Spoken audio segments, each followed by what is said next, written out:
The day's finally come! We're off to meet the Tsaritsa of Snezhnaya! What is she planning? And why does she need the gnosies? Soon, we'll have our answers! Guess this'll be the end of your journey that your sister mentioned. What is she expecting you to find there? Snezhnaya still feels like a long way away. Hopefully, there'll be plenty of time to relax, eat some good food, and have fun before we arrive. But whenever Paimon gets thinking about how our destination is right around the corner, all these questions come flooding into Paimon's head. It makes her so nervous. Yeah. Anyway, enough about all that. We can't start the final leg of our journey with that kind of mindset. Just think. We've fought dragons and sea monsters, defeated creations of the gods, faced prophecies of doom and the threat of the abyss. Heck, we've even been to the moon! With all that experience under our belts, how can we be any more prepared? Sure thing! Now, stick close to Paimon, the best guide you could ever ask for, and let's charge straight for the finish line! Off we go! What about me? Do I get a call out? Whoa! Columbina? You kinda snuck up on us there.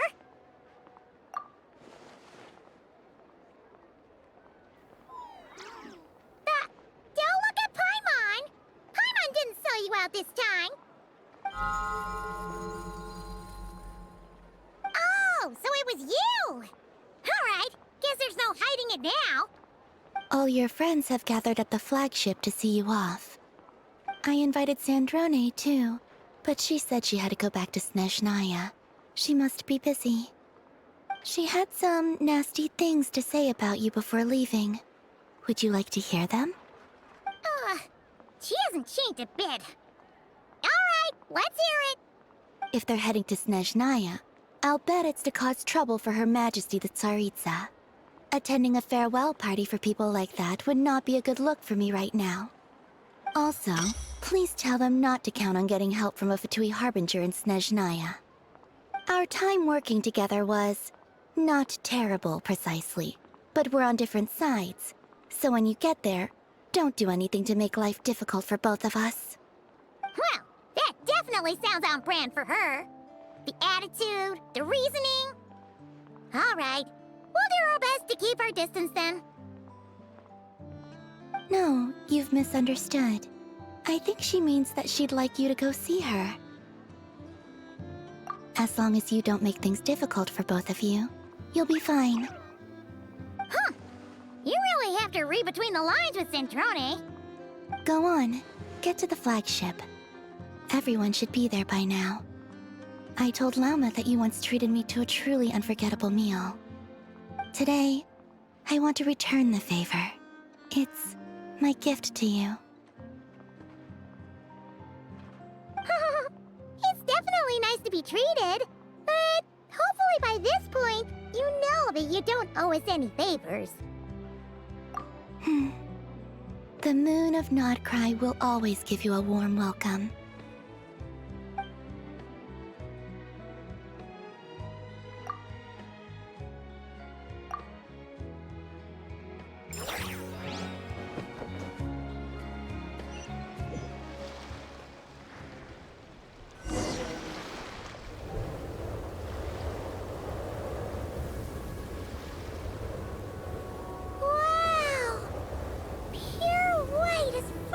I can see! It's so pretty! Come on, give up!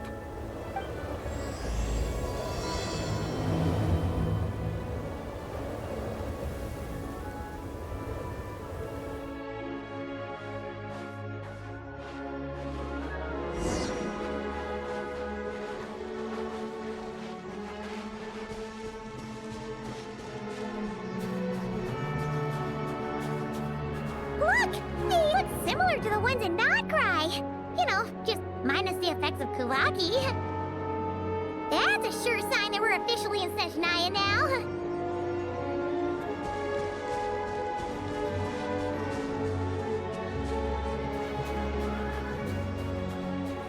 There's gotta be a treasure chest around here somewhere. No adventure is complete without a chest or two.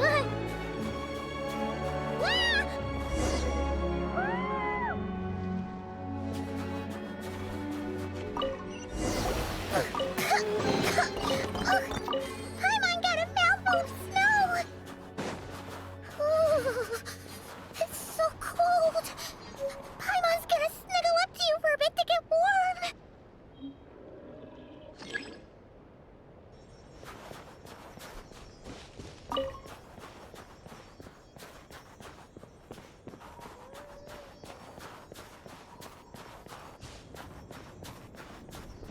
Hey, check it out! Those are bears, right? Oh, look how big and fluffy they are! So cute! Quick, take a picture before the moment passes. Right here. If we get any closer, we might scare them away.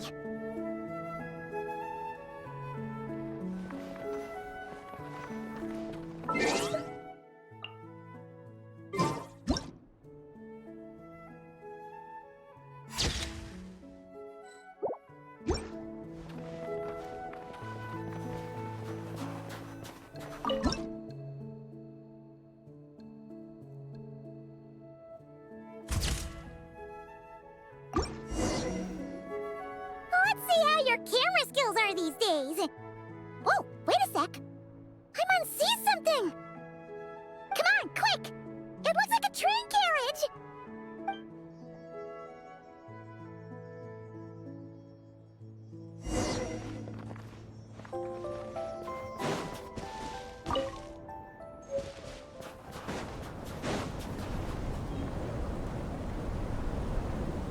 Paimon's heard that Snezhnaya has loads of railways and trains. This must be one of them.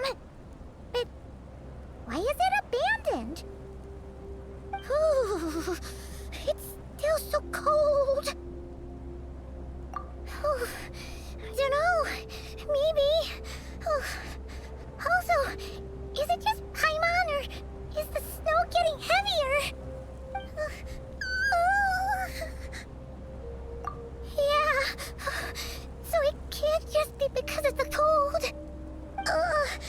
It's hard to describe, but Paimon feels so weird. She's never felt like this before. Everything feels heavy. Getting kinda dizzy, too. Oh, no need. Paimon's just feeling a little low on energy. That's all. It's nothing serious. Not worth ruining our travel plans over. Yep, sure thing. Snezhnaya, here we come!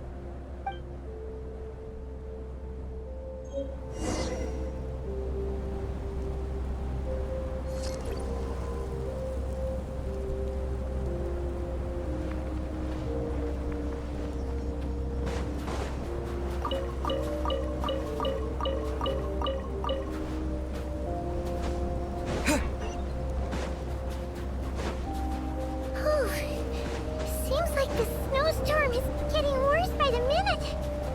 Paimon can barely fly.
What is this place?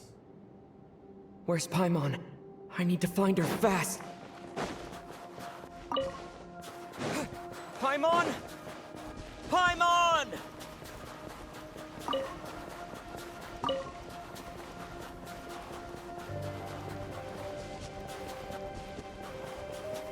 That's strange. Where could she be? I guess I'll try further ahead.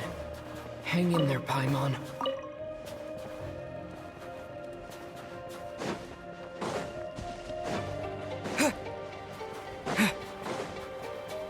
Is that a train carriage? Maybe I can get up from the inside.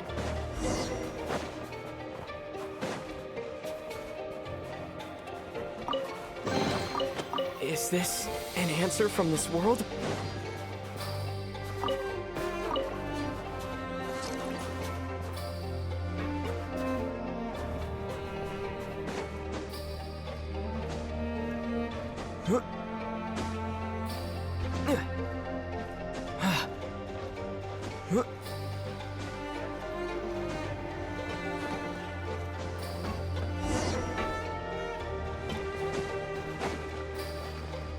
It says here, Kresnik's torch, civilian model. It's definitely getting a little warmer now it's turned on. I really hope Paimon's okay.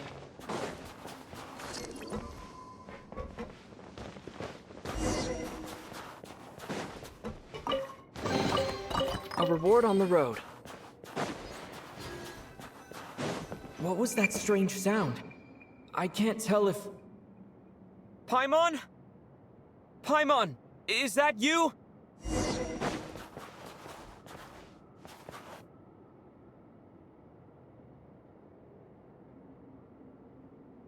Incoming entity detected. Authorization granted. Initiating original. Hello, Descender, who's reached the eve of tomorrow. Eye of Grey at your service. Time since last activation. Time measurement unavailable due to the influence of... Anyway, it must have been a very long time. I was born to fulfill a mission. To reach tomorrow. To this end, I must... Strange. What was it? Wait, my body? Huh? Why is my body like this? Apologies. After a long period of inactivity, it appears that a lot of data has been lost. Anyway, I was created so that humanity could reach tomorrow. But I am unable to load further details at this moment. Nevertheless, serving humanity remains my primary objective. I have detected a drop in your surface body temperature. You cannot remain active in this state for much longer. In accordance with my preset programming, upon reactivation, I must ask the one who awakened me the following question. Will you accept me, Transcender? I will assist you, protect you, and fulfill my mission until we reach tomorrow.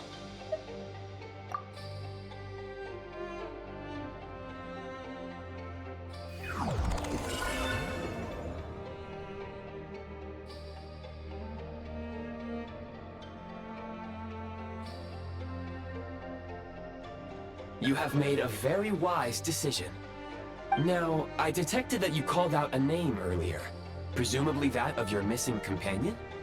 The name was Paimon. After helping you get out of here, I will search for a match in the nearby area and pinpoint their location. Merely the tip of the iceberg. Now that we have reached an accord, you will be my new user. May I ask your name?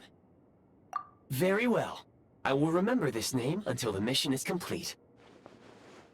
I need to recover my body, retrieve the power to unlock tomorrow, and help the suffering masses to reach the far shores where the empty Ark floats.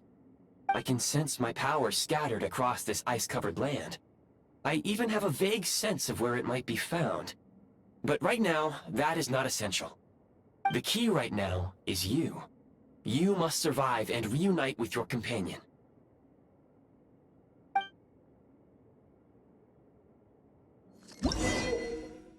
You may now execute the command, Demolish. Use it to remove the prime ice blocking the path and obtain prime ice unit count has been updated.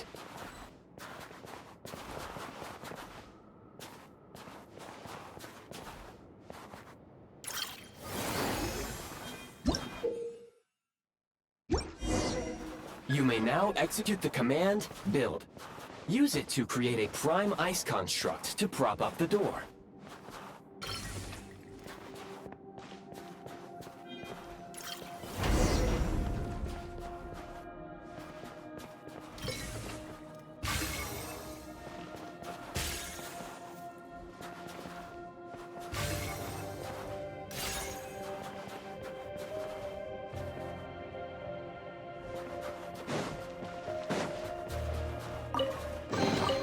A reward on the road.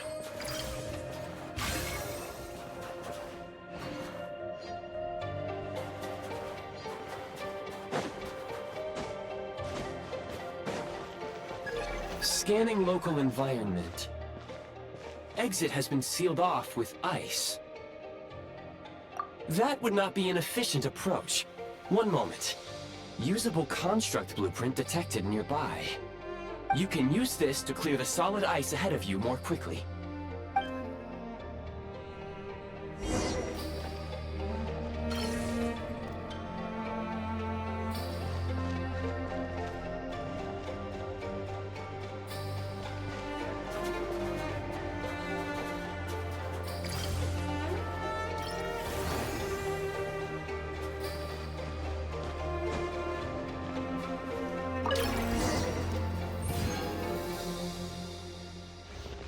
Construct blueprint added to records.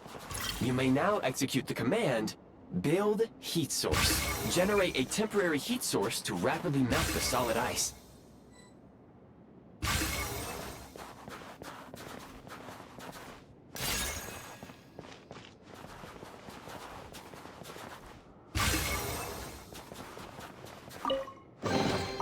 A reward on the road.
I'll keep this close.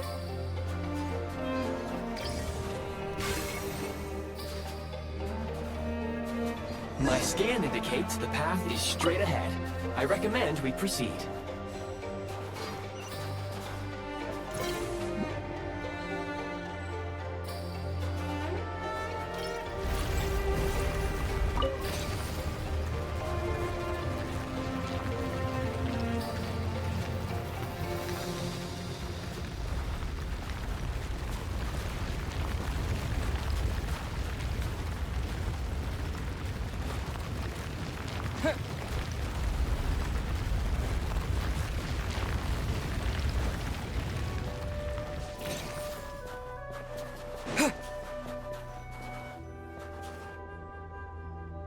Kresnik Crystal located.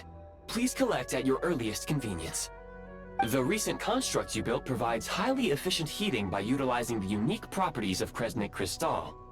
Unfortunately, prime ice constructs have a very short lifespan and cannot be stabilized during the development period. Hence, the authorization to use Kresnik Crystal was granted.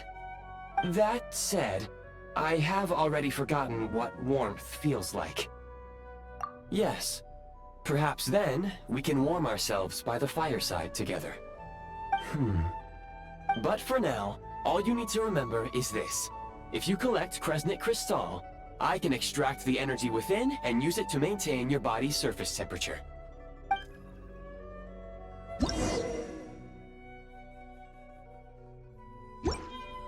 Low power. Please use Kresnik Crystal to replenish energy reserves.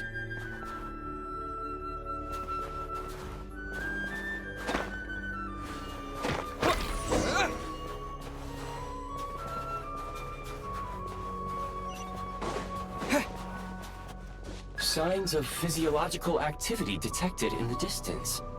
It is highly likely to be your travel companion, Paimon. Go. Go now. Be reunited and sing together. May all the people be united as one. May all of life rejoice in unison.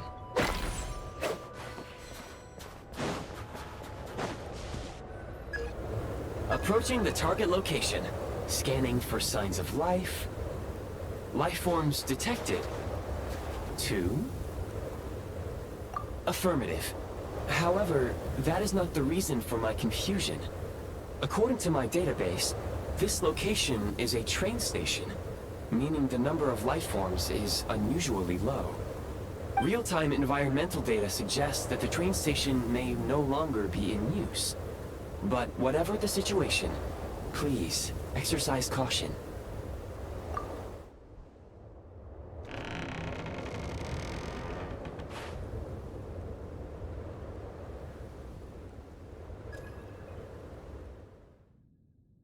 Paimon!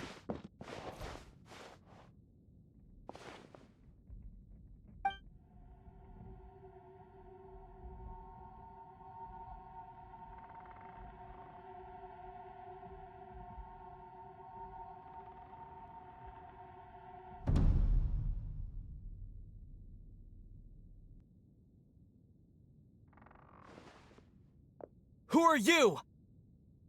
Don't worry. She's only sleeping. You must be the Traveler. She called your name repeatedly while attempting to battle her way through the blizzard. Newcomers to Snezhnaya struggle to adapt to the sheer cold at the best of times. Lately, even the locals are suffering, with a powerful monster having summoned a bitter snowstorm.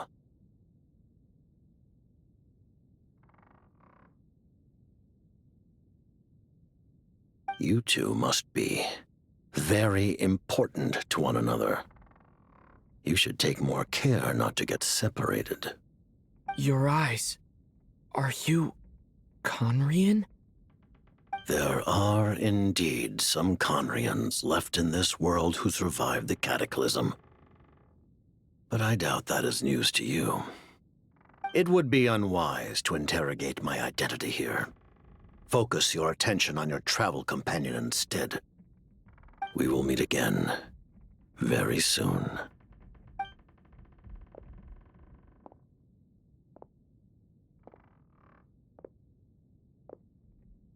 The unidentified subject has now left the area.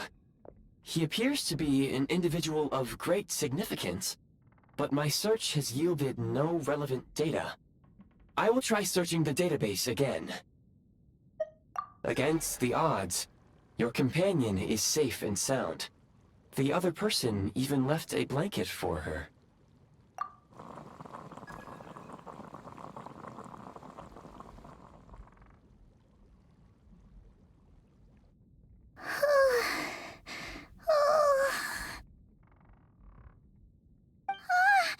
Traveler! Oh, thank goodness you're okay. Paimon was so worried. She looked everywhere for you. It's okay. take it easy.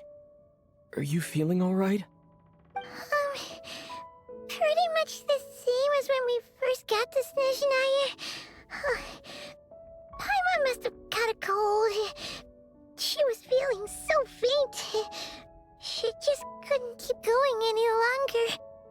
So she had to lie down and sleep it off. Wait, where did the jester go? Yep, the director of the Fatui. The Jester Piero. So, you met him? The Jester must know everything about the Tsaritsa's plans. But there's no way he'd tell me just like that. We might well have ended up clashing. Well, he was right about one thing. Right now, the most important thing for me is to take care of Paimon while she's unwell. He had no intention of explaining his motives, and he left in something of a hurry. Hey! What the? Who is that? It looks like half a pair of goggles. How amazing! A self-aware, talking pair of goggles. Snezhnaya was once the land of the Fae. There are many ancient creations here that I'm sure would broaden your mind further still. Mind you, my database is also expanding as we speak. You must be a rare creature yourself. Oh, wow! Well, thank you so much. You've earned yourself some of Paimon's favorite candy. Oh, but by the looks of it, you probably can't eat that, can you? Goodwill detected. Instead of candy, perhaps I can suggest my preferred strategy. Please clean me regularly to keep me operating at peak efficiency. Oh, that makes sense. Every pair of goggles needs wiping clean once in a while. Sure thing, mister. Anyway, back to the Jester for a second. Paimon's still confused about something. When he first showed up, he already knew Paimon's name. And he acted like he expected Paimon to know who he was, too. Paimon could tell that he was Conrian from his eyes. And he definitely seemed like someone pretty important. But beyond that, Paimon didn't know anything about him. It was only later, after he rescued Paimon from the snow, that he properly introduced himself. That's the only reason Paimon knows he was the Jester. Oh, seems unlikely. He ran into the snow following the sound of Paimon's voice, with a really anxious expression on his face. He didn't act like someone who knew she would be here in advance.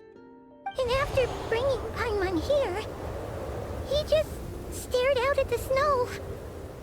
He didn't do anything to Paimon at all. In fact, he barely said anything. Wouldn't even answer any of Paimon's questions either. Paimon didn't feel unsafe around him, and he didn't seem to have any ulterior motives. For all we know, he might have just ignored Paimon's questions so she'd give up and go to sleep. Please allow me to interrupt. Fatui and director are unfamiliar terms. May I ask for clarification? Wait, you've seriously never heard of the Fatui? Oh, they're like the Tsaritsa's inner circle. Really powerful people. And the director is their boss. Understood. Since they hold elite positions and serve their god directly, it stands to reason that they would conduct themselves with due decorum. I am inclined to agree with your assessment, Miss Paimon. I did not detect any ill will from the gentleman in question.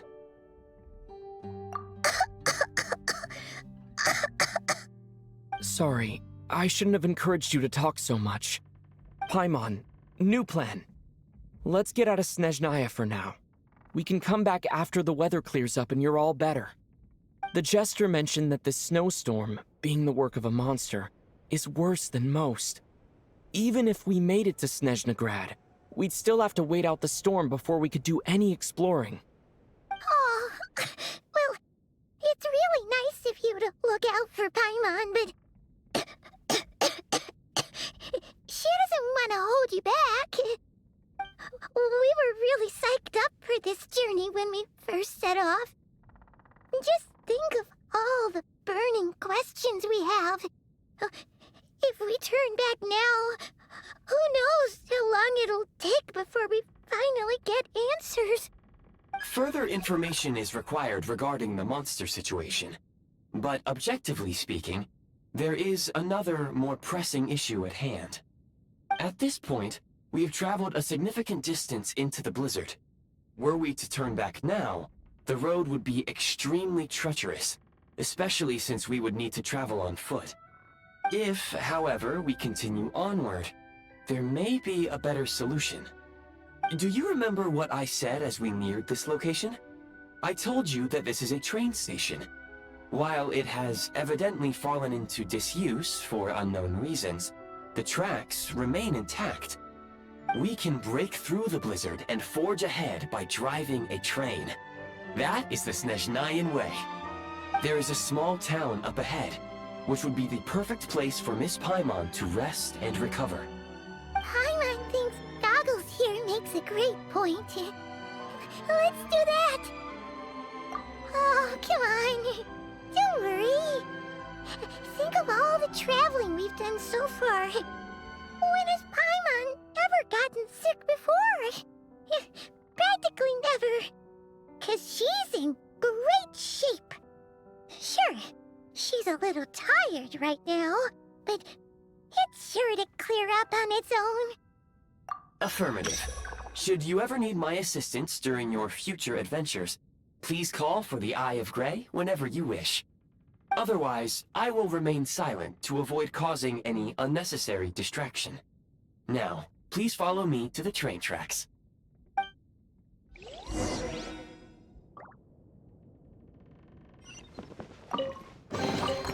I'll keep this close.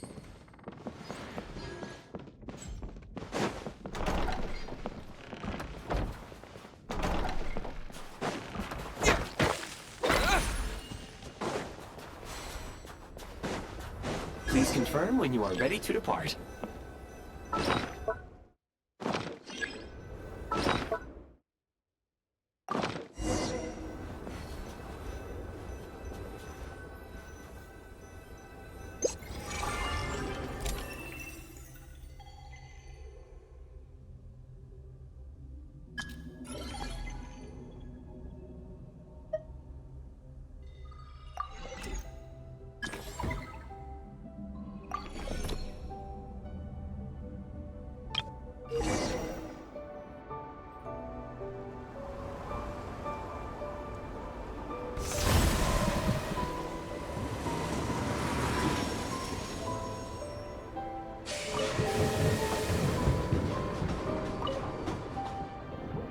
Heading north from here, we will soon arrive at...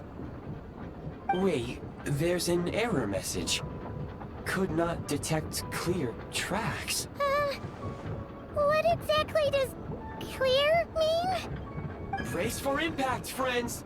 Preparing to enter impromptu flight mode.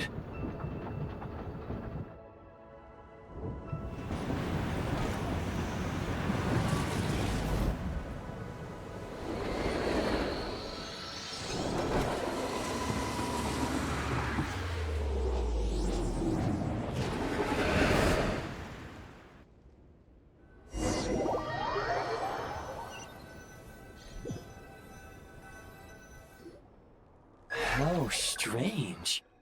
Not only was the station's status different from my records, but even the railroads and the terrain itself have changed substantially. Yeah. Thanks to your quick reflexes. My sincere apologies for putting you in danger. I'm afraid I'm as confused by all this as you are. Agreed. This is likely a consequence of outdated railroad data.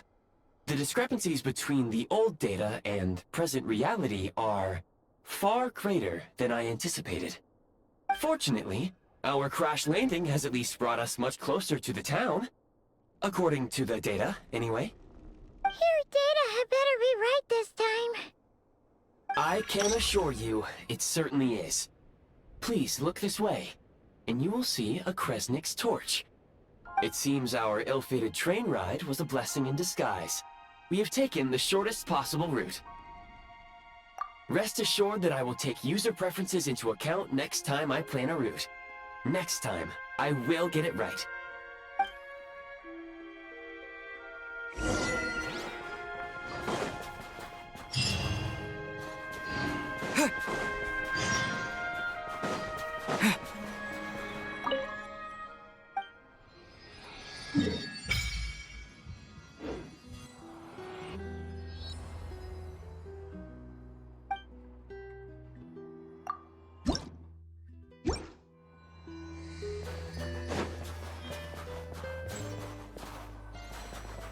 Excuse me, is there an inn nearby?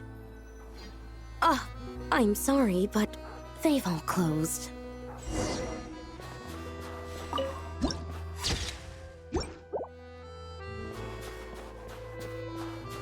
Sorry to interrupt. We're looking for a place to stay. I can't even afford to warm my own house, let alone run a business.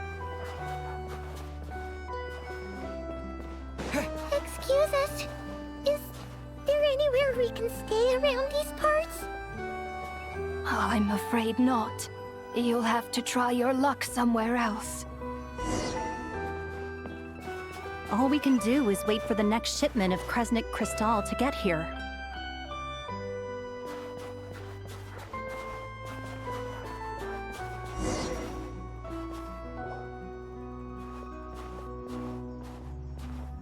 Hi there. Do you know if there are any inns still taking guests in this town? Doubt it. They're probably all closed. No one has enough Kresnik Crystal to heat their own homes, let alone a business. Oh, what a bummer. I clocked you a while back. You adventurers or something? We don't get many tourists in inland Snezhnaya these days. Why is that? Because of the snowstorm? In part, but the bigger reason's Project Stuzha. Since it's Her Majesty's will, we have to put up with it whether we like it or not. Oh, sorry. I assumed it was common knowledge by now. Basically, the Tsaritsa is planning something big. Something that requires an enormous amount of energy. Even if they used all the surplus Kresnik Crystal in Snezhnaya, it still wouldn't be enough to meet demand. So, the VII passed a resolution requiring all factories and households to reduce their energy consumption. The policy has thus been charmingly named Project Stuzha, meaning bitter cold. Bitter cold? So, like, it's gonna be a cold winter, folks? You're all gonna have to find a way to get through it? That kind of idea? Pretty much. When you're broke, you scrimp and save. When it's cold, you huddle together for warmth. There's always a way to stretch things out to make ends meet. Trouble is, if you stretch someone out like an elastic band for too long, who knows if they can ever bounce back. You know what? Come with me and see for yourself.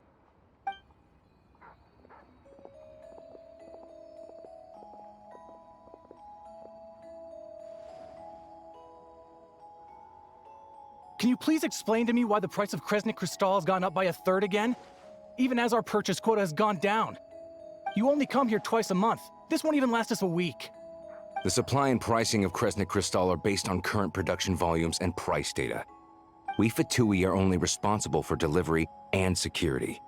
I'm not in a position to explain to you how the figures are calculated, but I assure you, they are as fair and reasonable as possible. Oh, so our lives mean nothing to you? How can you expect anyone to survive a single night in this weather without heating?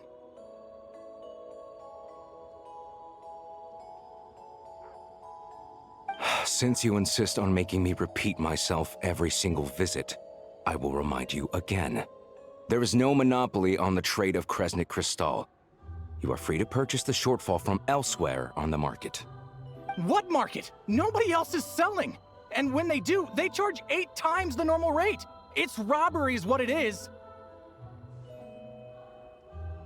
Which is why the Snezhnegrad Veche passed a resolution to support border communities, without which you wouldn't even be able to buy crystal from us to begin with.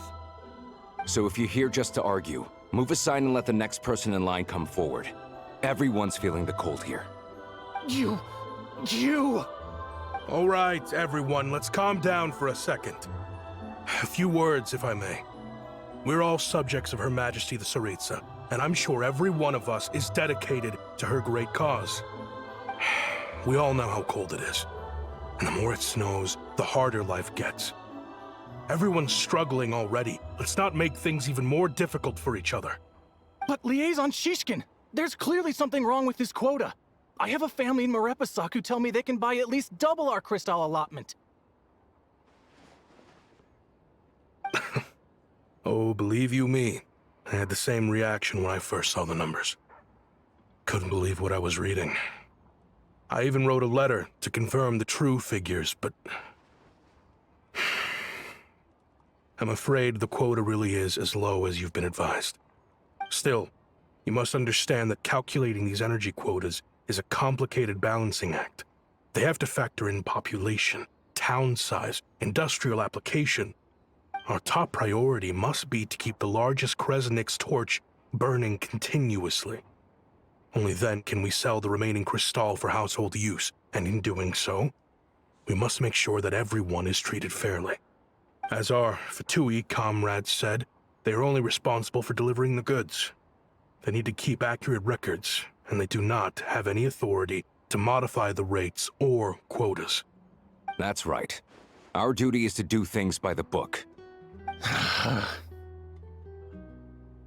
Tell you what, listen. I know how anxious and upset everyone is. As a matter of fact, I was just discussing it with the mayor. What we can do is open the lower combustion chamber of the Kresnik's torch to the public. You can come to me directly to register, and I will allocate time slots accordingly. I can't guarantee there'll be ample energy for household use. We can at least make sure you'll be able to boil water and cook food each day. Let's hang in there and make this work together, all right? Fine. I don't see any alternative. So, this is Project Stuja in action, huh? Oh, no wonder nothing's open for business. People are barely getting by. You were looking for an inn, right? For your, Fae friend? Oh, Paimon's not a Fae. Just Paimon. She must have caught a cold or something. We only just got to Snezhnaya, and we're still getting used to the climate. I have a small place in Stratomaros. I don't stay there very often, though, so it's pretty basic. But if you're not picky, you're welcome to rest there for now. It's not much, but I've got blankets and a warm fire. Are you sure? Oh, that's really kind of you. All right, then. This way. Hello, I'm Alosha. I'm a hunter. Though, if you've talked to any highwaymen, you might have heard a different side.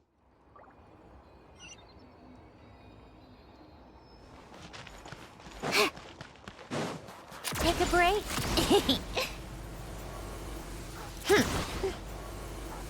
Pick up the pace.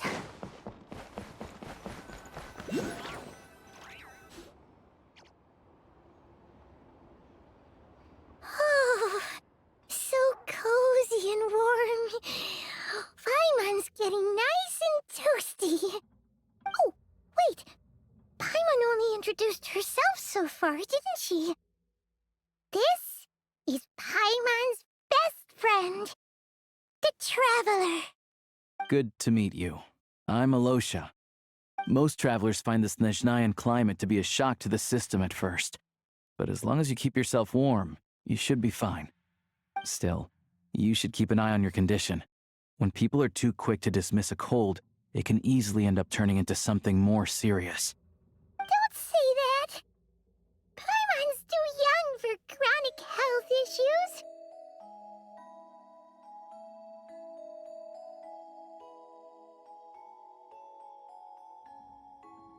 They aren't in town right now, and they won't be back anytime soon. The train station has been closed ever since these power shortages began. I do a lot of hunting, so I spend most of my time exposed to the elements. But even the animals wouldn't survive long in a storm like this, let alone a hunter. Nothing to do but sit tight in town until the weather improves. I get that you're in a hurry, but even if the station were open, that doesn't mean there'd be any trains. We could end up stuck here for a long time, I'm afraid. What? Your own train? Wait, hold on. That train? The one that suddenly fell out of the sky and crash-landed on the ice? Oh, we got lucky and found it in a cave. Oh, then our luck ran out and we had a little accident. Pretty crazy for a random find in the mountains. Well, as long as your train's good to roll, you might get to Snezhnegrad after all. I've been doing some digging recently. Turns out, the real reason for the current energy crisis in Stratomeros is that some of the supply is being seized for a private stockpile. But to expose what's going on, I need to catch them in the act. So, I'm heading off to catch a rabbit. Huh? Wait, a rabbit stole the crystal? It's a figure of speech. Real rabbits couldn't pull this off. They'd prefer carrots to Kresnik Crystal anyway. Shishkin, Mr. Positive Attitude, let's all get along now, shall we? Him? Really? Paimon never would have guessed. Huh? You're coming with? Huh. Oh, okay then. Just give Paimon a second to get ready. All right. Guess there's no point pushing myself. Paimon will stay here and hold the fort then. Be careful, you two. Oh yeah, there's one more introduction to do. Tagarin, get in here. Oh, a doggy. Oh,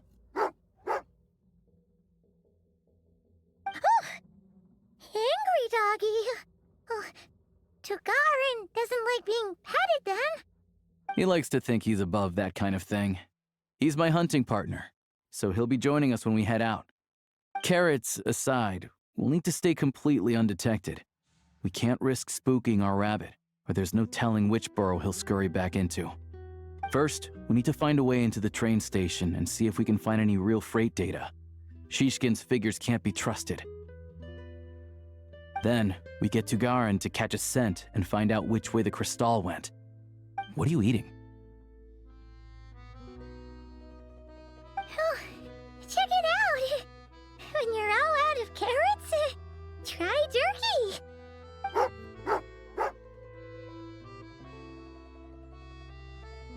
Good doggy, good doggy. A fellow dog lover, huh? Yep, and rabbit lover. Carrots are great too, you know. Good to know. Eat up, Tagarin. We got a lot of work to do.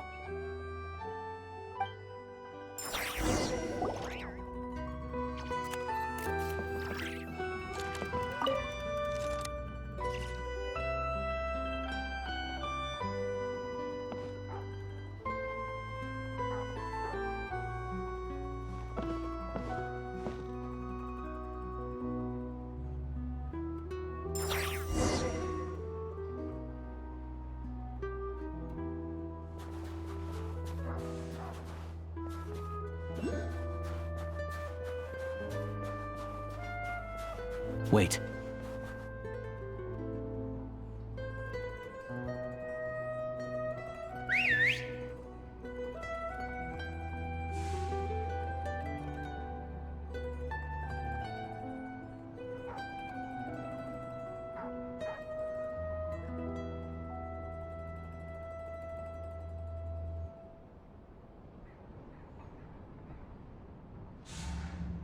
Nice work, Tugarin.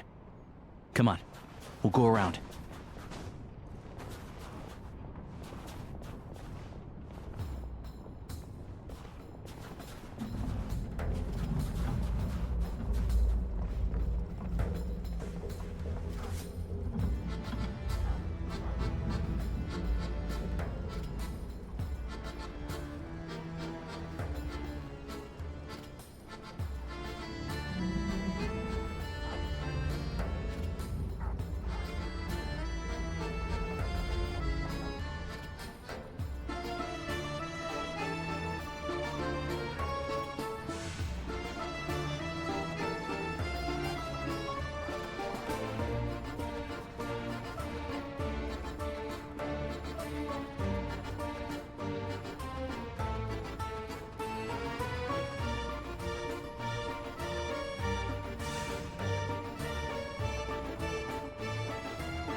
This way.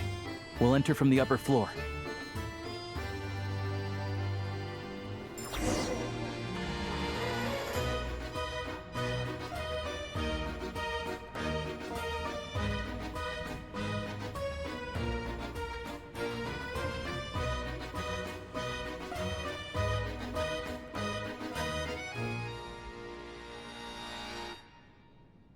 There we go. A freight list.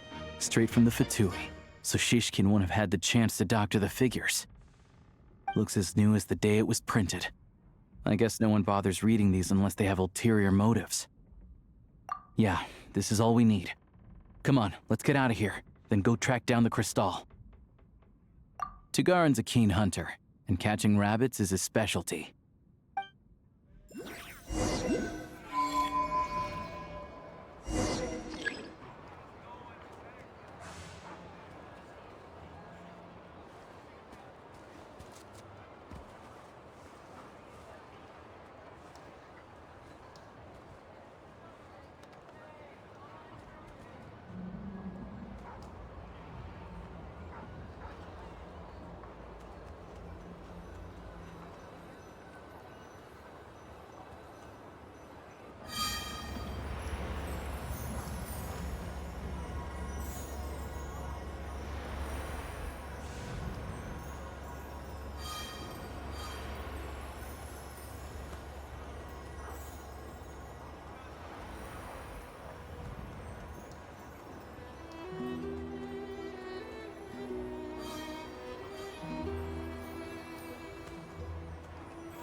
But if he picks up the scent of crystal somewhere and there's no stove around, that's how we know something's up.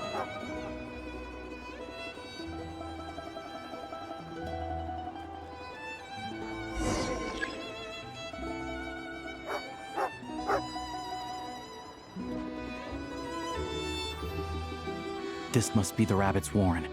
Good job, boy. Sure enough, there's a tunnel. You stay here and keep watch. I'm gonna take a look inside.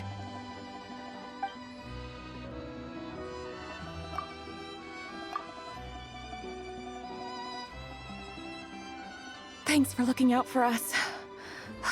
Things are getting tougher by the day.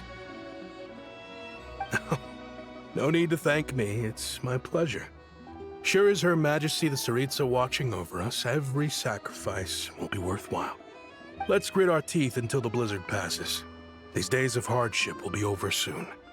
Maybe for everyone else, Liaison Shishkin, but for you, the hard times have only just begun.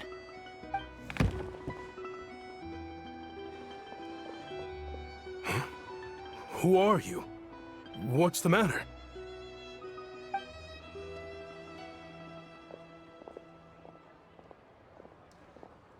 I just had a question for you. Why, when times are as tough as this, would someone hoard more Kresnik crystal than they could ever use? All the crates here are from the most recent shipment, but they weren't brought here for sale. Instead, they were secretly stashed away. Would you be able to shed any light on the situation, Mr. Shishkin? Me? Why, I have no idea. But look at how much there is. It's quite a godsend. Now there will be plenty to go around. This godsend was found in a cellar adjacent to your residence following a tip from Mr. Alosha. And this is only a fraction of what we found down there. We're still taking a full inventory. The official figures will be finalized shortly. I've always been grateful for your efforts to mediate between us and the townspeople of Sretomaros. But now, Mr. Shishkin, it appears you were the source of the conflict all along. How could you do this to us? We trusted you to have our backs. You've been lying to us this whole time? Hey, I owe you all an apology. I'm sorry. I'm so very sorry. This isn't who I am. Please believe me, this was a one-time mistake that I will never repeat. We all know how difficult life has been since Project Stuja came into force. Energy is an increasingly scarce resource. People everywhere are getting desperate. But some places have been hit harder than others. I grew up in Alatir, a small village with no train station. Deliveries of Kresnik Crystal have ceased there entirely. If nothing is done, they're all going to freeze to death. You know as well as I do how downright impossible it is to buy Crystal these days. The thought of my poor mother and father, with no one to help them, I felt so afraid. I watched as energy grew scarcer by the week, all the while knowing that their lives were at risk. Then one day, I looked at the Crystal shipment in front of me, and a terrible, selfish thought entered my mind. Looks like I'm just not cut out to be a criminal. I'm so sorry. Once the Fatui have finished their count, you'll see that the numbers match their waybill.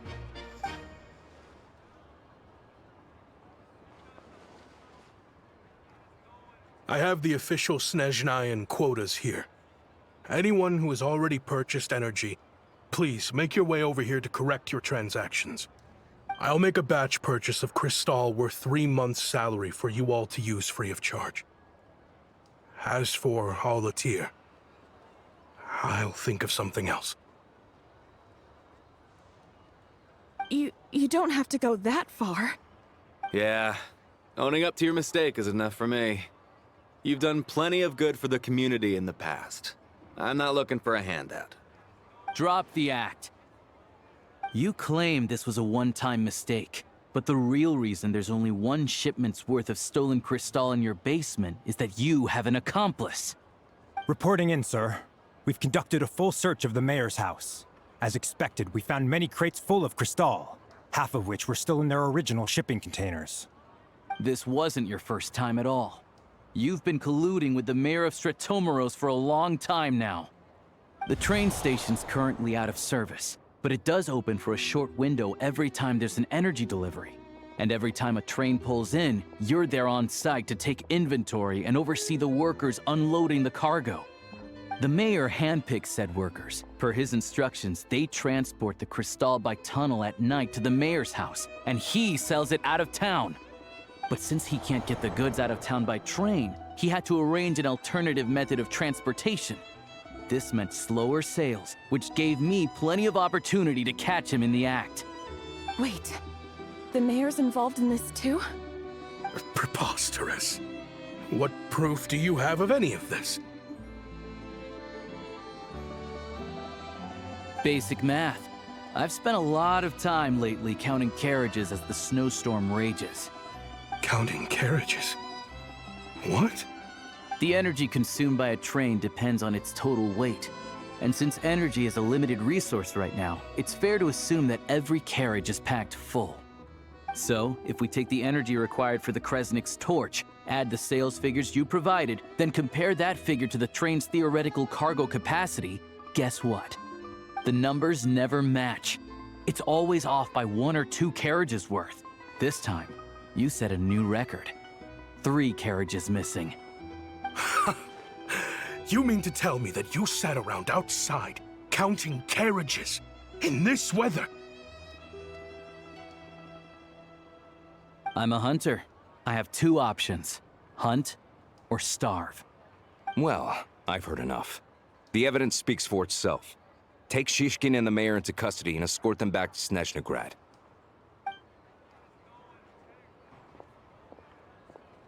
You cocky little brat! Ruining my business! Just you wait.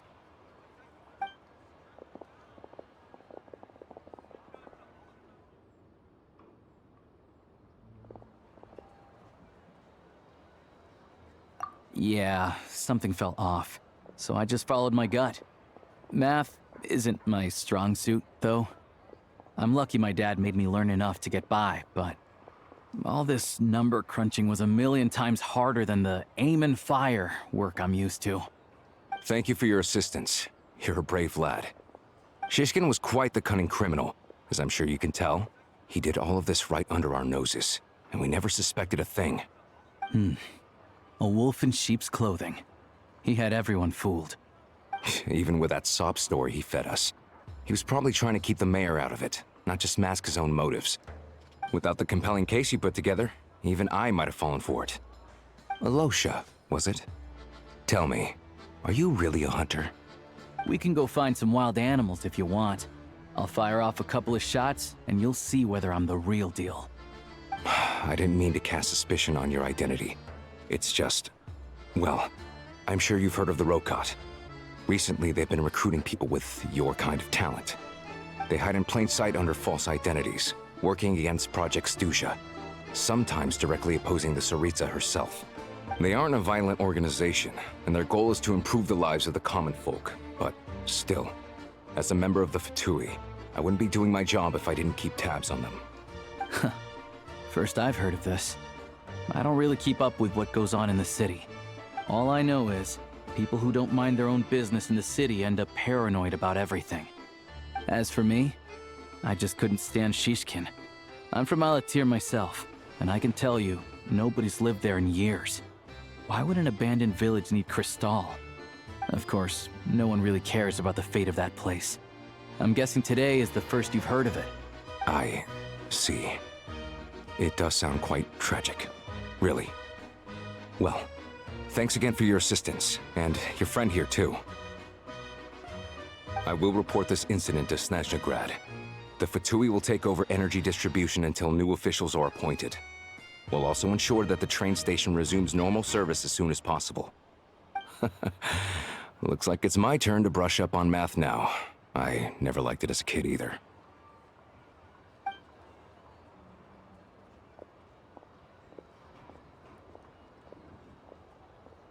Don't mention it. Isn't the soldier overseeing the delivery supposed to verify the quantity of the goods? Was he just careless? Or was he being paid off too? Who knows? Excuse me. I'll take a share of Kresnik Crystal too. Thanks.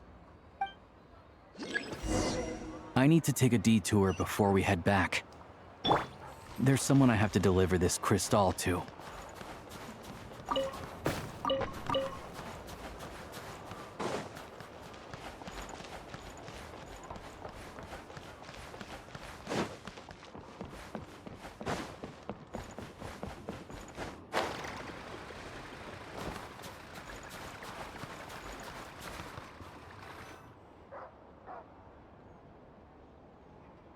Hang tight for a moment. This old lady, she doesn't really know who's who anymore.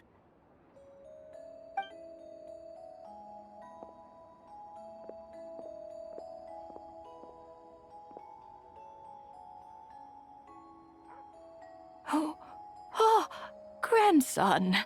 It's so cold today. You must be freezing. Ma'am, it's me, Alosha. Alosha?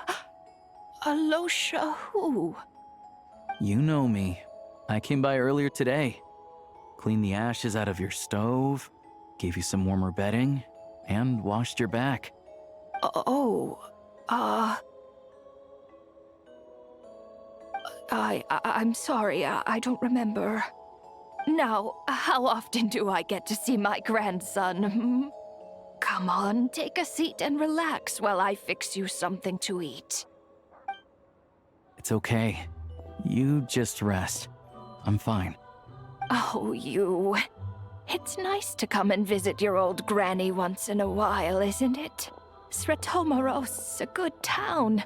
All sorts of things to do and people to meet. And the local officials are good to us. Sit down, come on, take a seat. I still have some fruit left. Let me get it for you.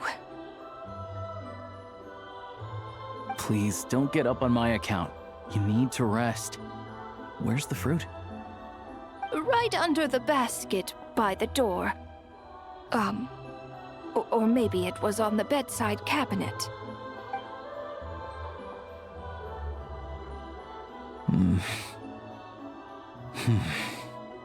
Well, grandson dear, do you like it?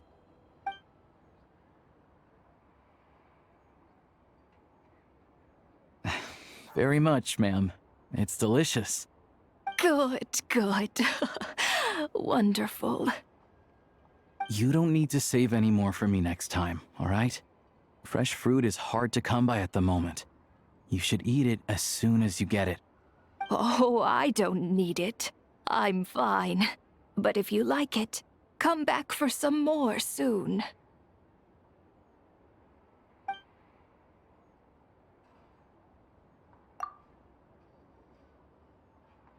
Some kind soul must have given these to her. But she always saves the nicer things for special occasions. I met her at the market back before her health began declining. She was a lovely old lady. We're from the same hometown. Not many people have heard of Alatir. And if they have, it's usually for all the wrong reasons. There's a gang of highwaymen that came from there. Now that it's an abandoned village, it's rare to find anyone who shares fond memories of our hometown. So after we got talking and realized we were from the same place, we decided to keep in touch by letter. I first learned of Sretomoros' energy supply problems from a passing comment in one of her letters. Then, after her health went downhill, I started visiting more often to check in on her. The town's been in decline for a while now, but because of her memory problems, she thinks of it as the bustling, prosperous Sretomoros still in its heyday. That said, I kinda appreciate her optimism. There's not much of it going around in this world of ice and snow. It's fine. Everyone grows old. In Snezhnaya, some people believe that in your final moments, you'll sense a familiar presence by your side. You turn to look at them, but their face is blurry. So you focus hard, trying to make out who it is. And when you finally see their face, the Grim Reaper reaches out and takes your life. She still calls me grandson, though. So at least I'm not a blurry face in her world just yet. Come on, let's get back and see how Paimon's doing.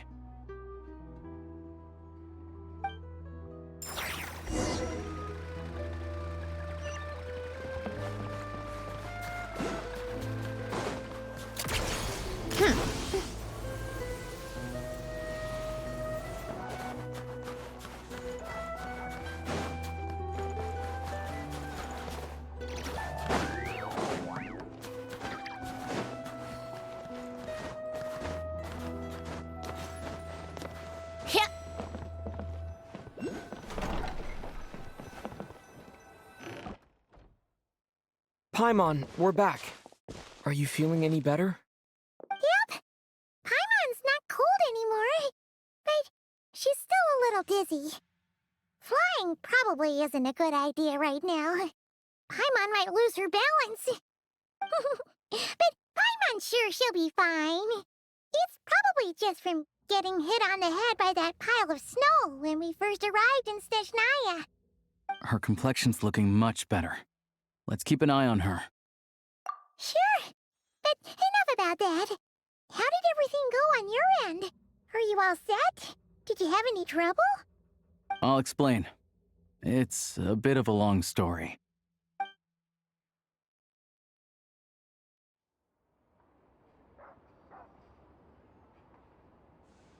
Jeez, you guys got pretty busy.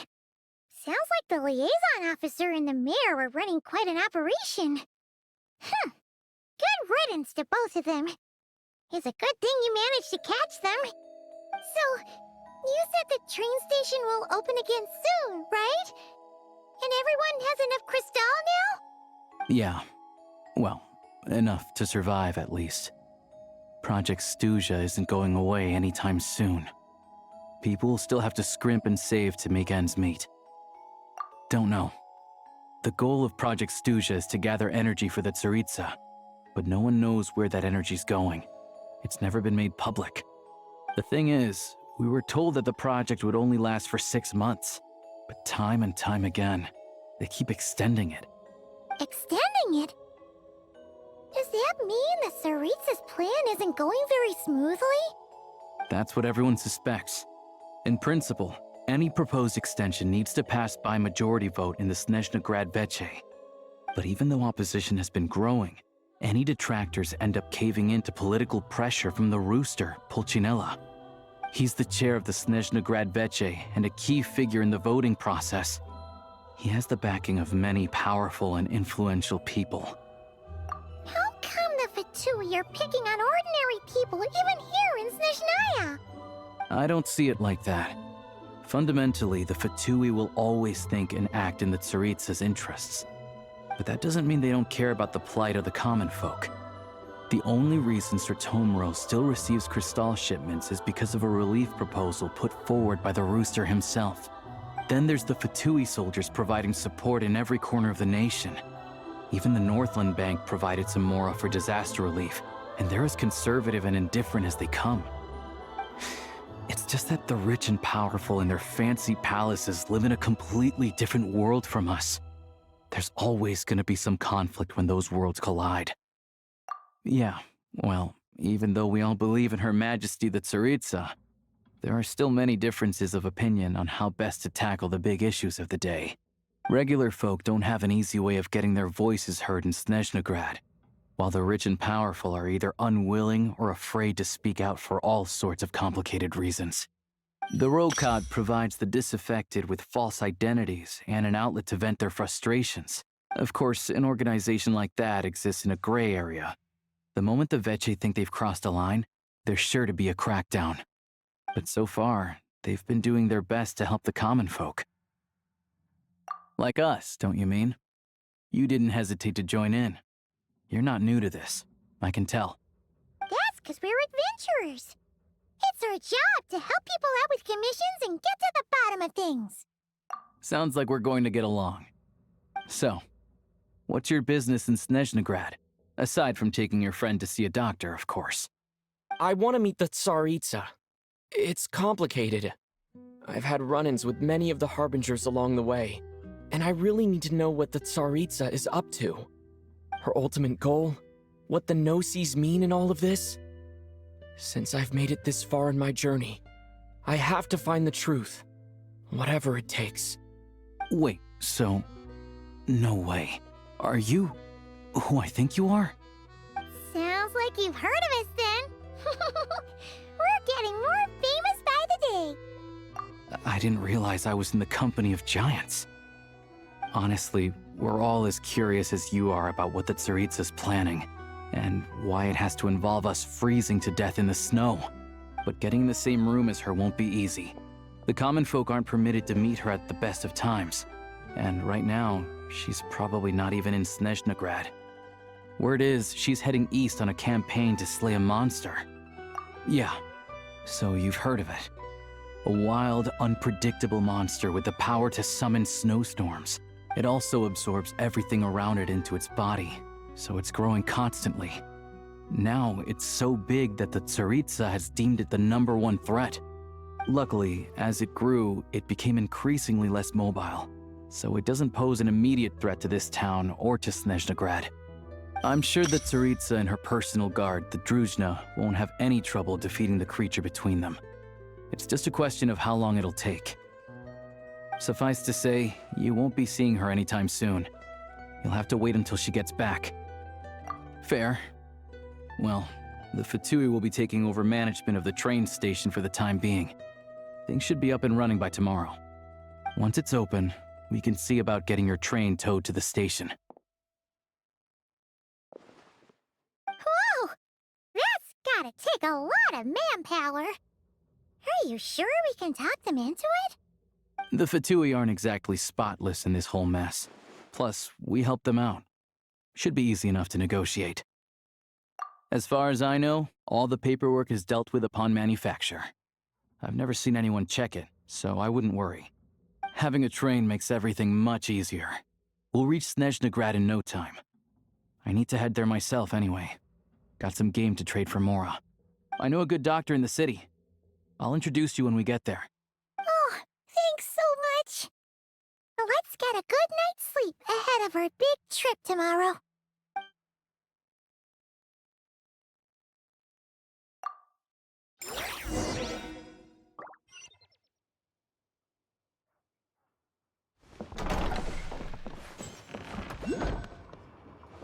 Huh?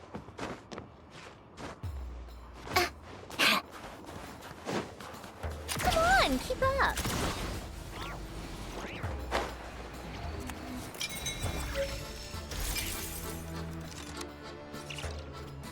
Take a break.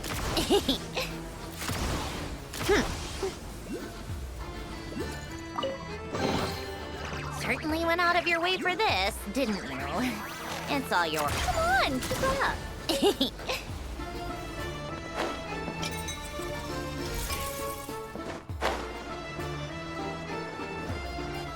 Take a break. Pick up the pace.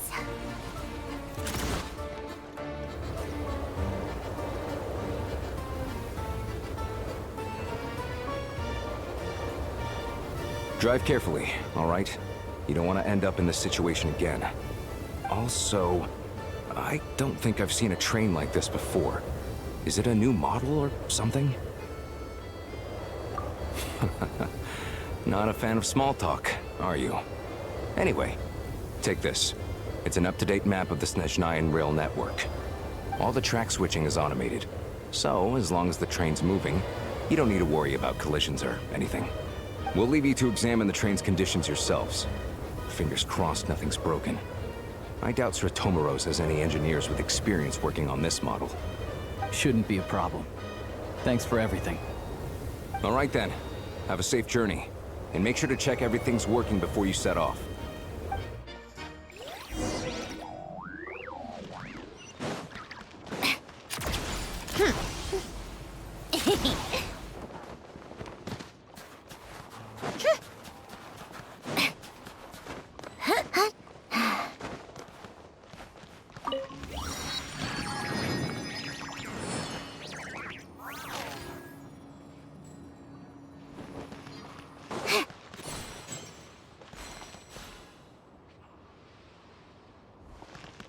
How tiresome.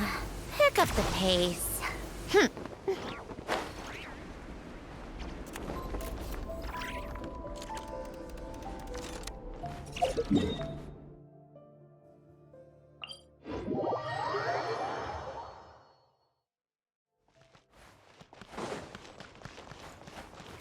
on, keep up.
settings have been applied. Let's give this thing a final once-over and then head out. Goggles, your time to shine. Affirmative. Running vehicle diagnostics. What's this? Engine, green. Wheels, green. Frame, minor damage, but no impact on function. Diagnostics complete. All systems nominal. Neat! Huh. Paimon still can't get over the fact that you just found this tech lying around in a random cave. I've lived in Snezhnaya my whole life, and I've never heard of an interactive, talking train autopilot. Strictly speaking, I wasn't designed purely to drive trains, though I doubt you have any interest in navigating the practically unreadable operator's manual yourself. All configurations are complete. Should you require any further assistance, please call for the Eye of Grey. Away we go! Nope. Paimon's gonna find a warmer seat.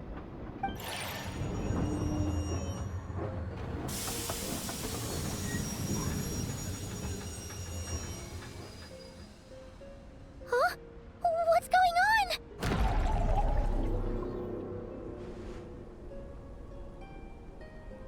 Oh no.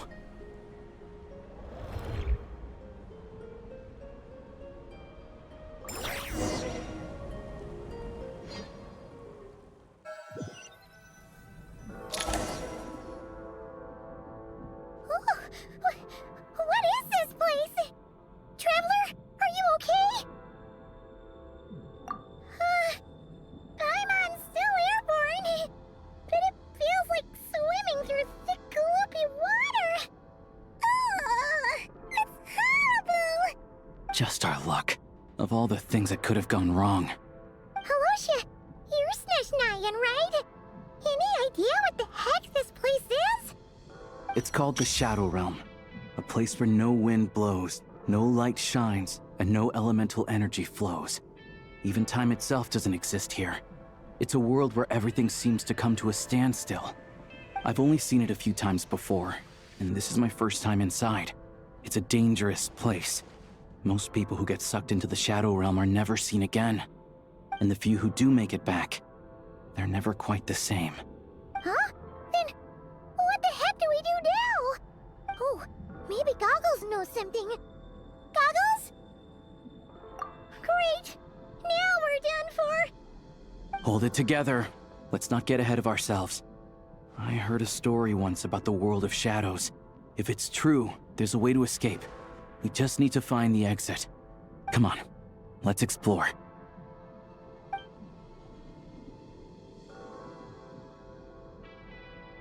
Look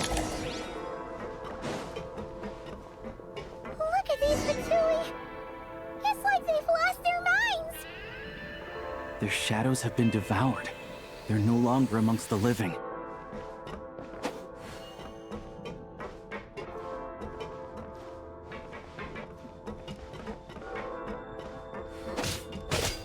I can't channel elemental energy here, but I have a few gadgets that still work.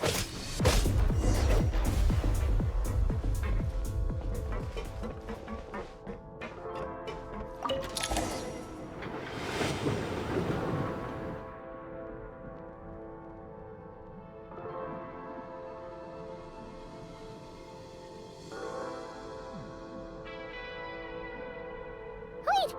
What's that blue thing? Is that... Goggles? Guess we'd better find a way over.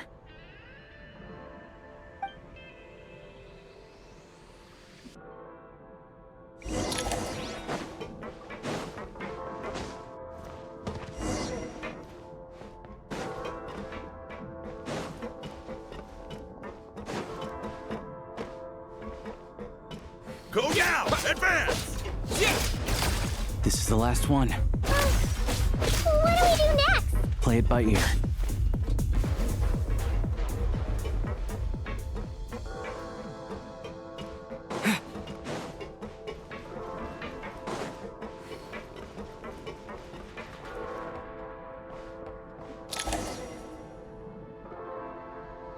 Goggles! So, I am glad to see the three of you safe and sound. For now, at least. But things aren't looking too good. Correct. We are now inside what is known as the Shadow Realm, the darkest space in the shell, where even the Most High is loath to cast its gaze. Time and space hold no meaning here. It intersects with the world of the Light Realm only rarely, like an air bubble that rises to the water's surface. We must leave this place before it sinks back down into the depths once more. Sounds like you have a plan. Yes. In fact, the very purpose of my creation was likely to... from the Shadow Realm. It appears that key data is currently inaccessible. But now is not the time to resolve that problem. I have marked the exit to the Shadow Realm for your convenience. In addition, I have prepared some equipment to aid you as you traverse the Shadow Realm, Traveler. It may well be one of my core functions. Scan complete. Construction in progress. Activation code? We once peered into the past from the ruins of the Shadows. This is what remains of the Golden City, Hyperborea.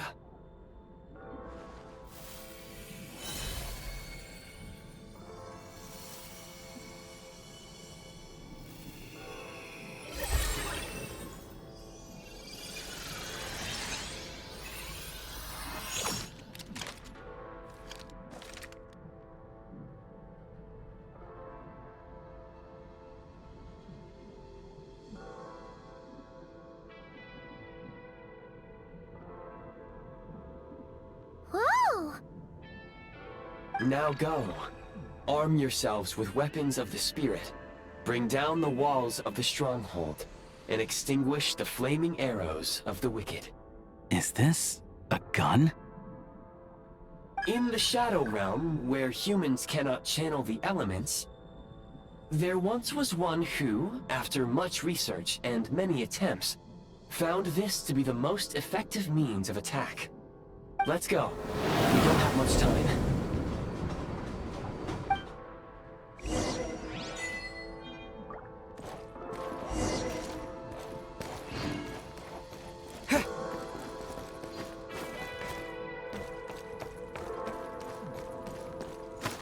When you encounter small obstacles, you can simply clamber over them.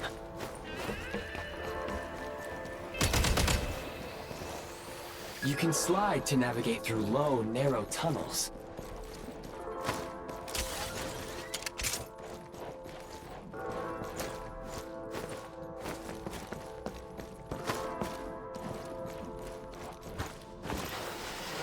Obstruction ahead. You may be able to use the explosives nearby.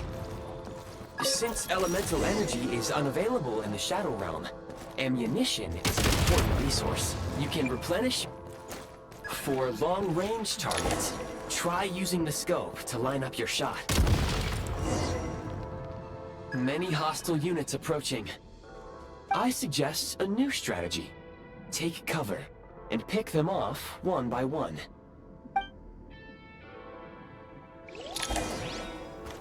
Defenses have been breached!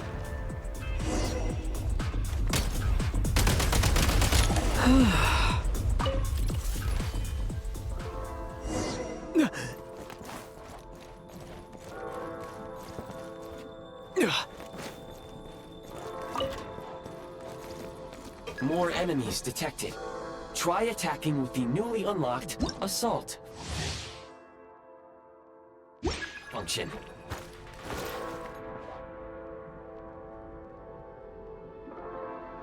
Defenses have been breached!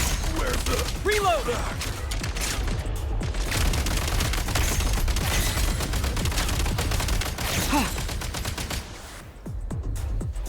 Time to catch my breath. Reload!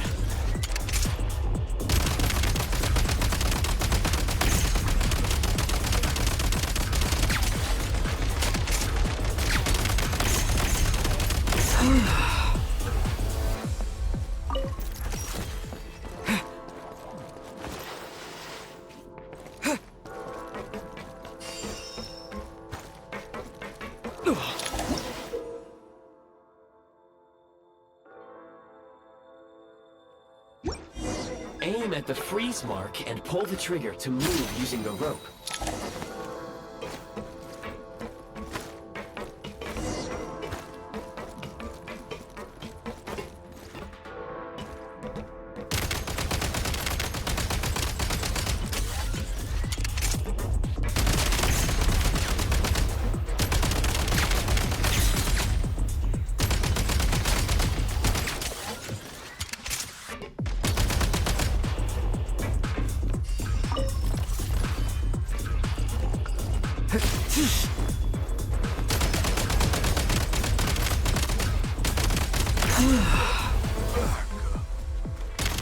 Gotta recharge!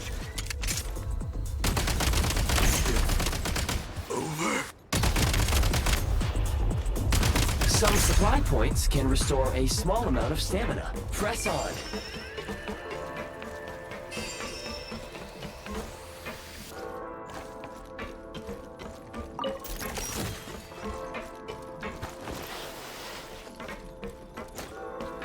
You should be able to use the prime ice construct left here to cover long distances.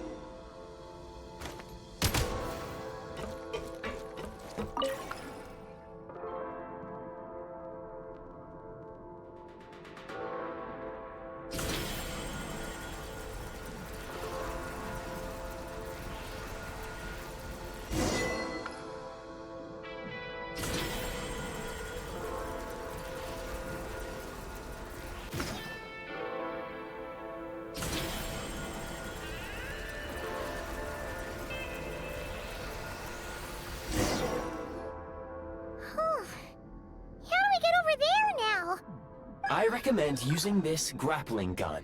Such devices were originally used to secure structures in the Shadow Realm. If you detach the connected hook, the grappling gun will automatically fire a rope to another nearby hook. Okay.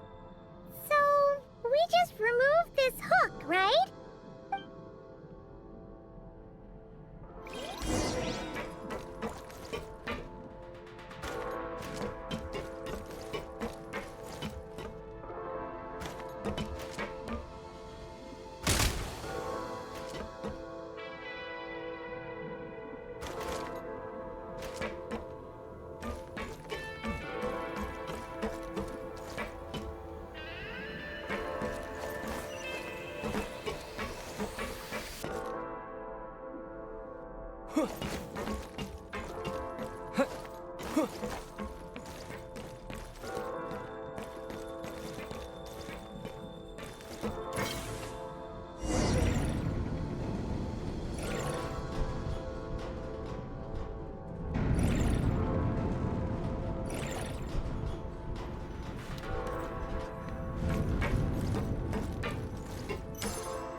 Time to catch my breath.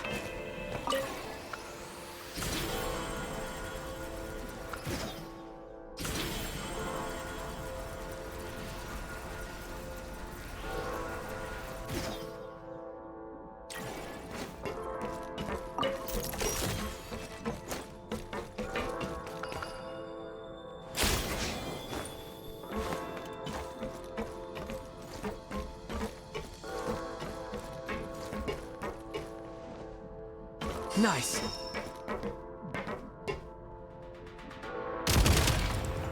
Gotta recharge!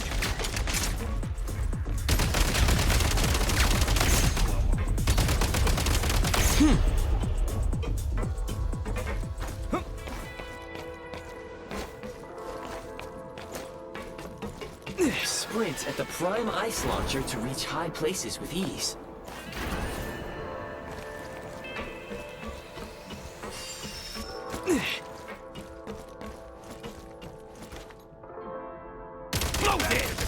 Need a rebuild more!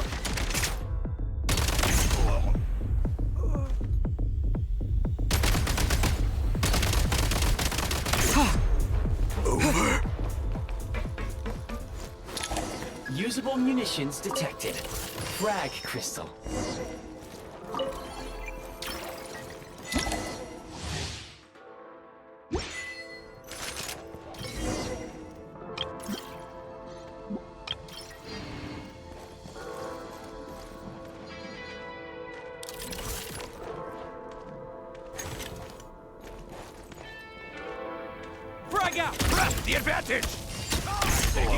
I'm taking cover. It's over. It's over. Gravity has been reached. Demolition time. Where's the over?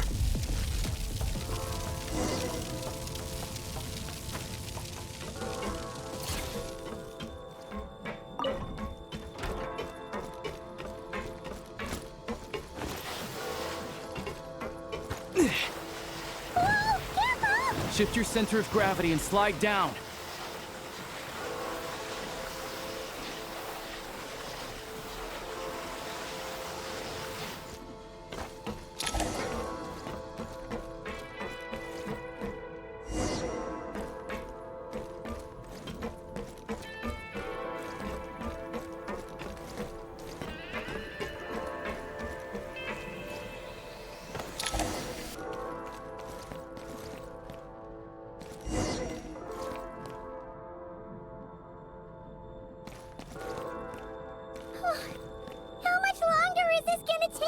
The exit is right ahead. We are very close now. However... It's like they're trying to keep us trapped here. That platform and the carriages are swarming with undead Fatui. Guess we gotta storm through.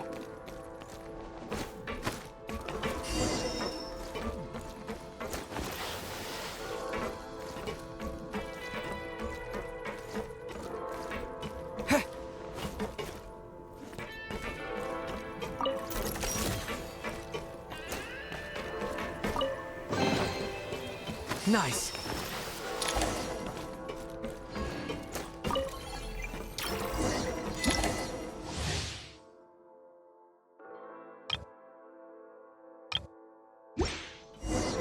You may find switching to assault mode makes your attacks more effective.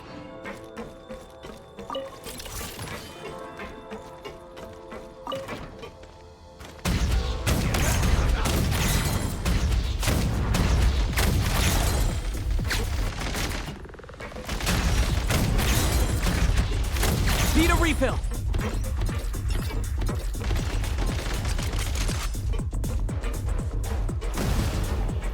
Time to catch my breath.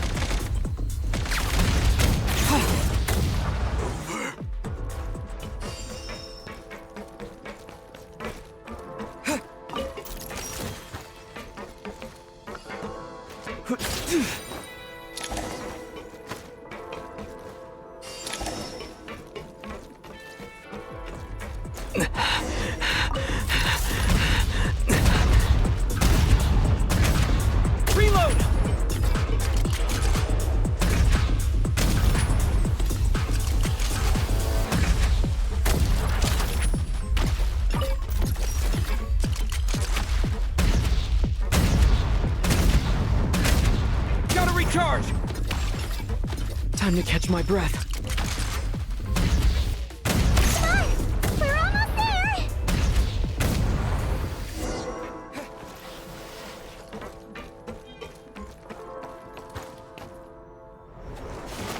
Huh?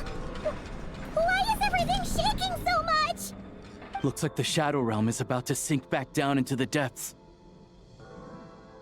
The exit is right here. You mean this weird bubble thing? Wait, how exactly do we... No time to think. We just gotta go for it.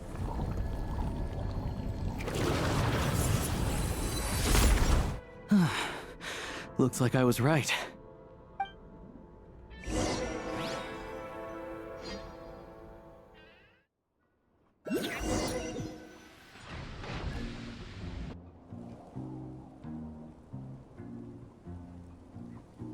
I can't believe the Shadow Realm manifested right on the railroad tracks. It's almost unheard of. Lucky we made it out. All thanks to you and that awesome gun. Ah, so you have heard of the Golden City before? Yeah, it came up a whole bunch in Nokrai.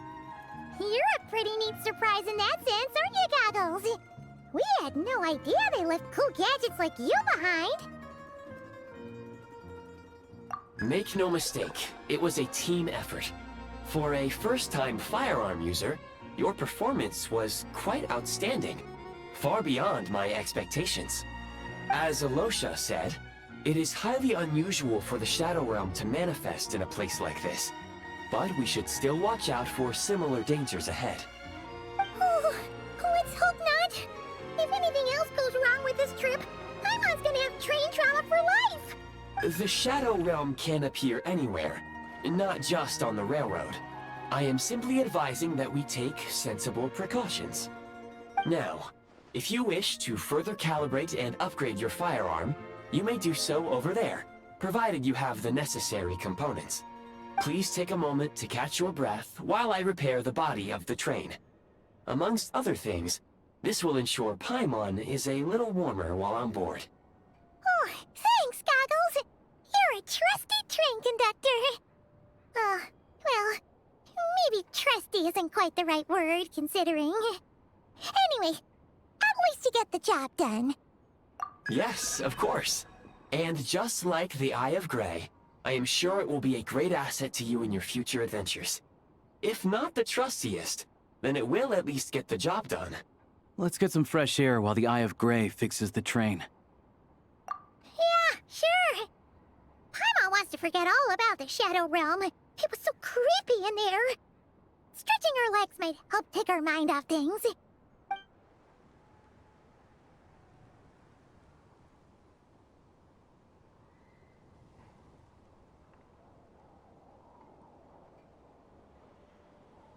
It's so quiet here for a train station. Not a person in sight. Just abandoned houses.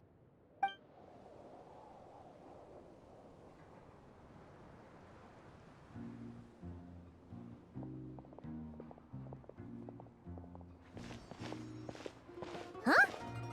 So much for repair? You've swapped our train out for a whole new model! My plan was to restore the train to its original appearance per my records as quickly as possible. Now that the repairs are complete, the train offers optimized performance and a significantly improved trendiness level. Huh. Didn't know trendiness was a parameter. According to my calculations, parameterization is the most effective way for the Eye of Grey to understand trendiness. Hyperborea, huh? I'm sure I've heard of that in a story somewhere. What an incredible little gadget you are.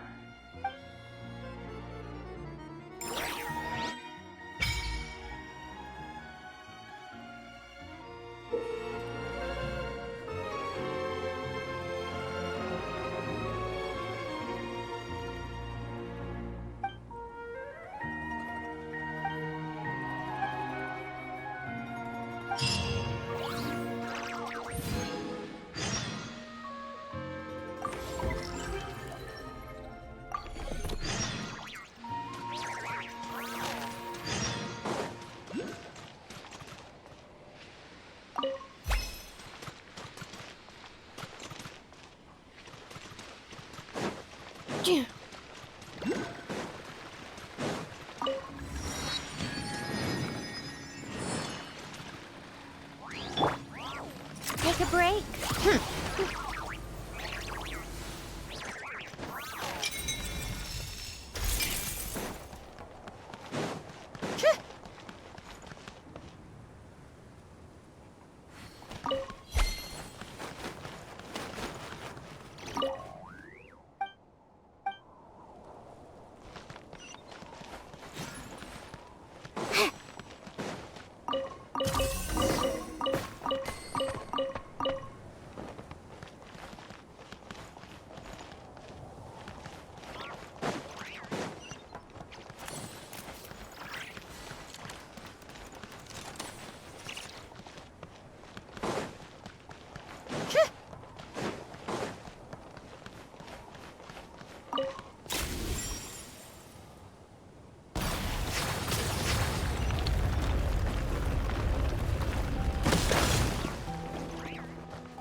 Certainly went out of your way for this, didn't you?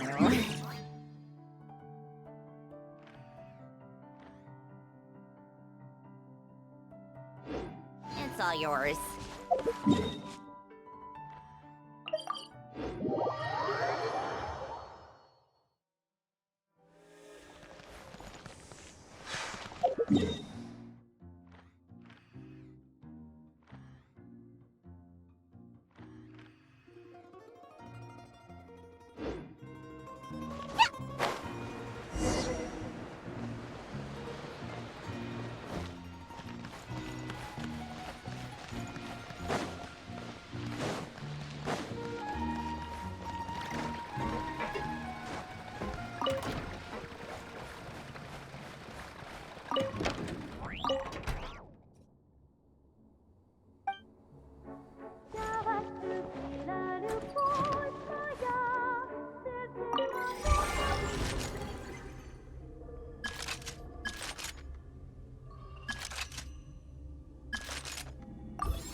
You might want to avoid looking down if you're afraid of heights. No,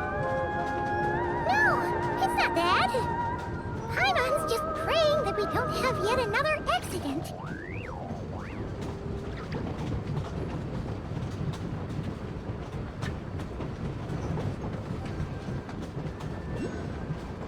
That mountain is breathtaking. Reminds Paimon of Dragonspine. They say this mountain's the domain of a Snegovic lord. A lot of the Snegovic retreated there to live in seclusion, so it's a pretty mysterious place. You hear all kinds of stories. Even the residents of the nearby town of Svietlo-Lidovka steer clear of the summit, and they make a living off of harvesting prime ice.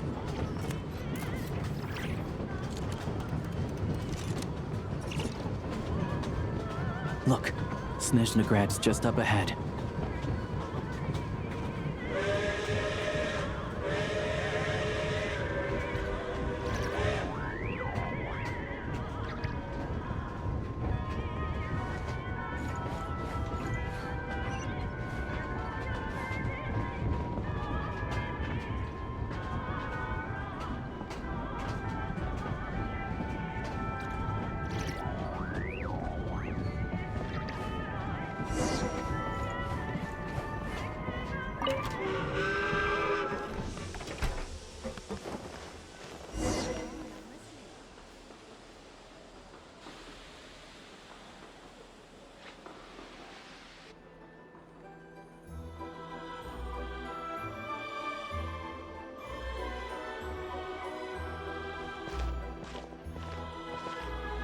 Here we are.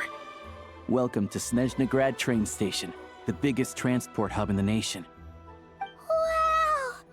It's so majestic! Just flying from one side to the other would probably leave Paimon out of breath!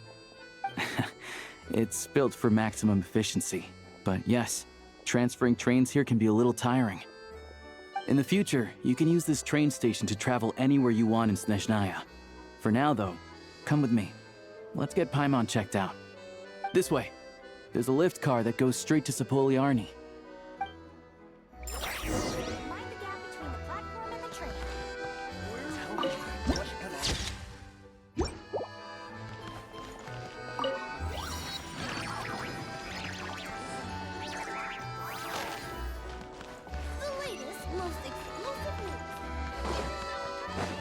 How tiresome. Look! Look! They have really funny-looking hats! And those ones are about the same height as Paimon! But it looks like they can't fly! Those would be Volkudlak and Domovoy. You'll also see the winged Vila and the snowborn Snegovic amongst others. No wonder! We'd heard that Snezhnaya used to be the realm of the Fae. Paimon can really see it now.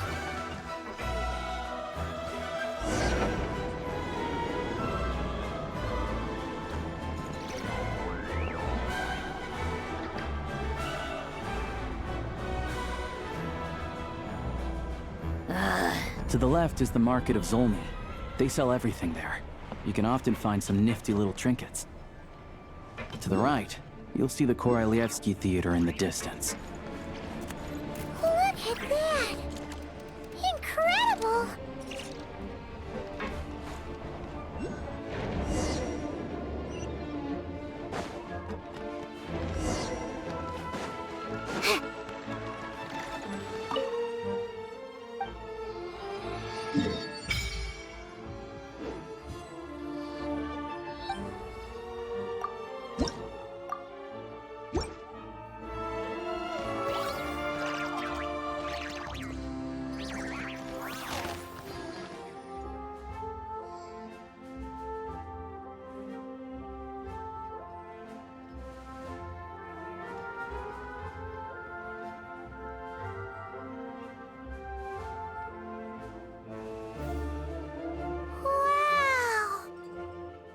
Snezhnograd is stunning!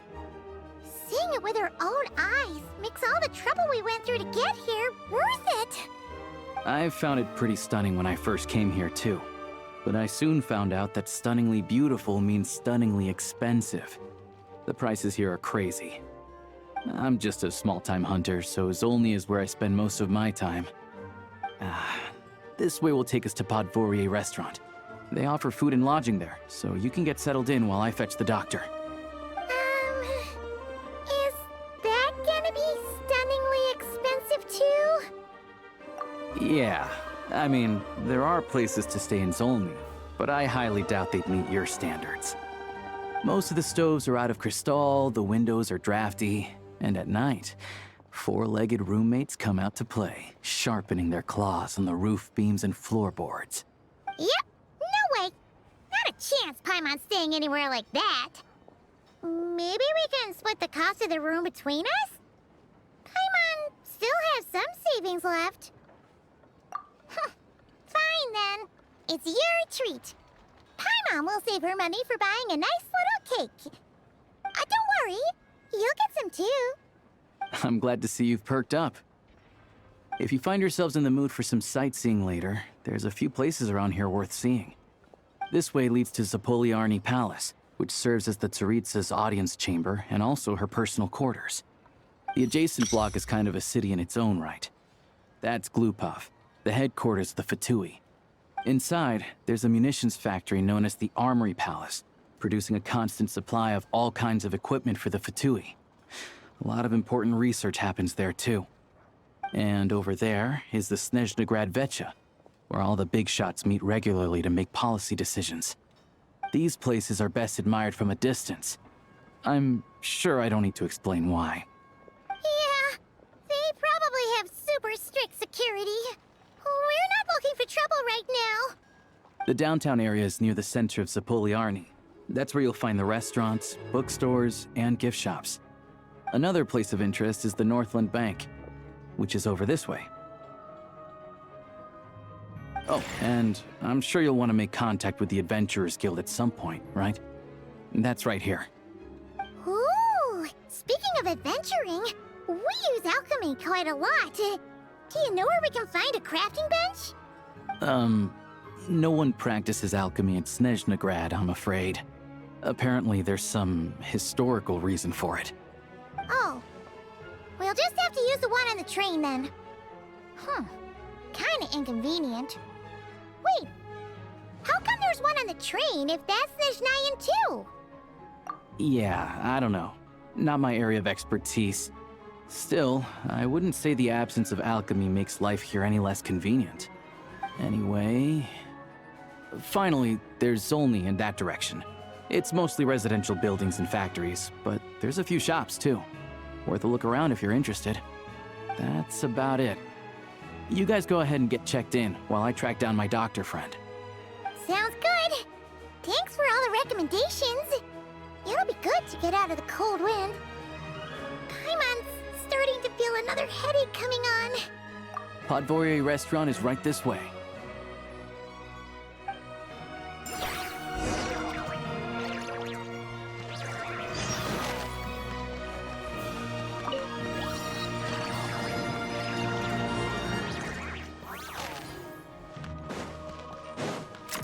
Pick up the pace.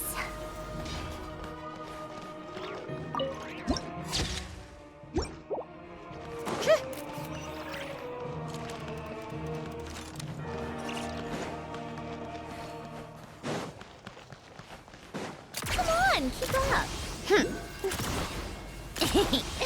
Pick up the pace.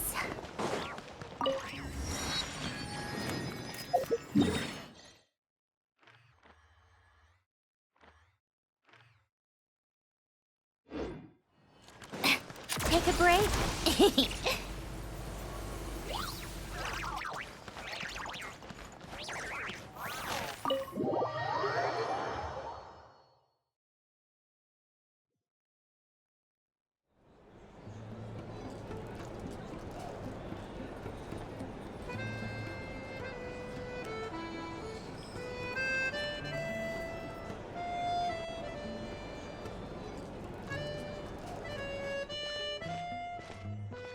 Looks like you get what you pay for, huh?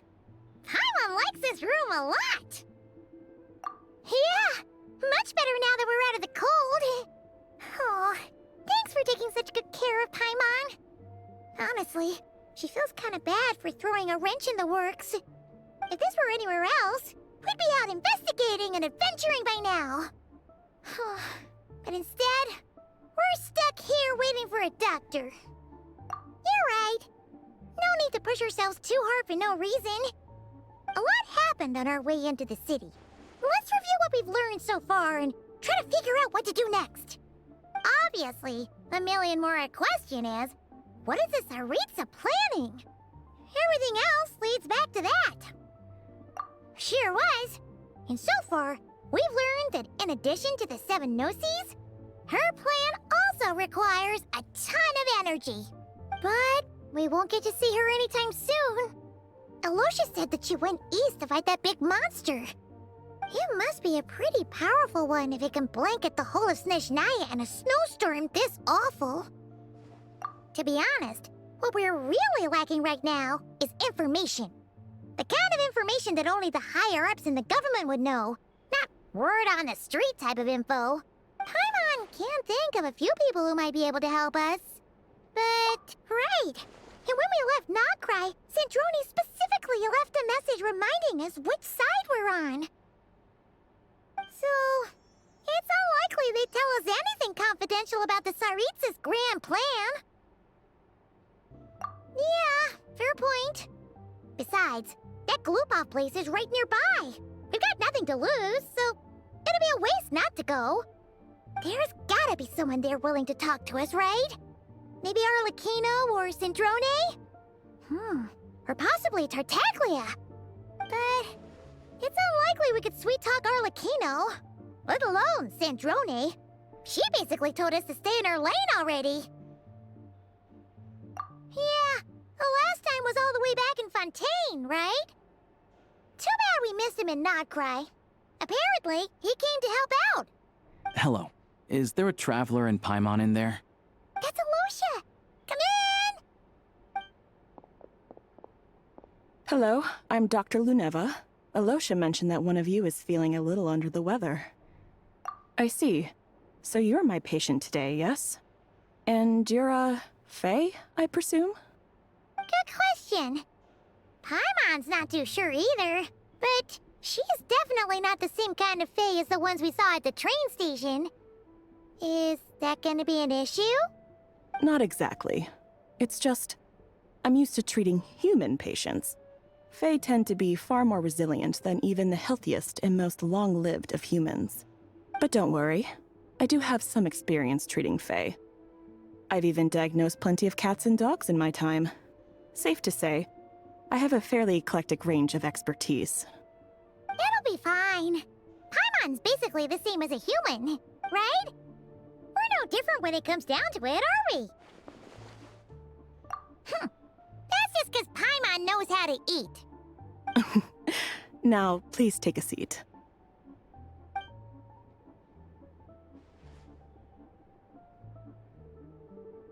Okay, vital signs are good. Test results are all within normal ranges. I don't think it's anything serious. More than likely, you've just caught a cold. I can give you some medicine to tide you over, but as long as you rest properly for the next couple of days, you should feel better. Make sure to keep an eye on your temperature, though. If you find yourself with a persistent low-grade fever, or if your symptoms don't improve, just contact me again. Sounds like there's no cause for alarm. Thank you, Doctor. You're very welcome. Just doing my job. I'll leave you in peace now. Time to visit my next patients. Take care. You heard the doctor. Best you rest up here for a couple days. No sightseeing for the time being. All right, then. Guess we've got no choice. Let's just treat it as a short vacation. I have to get back to it. If you need anything else from the doctor or me, go to the Hunter Trade Station in Zolny. The boss there knows how to reach me. Hey, no big deal. You saved my life in the Shadow Realm.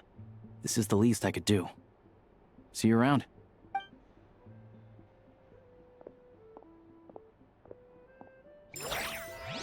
All right, time to find Child and see what he can tell me.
Pick up the pace.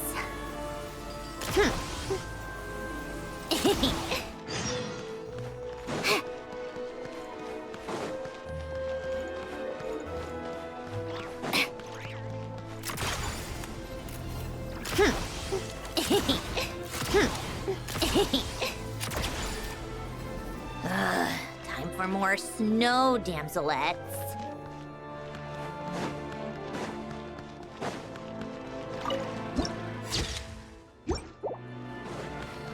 Come on, keep up.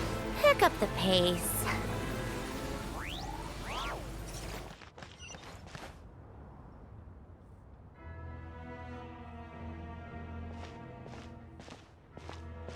Hold on. Please display your invitation letter or permit. Glupov does not accept meeting requests without a prior appointment. You'll have to apply per the advertised booking process and wait until your invitation letter is issued. Might I ask who you're hoping to visit? Another one who thinks the rules don't apply to them. I don't understand why people think they can just talk their way in here. You don't just show up and land a meeting with the Harbinger. But I have to go through the motions for protocol's sake. Honestly, it's such a waste of time asking when I already know what the answer's gonna be. Wait a moment. I'll pass on your message. If Child is unavailable, you'll have to go through the proper procedure.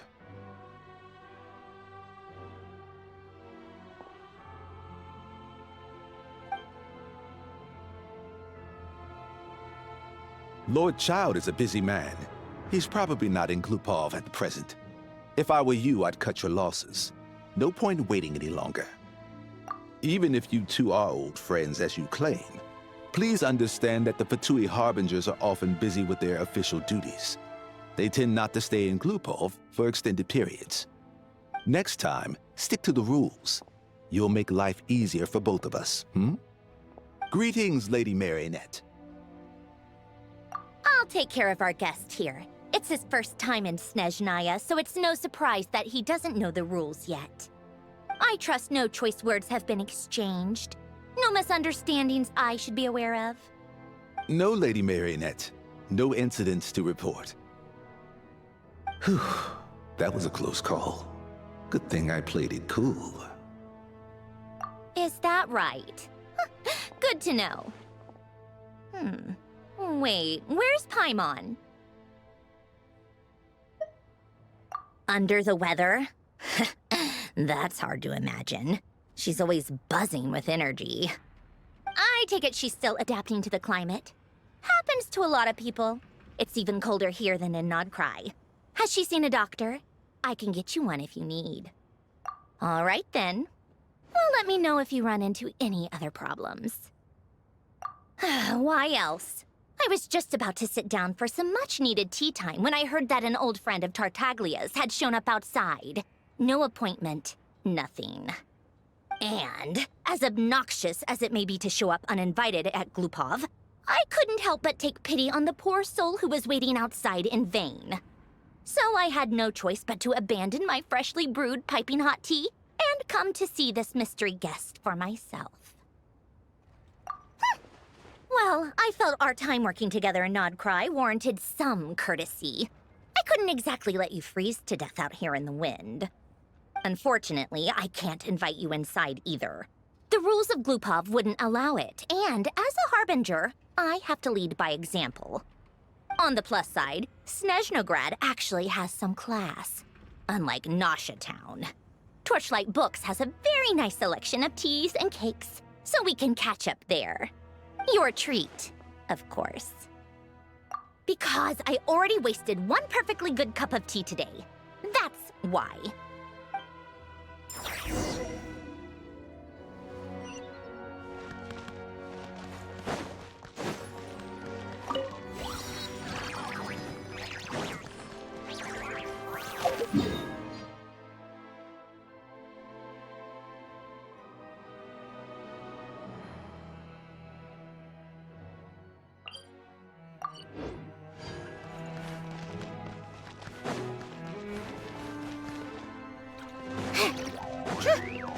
How tiresome.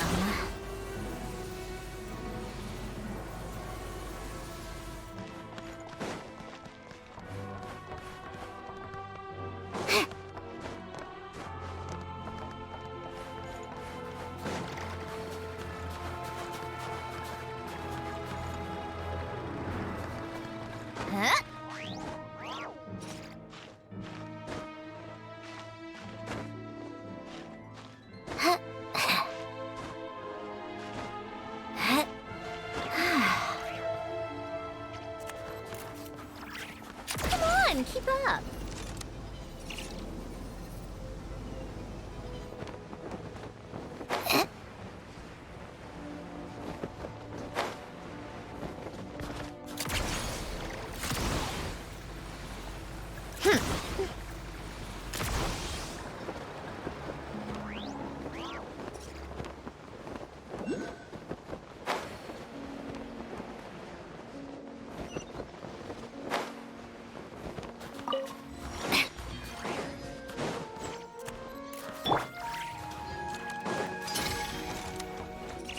Who goes there? Show me what you've got. Take this!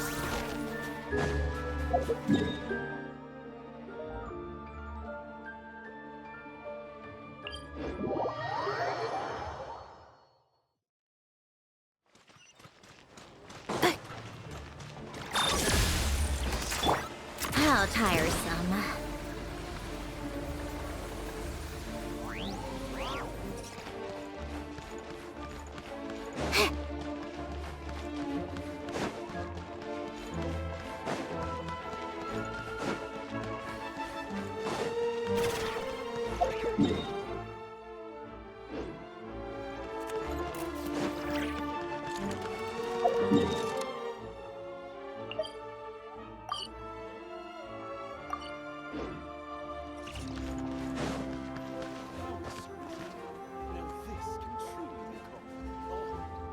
I've ordered for the both of us.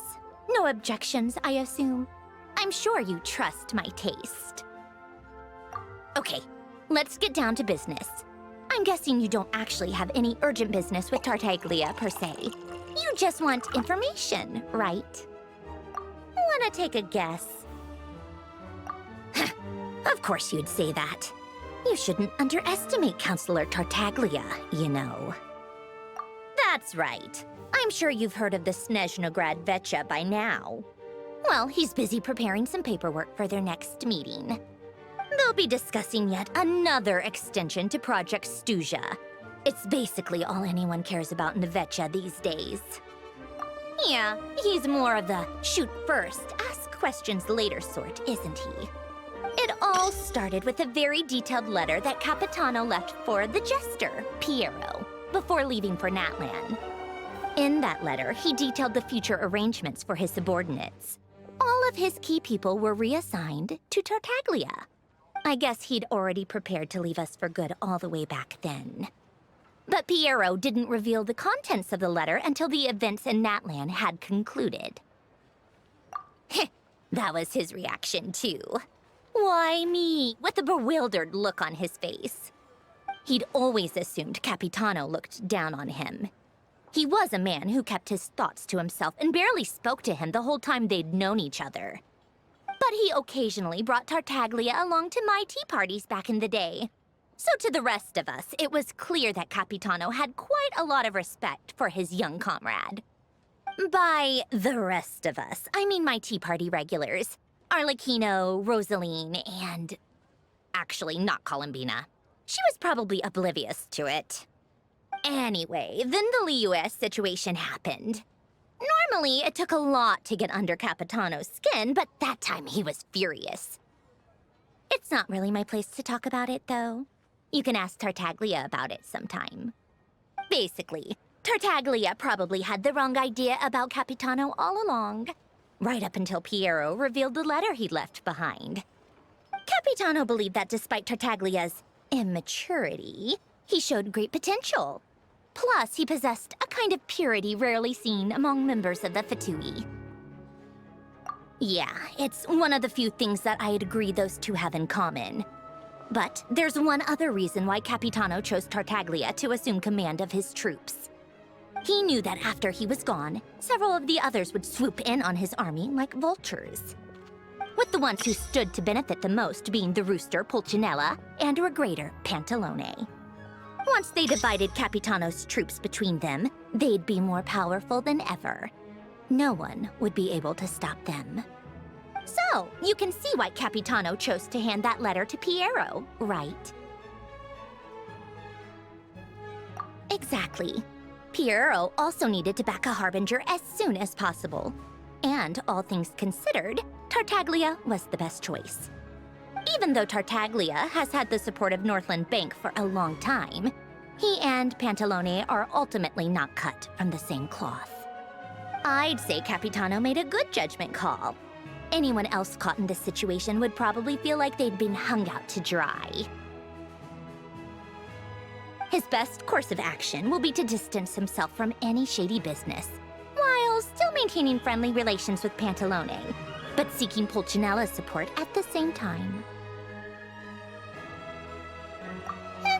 What's the point in having a tea party if you don't spill a little tea? Besides, none of this is confidential anyway. Ask any journalist out there. They'll give you all the lurid details. You'll see it firsthand if you ever sit in on a session of the Snezhnograd Vecha. All the factional strife, whether open or unspoken, it plays out for all to see in that one little room. Having a voice in the Vecha is the only way to steer policies in your favor. So, every person in that room represents a particular interest group. Pantalone, for instance, represents the financial sector, and Tartaglia represents the Fatui soldiers. Personally, I have no interest in political jousting, but since I have a number of engineers and researchers under my command, I have to make their voices heard.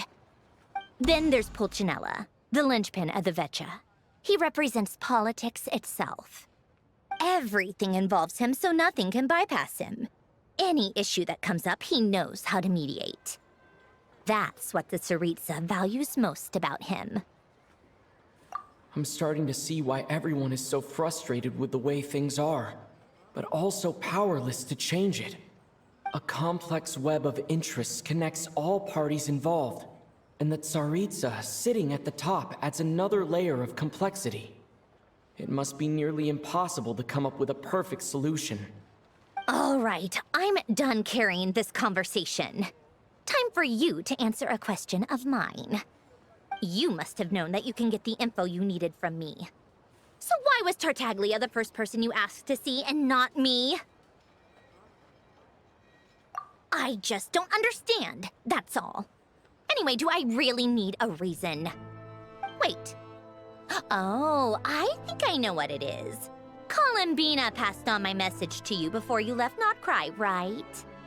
I only meant you should be mindful of which side you're on. Is that actually why you didn't ask for me?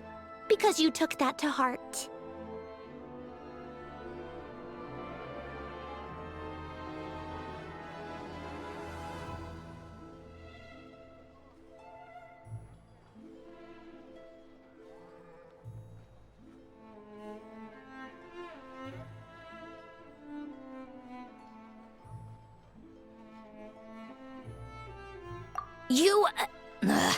Fair enough. It's not your fault. I blame all these politicians I've been hanging around with lately. Always beating about the bush when they talk. I guess it must have rubbed off on me. Anyway, just ask for my help next time, okay? Little things like this are no problem. Lady Marionette. What now? Can't you see I'm on my break? Whatever it is, just leave it on my desk. I'll look at it later. Sorry to disturb you during your break, ma'am, but I'm afraid it's an emergency. Isn't it always? I've told you before, fixing the tracks and transporting ice blocks does not constitute an emergency. The equipment in Svietlo-Laidovka is in urgent need of maintenance. With how the weather's been recently, we suspect that the cause is a buildup of snow, exceeding the maximum weight limit. The supports on one of the machines broke and fell, awakening a dormant beast and leaving many of the ice miners trapped in a nearby ice cave. Luckily, Odette's team was nearby and launched a rescue operation, but we're still facing a severe manpower shortage for both the rescue and engineering teams. I guess that's it then. Our tea party will have to end here. I'm the only engineer you'll need. Do you actually want to come with, or are you just saying that? Nice of you to return the favor. I'll have a couple of people look after Paimon. They can let her know that you had to step out for a while. Given how urgent this is, I'm sure she'll understand. And honestly, I'd rather have your help than anyone else's. Between your skills and experience, You'd be reliable help. Then let's go. You, take 2 people to Pavoyer restaurant. Find his room and watch it like a hawk until we get back. If anything happens to Paimon, you'll be answering to me. Yes, Lady Marionette.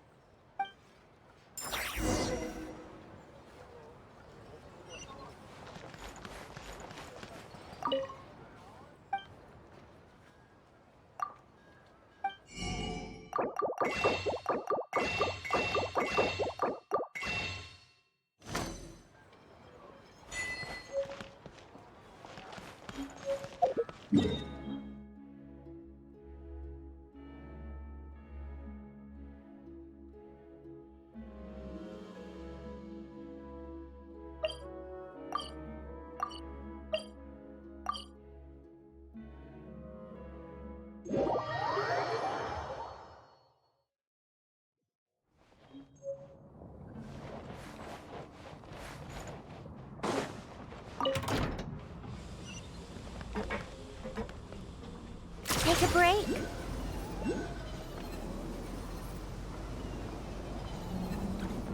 How tiresome.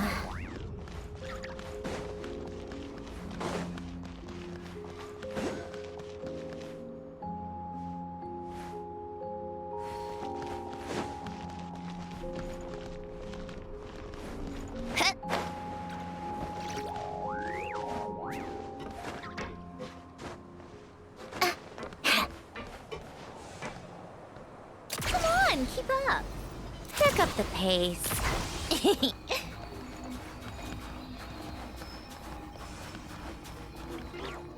Huh?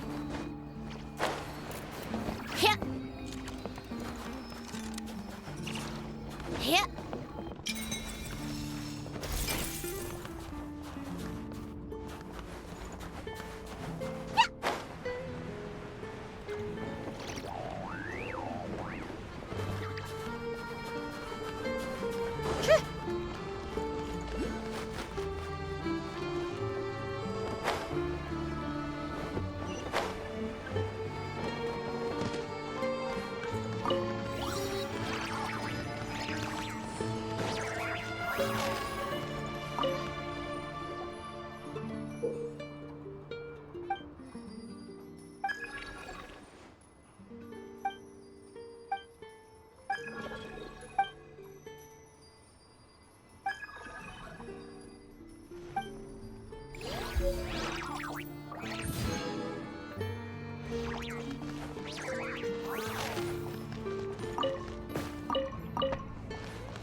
How tiresome.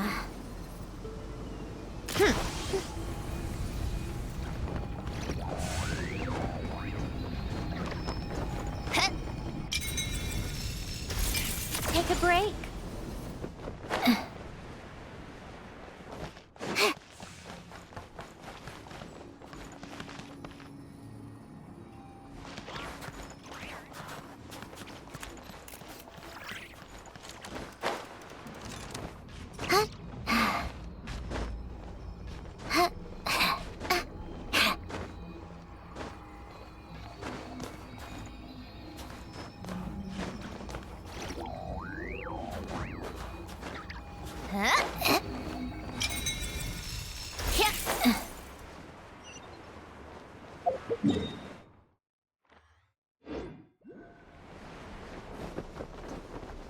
Regrettably, they weren't exaggerating. This is really dangerous. It's a good thing only one of them broke. From what I've been told, most of the trapped miners are over in that direction. Yeah, you do that while I check the rest of the equipment. I'll evacuate the people around here as I go. Meet me back here as soon as you're done.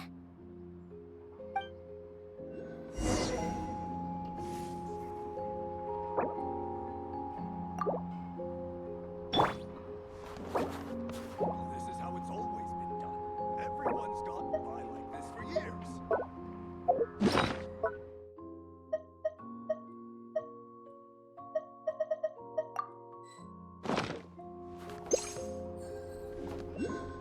I sympathize, but rules are rules.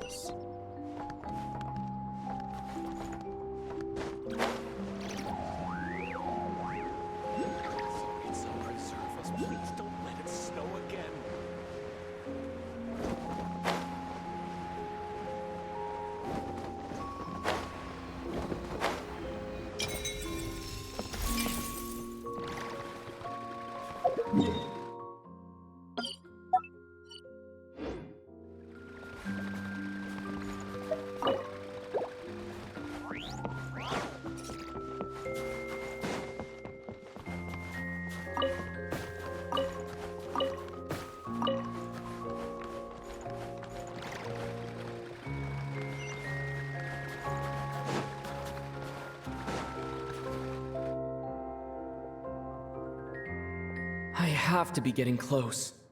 Don't go any further.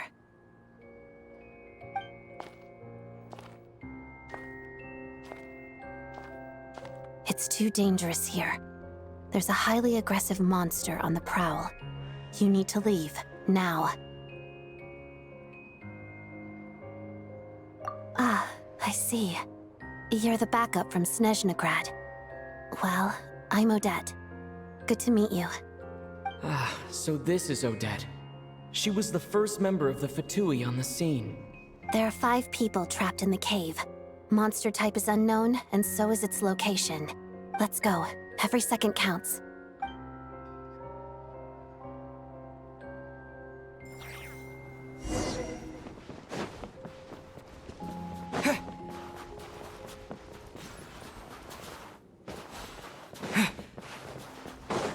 Careful. Something's moving.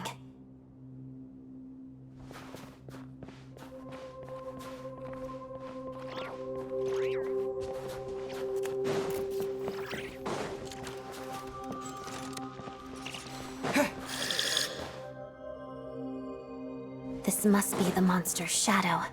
Looks like a tough opponent.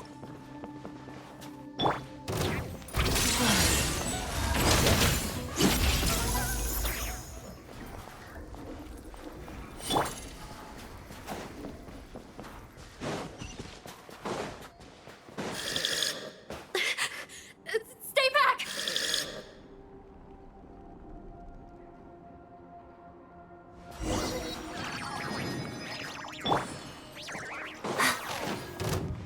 Together. Waltz of the snowflakes.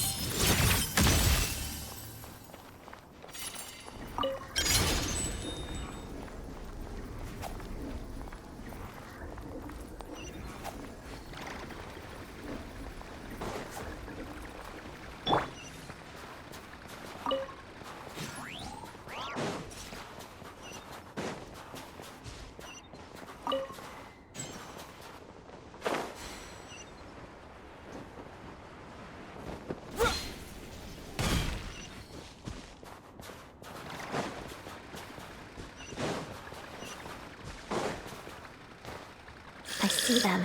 They're right behind the monster. The monster seems very agitated. It could attack at any moment. Let's make the first move. Begin. Pirouette.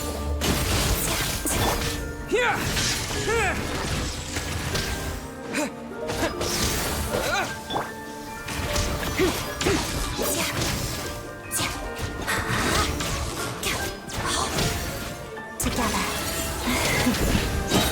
Crystalline Adagio.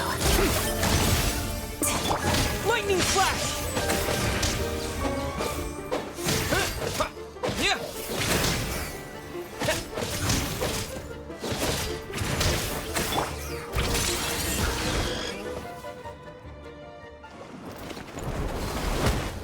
Oh, thank you for saving us.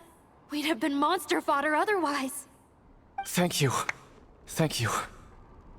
You're welcome. You should be safe now. Follow this route out. He and I will stay behind to watch the rear. Thank you. Come on, let's go. This way.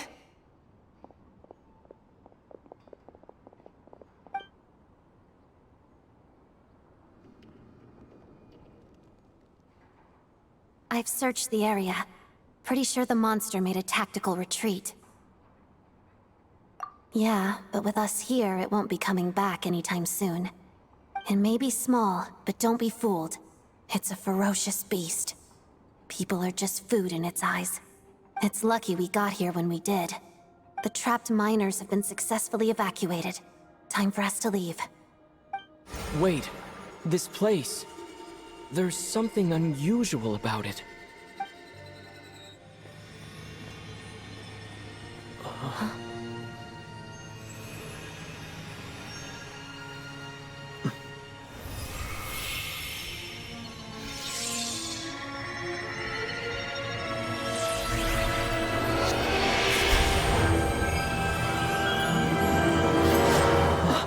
What is that?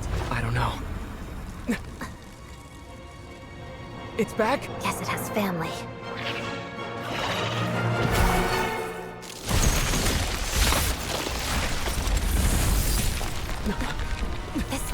Run!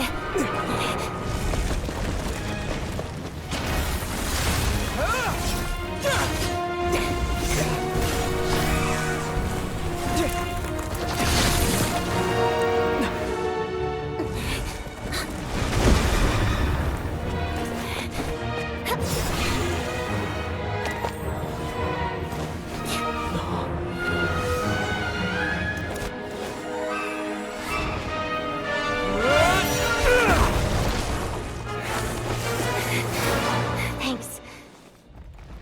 Let's get out of here.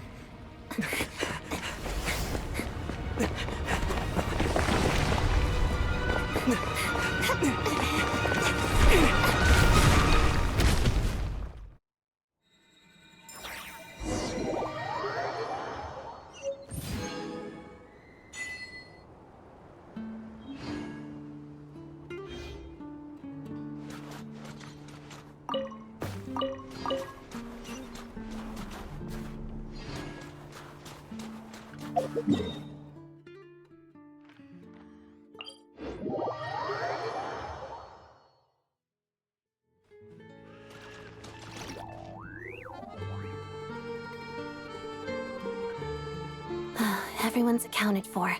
We managed to rescue them all. We also placed a sign at the entrance to the cave, warning people to stay away. You really held your own today. I still don't know your name. Don't think I've seen you before. I'll remember the name. All right then. See you around. Hello, Lady Marionette. I hear the rescue operation was a great success. I knew I could count on you. What brings you here, Odette? Here for a performance? No, a Fatui mission. I happened to be nearby and heard the crash. She hasn't introduced herself then. Odette is the prima ballerina of Snezhnograd. She's quite the celebrity. If you ever hear people mention the two crowning jewels of the Korolievsky troupe, they're talking about Odette and the prima donna, Vodianitsa. On top of that, Odette's also a rising Fatui star. It's looking likely she'll inherit the title of the Fair Lady. She learned all her combat skills from Rosaline herself. Used to be one of her most valued subordinates, too. You flatter me, Lady Marionette. If she's Rosaline's protege, that makes me... Never mind. There's no need to bring it up. No point making things awkward. How's progress on your end, Lady Marionette? Equally successful. I finished reinforcing all the equipment. Took me a little longer without Polonia's help. But the outcome is the same, of course. Even if the heavy snowfall summoned by that monster lasts for another 3 months straight, this equipment won't give way. All right, now that we're done here, it's time to get out of this blizzard. Sure, but Snezhnograd will send someone to investigate and draw up a relief plan. And I guess I'll have to write the incident report myself this time, since it involves a mechanical malfunction. First, Pantalone needs to approve the budget, then Pulcinella has to sign off on the plan. Once they've argued it out and reached a compromise, we can move forward. That's the rough process anyway. Could take anywhere from a couple of weeks to a couple of months, depending on how smoothly it goes. Yup, nothing we can do about it. There's a whole stack of incident reports like this back at the office. The snow has eased a little for now, but there's no telling when that will change with that monster still at large. Fuel for heating is in short supply, and relief is weeks away. There's no immediate threat to life, but still, it just feels like there should be a better way. Hey, quit daydreaming. Let's get back to Snezhnograd. When did you get a new sword? I found it in a cave. It handles pretty nicely. You have a strange affinity for secondhand swords.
10,000. 20,000.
How tiresome.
Huh. Well, if it isn't Counselor Tartaglia, Mr. Big Shot himself. Go easy on me, all right? I'm still recovering from the interrogation the real Big Shots put me through.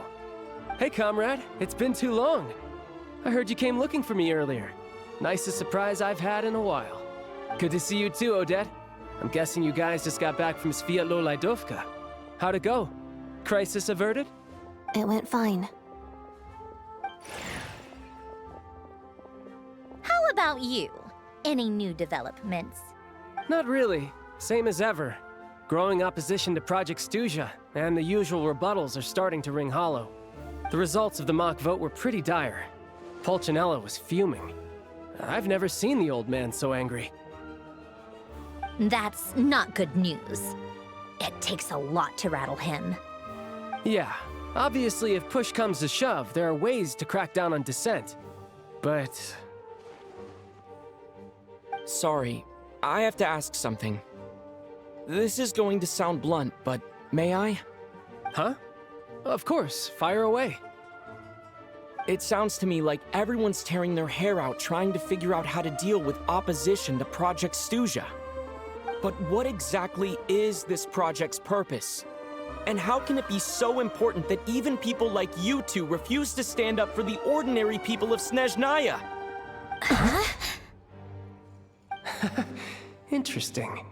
I gotta hand it to you, comrade. You sure don't mince your words. Excuse him? What does he mean, refuse to stand up for ordinary people? Oh my gosh. How does he dare speak to the Harbingers like that?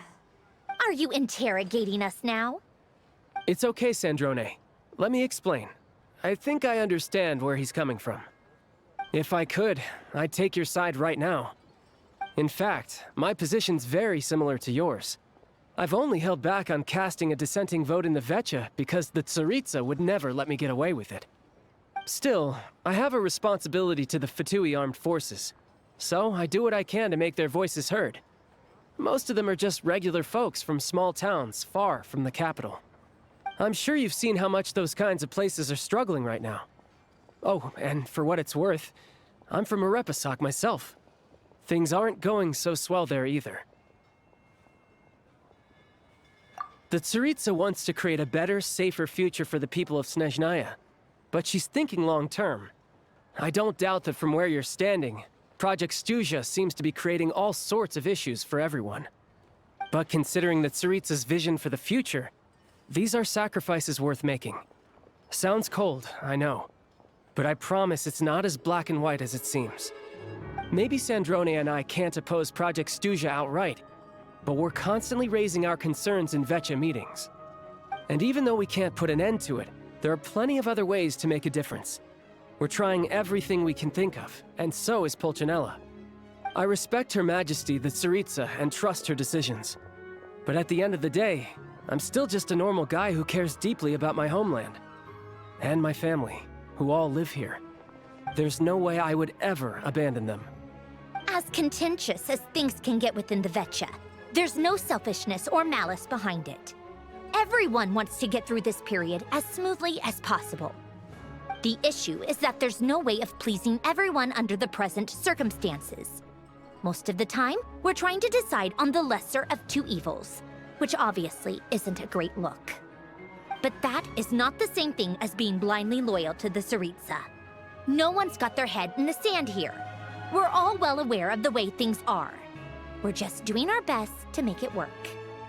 In fairness to Sandrone, she rushed to Sviatlo-Lajdovka's aid the moment she heard that people were in danger.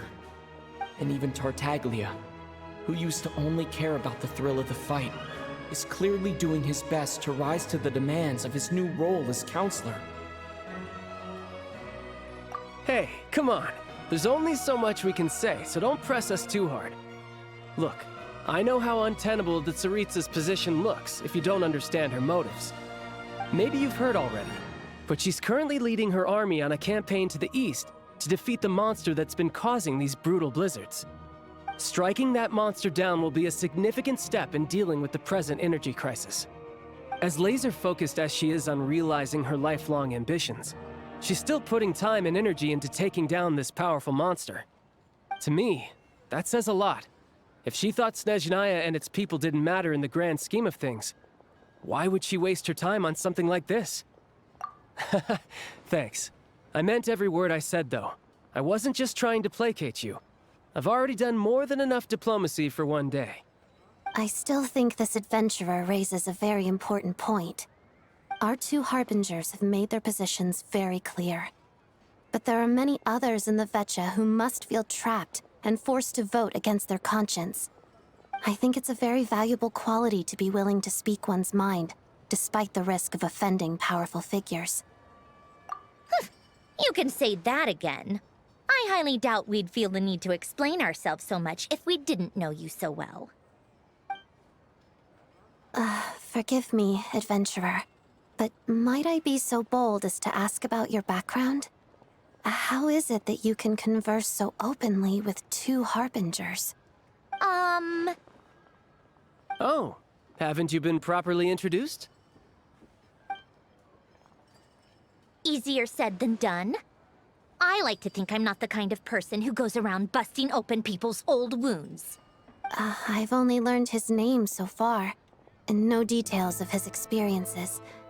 Is something wrong? Uh-oh. Is there no avoiding the subject of Rosaline? No, it's just... all right. I guess there's no getting around it.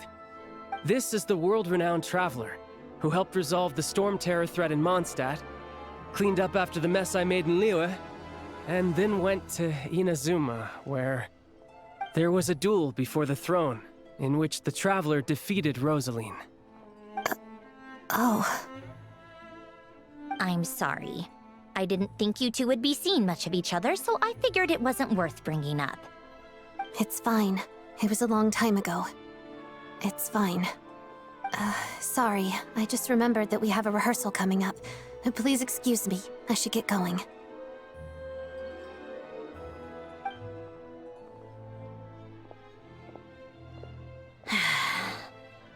I've mentioned this to you before, remember? She was Rosaline's most valued subordinate. But they didn't actually get along.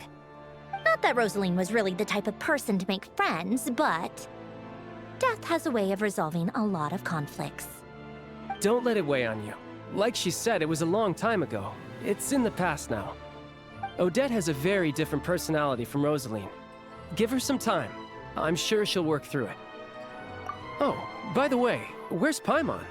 It's not like her to hide away. She hasn't been feeling well, so she's resting at Podvorier restaurant. I got a couple of my people to look after her while we were gone. Oh, right. Sorry to hear that. Poor thing. Reminds me of when Tonya was little. She really felt the cold back then. Used to get ill all the time. I felt so bad for her seeing her lying in bed, coughing. She was so mature for her age, though. Whenever someone came to visit her, she'd greet them with a smile and would never complain. I'm sure Paimon's a good kid, too. You're a little short on manpower, right?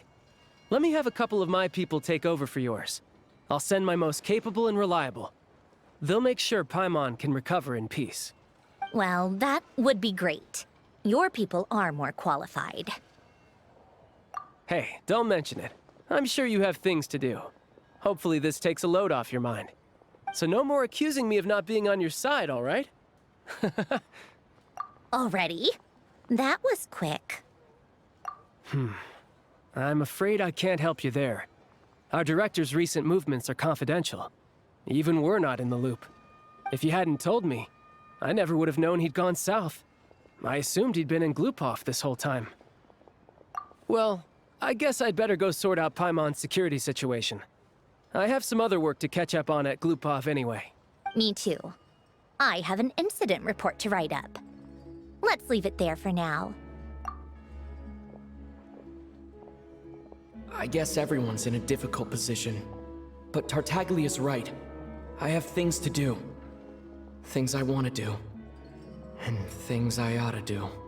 To start with, I should ask Alosha if he knows any way to help Svietlo Lydovka.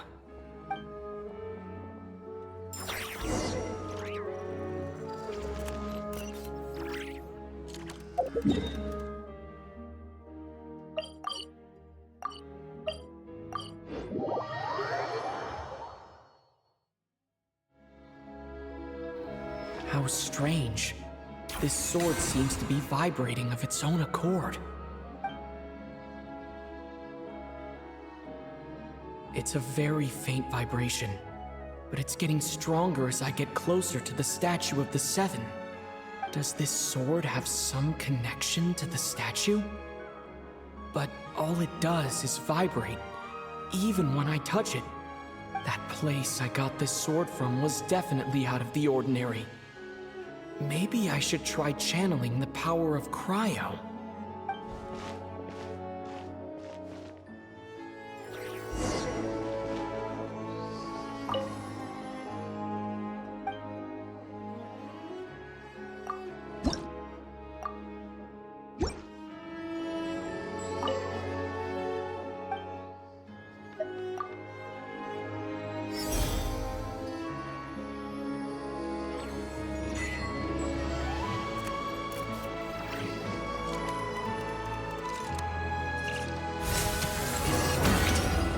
There really is something special about this sword.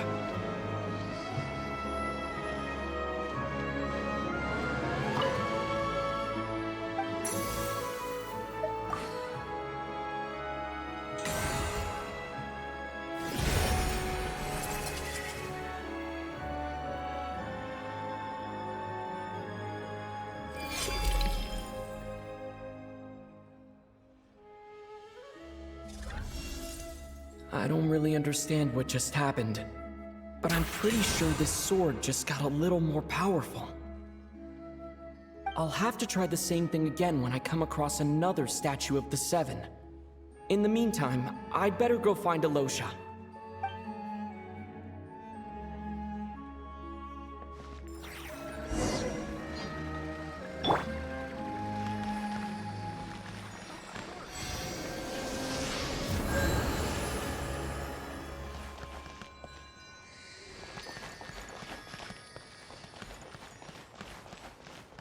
Yeah.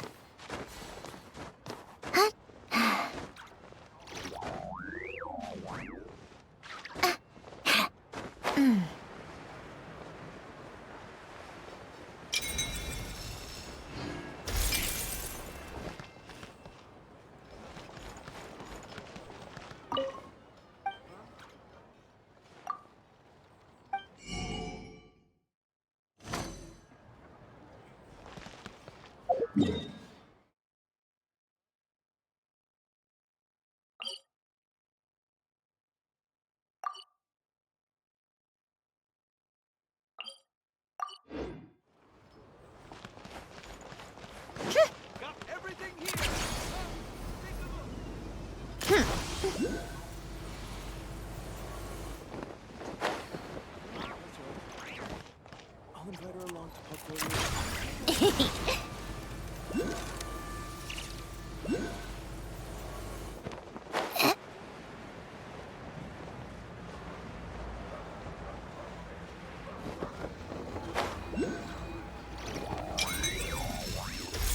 Come on, keep up.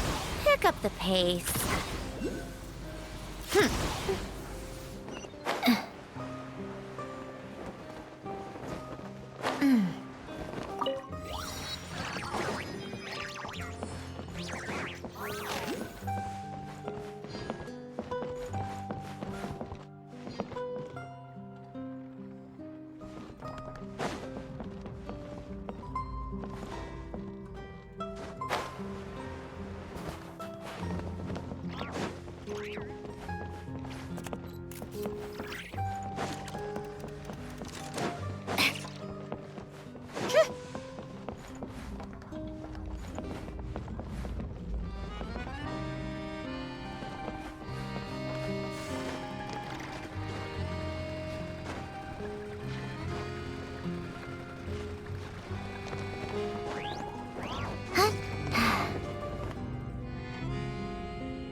take a break.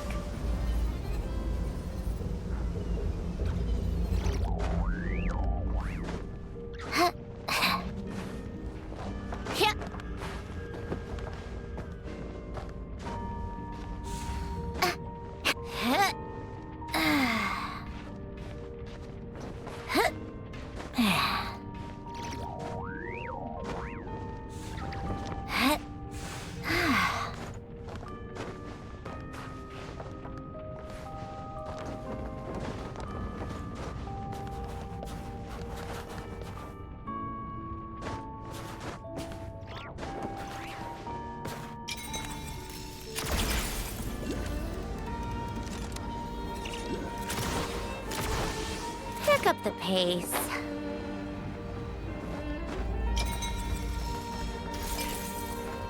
How tiresome.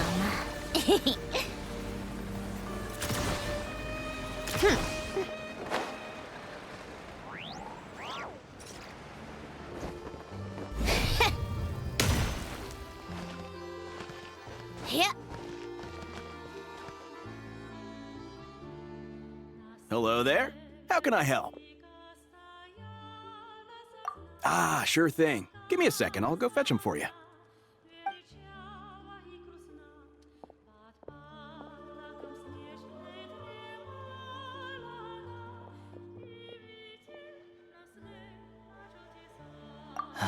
It's a familiar story.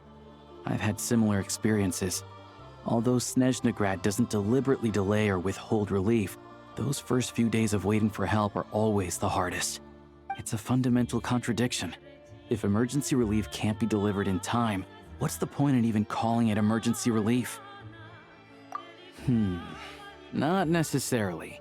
I think there's a good chance that Kresnik Kristall from Stratomoros will start flowing into the market.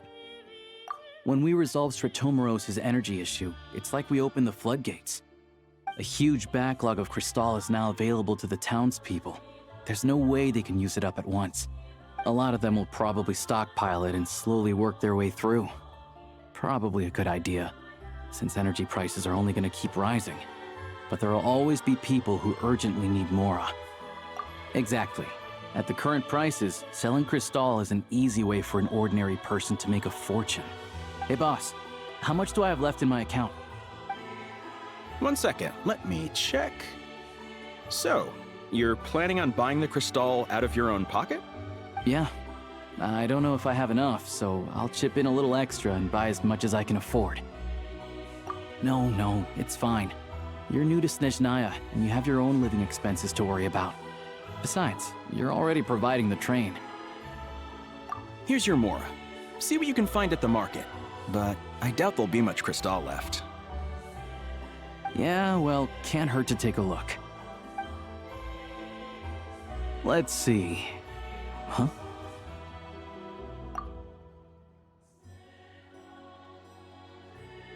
Oh, Alosha, and... Hello. I didn't realize you two knew each other. Yeah, I take on some odd jobs in the city to supplement my hunting income. Sometimes I work as a cleaner or prop hand at the theater where Odette is one of the big stars, so I've met her a few times.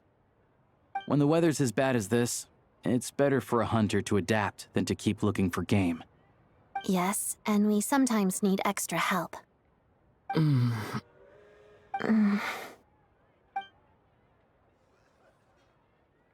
Wait, why is the atmosphere so awkward? I thought things went pretty smoothly in Sviatlo-Lidovka. So, what brings you here, Miss Odette? Looking for some new props? No. After I got back to the theater, I couldn't stop thinking about the situation in Sviatlo-Lidovka. It bothered me so much I couldn't focus on my dancing. So I decided I'd come here and see if there's anything I can do. You too, I presume. I suppose that's why you're here. I didn't feel comfortable expressing my true opinions in front of the Harbingers. Not least because ordinary Fatui like me don't even know what Project Stuja is all about. Without knowing the full picture, I can't make sense of it. And at some point, if things aren't making sense to me, I can't just keep going along with it. So many people feel the same way. They wish they could do something, but all kinds of reservations hold them back. Explains why groups like the Roadcott are springing up to fill the gap. Yes. Well, that's one option. But there are risks to consider with organizations like that. The Fatui does not encourage their activities. Right, because things can get out of hand, and it's hard to hold the right people accountable when they do. I've heard about a few cases like that. Sandrone said Odette was on track to inherit the title of the Fair Lady. If so, she'll be able to find out what Project Stuja is really about. Still, it's probably a little soon to ask her about that. There may be more to the story. What's on your mind? I think we can both agree that no matter which side you're on, it can't stop you from doing the right thing. Where there's a will, there's a way. I know what Rosaline did while she was abroad. You made the right decision, so no hard feelings. So, what's your plan?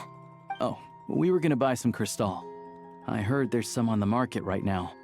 Funny. I had the same idea. In that case, let me pay. I can claim it back as mission expenses.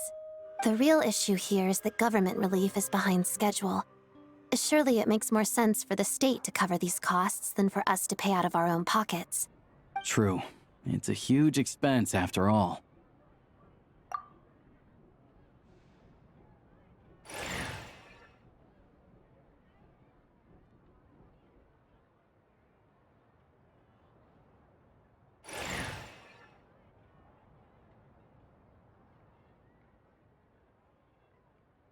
Let me see. I'll take it all, please. And I'll be needing a receipt. Right. Choose mission budget under the expense category, but be sure to specify emergency rescue operation in the description. Otherwise, the normal reimbursement limit will apply. Let's book this train. Regulations say that if we need to transport Kresnik Crystal during Project Stuja, extra carriages can be added 1 hour before departure.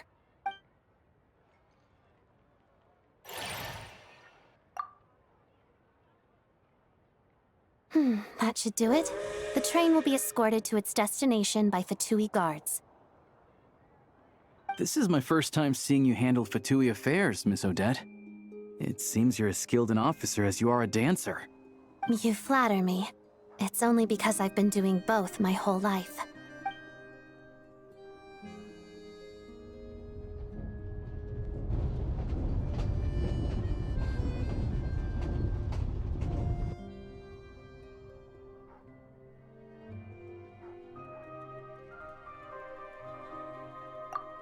Anyway, I bet you've been non-stop today, am I right?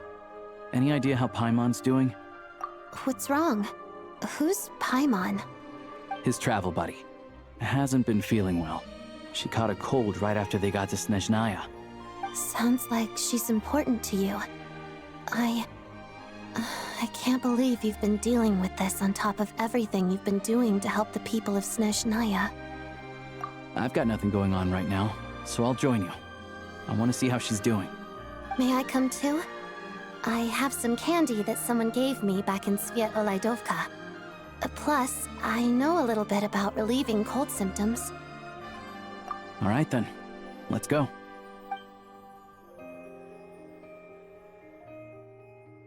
I still don't know what the deal is between these two, but at least the tension seems to have vanished. A good sign, hopefully.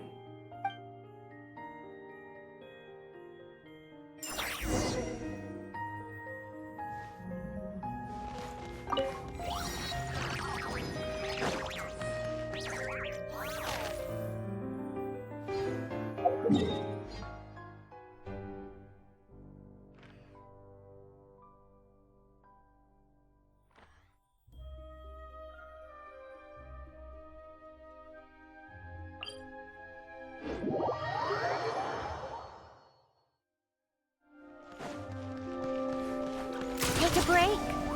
Pick up the pace.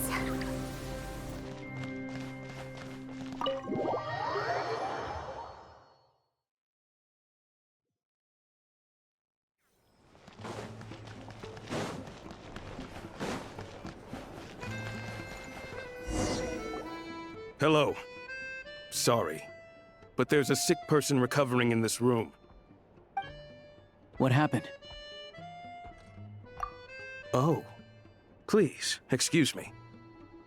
Are you the Traveler? Could I take a quick look at your Adventurer Handbook? Master Child said I should verify your identity.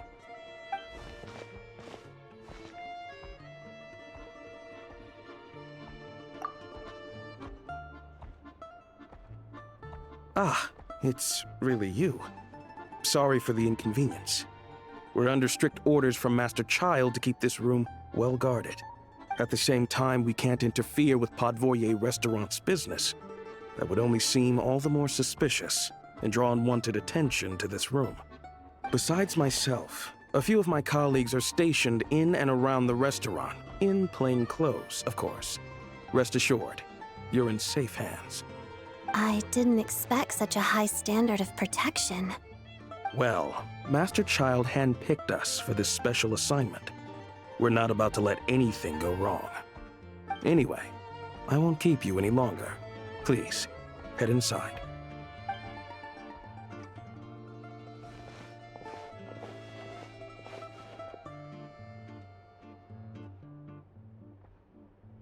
Traveler! Alusha, you're back! Oh, hey! Who's our new friend? Hi, I'm Odette. The Traveler and I crossed paths a few times. Another friend from the Fatui, huh? You're practically a member yourself by this point. Paimon's definitely on the mend. We should be back to our usual travels in a few days' time. Seems like that doctor was right. It's just... Paimon's limbs are still feeling a little chilly. I have just the thing. Whoa! What's this? Is that a flame inside an ice cube? Wait, is this real ice? How's it not melting? And how does the fire keep on burning? All keen observations. You're right. This is called core ignis. Whenever I've caught a cold in the past, I found I recover much more quickly if I place this by my bed. You're welcome to borrow it. Awesome! Wow! It's so nice and warm! Oh, it's like magic. Your name was Odette, right? How did you two meet again? Looks like she's in pretty good spirits. That's a relief. Any progress with your investigation yet? No surprises there, I'm sure. They're not likely to let anything slip.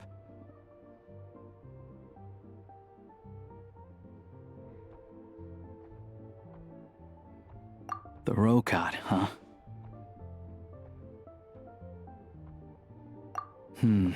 Let me think.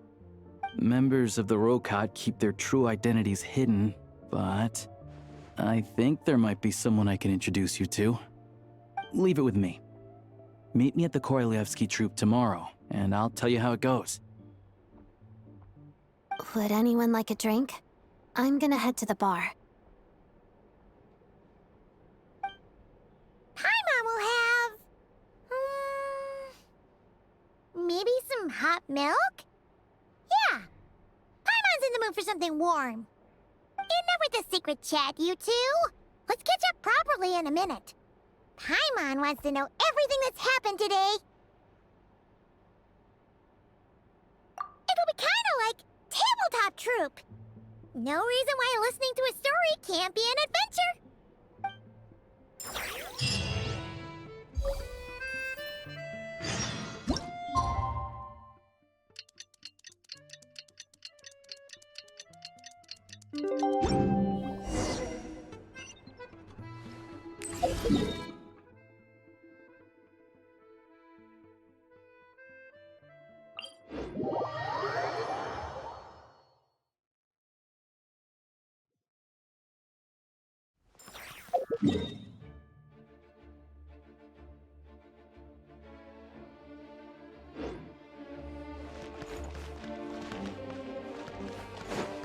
Come on, keep up.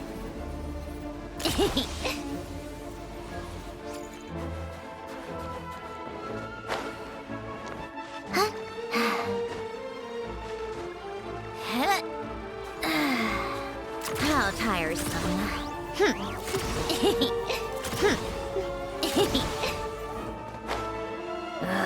Time for more snow. Did you take a break?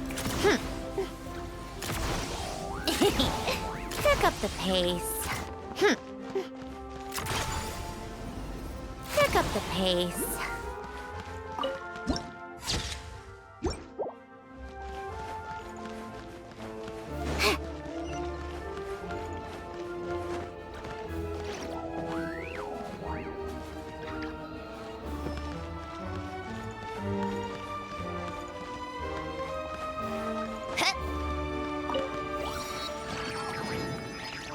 How tiresome.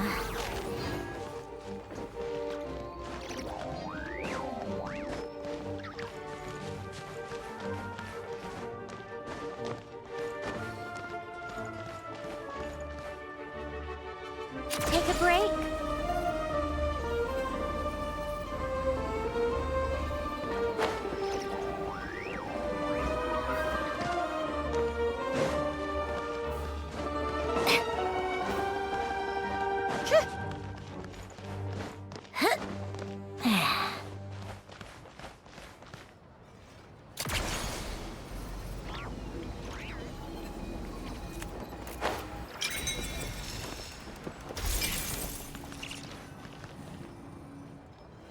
Ah, you made it.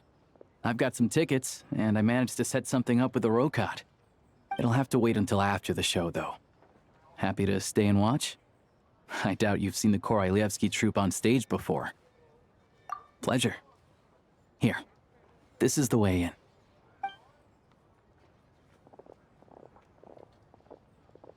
Please present yourself for a routine inspection in accordance with theater regulations. Thank you.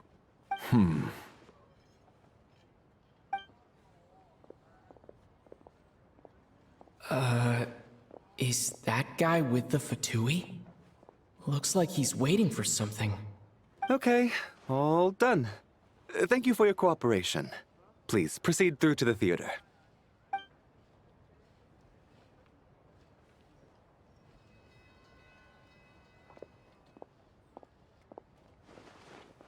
What's up? Everything okay? Snezhnaya's business and political leaders are always passing through here, so it makes sense that security's tight.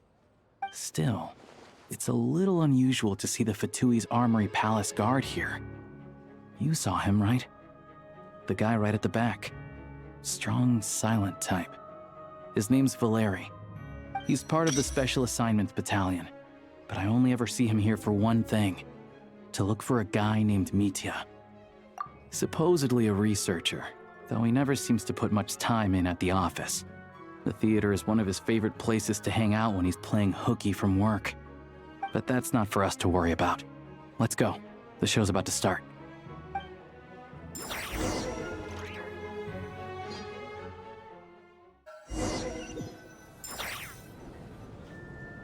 What do you think? Pretty impressive, huh?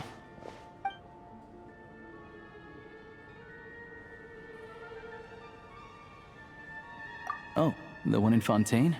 I hear it's iconic. Never seen it for myself, though. Here we are, just in time. Sorry, coming through.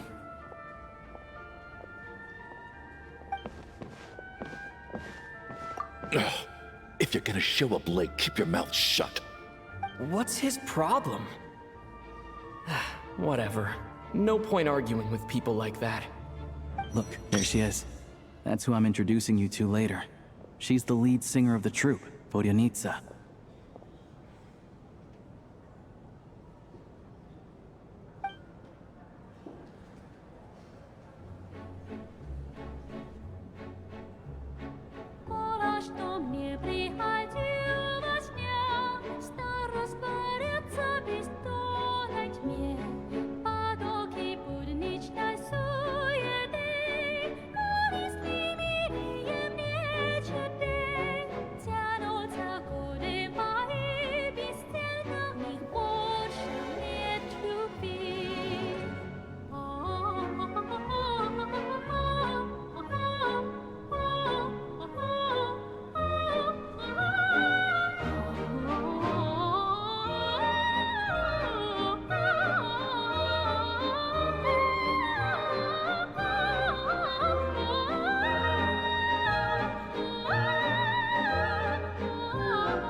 this leads directly to the green room.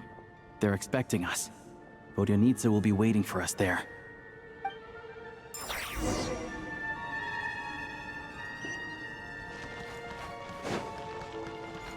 Come on, keep up.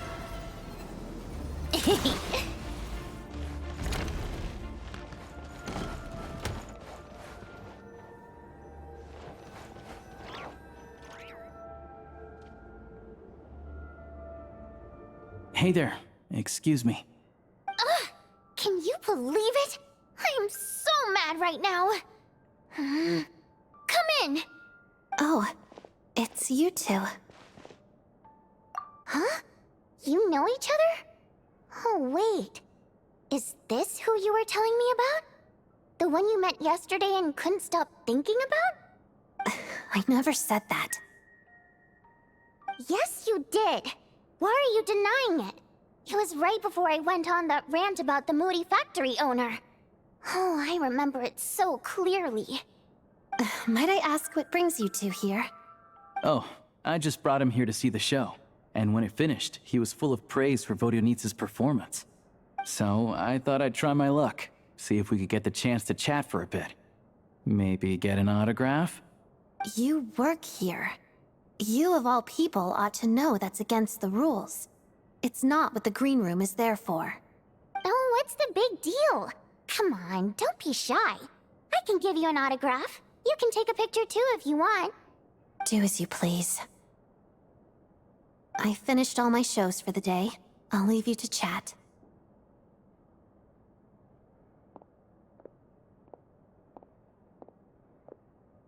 I wasn't making that stuff up, you know. Odette's just too proud to admit it.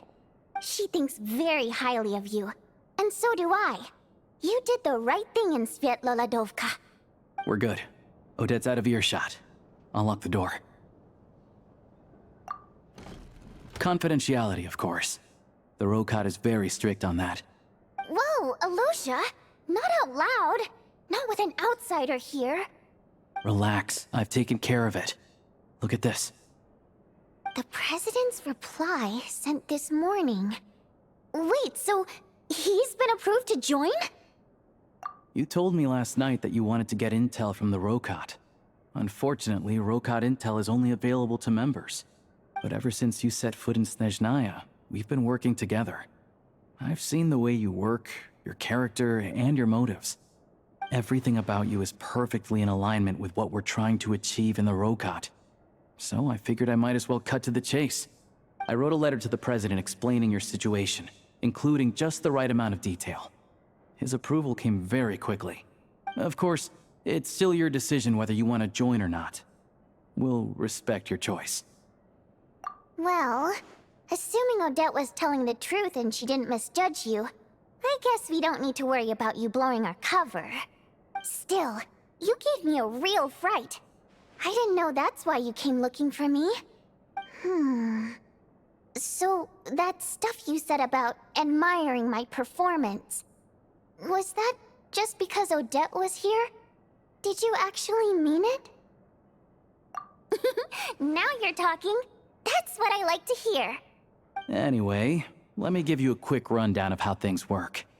Like I said, the Rokat is a covert organization, and we hide our identities. Members typically don't meet in person or even know each other's identities. This helps us maintain a high level of independence and secrecy. Because of this, members are basically free to decide their methods without constraints, so long as the outcome of any activity doesn't violate the organization's principles. After all, we don't have any ostensible contact with each other. This way, if anything goes wrong, no one else will be implicated. Beyond the freedom to choose how you operate, it's also your choice whether to act at all. We have plenty of members who have yet to take any action. In short, joining the Rokat in and of itself won't place any restrictions on your activity in Snezhnaya. There's a code of conduct you can read if it interests you. But basically, as long as you don't plan on using your anonymity to go around doing evil, you'll be fine. I tried reading it 5 or 6 times. Never made it all the way through. Even the most lackluster script makes for more interesting reading. Great. Then I'll go grab an official application form. Be right back.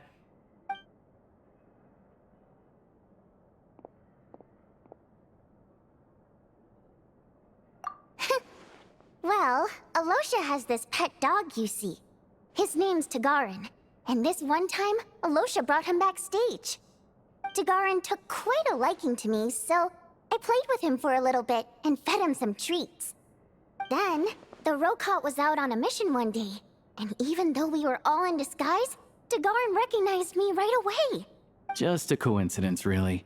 We didn't report it to the higher-ups, though, to avoid dealing with the fallout. Like... my job at the theater, for instance. I really needed to make ends meet. By the way, what were you complaining about just before we came in? Did everything go okay with Chuganov? Everything did not go okay. That's why I was so mad. I tried to make some small talk with him before I went on stage to fish for intel about the Iskra manufacturing plant. But he wouldn't take the bait. No matter what I said, he kept dodging the question. And then he started complaining. He said he didn't appreciate his second-rate seat in the stalls because he usually gets a private box. I mean, what did he expect? Everyone knows that if you want a box seat, you buy a ticket well in advance. But instead, he sends me a letter the day before the show when we're practically sold out. I had to juggle things around just to get him a half-decent seat, hoping he would appreciate the gesture enough to share some information. But nope, he didn't give me anything. Yeah, meeting Chuganov in person has definitely been a disappointing experience. Oh, you probably don't know who we're talking about, do you? Chuganov was that older guy you were sitting next to today. I'm sure he didn't make a great first impression on you either. To the citizenry, he's a family man and a kind boss. But our interactions with him tell a very different story. It's one thing to ask for a favor, but he acts like it's his right. He always expects special treatment. Take the ticket situation, for instance. I've actually gotten him a private box in the past. But not only was he not even grateful, now he's acting like I've sold him short this time. Not to mention that he's never paid for a single one of his tickets. And another thing, if he's such a big family man, why doesn't he bring his wife and daughter to see the show once in a while? I've never seen them here, not even once. Calm down, Vodyanitsa. If you won't do it the easy way, we'll have to try the hard way. But first things first, here's your application form. Go ahead and fill it out.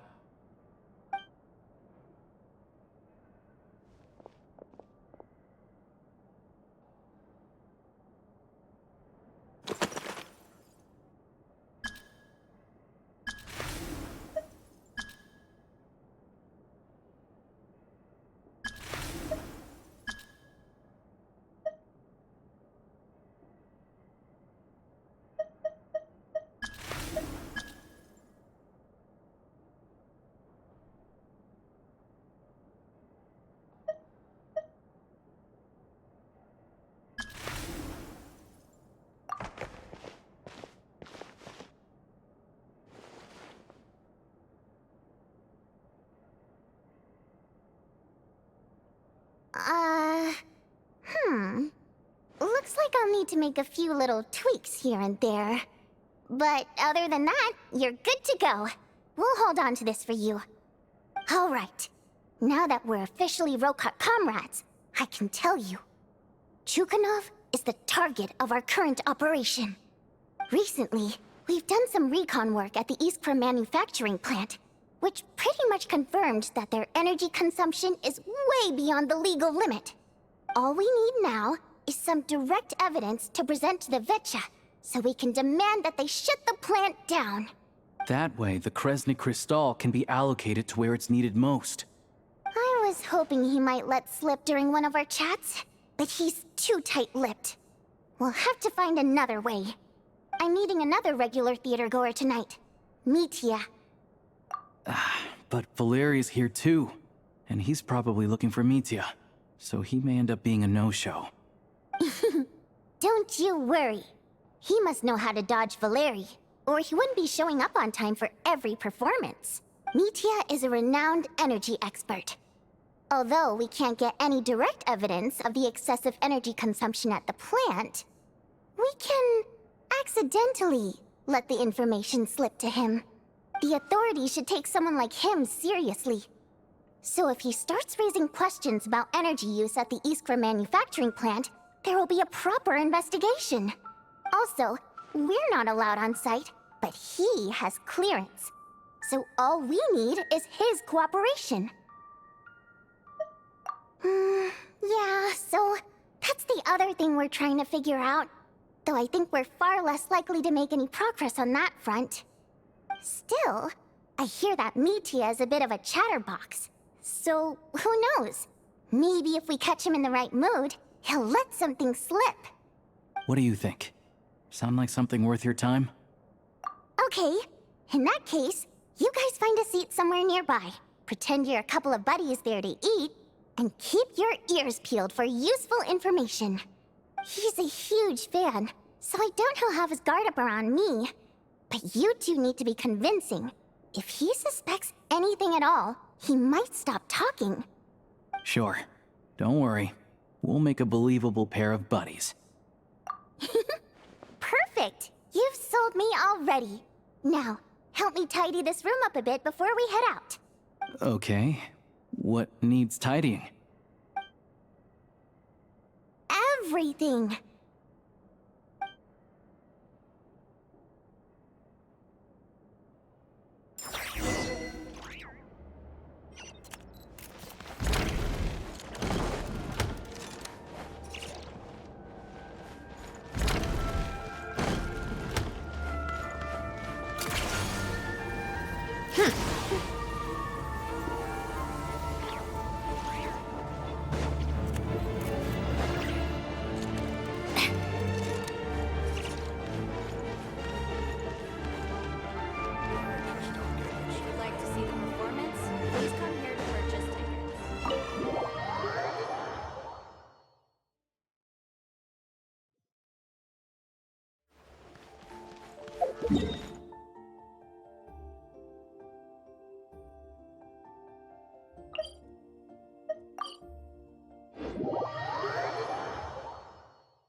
Take a break, pick up the pace.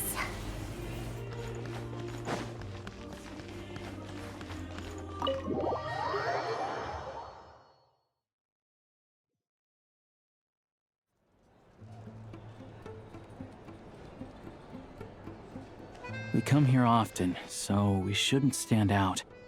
Let's sit here. Now, it's up to Vodyanitsa. Let's see how the conversation goes.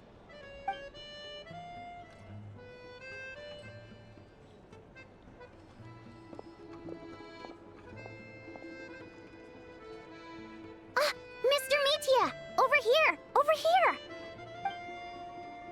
Oh, sorry. I got a little held up on my way here.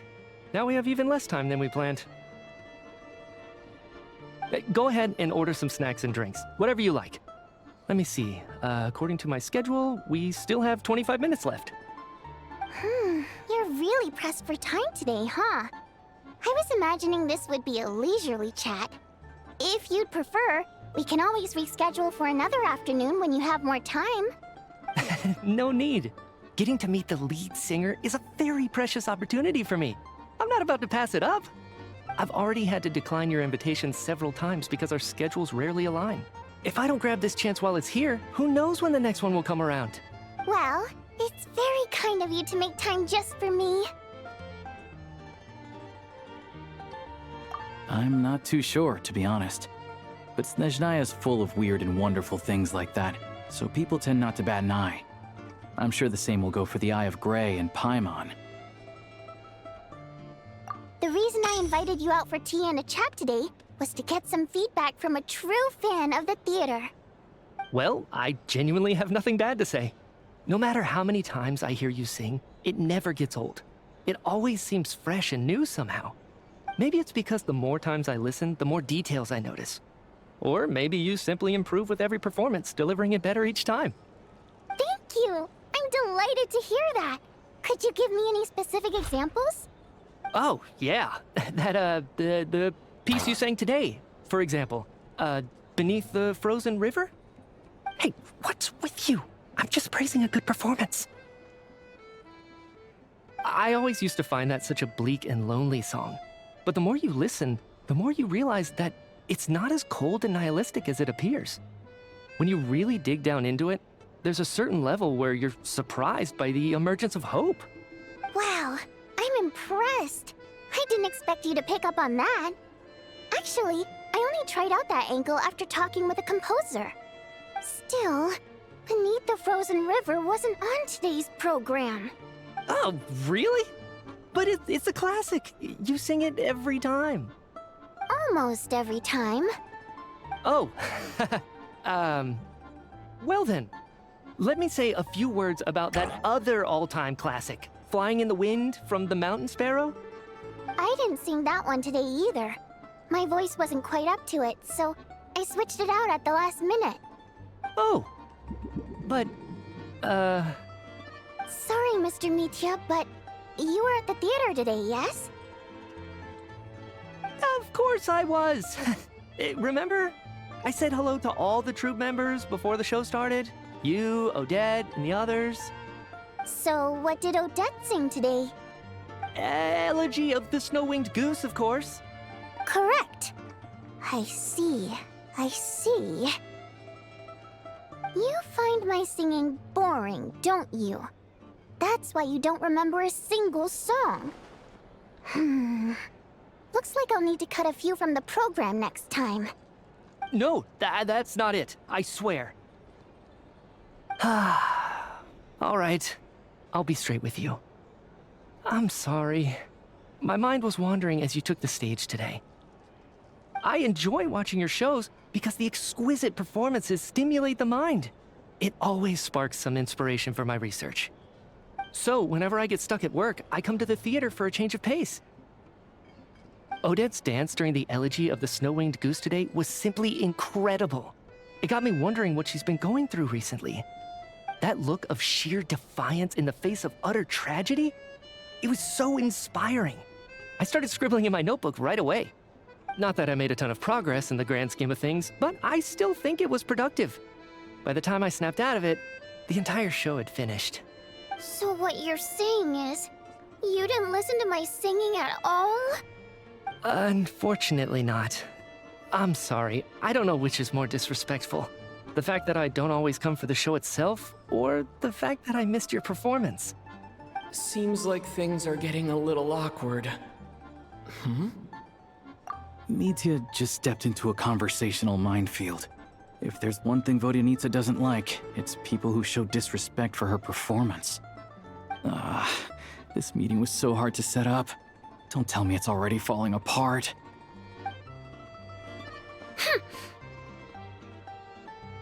It's fine. I suppose this is affirming in its own way. At least, it shows that our performance really touches people's hearts, right? Don't let it bother you. It certainly doesn't bother me. She's showing a lot of restraint. Well, I'll be sure to let Odette know how much you adored her performance. Please don't say that. I always love your performances too. It's just that inspiration struck at the wrong time today. I'm usually all ears. I know, I can tell. That's why I value your opinion. I'm sure some people can't stand it when others praise their coworkers right to their face, but not me. No, sir. Fair enough. I still feel kinda bad though. But you know what I really can't stand? People who only show up to the theater to pretend that they're cultured. Makes me sick to my stomach. Oh yeah, 100%. There are too many of those people around. By the time they're walking out the door, they've forgotten all about the show. What's wrong? You look furious. I don't know if you've heard about the boss of the Eastborough manufacturing plant. He isn't even a theater investor, but he always demands the same privileges as actual investors. Box tickets only, premium drinks, even the right to request specific songs. Well played, Vodyanitsa. Seems like she's harnessing her rage to steer the conversation back on track. Now that you mention it, I've interacted with that guy before. I gotta say, everyone holds him up as an example of a benevolent businessman, but I don't know. I don't see it. Yeah, he couldn't care less about what's happening on stage. He's just there to flaunt his social status. I hate that I have to prepare programs for guys like that. What's the big deal with that factory he runs anyway? I asked around a bit and heard some pretty shocking stories. Sounds like he's just another greedy capitalist. Oh, really? Yep, the things people are saying are pretty damning. Low wages, insanely long working hours, equipment running around the clock. And as if that's not bad enough, he also strictly forbids his employees from giving any kind of interview. Project Stuja has now been extended so many times, we're at the point where crystal rations for the common folk are barely enough to survive on. Yet he even wants to get his greedy hands on them just to boost his own profits. If the rumors are true, he's in serious violation of the law. Interesting. So you've heard about it too? What? So it's really true? Who knows? I've only heard the same rumors you have. But there's no smoke without fire. The Rooster's been coming down on us hard lately, demanding that we track and trace every single batch of Crystal. My coworkers in the Department of Energy have been tearing their hair out over it. The Rooster? I didn't realize he cared that much. Yeah. Even though there are no restrictions on Crystal trading, the poor will wind up freezing to death if we let the rich buy as much as they want. That's clearly unfair. Looks like we'll need to arrange an investigation into the Iskra manufacturing plant as soon as possible. I never knew you kept up with current affairs beyond the theater, Miss Vodyanica. You really have a heart for the common person. Most Fae in your position have long been indifferent to the plight of humans. Well, those of us who choose to live in human cities are naturally going to pay attention to any significant upheaval. Isn't the Rooster a Fae himself? I'm just surprised to learn that even someone with as much experience as him is getting so stressed out over Project Stuja. What is the end goal of this project anyway? This is it. We're finally going there. I'm sure Mitya can sense on some level that she's fishing for information. But since their conversation is so relaxed, he might just let something slip. It's stressing me out too. If I'd only made better progress with my research, things wouldn't have dragged on this long. Oh, so your work is related to Project Stuja? That's right. The Armory Palace needs a brand new energy source. Not the power of the Light Realm and not elemental energy. Right now, the only thing that meets the requirements is the power contained within stellar linchpins. But harnessing that power is costly.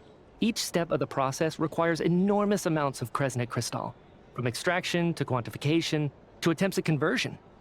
Progress has been painfully slow, and the team is getting burned out as time goes by. Sometimes, I see people staring into space as if in a trance. Could it be that this new energy source has side effects? No, it doesn't affect us, because the energy is used for... Okay, I got it. Stop choking me. Sorry, I can't talk about that. I think we're all just exhausted. We've been working ourselves to the bone for so long with so little progress to show for it. It's no wonder people are struggling to stay motivated. Seems like I owe you an apology. I shouldn't have gotten so mad at you for not paying attention during the show. Don't worry about it. I count myself lucky, to be honest. I don't envy the people who work closely with the Tsaritsa herself. I'd much rather be in my current position. At least I don't have to shoulder any major responsibilities. So they're trying to develop a completely new kind of energy. Yeah, censored by a scarf. Who would have thought? Oh, dear. It looks like my time is up. I'm afraid I have to leave.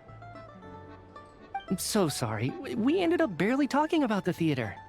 That's okay. It was a pleasure chatting with you, really. Let's make up for it next time. Yeah, hopefully once the work pressure eases up a little, I'll be able to focus more on the performance, and then we'll have more to discuss. We touched on some confidential issues today. I'd be grateful if you could keep it between us. That could have gone worse. Nice job. Why was Mitya in such a hurry to leave, though? Sorry, routine inspection.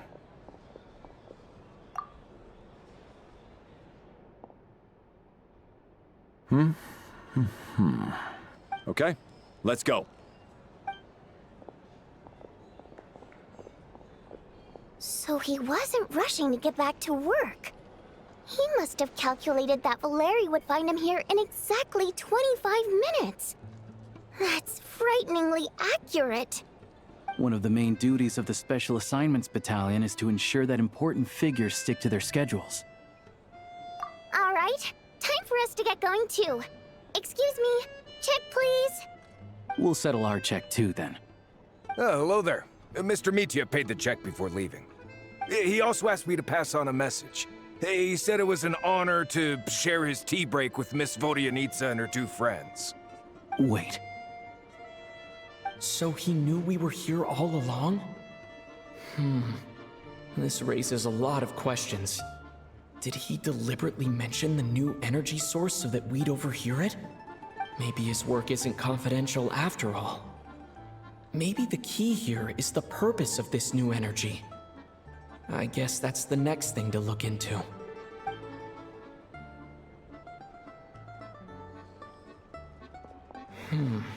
Vodyanitsa and Alosha have left. Time to head back and call it a day.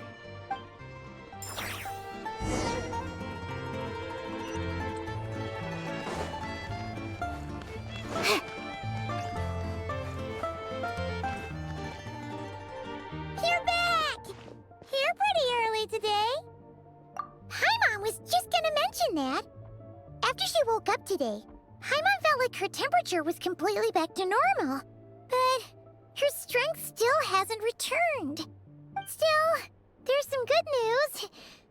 Paimon thinks she might have figured out the source of the problem. It's like there's some kind of mysterious power affecting Paimon.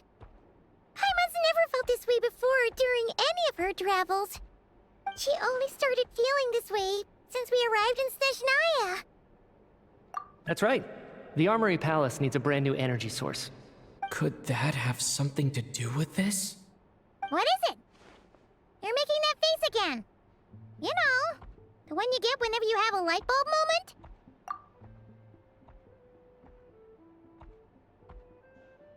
So, they're trying to develop a new energy source here? And you think that might be why Paimon's feeling unwell? Well, Mitya denied that the energy they're researching has any side effects. Although, he did say that people working on the project have been having issues with their concentration and short-term memory. But even so, those are completely different symptoms from Paimon's. It's pretty faint, so it's kind of hard to tell.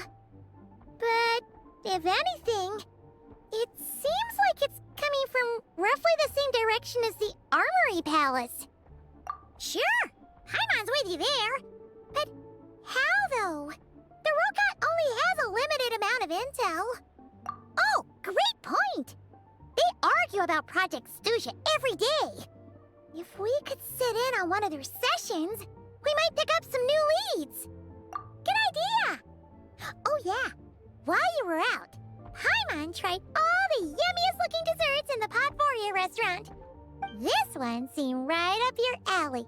So, Paimon saved some for you. Come try it once you finish writing your letter.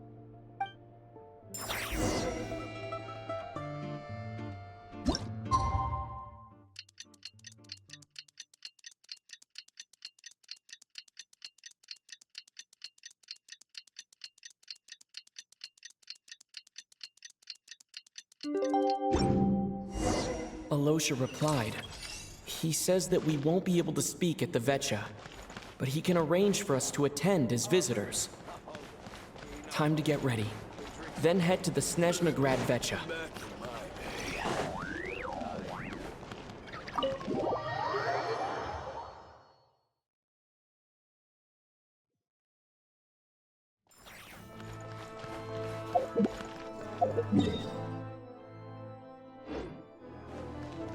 How tiresome.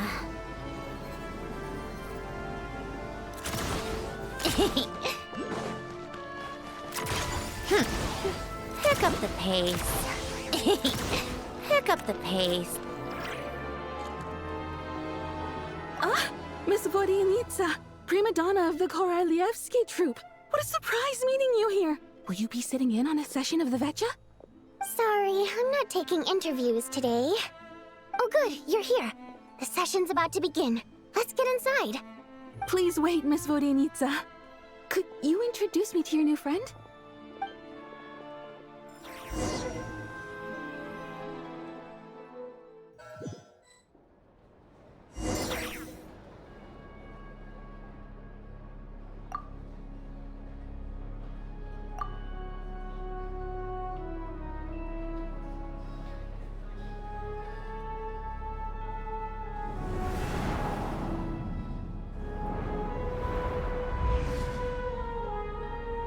In summary, the energy management commitments made for the outgoing period have been delivered upon.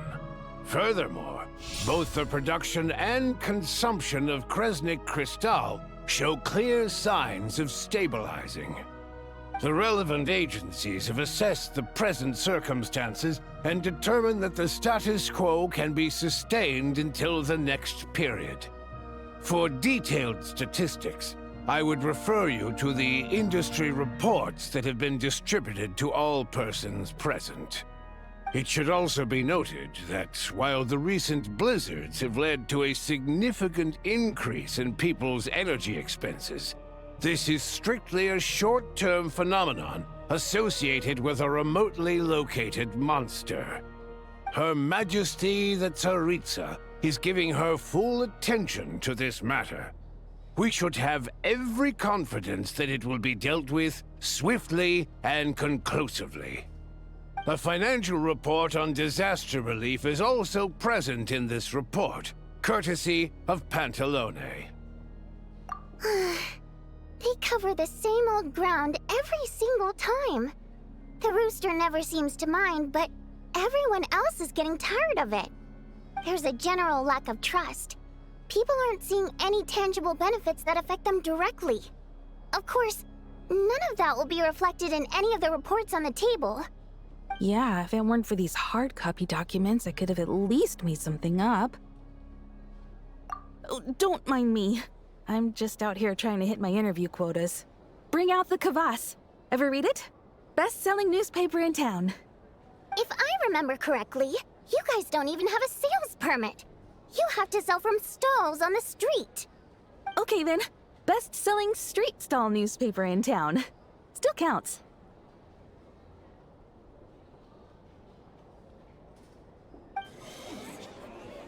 Order! We will now open the floor to the representatives. If there are no further substantive issues to discuss, we will then proceed to a vote on this motion. Snezhnaya has a long tradition of treating members of the Fatui armed forces and their dependents favorably. But recent surveys shows that Fatui families in remote areas have access to 15% less crystal than the average civilian family in Snezhnograd. It's been said many times before, but it bears repeating now. There needs to be a clear and consistent rationale behind how crystal is allocated, or we will soon face immense public backlash. Perhaps you wouldn't need to keep repeating yourself if you would hear me out for once. I say again, true consistency exists only in principle. In the real world, fairness is relative. You appear to treat resource allocation as a simple function of production and population. So what about when the equipment used in production breaks down? Have you factored that into your equation? And do you even know how long it's been since Snezhnaya last conducted a census? If I knew the answers to questions like that, I'm sure I'd be a very wealthy man. And I doubt I'd be going by child. I'd like to bring the focus back to the specific issue I raised. Or do you wish to deny that favorable treatment for Fatui dependents is our long-standing policy? It's easy to be a critic when there's no accountability. That seems to be a running theme in the anti-Project Stuzha cohort. Defeat the ringleader and all other problems will magically resolve themselves. That's what they seem to think. But in case you aren't aware, not one jot in my report would change whether Project Stuja continues or not. So you have no intention whatsoever of finding a solution to this problem? On the contrary, I'm the only one here who ever brings solutions. Child opened by speaking up for the armed forces. Regrator struck back with style and a war of words ensued.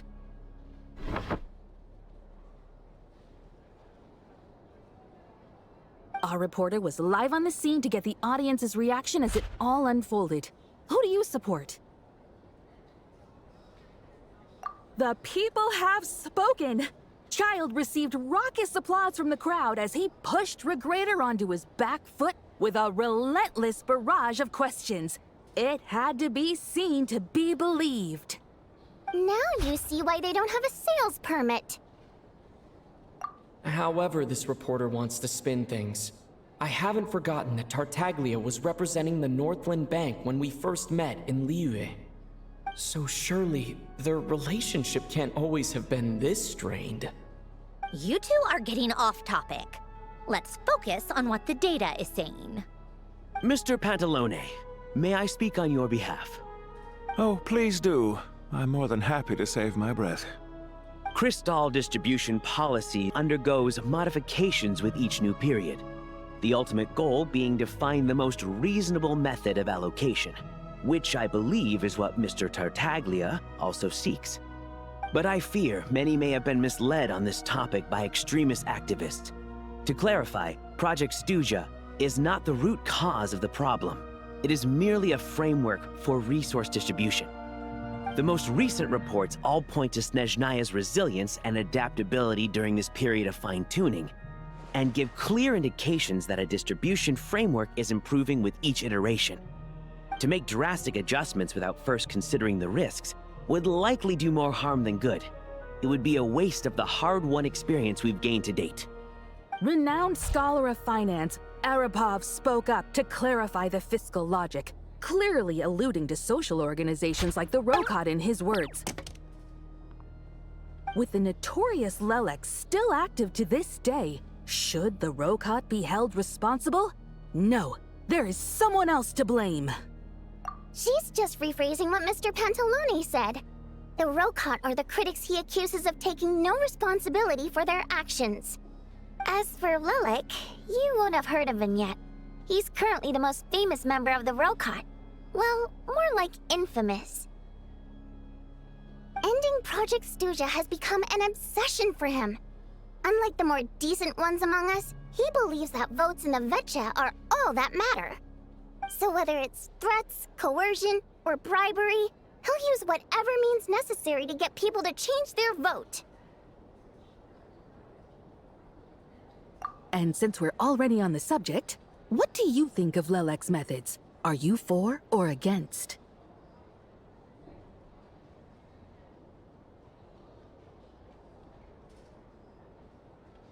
Yes, don't we all? Lelec supporters grow in number by the day. We stand with Lelec! At least someone here wants to take this discussion seriously. I've been considering that issue myself. What you really need is more precise regional data, right? I think it would be easiest to let the Fatui handle it, since they're already in charge of Crystal shipments anyway. We may as well get them to collect some data while they're at it. Whatever you need, you can ask the Fatui to look into it for you. In terms of supervision, I think the Druzhna would be a good fit. I had hoped to discuss this with Miss Vesna, but sadly, she's not present. I will be happy to take a note of your suggestions and present them to Commander Vesna for a decision upon her return. The Commander has always taken a keen interest in Project Stuja. However, given the Druzhna's demanding workload, I'm afraid it may prove difficult for them to provide any practical support. Let us refrain from jumping to conclusions until a concrete and actionable plan is in place. My apologies, Lord Rooster. There are numerous issues to address here, including manpower, time sensitivity, and reporting lines. Nevertheless, I support drafting a proposal. Follow the usual procedure, and it can be raised as a new motion for all parties to evaluate at the appropriate time. In that case, I'd like to share one thought before the proposal is drafted. The issue of time sensitivity was raised just now, which I presume relates to the official reports. In fact, the Energy Commission already collects regular statistics on each urban center and its surrounding area. Would these be of any use? That's a good idea. I read every issue of Svietlolaidovka's report, and although my focus is mostly on the section about equipment operation, the energy consumption statistics also yield a lot of insights. Be that as it may, does no one see an issue with using local data to determine crystal quotas? In the long term, it seems like a very risky solution. Not if they are used purely for reference. So long as we have the report from the Northland Bank's headquarters to corroborate it, no one will be able to fool me. Very well, then. It appears that this arrangement is acceptable to all parties. Yeah, sounds good to me. The members reached a provisional consensus on the issue of improving treatment for Fatui soldiers.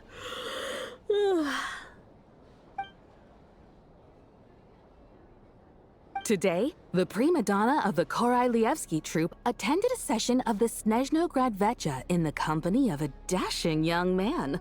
The question on all our minds is, what is the true nature of their relationship? Write anything like that again, and I'm revoking your permission to interview the troupe. Got it?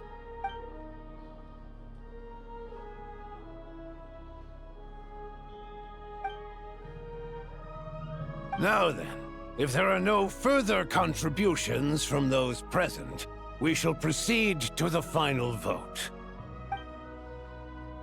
Hey, check it out! What made him vote against? Why now?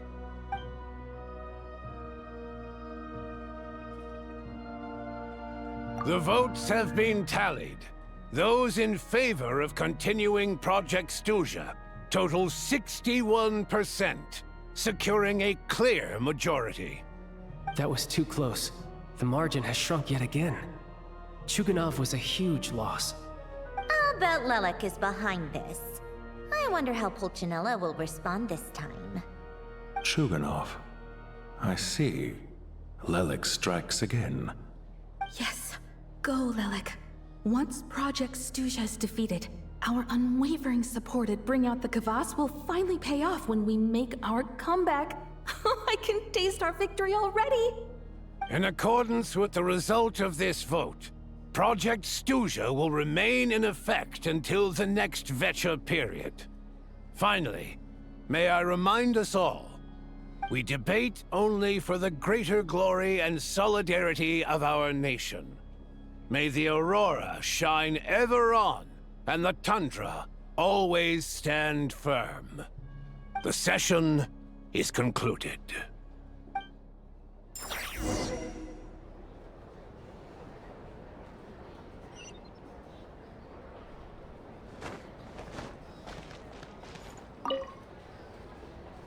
I have to say, I really wasn't expecting Chuganov to vote against Project Stuzha. Well, in principle, Snezhnaya's business and political elites ought to be the ones least likely to oppose it. As we heard, Project Stuzha is basically just a resource distribution framework that requires everyone to cut back during the winter. But even if the policy got cancelled, the Tsaritsa's energy needs wouldn't suddenly go down. The extra demand from the public would have to be filled from somewhere. So logically, the factories would have to take the hit. I got a letter from Mr. Mitya just before today's session. He said he's confirmed that there are issues around overtime and excessive energy consumption at the Iskra manufacturing plant.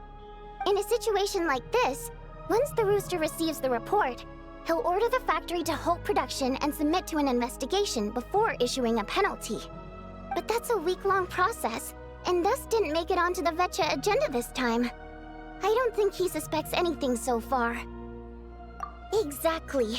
And as you know, he's a very selfish person. I was originally gonna try and flip him after he received notice of the official sanctions. My plan was to convince him that the whole thing was completely unfair. Rather than just sit back and take the hit while his factory stopped production, he'd be better off voting to end Project Stuzha. At least that way, no one else would be able to make any money either, because all the factories would suddenly have more limited energy to work with. But now, he's already voted against it, which means someone must have used more forceful means to change his vote. Just like with everyone else who flipped. Yeah, no one knows why Lilac is so obsessed with ending Project Stuzha, but by the looks of it, he's inching closer and closer to success. Lilac must have strong motivations, given how he'll stop at nothing to achieve his goal. Maybe he knows the full truth of Project Stuzha. Maybe my next step should be to focus on him.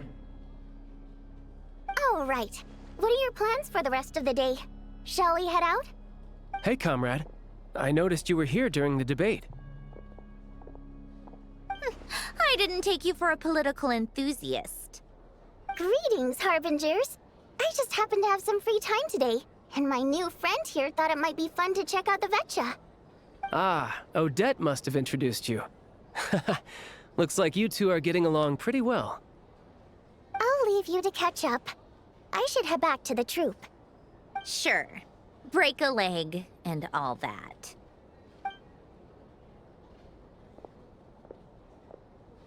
Thought it might be fun to check out the Vetcha, did you? Things are never that simple with you, Traveler. There's no way you're here for kicks and giggles. Tell me I'm wrong. Oh, yeah. To some, he's a captivating enigma. To others, he's the bane of their existence. No one ever thought that some anonymous nobody from the Rokot could cause such a stir. Huh? You want to look into Lelik? Then I'm sure his days of anonymity are numbered. What do you think, Sandrone? Fine by me, I guess. If the Traveler actually manages to expose Lelik, it'll be doing Pulcinella a favor. In return, it seems fair to let him in on what we've learned so far. My thoughts exactly. Sharing is caring, after all. Head back to Glupov and grab the files on Lelik. It's easier to just pull the records than go through the rigmarole of getting the Traveler a visitor's permit. As you command, child, sir. In that case, since we're going to be waiting anyway, I'll have someone brew a pot of black tea.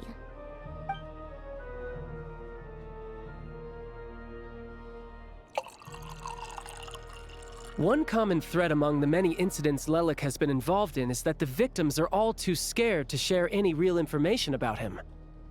Clearly, he must have threatened them in some way. His modus operandi is to silently infiltrate the scene and leave a threatening letter behind.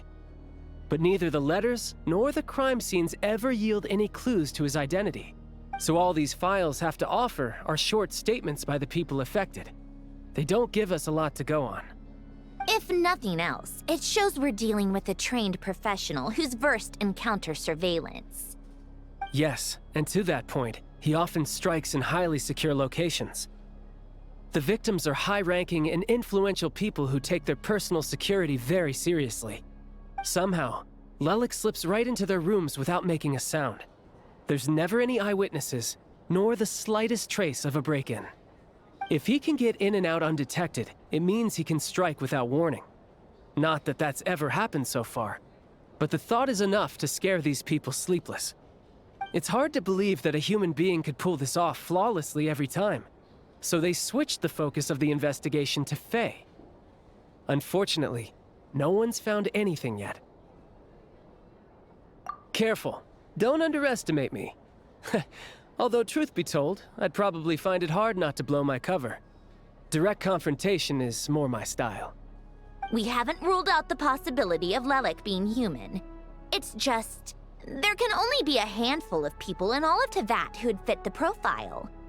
Faye, on the other hand, plenty would have the ability, but few would have the motive. No, not as strong as me. You'll never find the culprit with criteria like that. Let's go with a little weaker than me. Oh, you hit me right where it hurts. I'll admit, he's strong and meticulous. But can we at least limit this to candidates who have something to do with Snezhnaya? He's just trying to find a reference point. Stop getting fixated on who's stronger than who. But that's the most important thing. In my opinion, anyway.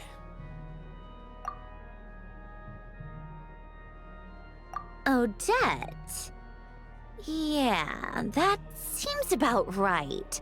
Her skills are solid, and she's always calm under pressure. Except she's Fatui, so the likelihood of her working against us is pretty low. But yeah, much more accurate than your previous example, at least. No, wait a moment.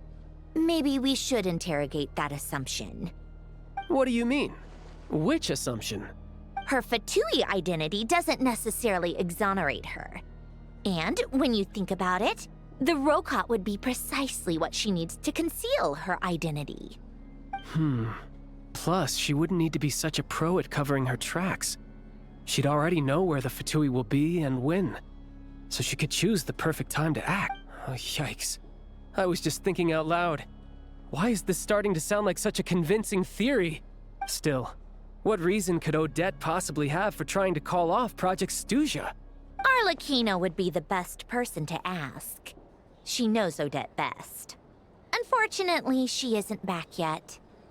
Rosaline used to open up to her in private about her struggles with Odette. As I'm sure you can imagine, Arlecchino is quite a lot better with children than Rosaline was. She gave her some tips on how to handle the situation, and Rosaline managed to reach a settlement with Odette before leaving. So I suppose there were at least no lifelong regrets left behind. Beyond that, I don't know the details about that side of things. But I do know that Odette definitely has a motive to hold a grudge against Project Stuja. The reason being, her father passed away during the early stages of the project. That was back before it had been named Project Stuja, when things were still being worked out. But in essence, it's remained the same ever since. Huh. The more you know. Rosaline was always so self-centered. I never understood why she started paying so much attention to Odette.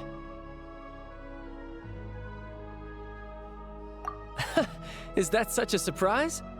If you cast your mind back, you may remember that Rosaline and I weren't exactly close.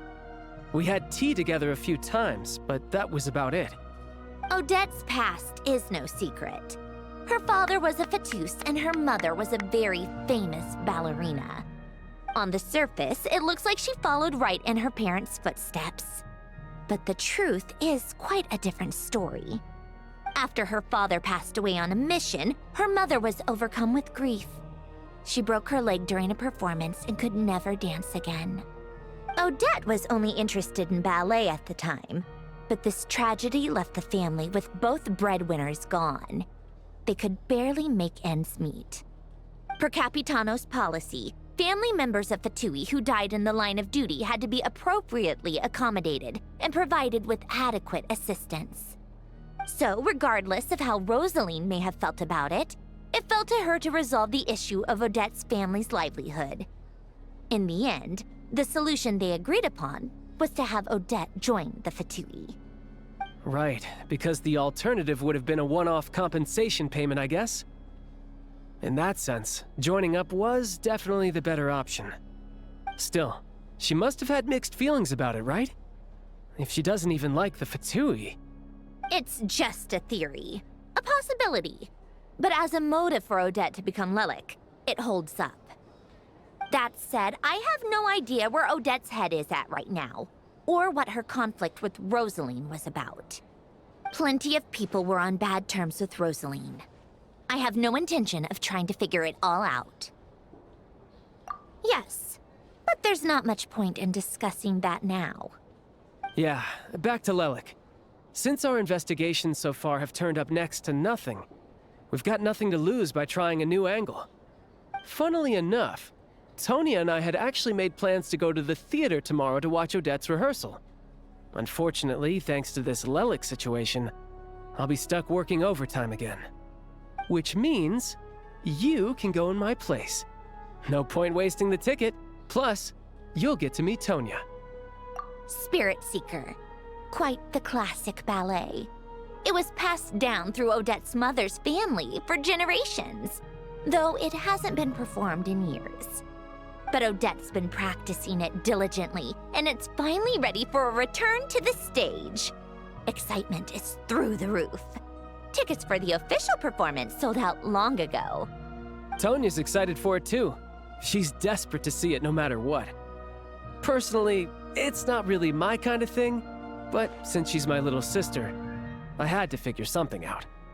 I've actually seen it several times before. The story's pretty straightforward. The lead character follows a trail of clues left behind by a spirit, gradually recovering her memories along the way.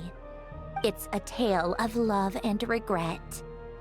So not exactly reinventing the wheel, at least by today's standards. But when that classic melody kicks in and the lead character begins to dance, it always gets me. It really is beautiful. Not an easy dance to do justice to, though. I know it's always been Odette's dream to perform this piece, but I'm not sure she's really ready. In that case, I think that even if she is Lelik, we should wait until her performance is over before we respond. I'll let you take it from here, comrade.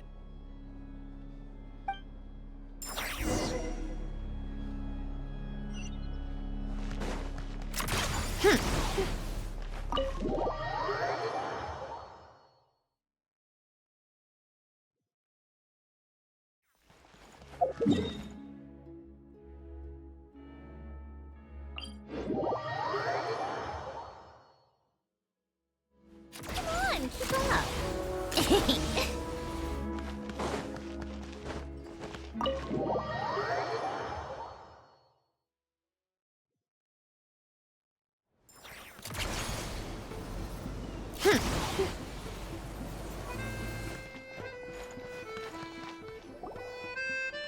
Sounds like you've made a ton of progress today. It's good that everything's going so smoothly. Next step is to head back to the theater and get a clear answer from Odette. Either way, Paimon doesn't get the sense that she's a bad person. Sure, she might have done some pretty extreme things, but Paimon bet she has her reasons. Maybe this is going too far, but like, with everything she's managed to do so far, wouldn't it make more sense in theory to be even more, you know, heavy-handed? Why leave a letter when she could, well, we know there are plenty of other ways to keep people in line, right? The point is, she could have gone further, but she didn't. So, if it is her, she's got some principles at least. Yeah!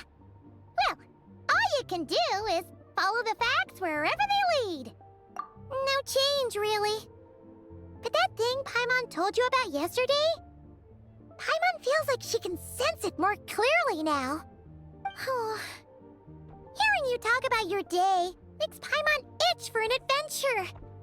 If only she could be there with you so we could experience it all together. Yeah, I wish you could be there too. I'm not used to adventuring alone.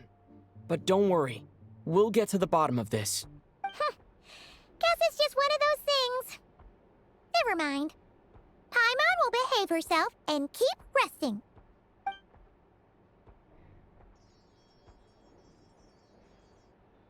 If Odette is Lelik, she may well have inside information on Project Stuja. Her father was involved with the project's early implementation and tragically died in the process. Now, she's dedicated herself to bringing it to an end. It's hard to imagine she could have gotten this far without knowing anything at all about the Tsaritsa's true intentions. When she spoke to us as a member of the Fatui, how much did she let on? And how much was she hiding? Only time will tell. Maybe tomorrow, everything will be answered. Hey look! It's snowing! Could be a tough day ahead. Make sure you wrap up warm tomorrow.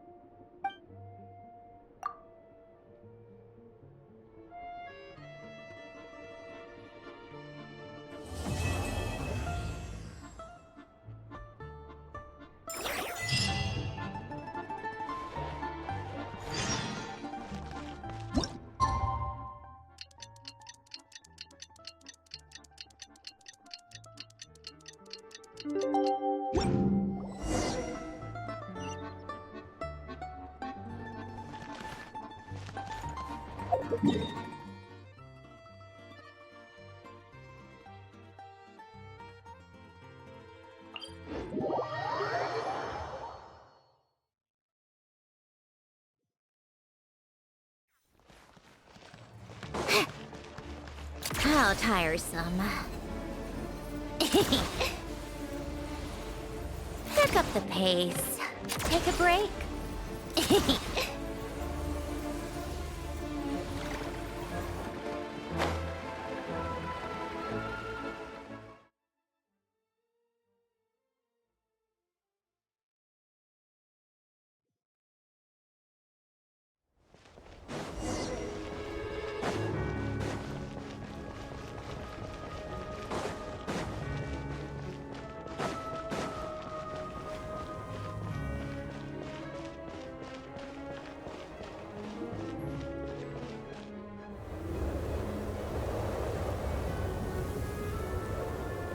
Ooh, it sure is cold today.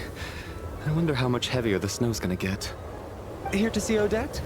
I just need to see your tickets for the preview. Perfect. Thank you.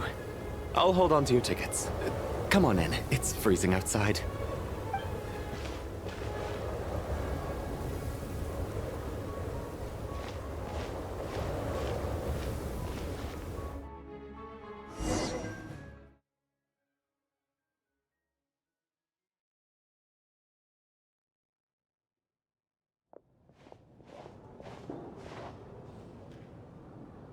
I think I'll leave the Lelic question until after the show's over.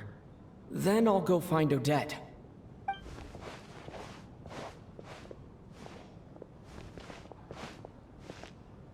Child said he was originally going to come with Tonya. So I'm guessing Tonya's already here somewhere. Is there anyone here who looks like a Tonya? Let's see. It's a small audience. Makes sense for a preview. But wait, I do see some familiar faces. Mr. Chuganov's back again by the looks of it. Oh, and is that Mitya? And that Fatui officer, Valeri. Guess he must be playing cat and mouse with Mitya again. Oh no, it looks like the show's starting and I still haven't found Tonya. Never mind. I'll just have to take a seat for now and see if I can catch her afterwards.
Members of the audience, I'm a staff member here at the theater. Today's performance was a very special one for us, as it marks the first attempt in a long time to revive the classic Snezhnayan ballet, Spirit Seeker. To commemorate this occasion, we would love to take a group photo of the cast, crew, and audience members present today. Could I kindly ask the audience to please come up onto the stage?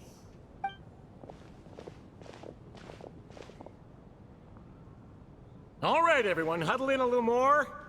Now, look at the camera. 1, 2, 3.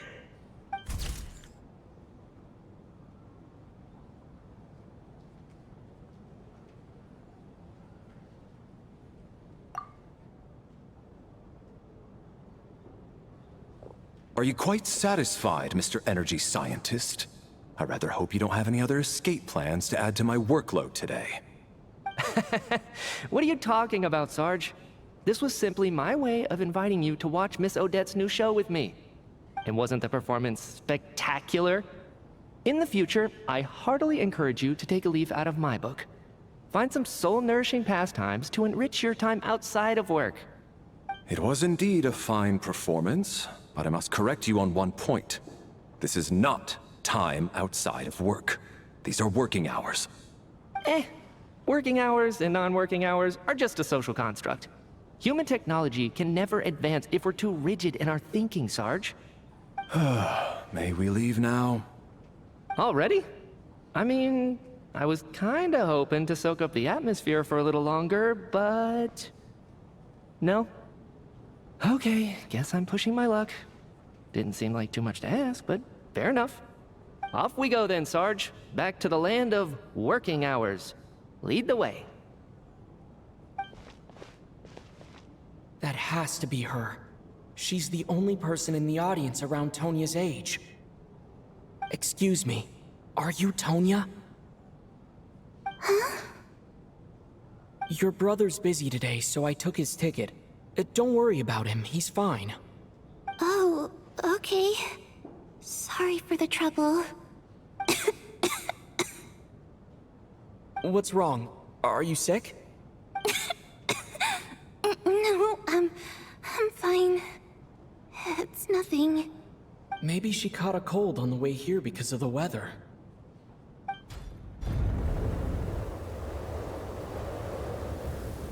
I haven't seen snow like this in a long, long time. It's most unusual.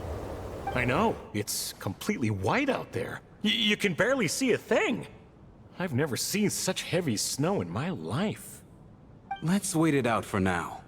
You'd be lucky not to freeze to death in this weather, let alone find your way.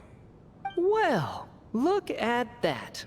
Maybe we shouldn't be in such a rush to get back after all. What do you think? Let's wait and see. Why do you need to take it so seriously? Fate has given us this wonderful chance to take a break. We owe it to ourselves to make the most of it. Come to think of it, there's a small inn not far from here that always keeps plenty of extra blankets on hand for guests. I know the route well. Shall I head over and borrow a few blankets? That way, anyone in a hurry can wrap up warm for the journey back. Just remember to return them next time you're over this way. Sir, there's really no need to go to all that trouble. Hey, it's no trouble at all. Wait here, I'll be right back. What a kind gentleman. Very good. My wife and daughter are waiting for me at home, so I shall be heading back as soon as I get my blanket. So... are you expecting us to go back to the Armory Palace wrapped in blankets too? Don't worry about that. I made arrangements in advance. Should I not return to the Armory Palace within 3.5 hours after Operation Showtime begins, an armed squad will be sent to collect us. They will escort us back. You are one of our key military personnel, so any weather-related risks must be eliminated. Operation Showtime? So, wait. Every single time you drag me back to work when I sneak out, it's a whole official operation? I gotta say, you've really turned this into quite a moral dilemma for me. It's snowing pretty hard out there. I think you should stay here for now. You seem a little under the weather. Sure. My brother might come pick me up in a bit anyway. Time to get to work. I should head backstage and find Odette. I need to look her in the eye and ask her about Lelik. Excuse me, are you looking for someone? Ah, a fan, I'm guessing? Today is just a dress rehearsal, so Miss Odette won't be meeting with fans. She's taking a well-earned rest right now. Sorry, but that area is currently off limits to everyone except the cast and crew. Bad timing, I guess. Well, I might as well stick around. I doubt Odette will be leaving before the snow lets up in any case.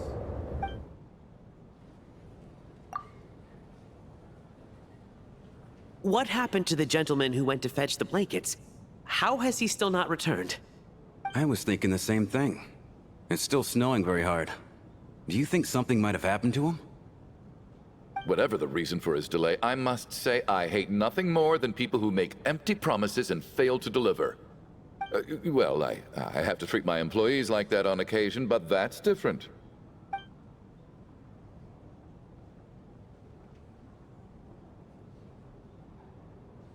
You seem anxious, Mr. Valeri. It's been nearly 4 hours since I left the armory. The army should have arrived to extract us by now. They know how much I despise tardiness and disrupted plans. There's simply no reason that they shouldn't have shown up by now, barring exceptional circumstances. Surely a snowstorm like this one counts as such. Few things in this world can stop the Snezhnayan army, Mr. Mitya. And a snowstorm is certainly not one of them. Why don't you go out and take a look? They might be right outside, waiting for your orders before they dare come in. An absurd hypothesis. I have no intention of leaving your side for even a moment until I have escorted you back to the Armory Palace. This doesn't look like an ordinary snowstorm to me. That guy who left earlier, it looked like he just vanished into thin air.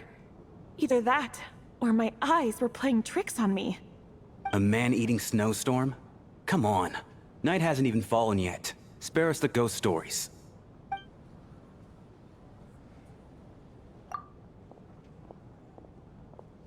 Traveler, didn't know you were coming today. How come you didn't say anything? Oh, right.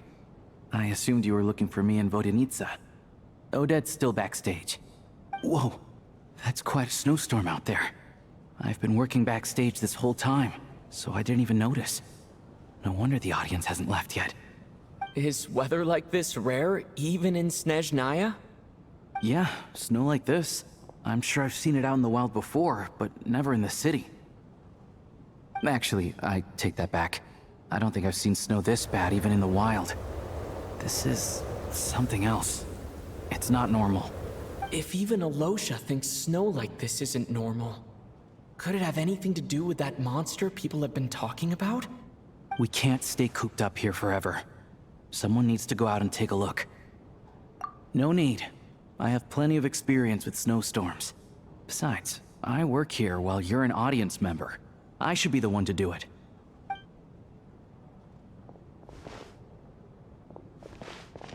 Everyone by the door. Careful not to let the snow soak into your shoes. In a snowstorm, you gotta look after your toes above all else. Heading out, my man? Be careful. I've been told the snowstorm eats people alive. Thanks for the advice. I am planning to be careful. I just want to take a quick look at the situation out there.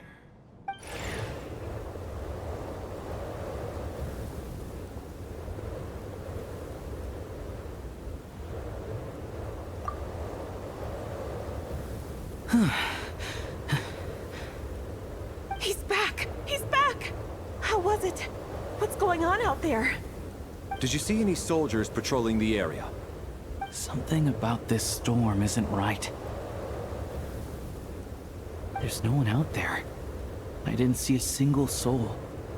And something in the air gives me the creeps. This isn't your average snowstorm.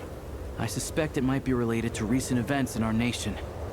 I strongly advise everyone to stay here until the snow dies down. Are you serious? So all of us are trapped here now? That sounds a little far-fetched to me. You want to go outside and see? I, for one, am not risking my neck in that weather. This just turned from a minor delay into a major hassle. We can only hope that our friend who went to fetch the blankets just ditched us and went home. Is it really that bad?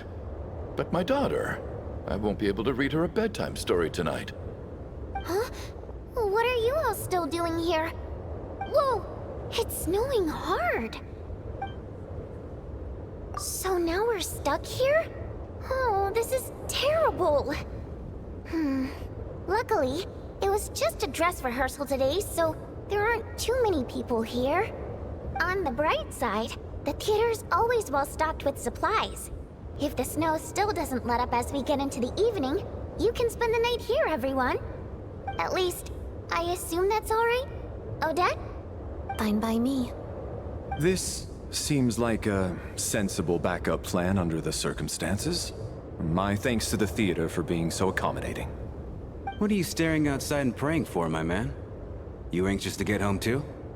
Oh, Your Majesty the Tsaritsa, I beg you, please do not let tonight's snowstorm stop. This is a golden opportunity to spend the night under the same roof as the 2 top stars in all of Snezhnaya. It's a once-in-a-lifetime experience. I think I've changed my mind. Sir, if you so much as look at us funny, you'll be seeing stars in a whole other way. Behave yourself, or you'll be begging for that blizzard. It's getting colder. We need to keep the indoor temperature up.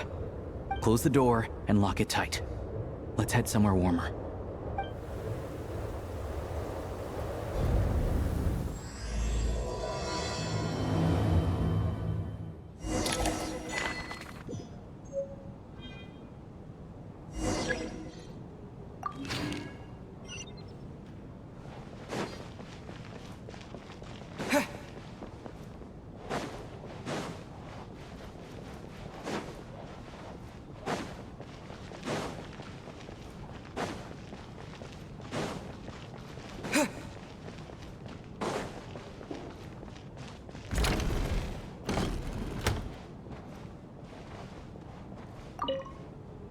And then, there's the aristocrats.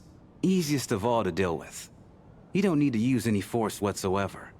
All you have to do is show them the rope you plan to tie them up with. Do you know why? I don't. Do tell. Because nothing horrifies them more than the thought of a cheap, coarse rope leaving creases on their precious $1,000,000 more coat. They'll do whatever you ask to avoid that fate. Unexpected, but funny nonetheless. Tell me another one. Well, look at that. I got myself a new listener. Hey there. Let me introduce myself. The name's Shram, and I'm a mercenary. The kind that gets paid to do odd jobs for rich folks. And I am Chuganov, an entrepreneur. If my name is unfamiliar to you, you will no doubt have heard of my factory, the renowned Iskra manufacturing plant. Are you really that famous, Mr. Chuganov? How come I've never heard your name before? Excuse me? Is that a joke? Or are you being serious? Oh, I'll have to ask my rope later. It's probably tied up more entrepreneurs than I've ever heard of.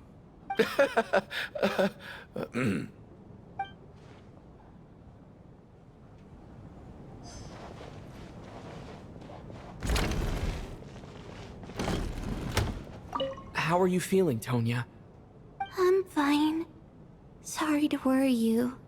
I'm used to it by this point. I take medicine for it. My brother usually helps to get it ready for me. Child must take great care of his sister. He's never mentioned Tonya's illness, though. You know, I actually find this whole thing kind of exciting. Stuck in a strange place thanks to a snowstorm. Having to spend the night with a bunch of interesting characters. It's pretty cool, don't you think? Exactly. It's like one of those stories where an ordinary school trip turns into a magical adventure. I've always wanted something like that to happen in real life. I'm fine, really. Just got a little overexcited. Look after yourself. Otherwise, your brother will come after me.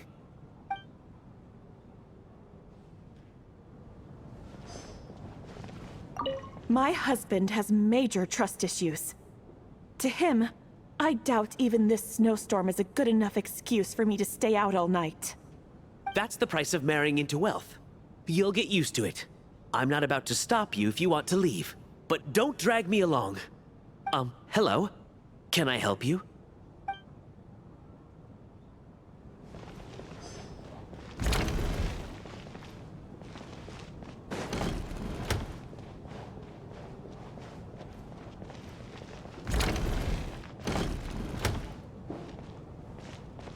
This is highly irregular. A delay of over an hour during an operation like this theoretically warrants a Harbinger-level response. I wonder what the issue is. The storm? or something else? Sarge, the day you learn to let go and just enjoy moments like this is the day you'll finally understand the meaning of life. Ah, why, hello, sir. I believe you were the one sitting at a nearby table back at Podvorye Restaurant. Any friend of the theater's star performers is a friend of mine. It's a pleasure to meet you. I'm Mitya from the Energy Commission. Greetings. Major Valeri, head of the Special Assignments Battalion. Armory Palace Royal Grenadier Guards, 1st Regiment. I am here to ensure Mr. Mitya's personal safety. Please let me know if I can be of any assistance. Mr. Traveler, I cannot help but notice that Miss Odette is stealing glances at me. Any idea what that could be about? I've racked my brains, but I can't think of anything I might have done to offend her. Perhaps she noticed me spacing out during her performance? So, Mr. Mitya, is your work related to Project Stuja? Yes, that's right. The higher-ups in the Fatui transferred me from the Energy Commission to the Armory Palace because they wanted me to...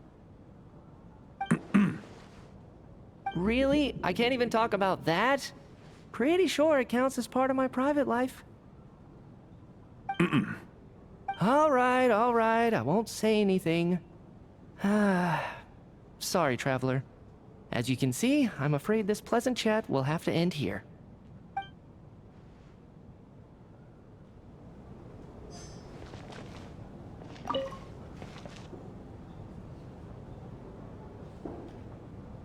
I don't think it's ever been this lively backstage before. I didn't know you were coming today.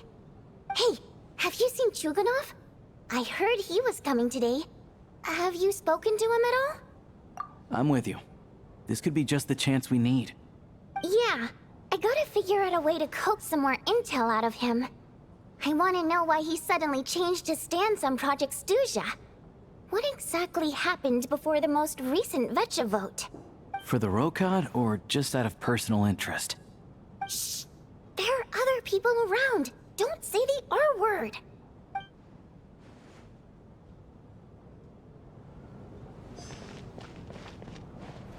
I have to say, even though today was a rehearsal and there were some hiccups along the way, Miss Odette's performance was one of the best I've ever seen, even compared to an actual show. I couldn't agree more, especially considering the weight of the subject matter. It takes a truly seasoned professional to do justice to a theme like love and regret. Do you think we were coming on too strong?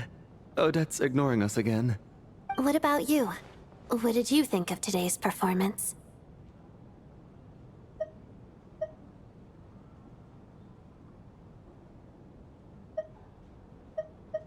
Huh. That's actually a more insightful critique than I was expecting. My mother would agree. She's always thought that was my biggest flaw. Maybe I need to work on making my facial expressions appear more natural. I'll make sure to save a ticket for you when the show's performance ready. This doesn't seem like the time or place to bring up the subject of Lelik. I need a chance to speak with her in private. So unfair. Talk about double standards. And now it looks like I've been spotted.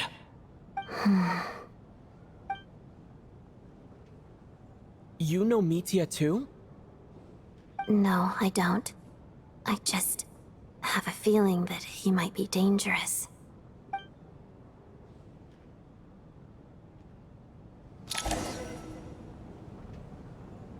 How's it looking, Alosha? No change from this afternoon. Heavy snow with no sign of slowing down. May I have your attention, please? The storm is unlikely to stop tonight, and it'll be even more dangerous outside at night than it was during the day. We at the theater owe everyone here a duty of care. Therefore, we strongly suggest that you stay on site overnight and avoid going outside unless absolutely necessary. In a few short moments, we'll give you a tour of the theater's various quarters. You can choose to sleep in the VIP room, the office, or backstage. Or on the stage if you'd prefer. We won't mind. I'll pass on sleeping on the stage. What if the snow is stopped by tomorrow morning? The early birds in the audience might think we're part of some experimental new show. A drama about sleeping? That could be fun. Maybe we could come up with a title for the production. Not bad. Clear selling point at least. Could be a big hit. Anyone who doesn't wish to sleep on the stage, please follow me. I'll show you to the rooms.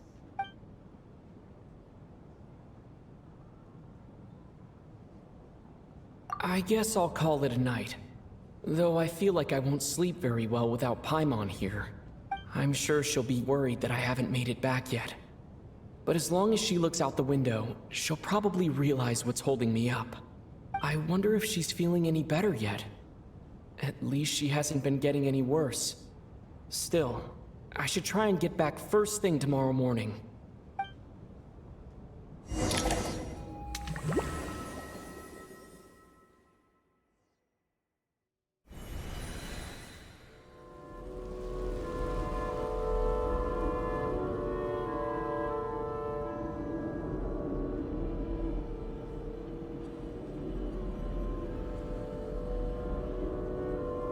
Ah, finally. Welcome back to the world of the living, lazy bones. I was about to wake you. The black mist is almost on us. Still waking up, huh? You know, the black mist. It's been chasing us from below ever since we were born. You're just dozy. There's no way you've forgotten. Come on, let's keep heading up. Onwards and upwards is the only way to survive. Don't listen to a word those black mist cultists say. Here we go again. The endless march toward survival. What's going on? That black mist down there is creeping me out. And it's rising. Guess I should head upwards and get away from it. The black mist cultists believe that being swallowed by the black mist leads to everlasting peace. But if you ask me, they're just lying to themselves. We're the only heretics left. The only ones who refuse to give in. We have to keep going. But how do you actually know that they're wrong? Dangerous question there, Torgov. The moment your faith wavers, you start a chain reaction that ends in the collapse of your will. Put the question out of your mind. Stay strong and believe that the black mist means certain death. I can't do this anymore. I've had enough of being forever on the run. What's the point of it all? All this will pass eventually, I promise. Keep fighting. It will be worth it. You accuse the Black Mist cultists of being liars. But you're lying too. There is no end to this path. It keeps going up forever. There was never any hope to begin with. The cult of the Black Mist has poisoned your mind, Sobolova. Are you thinking of giving up as well? I am. I think I'll take my chances with the Black Mist over this perpetual torture. As much as I detest the Black Mist cultists, I'm just too weary. Then I bid you both farewell. Let me put my personal opinions aside for a moment and say, I hope that you both find peace within the Black Mist. Fate always appears so impossibly complicated. But at moments like this, its raw simplicity is laid bare. Their fate was sealed from the instant they entertained doubt. From then on, the outcome was both inevitable and irreversible. Let's go.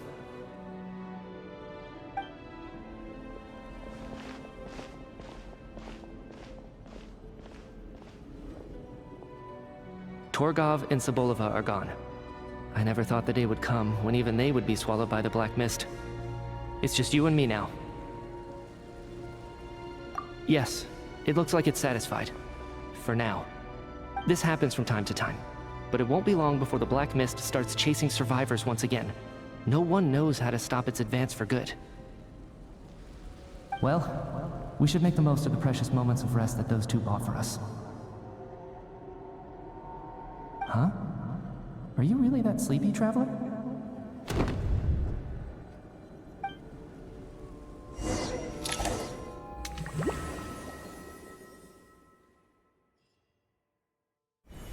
Ah! Help! Somebody, come quick! What is it, Chuganov? What's wrong? Huh? Is it morning already? What's all the commotion? Sounds like it's coming from next door. I should check and see what's going on.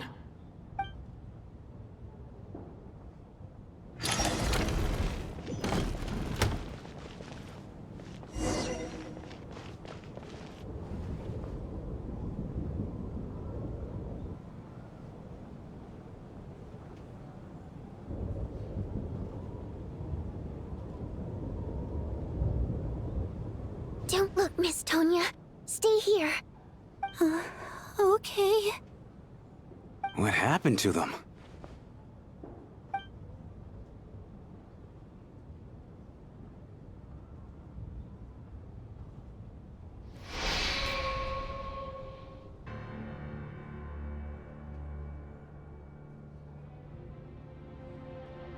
These two people have passed away. And the strange thing is that somehow, I knew this was going to happen. I knew that they would be the ones to die. Have I seen this moment before? Or did I have some kind of premonition? I can't remember what it was. Let me take a look.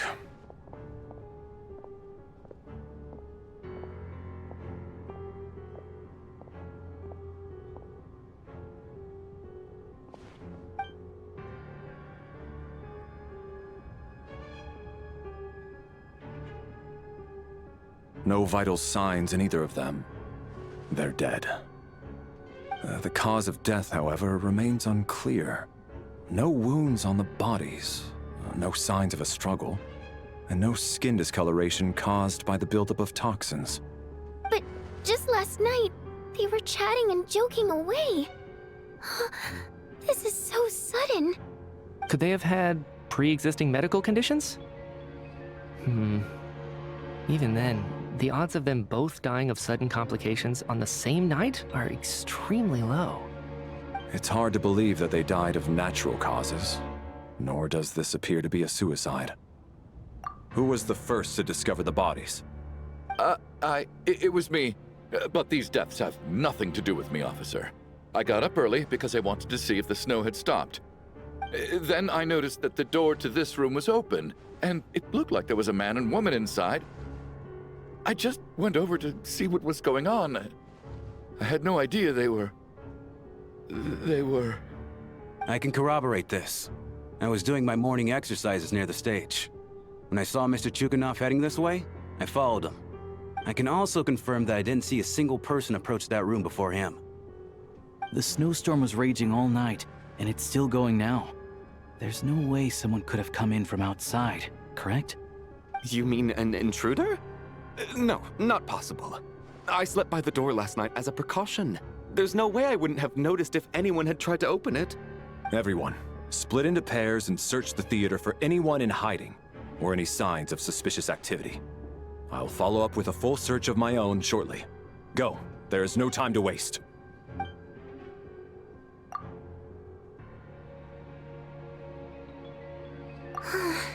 Nothing on your end either? Backstage is clear. No signs of suspicious activity. We checked the basement. Also clear. I don't think there's anywhere here that a living person could hide. Are we certain that the theater doesn't have a back door? Or any tunnel or passageway wide enough for a person to fit through? No, there's nothing like that. If people were sneaking in through some secret tunnel to avoid buying a ticket, we'd have sealed it off ages ago. I also checked the windows. All of them are locked from the inside, and there's no sign of anyone entering or leaving. It sounds like we can safely rule out the intruder theory. If anyone came in during the night in this weather, there'd be no way for them to avoid leaving footprints or water stains. This can only mean one thing. It's like one of those murder mysteries you see in novels and plays, isn't it? The ones where the killer is... one of us. We can't quite jump to that conclusion just yet. Could he be right? It's hard to imagine something like that happening in real life. Set in a theater during a snowstorm, a murder takes place, and the killer is among us. It's such a classic trope that it seems unbelievable. Looking at who the killer targeted, and the clean entry and exit, it all adds up. I know what this is. It's obvious now that I think about it. What is? What have you figured out? Both victims were wealthy, well-known local merchants. And the door was deliberately left open so I would discover the bodies and witness the crime scene first thing in the morning. Such ruthless methods. This was your doing, wasn't it, Lelik? Lelik? You mean Lelik is among us? And he's the killer? Lelik. I know this code name. Member of the Rokot, anti-Project Stuzia. Always works alone. I've read the case files at the Armory Palace. Walk me through your reasoning, Mr. Chuganov. What do you know about Lelik?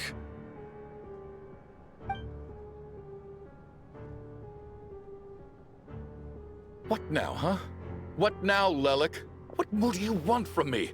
I already voted against Project Stuzia at the Snezhnograd Vecha. You snuck into my house the other day while I was asleep. Left a threatening letter. And I did all that you asked. But Project Stuzia cannot be so easily shaken. Not with the rooster in charge.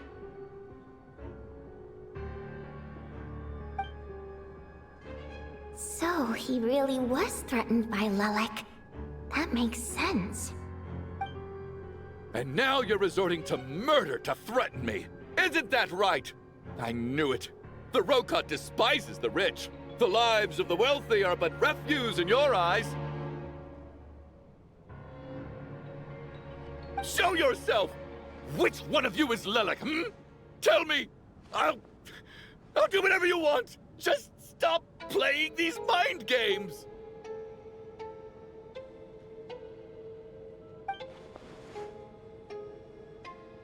Was this really Lelik's doing? Would Odette really do something like this? If Odette really is Lelik, this seems out of character. But then again, how well do I really know her? I'm probably the only one here with a compelling theory about Lelik's true identity. But if I reveal it now, I'll be putting Odette in the line of fire. What should I do? I don't think it's likely that Lelik killed anyone. At least from the stories I've heard, he's never killed anyone before. And his name has never come up in connection with any murder cases. Besides, even if Lelik did want to threaten you, why resort to such an extreme and roundabout method? It's not his style at all. Vodyanitsa doesn't know that Lelik might be Odette, but her assessment is pretty much identical to mine. Miss Vodyanitsa, why do you suddenly feel the need to speak in Lelik's defense? Defense? Oh, no, it's just... I'm worried that we're jumping to conclusions here, so I wanted to share my point of view. Also, I don't think the Rokot is as bad as you're making it out to be. Well, if you think I'm so wrong, what's your theory then, Why don't you tell us who the killer is?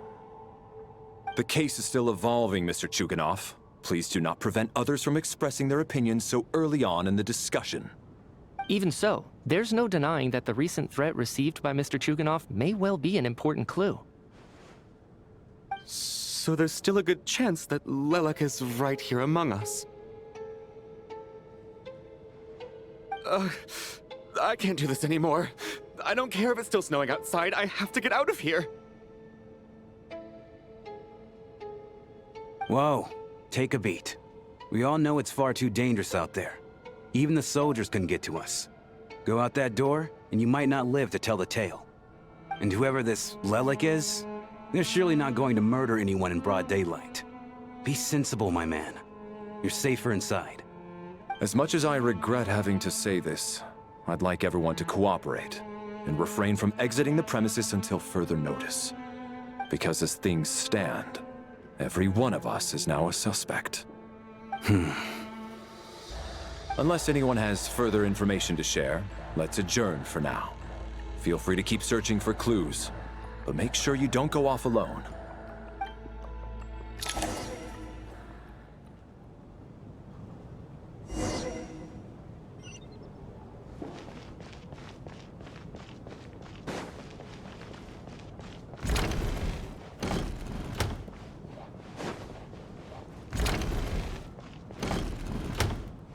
You're right, that was my bad. It was a knee-jerk reaction. I didn't think it through. Luckily, no one suspected my identity. Oh, phew. It's just you. I thought someone was eavesdropping. Since Vodianitsa and I were on the same page earlier, I think I should share my thoughts with the Rokot members first.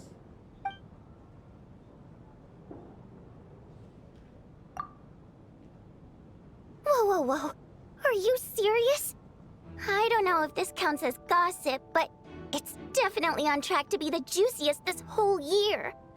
Odette? Really? Odette? Oh god, how dumb does this make me look?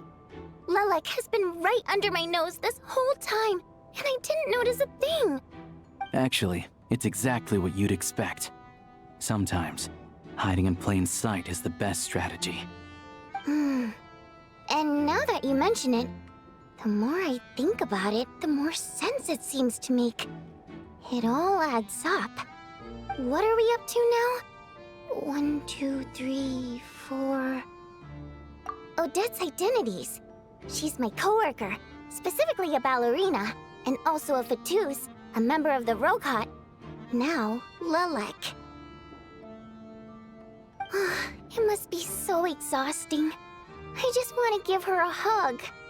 I guess since I've always known her as a member of the Fatui, it never even crossed my mind that she could be involved with the Rokot, let alone be Lelek. I don't understand. If she's with the Fatui, what reason could she have for being so opposed to Project Stusha? Probably best if you ask her that in person.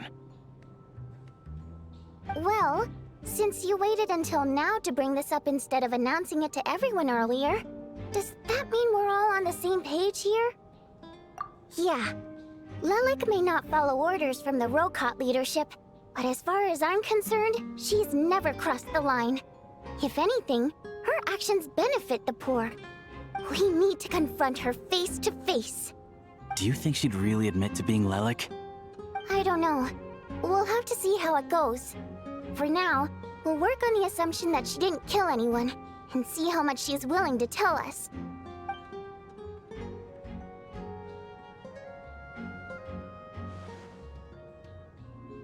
Now's our chance. Odette's alone. Let's go. Hey, Odette. What is it, you guys? Shh. Keep your voice down. We need to talk. So, you're Lelek, aren't you? Alright, fine. You don't have to say anything or explain yourself. Just hear me out first. None of us believes you kill innocent people. Whoever murdered those 2 people last night, it wasn't you. The Traveler was the first to figure out your identity, but he kept quiet during the discussion just now. Still, it's clear where the group consensus is heading. Everyone believes Lelek is the culprit. If your identity is exposed, you'll be in a really bad spot. We're your colleagues, and we know what kind of person you are. I don't want anything bad to happen to you. So, can you clue us in? Tell us everything. The more we know, the more easily we'll be able to cover for you. Alright. Yes, I'm Lelek. And no, I'm not the murderer. And thanks, but I don't need you to cover for me. Actually, I'm planning to reveal my identity. Huh? You're gonna reveal that you're Lelek? Here? That's right. I'll admit I was surprised at first when Chuganov guessed that I was here. It was just a lucky guess, but it caught me off guard. But after taking some time to assess the situation and confirm where everyone stands, I don't believe I have anything to worry about. Are you sure you don't need a second opinion? Given the circumstances... Mr. Valeri! What?!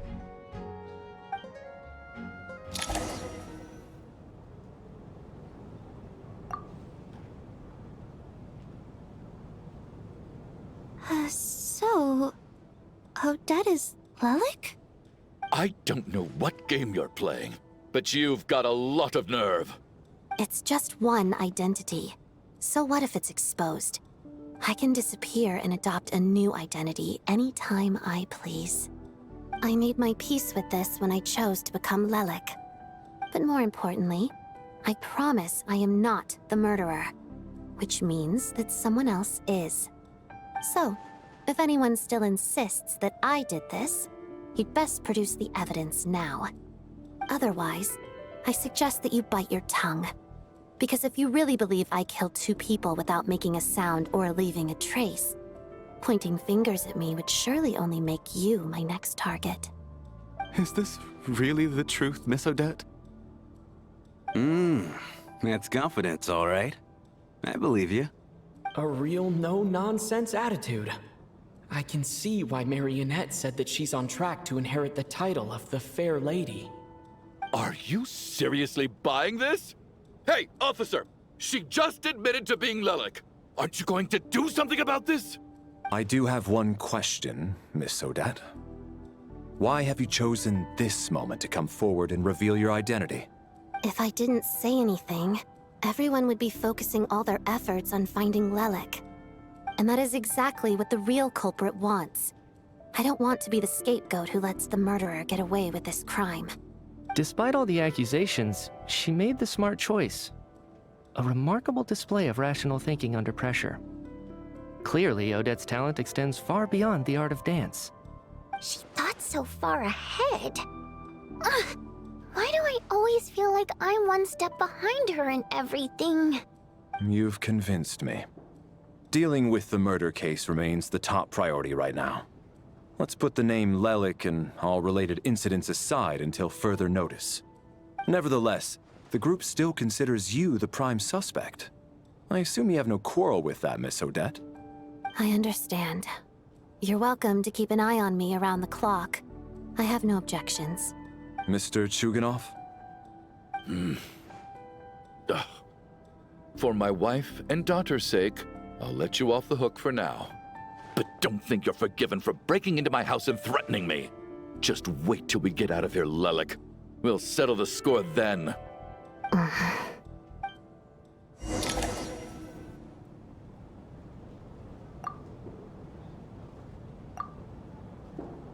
Good work, Lelik guard team. And Lelik too. Here, have some hot water. Turns out Valeri knew about my exploits. So now I've been told I have to guard Lelik with him. Shouldn't you be facing my way if you're guarding me? At the moment, it looks more like you're my bodyguards. If the true culprit is indeed still at large, as you have claimed, we must keep our guard up against them also. Don't worry, Tonya. We'll get through this. Once the snow stops, the officials will step in. The investigation will get easier, and then we'll be safe. But once the snow stops, won't everyone just leave? You're gonna miss us, huh? Well, some of us work at the theaters, so we'll still be here. I'll even give you a special backstage pass. Really, Miss Vodyanitsa? That's awesome! You've made a fan for life. Aw, you're so cute, Tonya.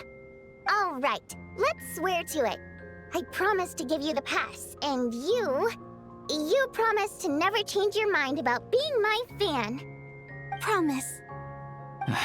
Don't indulge her, Tonya. You don't have to swear an oath over things like that. You really do get carried away sometimes, don't you, Miss Vodyanitsa? Hey, mind your own business.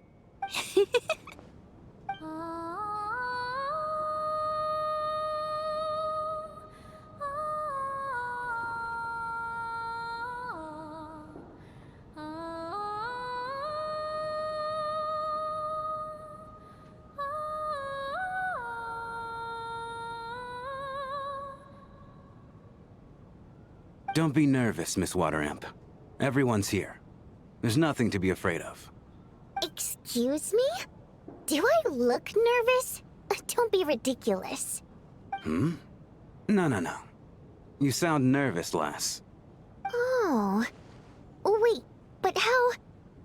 Okay, plenty of people know that I'm a water imp, But still, how come you understand our primary mode of expression? Primary mode of expression. I've not come across that concept before. Do enlighten me, Vodyanitsa. Well, it's just... we water imps tend to communicate our emotions to each other by singing, rather than facial expressions. The emotions we convey through song take precedence over our facial expressions. So, we think of it as our primary mode of expression.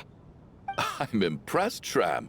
I didn't take you for a man of culture, but you're clearly rather learned. It's not about being cultured or not. The thing is, this mode of expression can usually only be understood by other water imps. It's not a simple case of a song sounding happy or sad. And yet, you're clearly human, Mr. Shram. It's really not the big deal you're making it out to be. I think I just have a knack for it. Plus, I have a... very close friend who's a water imp. A delightful lady. But keep that a secret. Anyway, we spent so much time together that before I knew it, I noticed I could understand her expressions. Oh, I guess that makes sense. Still, the fact that you have a water imp friend is even more surprising. I'd better watch what I'm singing when I'm around you from now on. Hey, what are you implying? You're not secretly insulting the audience in your songs, are you? Heavens! Why would I do a thing like that? It's getting late. We should discuss our sleeping arrangements for tonight. To guard against the killer, someone needs to keep watch. I suggest that we don't sleep in separate quarters tonight. It will be safer if we all stay together. As long as someone keeps an eye on Lelik, I'm quite sure we won't have any trouble. Are you saying that you wish to bet your life on Miss Odette being the killer? Nonsense. Of course not. Then I propose the following arrangement for tonight. The Traveler, Odette, and I will form the Night Watch. We'll sleep in shifts, but 2 of us must be awake at any given time. An excellent idea. This allows us to handle the Night Watch while also keeping an eye on Lelik.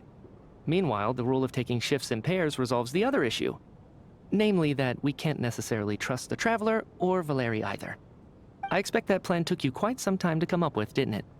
Actually, our field combat manual outlines a similar approach. Although the scenario there involves guarding prisoners overnight during field operations. That being said, I must clarify that I harbor no disrespect towards you personally, Miss Odette. In fact, Lelik's numerous covert operations make fine textbook examples for military agents. I care less about respect and more about the fact that you just robbed me of 2/3 of my sleep tonight. I'm calling dibs on being the first to rest. Good night.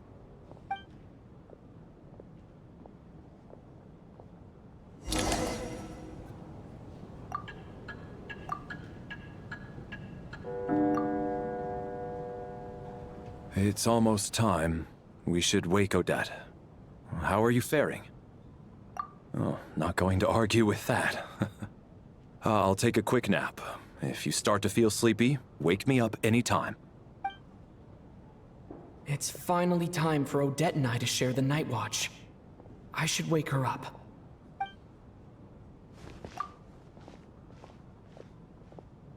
I came here to get information from her in the first place.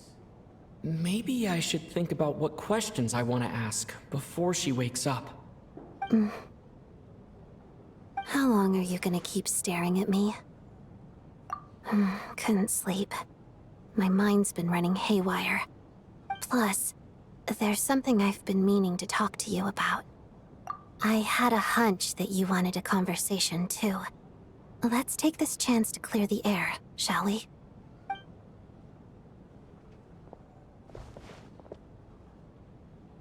I just had a simple question for you, really.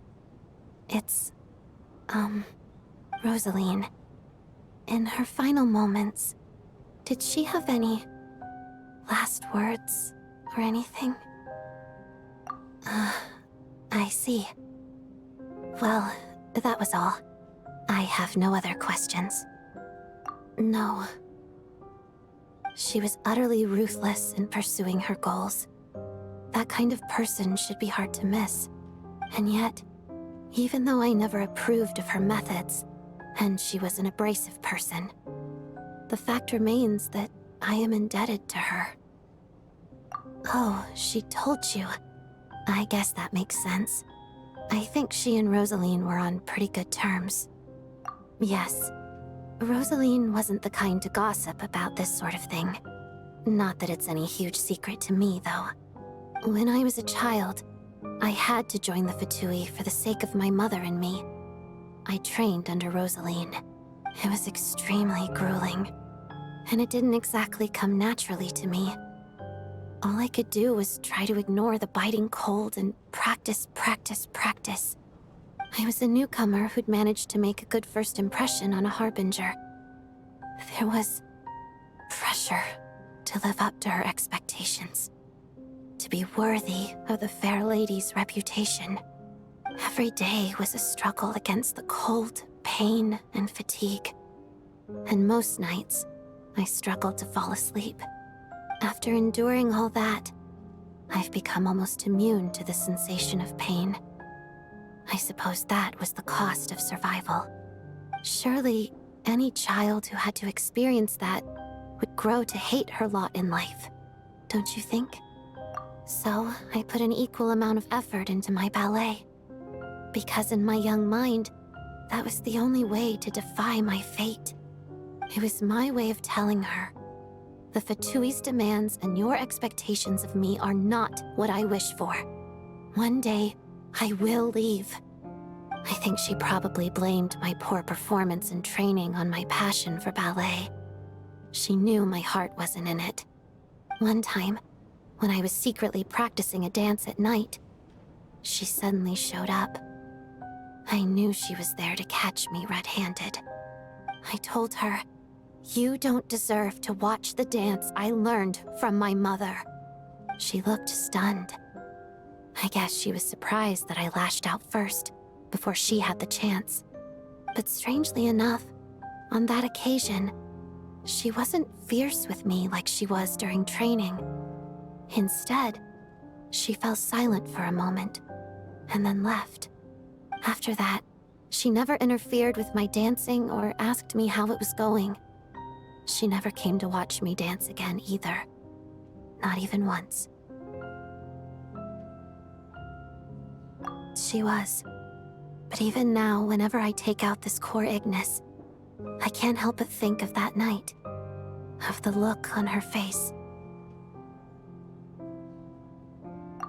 Sort of. Although gift might be too kind a term. This is her flame sealed within ice. A symbol of her favor, yes, but also her way of keeping an eye on people. She knew the location of every piece of core Ignis. If any recipient started acting suspiciously, she'd be on to them immediately. Trust her to make even a mark of approval feel suffocating. So, when news of Rosaline's death reached Snezhnaya, many people immediately crushed their core Ignis. It gave them a profound sense of relief, like they'd broken free from her shackles. But I kept mine. With my sensitivity to pain being as dull as it is, the warmth from this core Ignis is one of the few things I can still feel clearly. I still wonder, did she really come to stop me that night? I wasn't sure, but I was scared. So I said some really awful things. I guess she didn't leave anything behind. Not that I expected her to. It's fine. It's just a bit of a shame that we couldn't settle our differences before the end. She did. Are you sure she was talking about this event? Huh. No, she didn't. I didn't even find out that she'd gone to Mondstadt until a while after she'd left. Wait, in that case... Okay, I will. Thanks for letting me know. There's something I'm trying to figure out. I'm beginning to suspect that Paimon's mystery illness is being caused by the energy research behind Project Stuja. Paimon's very important to me, so I have to get to the bottom of this. I figured that since you're Lelik, you might know something about all this. The ultimate goal of this energy experiment is to create a weapon for the final battle. The weapon's construction was completed in Nodcry. Now, all that remains is to arm it with a sufficiently powerful energy. Yes, the weapon's development and all the related experiments are overseen by Lord Piero, the Jester, and the lab is located deep within the Armory Palace. I'm not sure why this experiment would be making Paimon feel unwell, though. The best way to get to the bottom of it would be to go there in person. Once we get out of here, I'll help you apply for an entry permit. And I'm hardly the organization's proudest member, as you know. You answered my question about Rosaline. I want to do you a favor in return. It's that simple.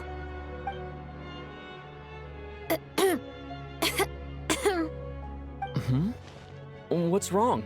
Are you not feeling well? You two seem to be hitting it off. I thought you were sleeping. Of course I was. In the military, one learns to fall asleep quickly, even in the most inhospitable environments. It's vital to staying alert and energized. Why? Is something wrong? Even if he was awake, he can't have overheard us, right? Well, thank you both for keeping watch. Traveler, I'll take over for now. It's your turn to get some sleep. Sure.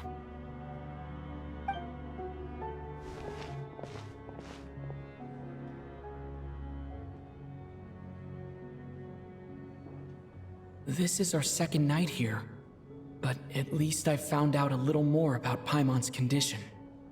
I hope she's been sleeping well the past couple of days. Why do I feel like I'm being watched?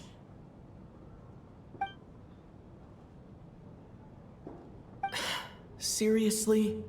Is this payback for when I stared at her earlier? But I thought she was asleep.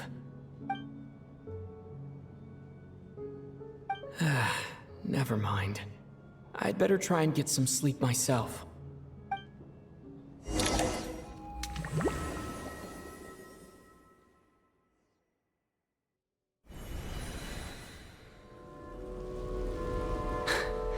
Hey, what are you spacing out for? Are you reaching your limit too? How long have we been walking for? Do you remember? Time's lost all meaning. Ever since we noticed that thing above our heads. What was it called again? A star key? Or key star? Anyway, the person who named it was swallowed by the black mist. Whatever it's called, ever since we noticed it, we've been walking up and up, hoping that as long as we reach it, we can find a way out of this place. But it seems like no matter how far we walk, we never get any closer.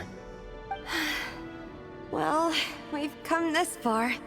You never know. Maybe we're almost there? Come on, enough moping. Let's go. The black mist is catching up.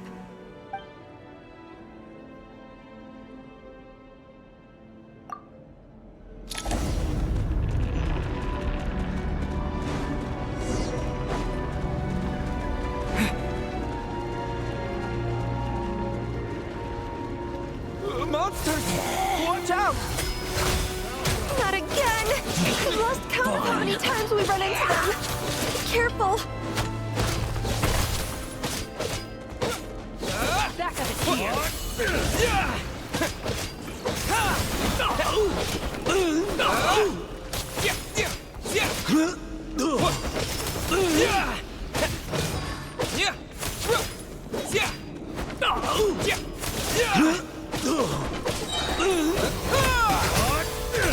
And take!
monsters ahead of us, the black mist behind us. It feels like there's no escape. Fine.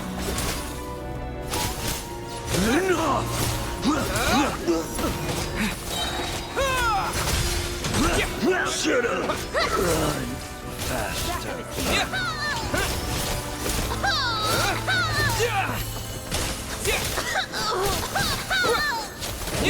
Learned. Are you hurt, Coolish? No, I'm fine. It's just... suddenly I don't want to walk any further. I get you. In fact, I reached my limit a long time ago. Sometimes it feels like there's hope where there shouldn't be. Yeah. The hope that the star gives us is the only thing keeping us going. But I'm not sure it's real at all. It may just be a collective illusion. Otherwise, why would it always be out of reach? We know you mean well, but you're only saying that to try and encourage us to keep going, aren't you? Thank you, friend. But enough is enough. Please don't give me any more false hope. Hope is poison in this place. You're going to continue, aren't you? I admire that. I've given up, but I wish you the best. May there come a day that you catch up to the star and leave this godforsaken place.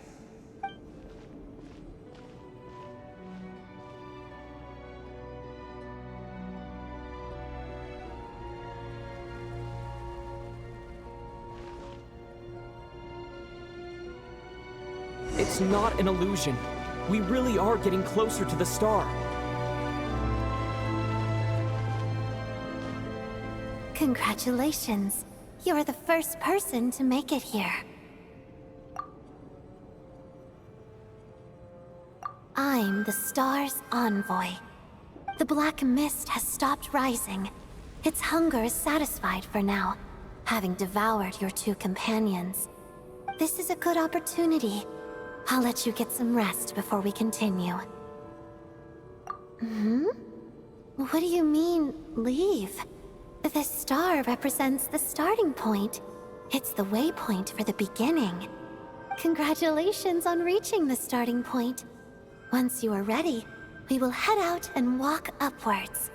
I will be right by your side the whole way.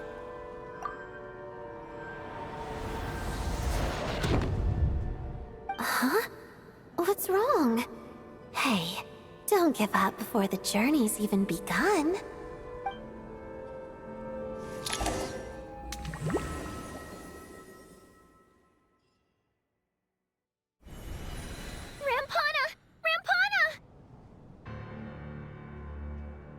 Is that Vodianitsa's voice? What happened? Coolish, wake up! Please wake up!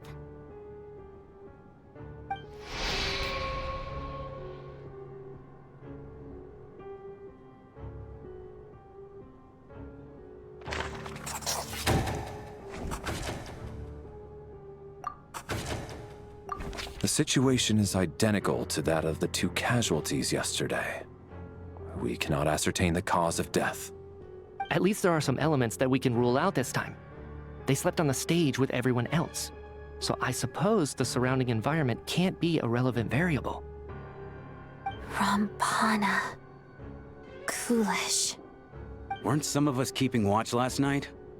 3 of us, in fact. How could you not notice something was wrong? I'm as confused as you are. Certainly nothing unusual happened on my watch.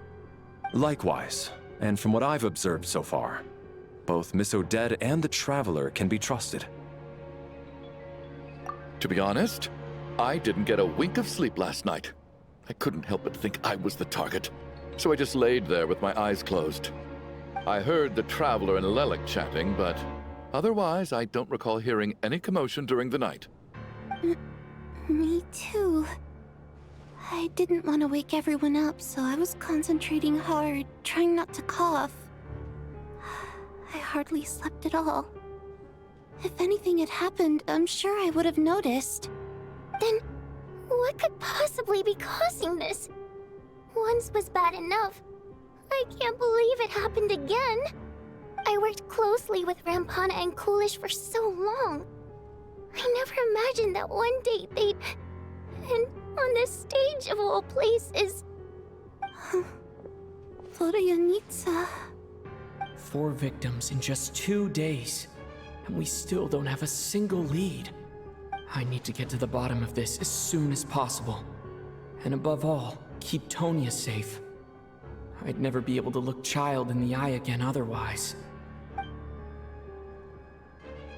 Still snowing? Yes, I just checked. Still no sign of anyone outside either. So we only have ourselves to rely on. If you ask me, this killer can clearly strike whenever they please. The Night Watch was a useless endeavor from the start. Lelik must be an expert in poisoning. Clearly she used some poison that can't be detected on the corpse. Here we go again. Listen, I was already thinking to myself last night, was Lelik's reason for revealing her identity the real story? Well, now I have my answer. It most certainly was not. She's been playing us for fools. You get off on this, don't you? Revealing your identity, only to carry on with your killing spree? That's a hideous thought. One that only a hideous mind like yours could dream up. How dare you! That's enough! Yesterday, you named Lelik as a suspect because the victims were both wealthy merchants. Lelik might have had a motive then, but today's victims were just ordinary people. Not to mention that they were colleagues of Odette and mine. What reason would she have to murder them? Let me guess, just to scare you? Who knows? Maybe you don't know her as well as you think. I implore you all to ask yourselves, how many people are there really in this world that have what it takes to kill another person? Not many, I'd wager. Lelik is well known to be a ruthless operator, and now she has revealed her identity. How could it be any more obvious? Everything you've said so far is still just conjecture, which doesn't constitute a concrete lead. You need to back up your claims with some evidence. How can you defend her, officer? What did she say to you while you were on Night Watch? Maybe I shouldn't be so surprised. You military types are always colluding with criminals to target the rich.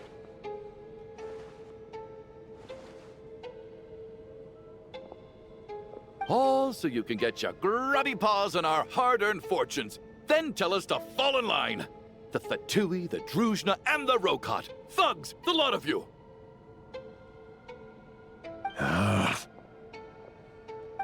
Don't you dare!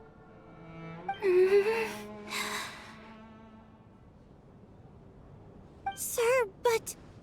You were the one who told us not to stop other people from expressing their opinions yesterday. 4 people have already died. Only yesterday I was chatting with Mr. Coolish. Then we woke up in the morning and he's... Turning against one another is the last thing we should be doing right now. Little girl. Even if Mr. Chuganov is a puffed-up, pig-headed windbag who doesn't have a clue what he's talking about, he's still one of the victims here, isn't he?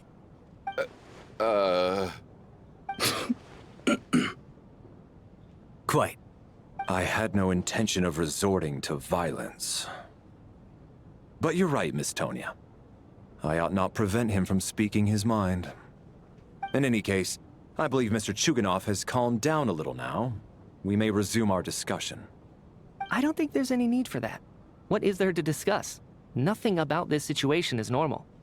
Did you have an idea, Mitya? You're the brainiac here, right? Come on, clue us in. I've been mulling something over. All the leads we have so far concern things from outside the theater. Miss Odette's alter ego, the threats Mr. Chuganov received. But then there's the 2 double murder crime scenes themselves, which have given us absolutely nothing to go on whatsoever. That's highly unusual. Even with the most careful killers, there's always some evidence left behind. So what are you suggesting? I think this could be a supernatural event. It isn't characteristic of human-on-human homicide at all. Correct me if I'm wrong, but aren't you supposed to be a scientist? That doesn't sound like a conclusion someone like you is supposed to make. I got into scientific research because of my insatiable curiosity. But if the present situation defies all known scientific explanations, I don't mind shifting my curiosity toward the paranormal instead. Now that you mention it, I remember when I first came to the theater. I heard rumors about this place being haunted. Haunted? Yeah, I think I heard the same thing. But I mean, they're only rumors, right? We've worked here for years. Surely we would have noticed any spooky goings-on by now. Well, this has taken an unexpected turn. A haunted theater? If Paimon were here, she'd probably be hiding behind me in fear right now. Why don't we take this opportunity to look for clues again with a more open mind? Maybe a different perspective will help us see something different. Very well. Whether it's criminals or ghosts we're looking for, the same rules apply. Everyone needs to tread carefully. I'll move the bodies into the same room for now.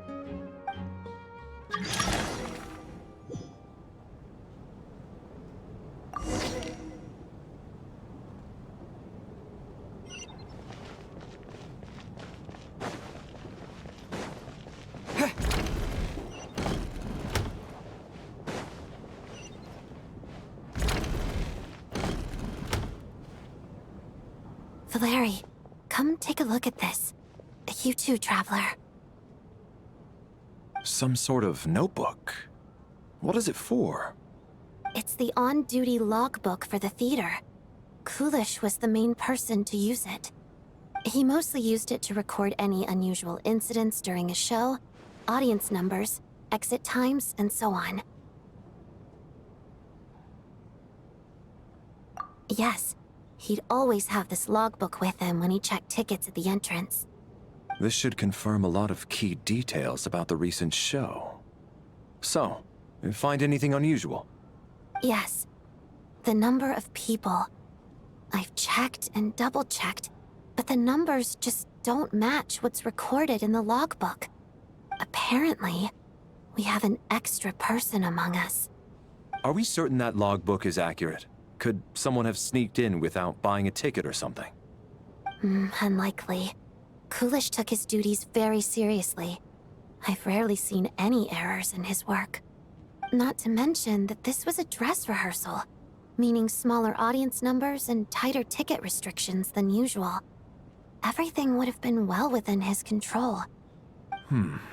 We no longer have our tickets with us, do we? They got collected on entry. I assume there's no way we can check them again. Unfortunately not. The theater recycles tickets.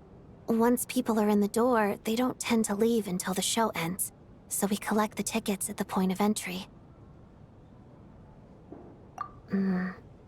Still, I'm inclined to believe that this discrepancy in the head count is significant somehow. Did an extra person just materialize out of thin air?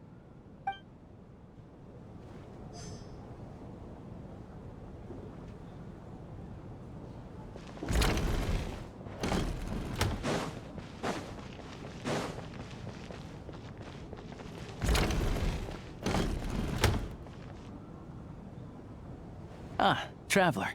Since you're here, come take a look at this. Alosha found it. We're both curious to hear your perspective. It appears to be an investigation report. And the focus of the investigation was the rumors of haunting we heard about earlier.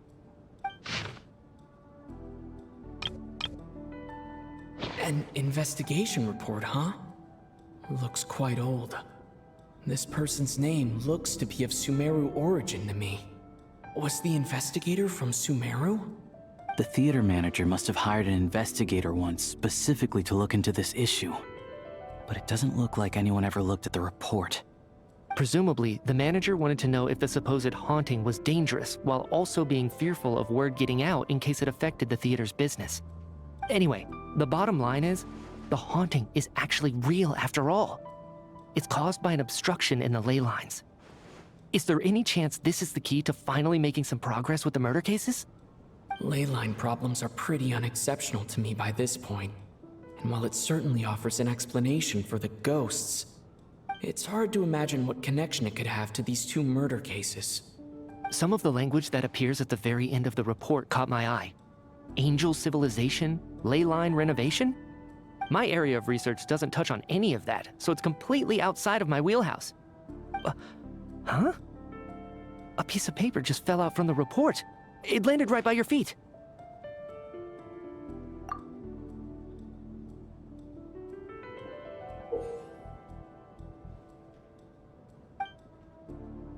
How unnerving. It was tucked inside the report, so it must be a note left by the author. Death is near. Is that supposed to be what's going on here? With us, in the theater? But if so, how did the author foresee it? Could he predict the future somehow? Maybe things are more complicated than we thought. No, wait a second. If we take the report and the note at face value, they completely contradict one another. The report definitively concludes that the hauntings in the theater are harmless and cannot affect the real world. But the note seems to be warning of potential danger. The question is, what exactly does the note mean by death?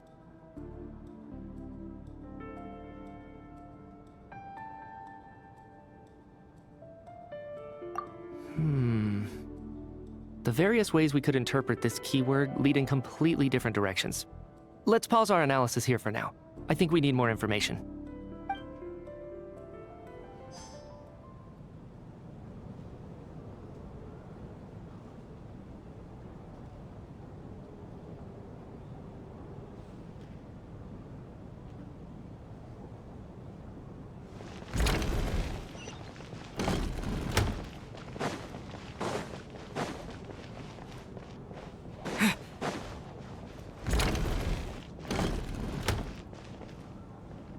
Tonya, did you find anything?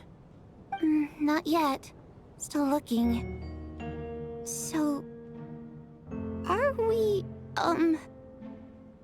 Are we supposed to be looking for something paranormal? I think I'd prefer teaming up with you than looking around on my own. This looks like somebody's notebook.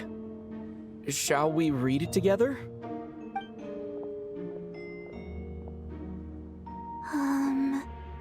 Well, it doesn't look scary or anything, so I guess it should be fine.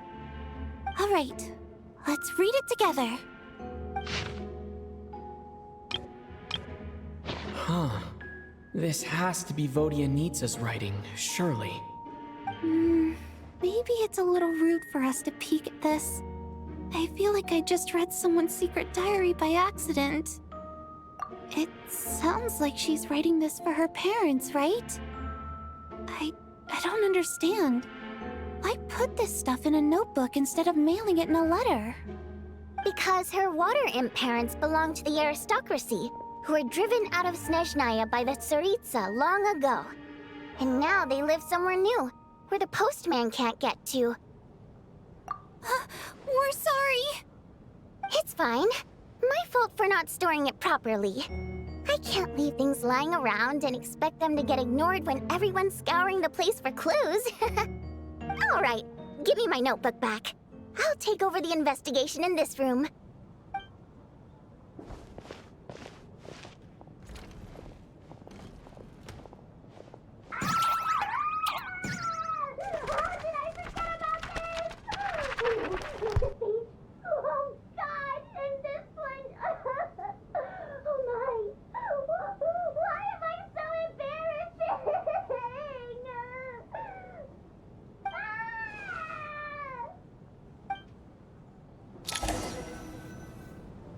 If we take all this together, it's not impossible, is it?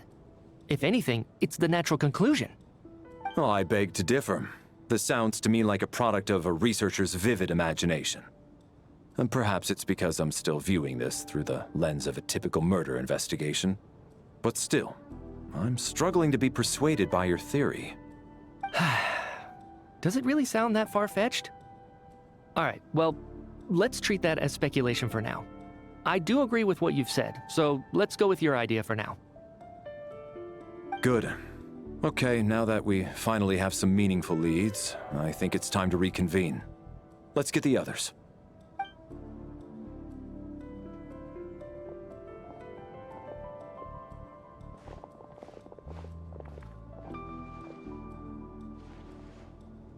So, that's about everything we've discovered so far. I'll share my theory first. Based on what we've learned from the logbook, I believe the extra person among us is most likely the killer. If the killer had simply bought a ticket, it would have greatly increased the risk of their identity being exposed. I expect he or she either hid in the theater ahead of time, or found a way to slip past the ticket inspection.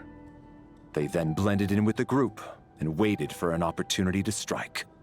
What about the note found in the investigation report? Any thoughts on how that fits in? The killer may have simply planted it there as some sort of sick joke. I've seen my fair share of psychopathic killers. They love playing cryptic mind games. So, it has nothing to do with the haunting of the theater after all. This theory makes sense to me. If we have an audience member unaccounted for, chances are they didn't come here to watch the show. Could it really be that simple? So, in other words, all we have to do is find out who got in here without a ticket, and all our problems will be solved? Then let me make one thing clear. All the theater staff should be well aware that I came here for the rehearsal legitimately, yes? There's no way I'm the one who didn't have a ticket. It's true. I hear you used every trick in the book to get a hold of that ticket, too.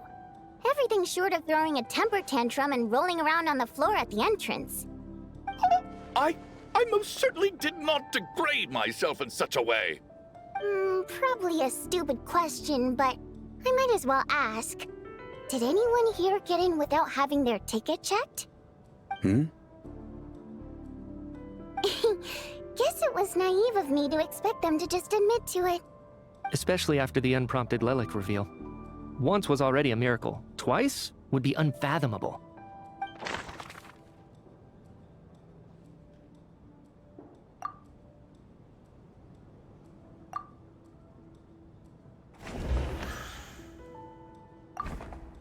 I don't believe any of us here knew Shram before all this. If no one can verify Shram's identity...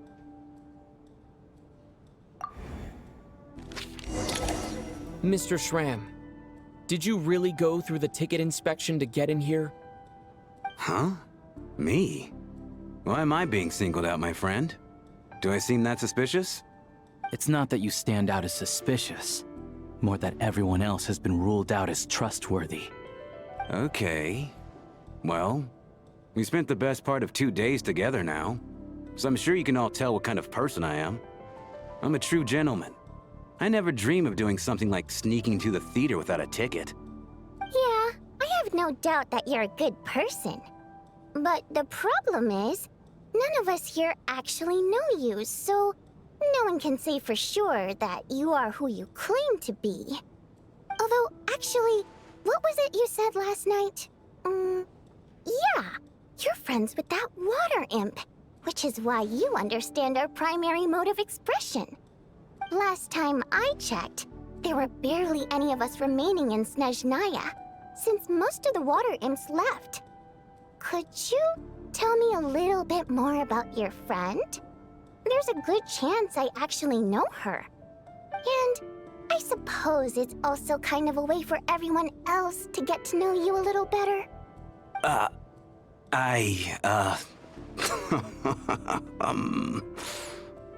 Good grief. Are you blushing? Pull yourself together, man. Stop giggling like a teenage boy. It's revolting. Hey, revolting is a little strong. All right, fine. I'll admit it. That water imp friend of mine, the truth is, we're dating. I was just a bodyguard hired by our family. but the stars must have aligned, because sparks began to fly between me and their daughter. Never in my wildest dreams did I think I'd get so lucky. We don't need details. Just get to the point. Okay. I'm just a little hesitant to reveal her name, that's all. You know how it is. These are delicate times. Even with me to protect her. If word gets out that she's dating a human, both the Fae and human factions will give her a hard time. Really? Wait, no. That can't be. Huh? Shram, what the devil are you talking about? Why is everyone looking at me like that? Surely you can understand where I'm coming from. Delicate times? Factions? Yes? You know, the Civil War? Last time I checked, the Fae and the humans were still at each other's throats. If I'm not mistaken, the last significant civil war in Snezhnayan history was over 400 years ago, when Her Majesty the Tsaritsa had just taken the throne and was consolidating her reign. What do you mean, 400 years ago? What's going on here? Is Shram from the past? All right, Mr. Mitya, you win this round. As far-fetched as it is, it appears that your theory may be correct. I'm just as amazed as you are. I didn't even believe it myself, to be honest. Is someone going to explain what's going on here? From the look on your face, you figured it out too, haven't you, Traveler?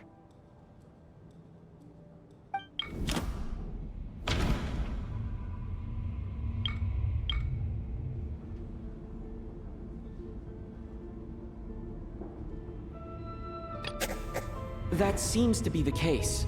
Shram's the extra person, but there's no way of learning his identity from this clue. Vodyanitsa's private letter touches upon the history of the Water Imp aristocracy's exile, but reveals nothing about Shram's identity. No, the truth lies within the clues we've already discovered. The theater's ley lines have been modified to block souls within its grounds from returning to them. Some souls can even wander this place forever. Mr. Shram's statement proves he is from hundreds of years ago.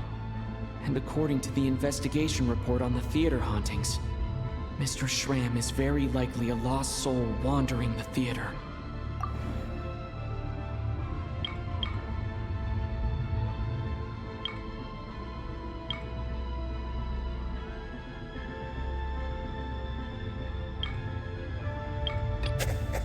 This is Mr. I don't... For some unknown reason, the soul that has been wandering the theater due to the ley line issues has joined our group and blended in. Yeah, that must be the immediate reason why the ticket count doesn't match the number of people present.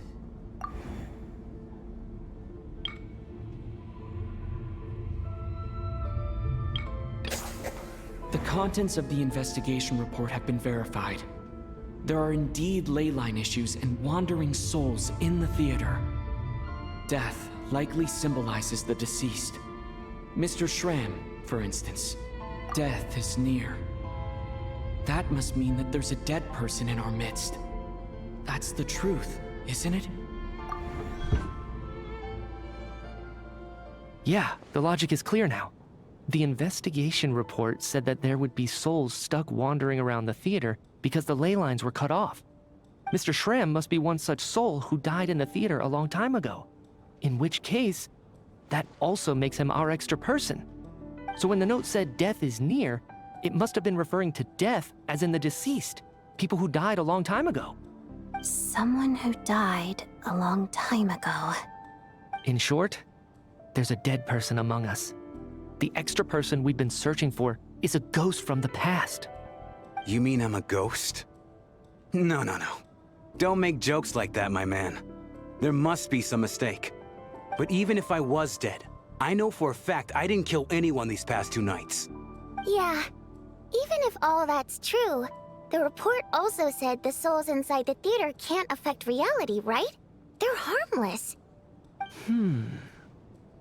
Then what if the problem isn't the souls at all, but the ley lines themselves?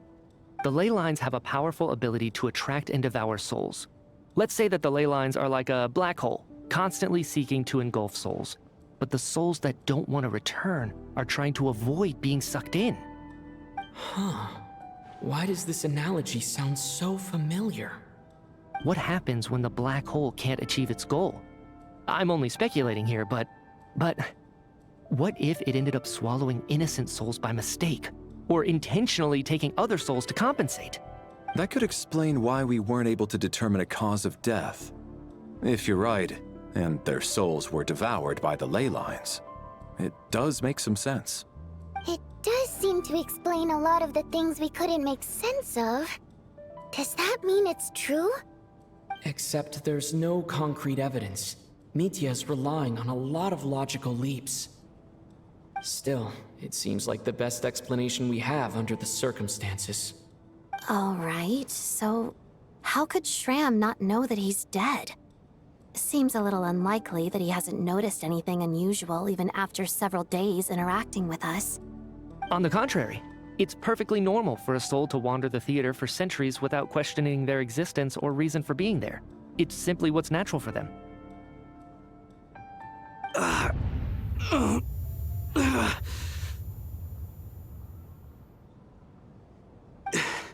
You know what, Mr. Brainiac? I think you might actually be right after all. I'm trying to remember and... even though my head feels like it's going to explode, I think... it's all coming back to me.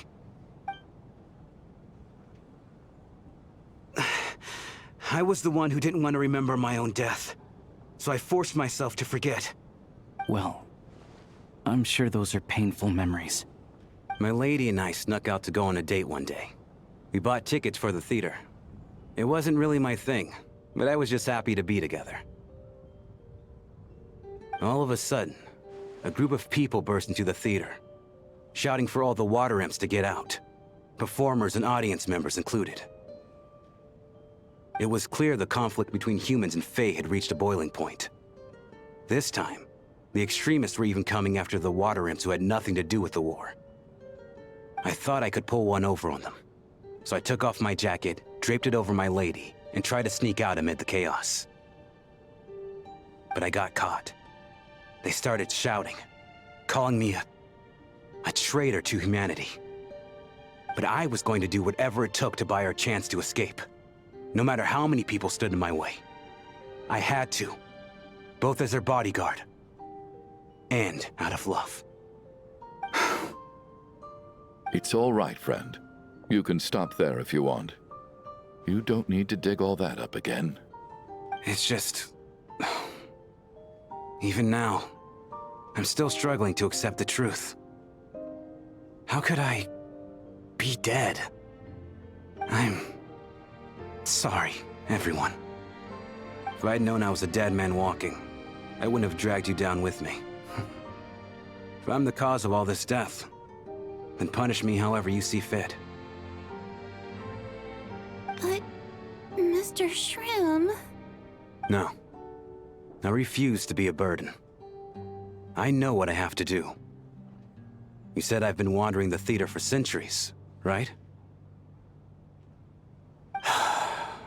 I guess it's high time I got a breath of fresh air.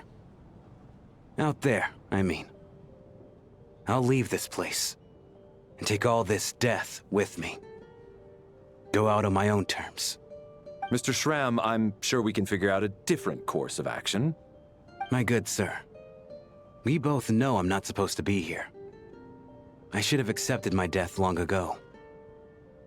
One way or another, this has to end. Unless you're saying this goes against another one of your military principles somehow. No, I'm speaking on a personal level this time. Let it go, man. Oh, wait. One last thing. Miss Waterimp. My lover. Her name was Litia. Litia Ozarova. Do you know what happened to her? Ozarova. is what we all called her. I remember her as a very kind elder. She had a bunch of kids, too. I'm so glad she survived. And she had lots of kids? Good. That's... good. I could hardly expect her to stay single just because of what happened to me, right?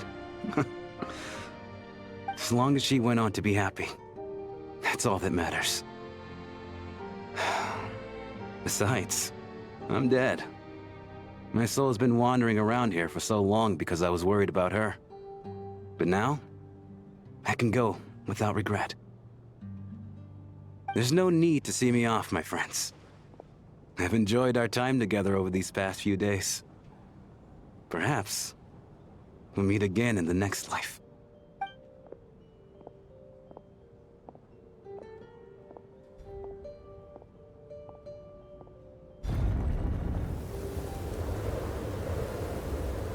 Take care, my man. I knew Mr. Shram was already dead, but... I still feel so sad. Death is cruel, no matter how we might try to make sense of it. So, was the conflict between Fae and humans really that bad back then? I was only little, so I don't remember much. It's terrible to think that so many innocent people had their lives turned upside down. Even the historical records about that time period don't say much about it. All people know is that the Tsaritsa founded the Fatui, drove out most of the Fae aristocracy without explanation, then used her terrifying power to suppress the humans. It seems to me like the Tsaritsa chose to make herself the enemy. She downplayed the conflict, directing whatever animosity both sides had for each other at herself instead. That's also why, despite how brutal the conflict was at the time, there hasn't been much lingering tension between humans and Fae since. Things have been fairly harmonious for the past few centuries. So, the Tsaritsa banished the Fae to protect the Fae living in the city? She offered herself up to be hated in exchange for peace. Maybe it's not quite as bad as it sounds. I don't think Her Majesty is too concerned if mortals hate her or not. And besides, there are very few who truly do. All this time, I had no idea. All right. If Mitia's theory is correct, then I think we can consider this matter settled. Let's all take a break.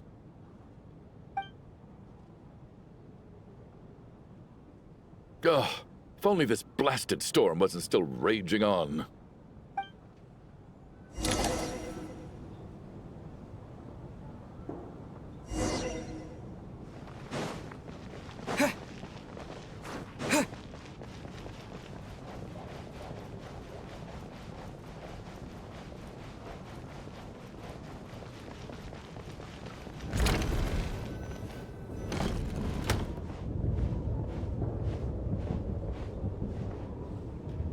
Looks like now we can just rest until the snowstorm stops. I still can't believe Shram turned out to be a ghost who'd been in the theater for hundreds of years. To think he was dead this whole time. What a strange turn of events. Knock knock. Huh? Knock knock. You know the door isn't closed, right? You don't have to knock. Think of it as a signal then. When I'm entering someone else's room and I knock, I'm here as Odette. If I don't knock, it's Lelik. Thanks. So, why did you come to find me? Is there something I can help with? Vodyanitsa said you knew about my secret identity from the start. But when everyone was discussing who Lelik could be, you were worried that revealing what you knew would be unfair to me, so you kept it to yourself, right? Yes, I'm extremely grateful for that. It's nothing. I mean, you didn't hold what happened with Signora against me, so I should thank you for that as well. Actually, there's something else as well. I found myself in a situation similar to the one you were in when you helped conceal my identity. So I thought I'd come and ask you for advice. It's about Mitya. Before all of this, the last time I saw him, he was dead. As I'm sure you know, my goal as Lelik was to stop Project Stuja. Well, when I found out the tech lead for the experiment behind Project Stuja was Mitya, I immediately started planning to track him down and threaten him to back out. I often saw him around the theater, but I soon concluded that making my move there would risk exposing my identity. So I decided to infiltrate the Armory Palace and go directly to his lab. That way, the threat would be much more effective. Well, I suppose there was a bit of luck involved. But I am a Fatus, so I already had some familiarity with the building's layout. But when I finally made it to his lab, Mitya seemed to be dead. I checked his breathing and his pulse. He had no vital signs whatsoever. I'm certain of that. I thought maybe another anti-Project Stuja activist had beaten me to it, and chosen a much more brutal method. So I made myself scarce. That's why you were so on guard around Mitya that first night here. Yes. When I saw him sitting in the audience during the performance, I could barely contain the shock. To me, it was a miracle. Somehow, he'd come back from the dead. But then, the murders started happening and things got so complicated that it wasn't really at the front of my mind.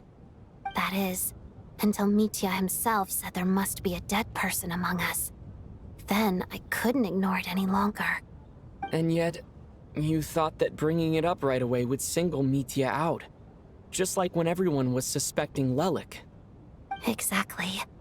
I thought there could be something I was missing. Besides, we soon figured out that Mr. Schramm was a ghost. And we knew there was only one extra person. So we thought he had to be the one. But now, it seems like there's another candidate. I understand why you kept it to yourself. There was so much information being thrown around during that discussion. Bringing up Mitya would have just introduced more confusion. So, what do you think we should do? Let me confirm one thing first. When was it that you found Mitya dead? Around a week ago. Sometime in the afternoon. A week ago? That's earlier than I thought. I saw him just a few days ago at a restaurant. That definitely would have been after you found him dead. He seemed completely normal to me. Chatting with Vodyanitsa, trying to avoid Valeri. So he was definitely alive on that day. Huh. Well, all I can say is I know what I saw. Here's a thought. The reason we even suspected a dead person could be among us was because of the problem with the theater's ley lines. But Mitya's death happened inside the Armory Palace. The ley lines affecting the theater shouldn't reach that far. You're right. I guess he doesn't fit the profile of the person we were searching for. I think the chances of it being him are very low. Surely he can't have died for real in the Armory Palace. Unless... Unless what? Unless he really did come back from the dead. You're right. Do you think we need to disclose this to the others? Huh, what's this? A private meet and greet? Where do I line up? That's not what's going on here.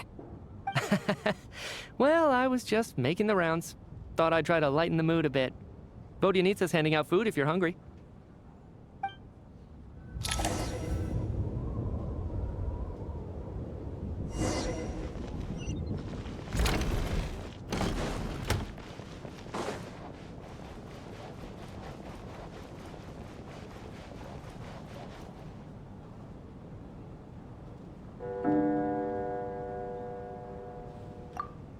What is going on with this storm?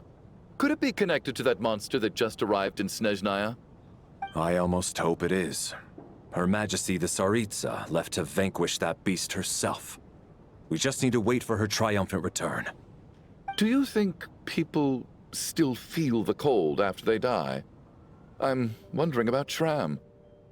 Oh, maybe we should have given him a coat before he went out there. Death itself is cold, isn't it? I'm sure the storm will embrace him. Well, I hope he has a safe journey. I'm going to miss him, I think. It's not like we can blame him for Rampana and Kulish's deaths. Thinking back on it, we barely made it out alive ourselves. Once we get out of here, how are we going to explain what happened to their families?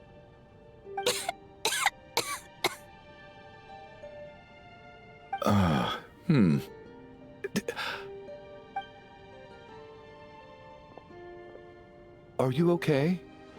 Here, take this. I've never used it.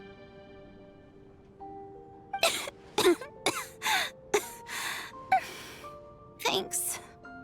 Look who's Mr. Nice Guy all of a sudden. Is it because Tonya stood up for you this morning? At least you know how to return a favor. Yeah, without Tonya, who knows how badly he would have been hurt. I told you already, I never intended to resort to violence. Duh, bunch of rascals. Little girl? I was rather surprised when you spoke up for me this morning. I didn't think I had many admirers here, so, thank you. Oh, no need to thank me. I said some bad stuff about you too. I've been, too embarrassed to admit it, but, you remind me a lot of my daughter. So kind to everyone, but never lets her old man off the hook. Unless my wife and I are having a fight, then she's always on my side. Especially when she was little. Every time I took her out...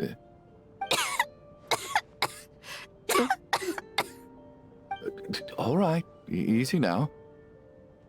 How long have you had that cough, Tonya? I don't know. It's probably been a while. I'm fine. Are you taking anything for it? Yeah. I'll be fine once I see my brother. He's gonna pick some frost fairy flower leaves and brew a tonic for me. I'll feel much better once I drink that. I see. That's good to hear, then. We should probably discuss arrangements for tonight. Now that the deceased has left our midst, there shouldn't be any more incidents. However, out of an abundance of caution, I'll keep watch. Shouldn't we take shifts? I can take one if needed. No need. I managed to get a nap in earlier, so I have plenty of energy right now. After all the tension of the past few days, everyone else should just focus on getting a good night's sleep.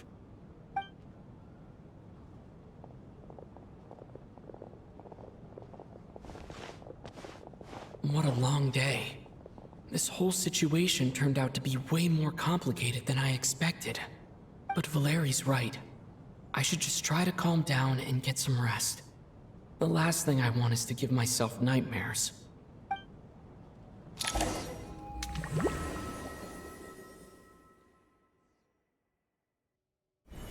He's awake! He's awake! Get over here, you big lug, and take a look! If you must call me something, call me Mr. Door. The Black Mist is coming. You need to go. Are you all right? Can you walk? We just got attacked by monsters on our way up. That Mr. Door fellow protected us. He just seemed to come out of nowhere. Not much of a talker, but when it comes to taking down monsters, that man doesn't hold back. Curses! The Black Mist is catching up to us. We need to keep going. Mr. Door, I don't believe I've ever seen you around here before. Why is that? There's no need to try to get to know me.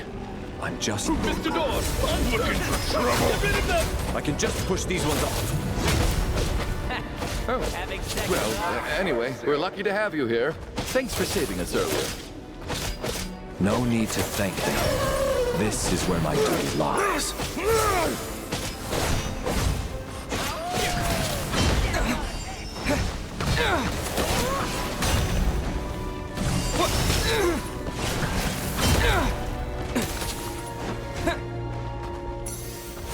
Storm! Having second thought?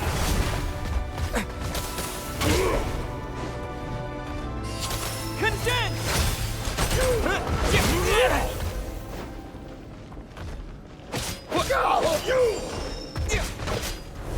Encase! You asked for it!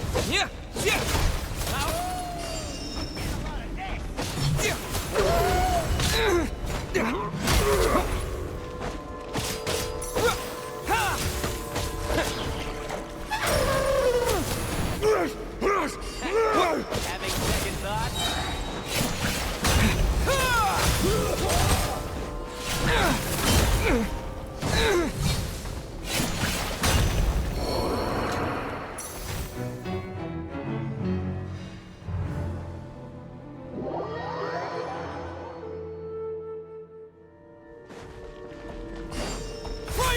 Yes, for trouble, boy.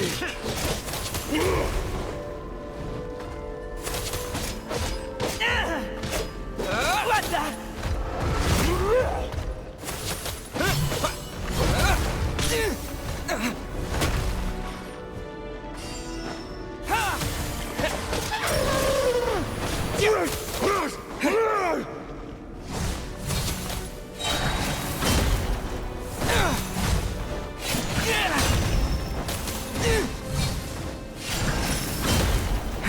Fighting Frog! Cryo Storm!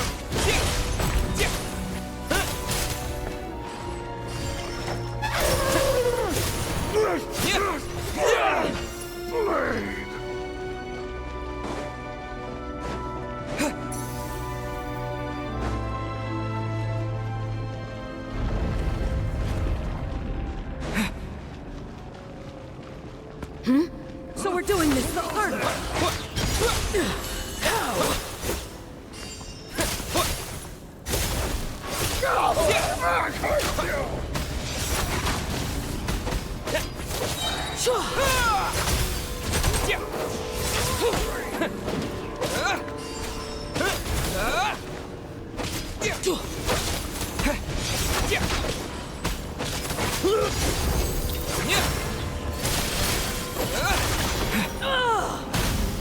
Oh, remarkable work, Mr. Door.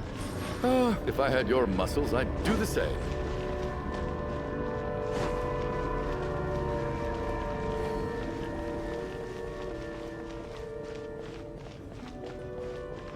Are none of these doors the one you're looking for? No.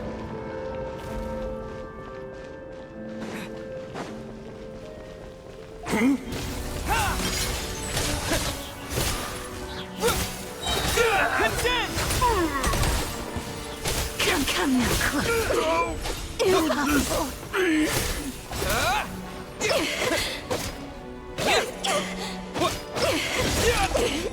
Impossible. I'm so exhausted. And the black mist is still rising. Oh. Wait, look! There's more monsters down there. Are they coming from within the black mist? No, no! They're gaining on us! Quick, keep going, or they'll be at our heels any second!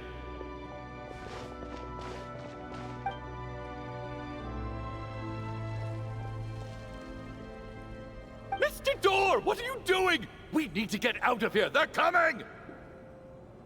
Found it. This is my door. What? You mean you're going to stay here? I am a door.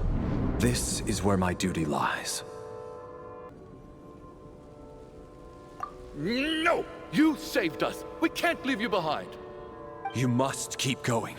A door can only keep things out for so long. You must make haste. But... Oh, you're right. Let's go. We can't let Mr. Door's sacrifice be in vain.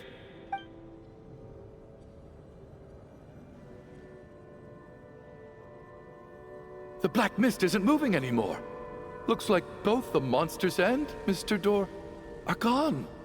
I didn't just imagine all that, did I?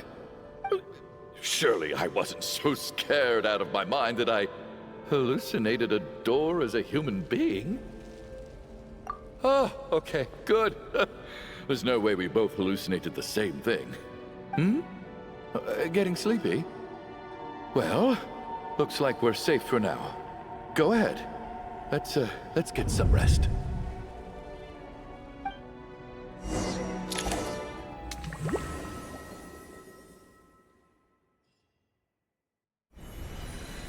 What time is it? Is it morning? I think I had a nightmare.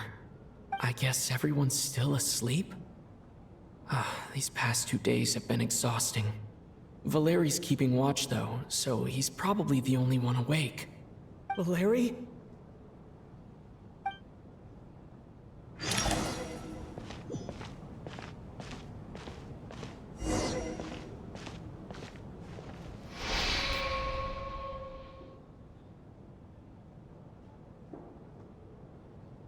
Wake up! Everyone needs to wake up!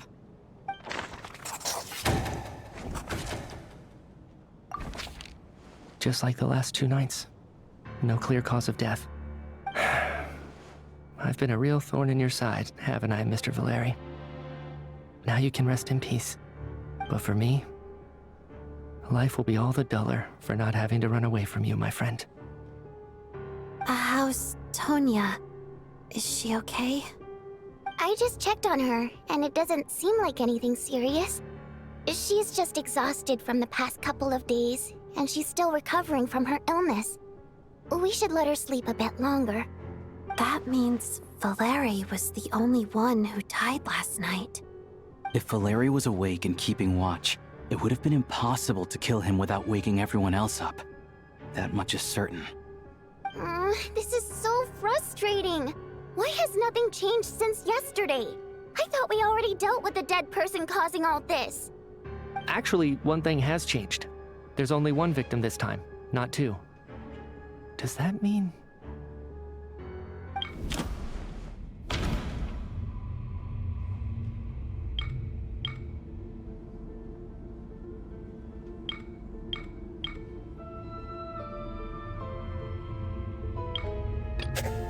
Can a death at night even be defended again? But Mr. Schramm was already deceased to start with. No similar cases have ever been... After the deceased Schramm left, there was 1 less victim last night. That more or less tracks. It's a reasonable conclusion, considering the only variable that changed. The number of people who die each night is equivalent to the number of dead among us. That's your theory, right? Exactly. We identified Mr. Schramm, and the night after he left, the death toll dropped from 2 to 1. By that logic, there must be 1 more dead person left among us.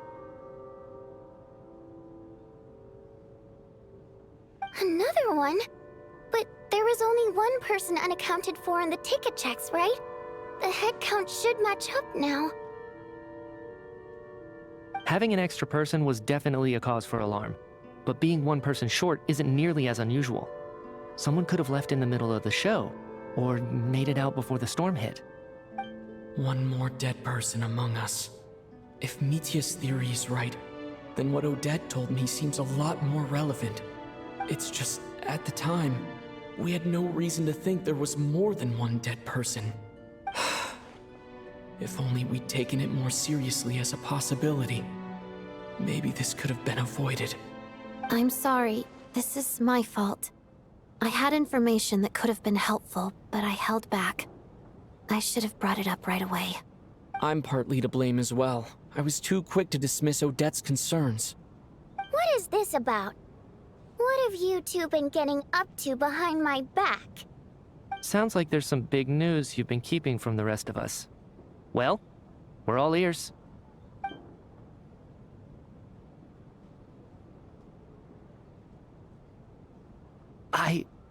I'm the dead person? Wow, that's certainly news to me. Odette and I talked about it yesterday, but we thought it just wasn't possible, so we left it at that. Yeah, I don't blame you. If I'd been there, I probably would have reached the same conclusion. It just sounds too unbelievable. Let me just try and verify this. I just scoured my memories trying to think back to the afternoon Miss Odette mentioned. But I honestly have no recollection of dying. That's where I'm different than Mr. Schramm. Having seen Mr. Mitya a few days ago myself, I also find it hard to believe he could be the other dead person among us. Well, if it isn't Mitya, then who? Do we vote on it? If you don't mind me asking, Traveler, I believe you mentioned that you know Tonya's brother. Had you ever met her before all this? No, never. Wait, are you saying... Now just 1 minute. I know where this is going. You can't just randomly point a finger at anyone you want. You're in the hot seat, and all of a sudden you want to divert our suspicions onto somebody else? Trying to pick a fight, Mr. Chuganov? Whenever you open your mouth, all you do is attack people, and I've had enough of it. If you don't want to engage in a civil discussion, you can shut up. You little brat! Did Mitya ask about Tonya because he suspects her? I suppose I only identified her by age, and nothing else. Could that mean... I'm just saying, you're going around casting suspicion on people for no reason. How could Tonya be dead? I can vouch for her, if nothing else. I've seen her before. She's the sister of that Harbinger, isn't she? The one called Child. Oh, really? You're telling the truth? Since being here, I don't think I ever mentioned she was Child's sister specifically. Does Chuganov actually know her? If Chuganov can vouch for her, then it can't be Tonya either. In which case, it seems unlikely that there's another dead person among us at all. Miss Odette, could you go over that afternoon with me one more time, when you found me dead? No problem.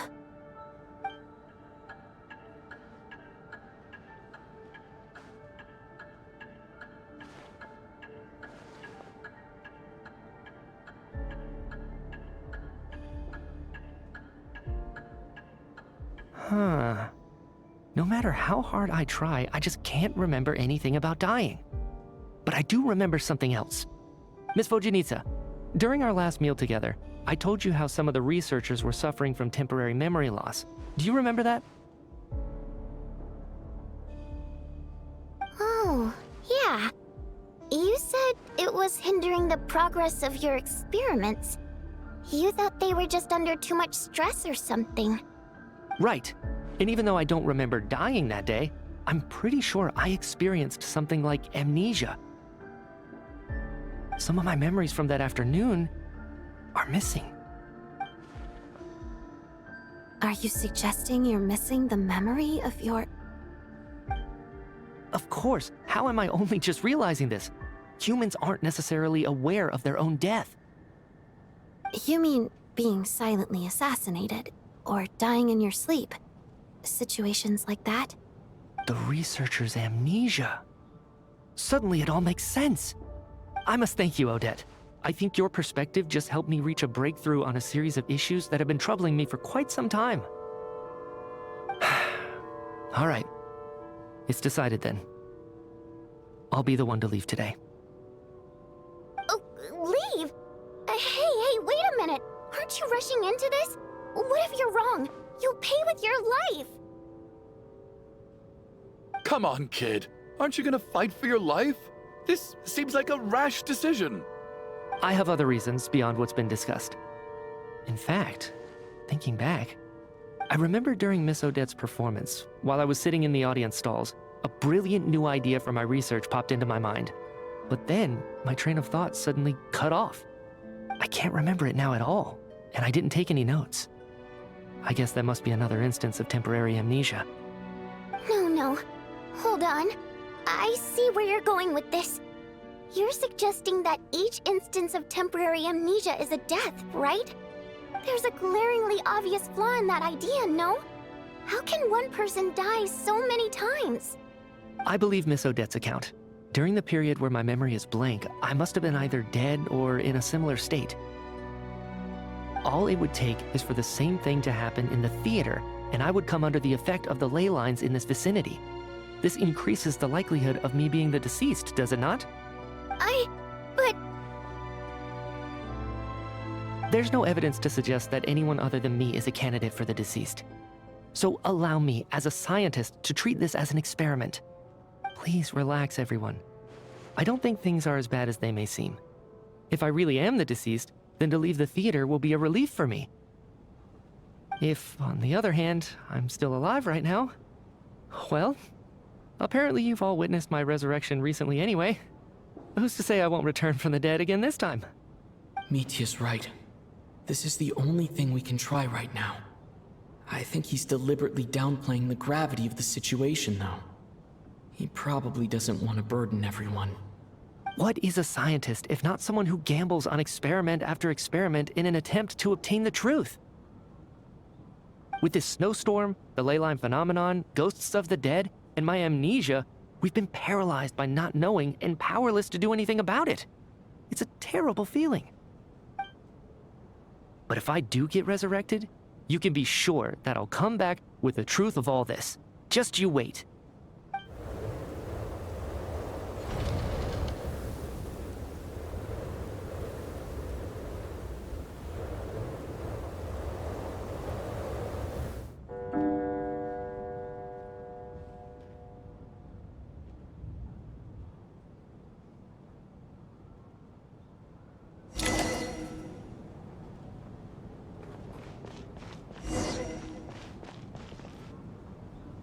Poor Mr. Mitia.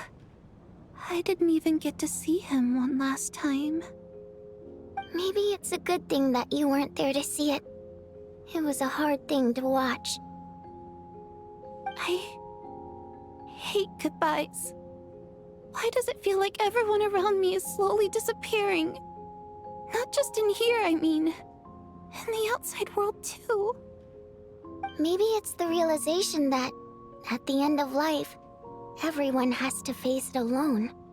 Come to think of it, the main reason we're still alive right now is pure luck. Each morning here, for every one of us, there's the chance that we might not wake up. You could take it a step further and say that the same is true outside, too. Who can never be 100% sure when they drift off to sleep that they'll open their eyes again in the morning? If I make it out of here, I'm going to cherish every moment that I'm awake and live without any regrets. Without regrets. I feel like a strange sense of anxiety has been quietly growing inside me over the last 2 days.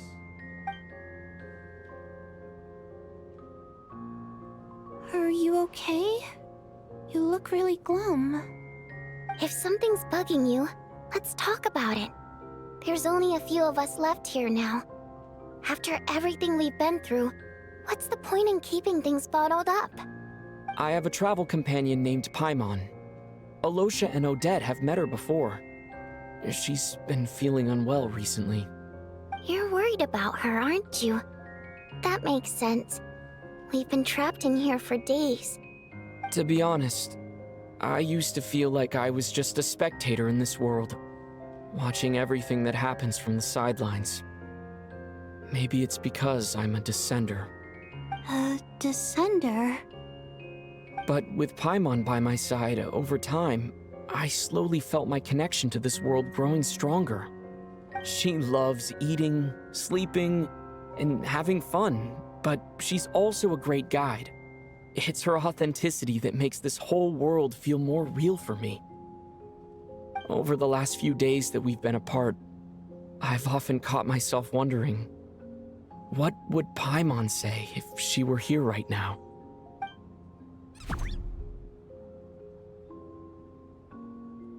But by the time I snap out of it, the conversation has already moved on, and I'm still in my own little world. I'm trying to overcome this sense of detachment, but I really miss Paimon. I guess, in a way, she means the whole world to me. I bet she misses you when you're not there as well. Maybe you're her entire world too. I don't know if this will make you feel any better, but back when the water imps left Snezhnegrad in droves, I also felt like the whole world was suddenly empty. I could be surrounded by people all smiling and having fun, and still feel completely separate from it. So, I totally understand how you feel. Later on, I started to think, maybe accepting the fact that our loved ones won't always be with us is something that takes a lifetime. All we can do is cherish their companionship from moment to moment. So, once we get out of here, you better hurry back to our side as fast as you can. You can't let your story end in regret. That's the trope I hate the most. Thank you. That's exactly what I needed to hear. But Vodyanitsa, if you hate goodbyes too, why didn't you leave with your people? That's just the choice I made. I used to regret it, but I don't anymore. Like I said before, singing is a water imp's primary mode of expression. It's how we convey our emotions. Our songs have echoed through this theater for hundreds of years, each one a story pieced together through moments of joy and sorrow. But does a story exist without someone to read it? To me, the answer is no. So I made the choice to stay. That way, there would still be someone left to sing these songs and listen to their stories. Otherwise, they could have been lost forever. Could you teach me how to understand your people's songs sometime? I want to be able to truly hear them, like Mr. Shram. A fan after my own heart. Thank you, Tonya. How about I sing something for you, and you tell me what you hear? Okay, I'll do my best.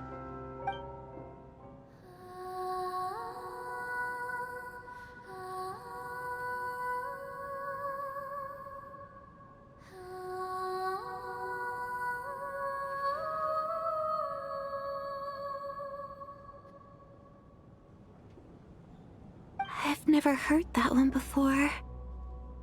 I feel like I can hear a sense of longing somehow. I wonder why that is. Color me impressed, Tonya. You're a keen listener. Most people can only tell if a song is happy or sad. I didn't think you'd be able to pick up on such specific details. So, what's the song about then? Come on, tell me! I've actually never performed this song in the theater before, because it has more of a ceremonial purpose for our people. It's not meant for the stage. It means something like, "May those we have lost watch over us, and follow this song back home in the night, so that we might be reunited once more." No wonder I could hear that sense of longing. You sing it for loved ones who have passed away. I hope it reaches them. It's getting late, Tonya, and you're not well. We should all turn in early. I suppose there's no reason to keep watch tonight. Okay, but, before I go to bed, could you sing that song a couple more times for me, Vodyanitsa? Of course. Anything for my #1 fan.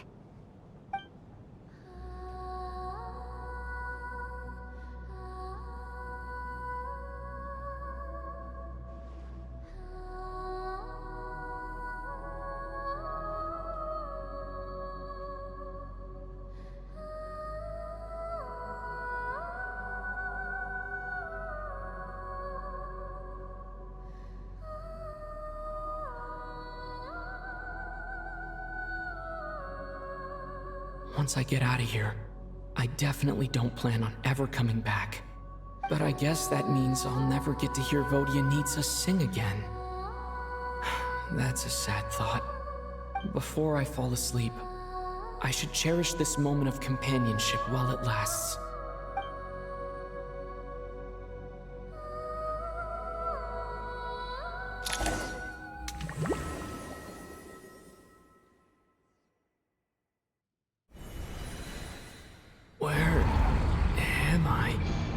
It's so dark in here, and I feel kind of dizzy. Am I alone?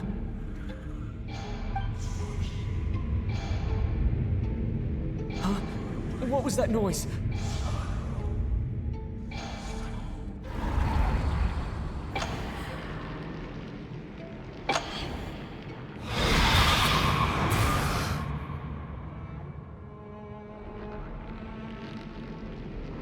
Return, O spirits.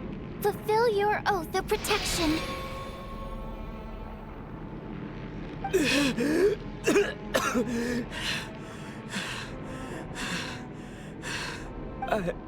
I'm alive? What just happened? No time for questions. Quick, over here. Turn on the switch. We need to bring back the light.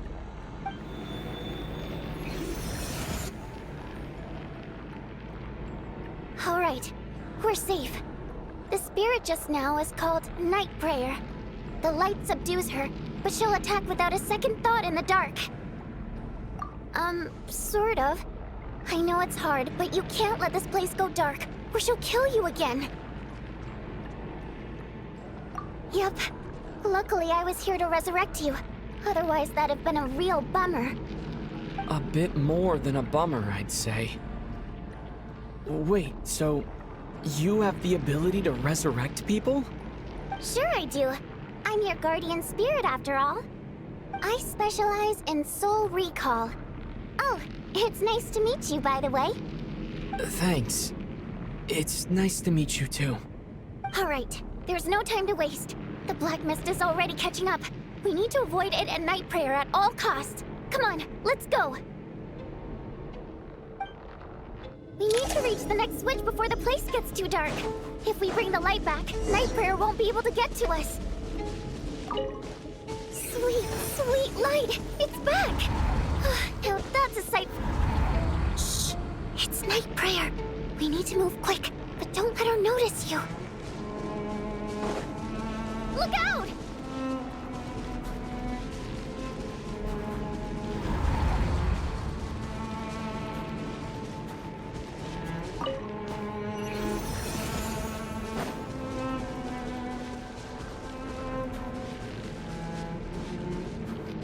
The next switch is over there.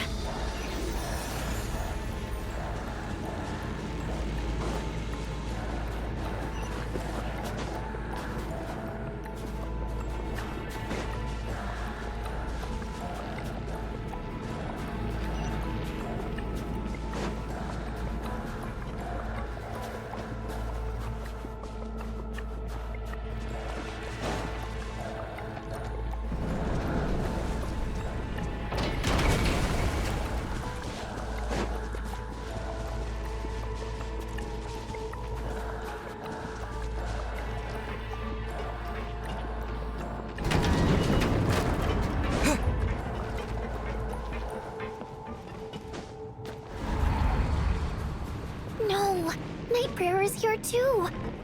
This can't be the only path. Let's head up there and take a look. Return, O spirits. Fulfill your oath of protection.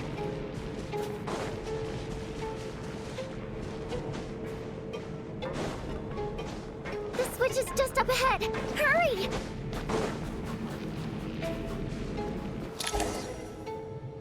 It's too dark. We're not gonna make it. Come on, faster!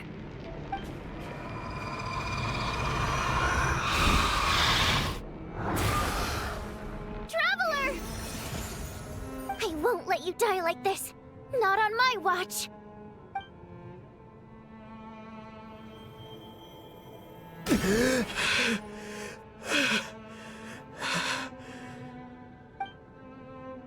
Even though it's not permanent, dying is definitely not a pleasant experience.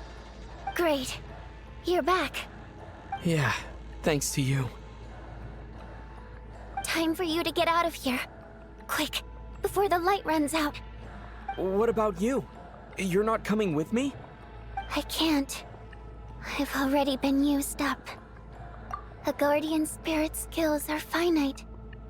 I can only resurrect someone so many times. I might not look any different, but my essence has been exhausted.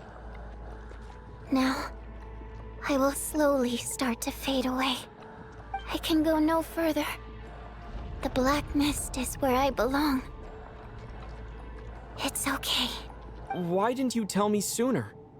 Because it wouldn't have changed anything. That knowledge would have just burdened you. And a guardian spirit's role is to protect. But... Go. Now, before it's too late. I already hear night prayer approaching.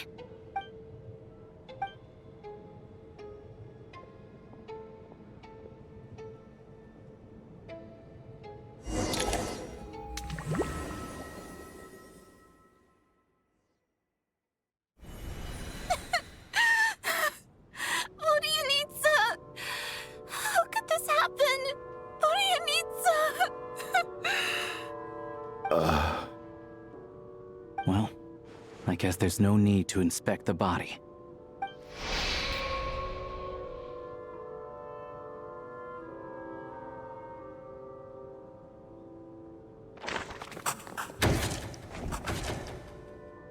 This wasn't supposed to happen.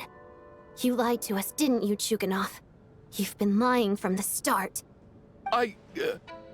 Take a long, hard look at yourself before you go around accusing other people. I suspected you on day one, Lelik, and now look where we are. By some strange coincidence, you've never been targeted. You just happen to have survived this long? No, you should be the prime suspect. And you, little hunter, ever so content with staying on the sidelines. Yet, you were the one who stopped us from leaving from the start! Why are you trying to keep us here? Now you're just lashing out indiscriminately. That's either a sign of anxiety or a guilty conscience. Where was all this passion and bravado before? Decided to fight until the bitter end. Is that it? Is that a threat? Fine, bring it on. You think I'm afraid to die after all this? You want to kill me? Go ahead. I'd like to see you try. After all the trauma of the past few days, everyone's been pushed to the breaking point. Valeria and Mitya aren't here anymore. Someone else needs to step up and take charge. But first, I need to think this through. Considering everyone left, who's the most likely candidate for the deceased?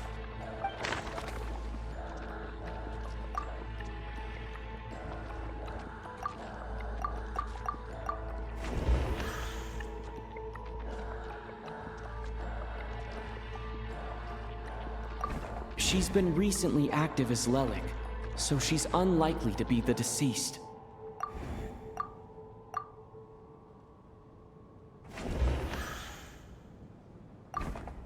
Of those who remain, the only person we've never met before is Tonya.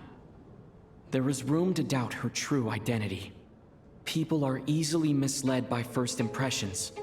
Now that I think about it, Child's sister was in fact a label I imposed on her due to my own assumptions.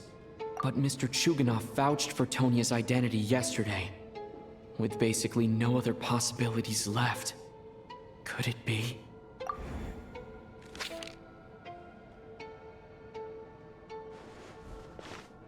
Tonya, how's Tusser been lately? Tusser? Your brother Ajax must have mentioned me in his letters home, right? Did he say anything about a blonde traveler? No. And my brother's name is Razik, not Ajax. Chuganov, looks like it's your turn to do some explaining. Yesterday, you said you could vouch for Tonya. Why did you give us a false testimony? I knew you were behind this, Chuganov. You've been lying through your teeth from the start. Everything about you is fake, down to the wife and daughter you're always talking about. Your entire family man persona is a charade, isn't it? That night, when I infiltrated your place as Lelik, I noticed you were home alone. Didn't think much of it at the time, just thought everyone else was out. But thinking back on it now, that doesn't seem very likely. My guess is, you live alone, don't you? Even that was a lie? But why would he lie about having a family? Oh! Curses! Oh, why is there no end to this blasted snowstorm? If it would just stop! If it would just stop. I think I remember now. I know how I ended up here. It feels like a distant memory. But at the same time, it's just like it was yesterday. The reason I'm always coughing is because I got sick with frostbite. The locals usually call it the snow cough. It's not a very common illness. It's partly genetic and partly caused by the cold climate, but it can be fatal.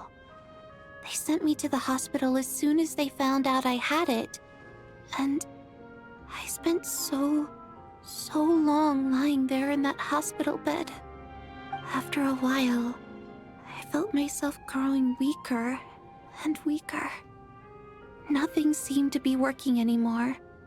Neither the treatment that the doctors were giving me, nor the medicine my brother was brewing from frost fairy flower leaves.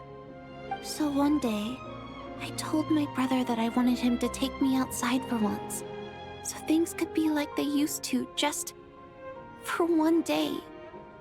I wanted to meet loads of friends, experience new things. He agreed. He snuck me out of the hospital, and we escaped. We got to the theater, bought tickets, and went inside. It was all so exciting. I remember the show very clearly. It was amazing. But I found myself getting sleepier and sleepier. Oh, Tonya. When I woke up, I couldn't find my brother anywhere, so I guessed he'd already left. But there's no way he'd leave me behind. So I decided to stay here and wait for him. At the time, I figured he'd probably gone to brew some more medicine for me. I was planning to chew him out for abandoning me when he got back. Tonya, it sounds like by then, you'd already... Yeah, I know. I understand now. Dead, aren't I?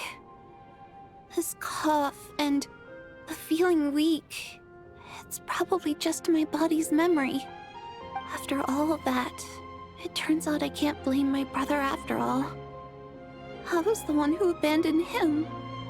I'm sorry, everyone. I realized this much too late. It seems like death skewed my perception. And now I've dragged you all into this mess. Your name probably isn't even Tonya, is it? Didn't that ever strike you as odd over the last few days? Well, when I was little, my brother and I read a storybook, and Tonya is the name of one of the characters. When we escaped from the hospital, our family and the hospital security were looking everywhere for us. So when you first approached me and said my brother had sent you, and called me Tonya, I thought he must have chosen a fake name that only the two of us would know. Because he was afraid of getting caught. Now, it seems like that was just wishful thinking.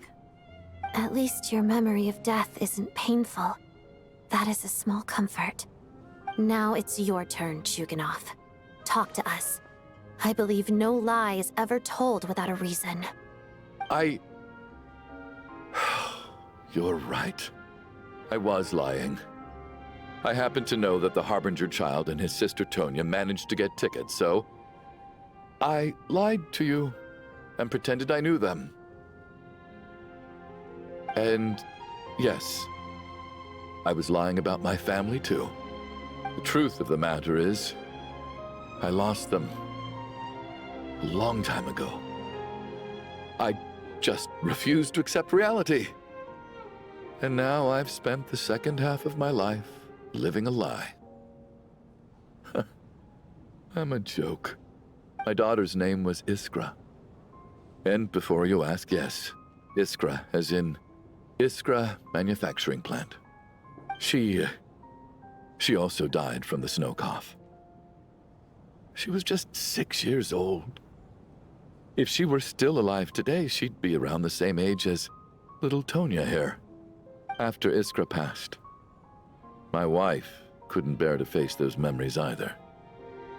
So she chose to start a new life without me. One day when I came home from work and saw the empty room, I felt like I couldn't breathe. Subconsciously, I started to imagine that they were still there. I soon discovered that this was the only thing that made me feel any better, so I just embraced the delusion. Nothing more than a pathetic means of escapism, I know. But at least it's not a crime. So explain your false testimony, then. The night before last, when I was chatting with Tonya, she mentioned that her brother would brew medicine for her from frost fairy flower leaves.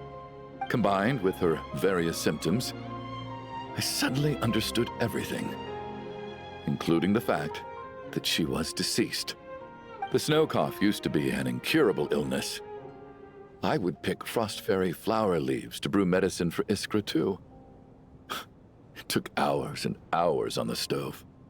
But the year after my daughter passed away, the jester of the Fatui announced that a cure for frostblight, also known as the snow cough, had finally been developed. It turned out that all previous treatments were completely ineffective. No better than random concoctions. That was the final straw for me. I just couldn't take it anymore. Just one more year. One more year, and everything would have been okay. So, more than anyone, I know full well that in this day and age, no one in their right mind would still be using frostflower leaves to brew medicine for the snow cough. Poor Miss Tonya, therefore, had to have been from an era when snow cough was still a terminal illness. So, you projected your daughter onto her? Even though you knew she was one of the dead? That doesn't make any sense. You knew she was already dead.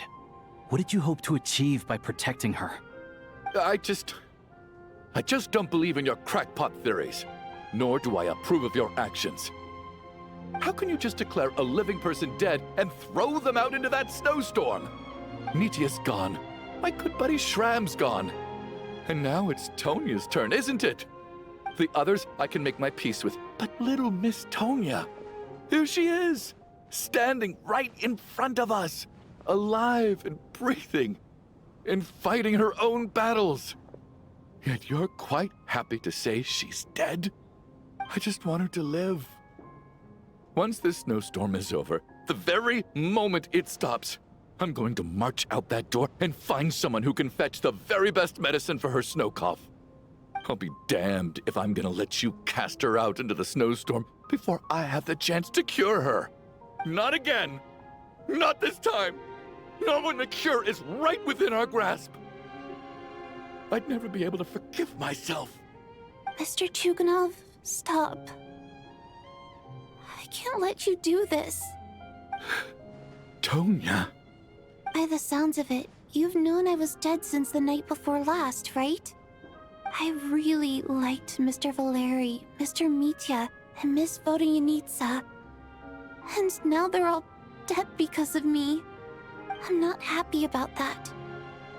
The reality is, you've been trying to fight your own demons through me. But all you've really done is trap me inside your delusion along with you. No! Listen to me. I want to save you. I do! Well, at this point, I'm quite sure that I'm dead. I don't need to be saved. The time I got to spend with all of you is more than enough for me. Despite all the bad things that kept happening, I got to meet so many interesting people and spend so many days and nights by your side. Since the day I escaped that hospital until now, this has been an adventure I never even dared to dream of. I'm very fond of you all. If it were only possible, I'd trade my soul to bring back the ones who died. If it meant things didn't have to end like this. And that's why I'm not fond of you at all, Mr. Chuganov. I'm sorry. It's them that you owe an apology to, sir. Not me. Well then, I suppose this is it. It's time for my adventure to end. I've caused enough trouble. You're leaving already? It's still early. Don't you want to stay a little longer? No thank you. Oh, and by the way, my name is Patoshka. It was nice meeting you all. Feels strange that we're only being properly introduced now that it's time to say goodbye. Patoshka?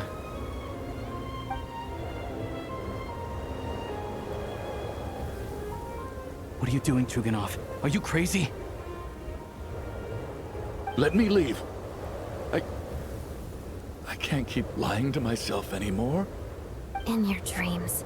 Don't think you're getting off that easy when you had a hand in the deaths of so many people. The Fatui have honed quite an array of enhanced interrogation techniques since they were founded. Once we're out of here, Lelik will personally give you a taste of every last one.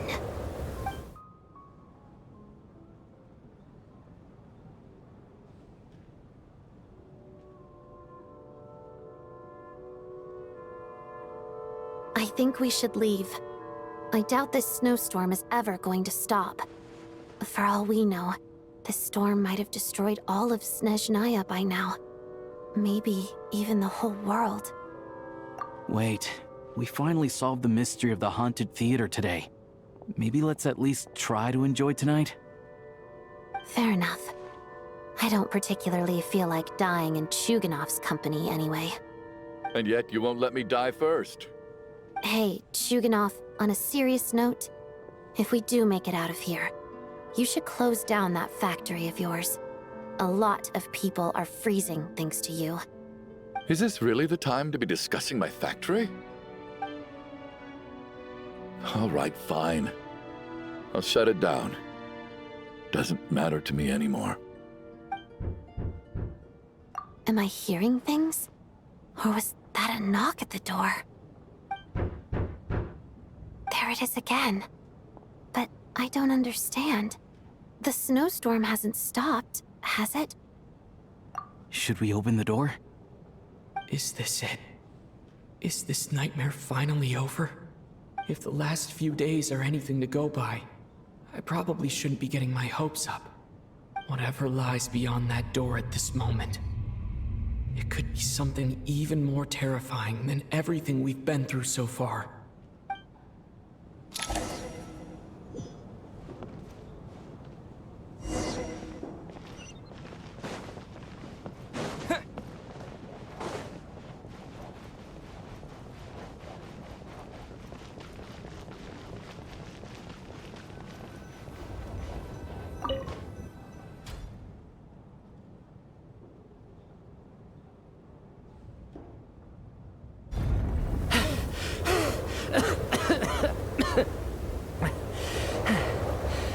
Hey everyone, I'm back. How are you doing? Feeling any better? Much better, thanks. Whew, it is so good to have you guys here. I was a little worried that the theater would be empty by the time I got back. Let me see. Tonya and Vodyanitsa are missing, which means Vodyanitsa died last night. And then you discovered that Tonya was the other dead person. Am I right? Not Tonya. Patoshka. First, tell us how you made it back here. Given the conditions outside, no one should be able to return alive. You're right. The thing that got me back safely was a song. I heard someone singing. After walking into the snowstorm, my mind grew hazy. I don't know how long I walked through the storm before my mind completely slipped away. Then, suddenly, I heard the sound of singing. The voice instantly brought me back to my senses, and I regained consciousness. So I followed the voice, searching for the source of the singing. I searched and searched, until finally, just a few moments ago, there was the entrance to the theater, right in front of me. I've actually never performed this song in the theater before, because it has more of a ceremonial purpose for our people. It's not meant for the stage. It means something like, "May those we have lost watch over us, and follow this song back home in the night, so that we might be reunited once more." That must have been Vodyanitsa's Requiem. Who knew it actually worked? That song is meant to guide the souls of the dead.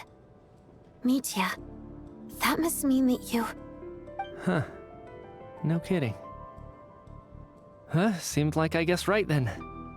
This is what I've been so desperate to tell you about.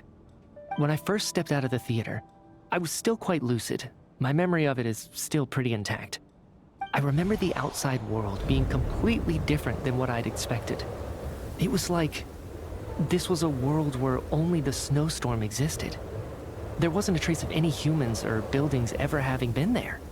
I don't know how else to describe it, except to say that it just didn't seem like the real world. And as for the Requiem, if I was guided here by Vodyanitsa's song, it can only mean that I must already be dead. And this is my soul, not my body. But I didn't experience a clear moment of death while I was out there. Nor do I feel any different now than before I walked into the snowstorm. You don't seem any different to me either. In fact, this is something I've been wondering about for a while now. If souls aren't physical, shouldn't they lack tangible form? Both Shram and Patoshka were clearly deceased, and yet their souls didn't look or feel like ghosts at all. They were visible, tangible, no different than you or me. This raises a truly terrible thought. Is that really what Mitya is suggesting?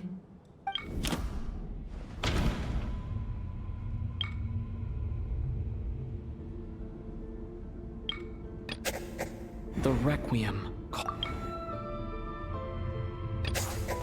Mitya's soul was summoned back by the Requiem, confirming that he is indeed already dead.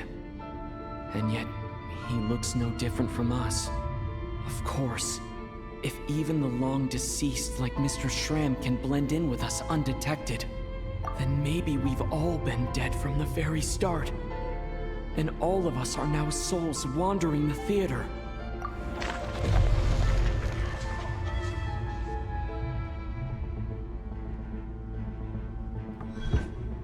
Yes. I think that this is probably the afterlife. What did you say?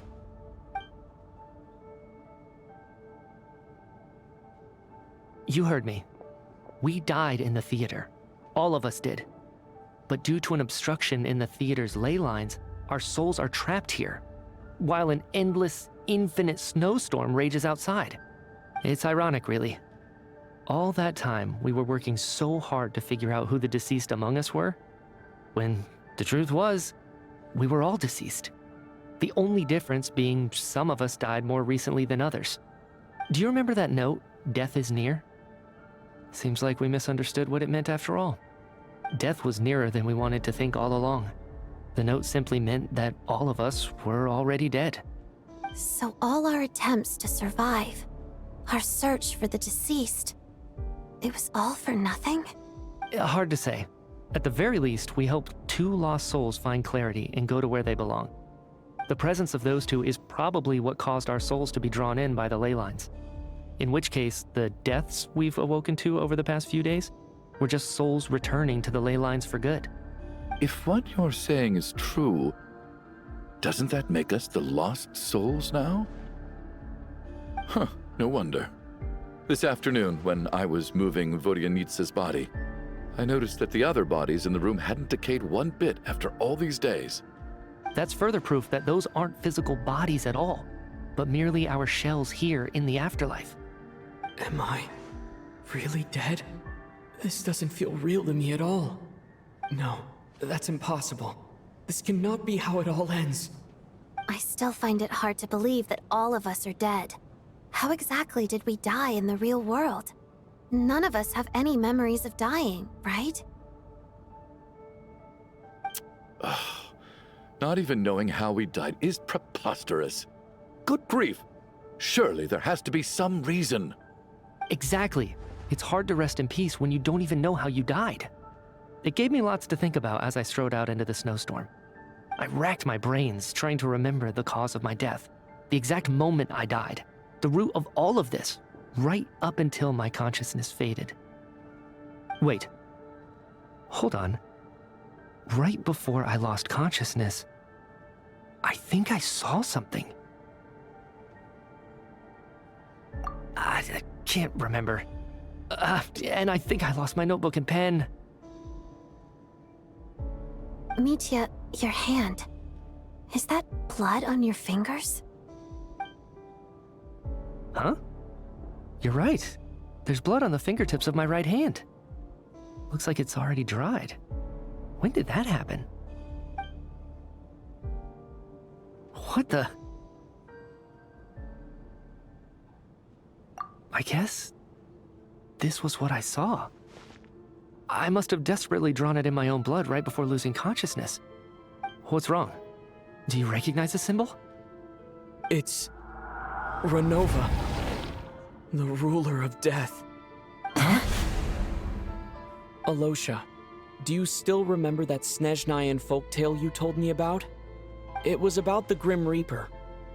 When someone's about to die, he appears as an incarnation of someone familiar to guide their soul into the afterlife. And as soon as you recognize his face, your life is over. I heard a similar tale when I was little. You think the Grim Reaper in this story refers to the ruler of death you mentioned? That's right. In which case, death is near could also mean that the Grim Reaper is here disguised in a familiar form. Death, the deceased, and the Grim Reaper?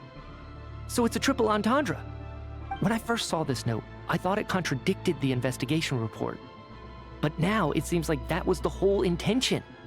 So the Grim Reaper deliberately misled us. Then, we started suspecting each other and searched for the deceased while they hid in plain sight. By that logic, the one person most likely to be the Grim Reaper incarnate is...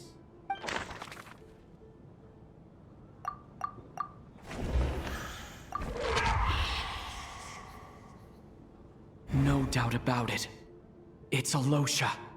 Looking back at how everyone has acted over the past few days, Alosha is most likely the Grim Reaper lurking among us.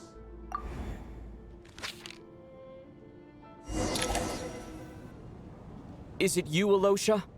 You were the first to discover the investigation report, and you had plenty of time to slip the note inside to mislead us. So? Surely you can't suspect me based on that alone. What if someone else found the investigation report first, slipped the note inside, and then put it back without telling anyone? There's no denying it. The note could easily have been slipped in much earlier than it was discovered. That's not all. I've also noticed that although on the surface, Valeri, Mitya, and sometimes I were the ones taking charge of the situation, looking back now, even though you didn't say much, you were always subtly guiding everyone from the sidelines. What do you mean? You were the one who emphasized how dangerous it was outside and insisted we all stay here. It was also you who suggested that we all sleep in the same place. And earlier today, you tried to convince Patashka to stay. I don't understand why, but it was out of character. So, you didn't understand my intentions, and now you're assuming the worst. Seems pretty unreasonable if you ask me. He still won't admit it. Fine. Let's see how he responds to the most damning evidence of all. The biggest question I have right now is, if the Grim Reaper is impersonating Alosha, then where's the real Alosha? When did they switch?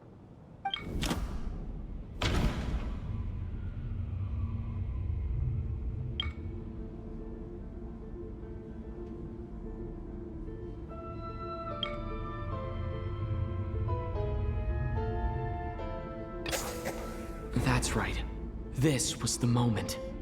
Right at the start, before any victims had even emerged, Alosha was switched with the Ruler of Death while everyone's guard was still down.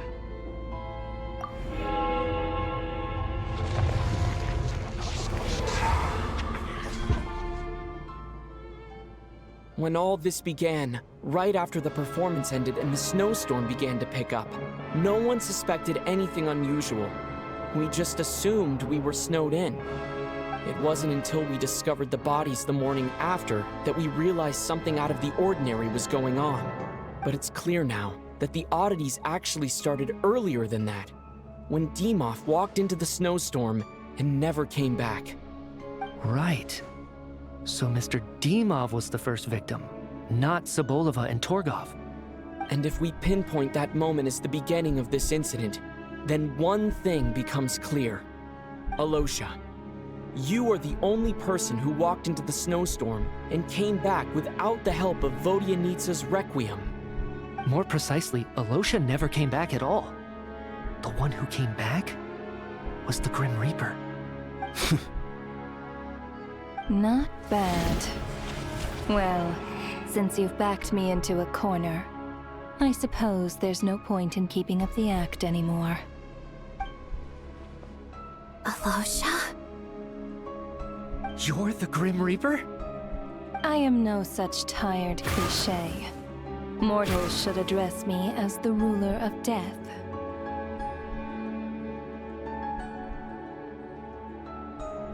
Before being wiped out for good, you identified the two deceased, and even sensed my presence.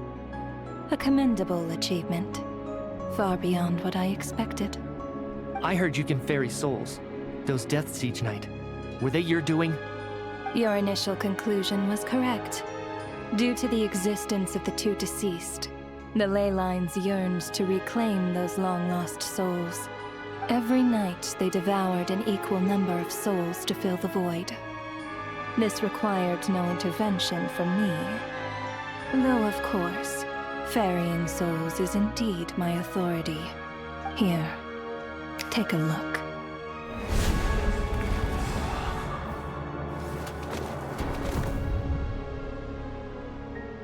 What are you doing? That takes care of today's two.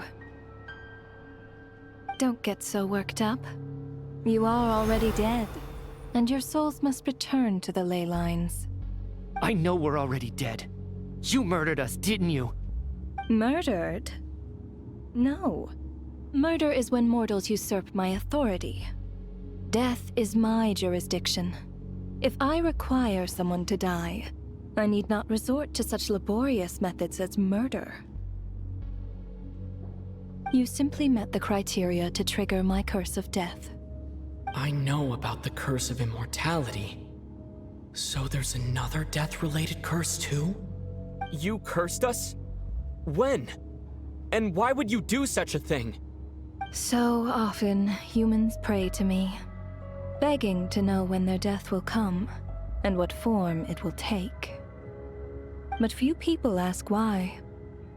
If you must have an answer, know that death comes simply because one's time has come. So you're not gonna tell us the truth? Hold your tongue.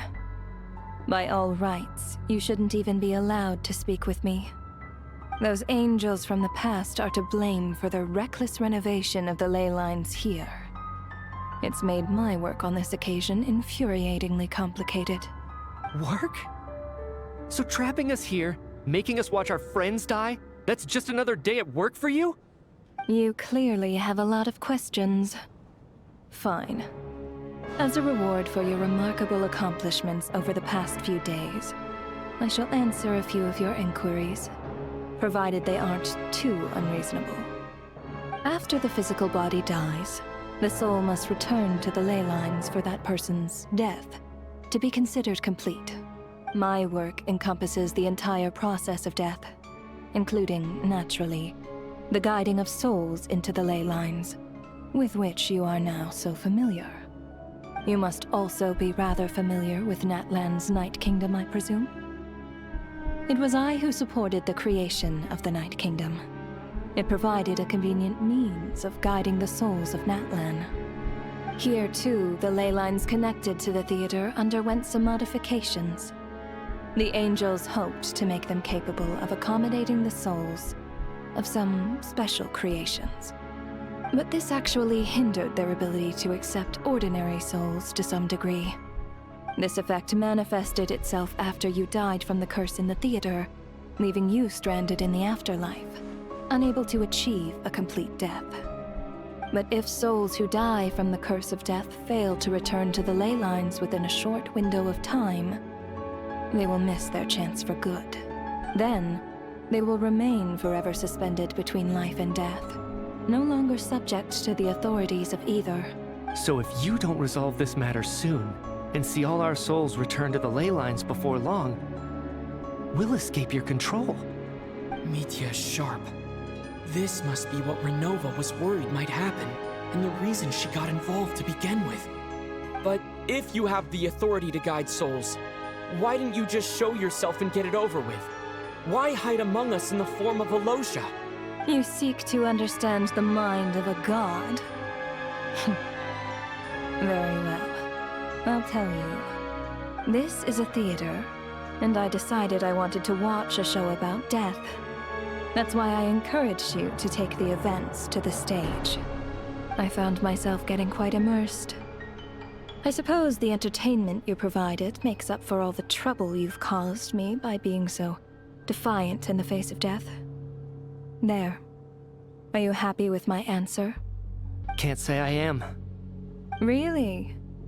But it fits the stereotypes you humans have about gods. Just moments ago, you were complaining about how infuriatingly complicated your work here has been. Work is work, I get it. There are times when it's a huge pain, but you just have to get it done, right? That's a rather unique perspective for a human. You are in fact correct. There is a pain point in this case. Due to the obstruction in the theater's ley lines, there is a hard limit on the number of souls they can receive each day, making it impossible for me to ferry all your souls at once. Revealing my identity too soon would inevitably have led to futile resistance, and there was a risk that any souls who chose to run would disappear. Then there was the issue of the 2 lost souls you called the deceased. The way you resolved that quandary was all part of my design. That's what I don't understand. If all of us were souls of the dead, what made their presence among us special? For centuries, they have refused to return to the ley lines, exploiting the issues created by the angel civilization to resist being drawn in. Centuries of obsession accumulated during this process. You may think of this obsession as the resentment of the dead, and in this quantity, it was a bomb that could have detonated at any moment. It reached the point where I could not afford to leave it unchecked. But the only way to fix it was to help them acknowledge their own deaths, make peace with their regrets, and willingly walk into the snowstorm. Only then, with my guidance, could they finally return to the ley lines. Otherwise, you would not like to know what the consequences would have been. I vaguely remember seeing Batashka, but in the most terrifying form. Was that in a dream? Is that what would have become of her if she hadn't returned to the ley lines? I see your dreams brought you many revelations. So you see, death in fact grants wisdom to mortals. Souls connect to all things in the world, and see the chain of cause and effect between them. It's nothing unusual. Anyway, giving psychological counseling to lost souls is not my strong suit. That is more of an angel's role. It was something I could not resolve directly using my authority, so I decided it was easier to leave the bomb defusal to you. Meanwhile, of course, their presence caused the souls of other members of your party to return to the ley lines each night. From where I stand, that was killing 2 birds with 1 stone. As both issues slowly resolved one another without me having to lift a finger, all I had to do was stay close by and keep the situation under control. then use my authority to wrap things up at the end. And, of course, while I was at it, I thoroughly enjoyed watching this drama, dealing with death from a mortal perspective, play out on the stage. Sounds like you had it all figured out, Grim Reaper. I just did the math. You said there's a hard limit to the number of souls the ley lines here can receive each day. It's 2, isn't it? That much is obvious, even to a fool. It's time to review this whole affair. If the ley lines can only take in 2 people per day, I need to go over the deaths from these past few days again.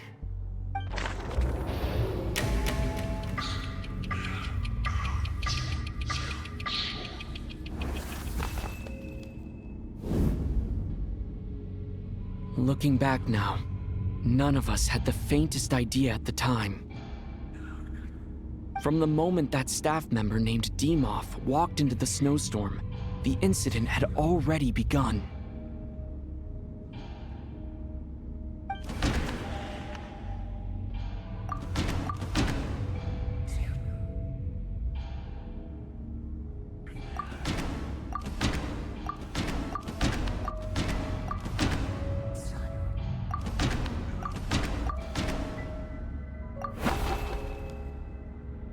No. Let me go over this.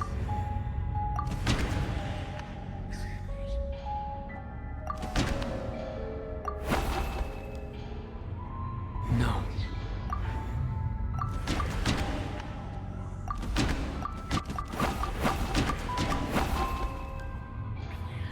No. Let me go.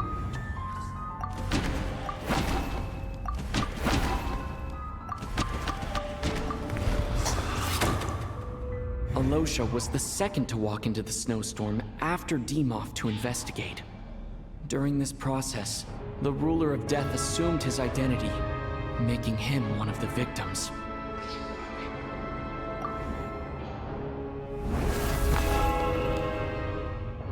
During our first night in the theater, everyone was caught up in the novelty of it all. No one could have expected there would be victims the very next morning. Despite all the confusion, and with the help of hindsight, we finally began to realize that something was amiss with the snowstorm.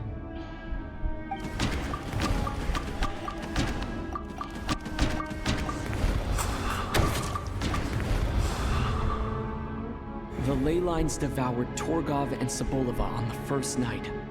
At the time, we thought this might be a murder case connected to Lelik.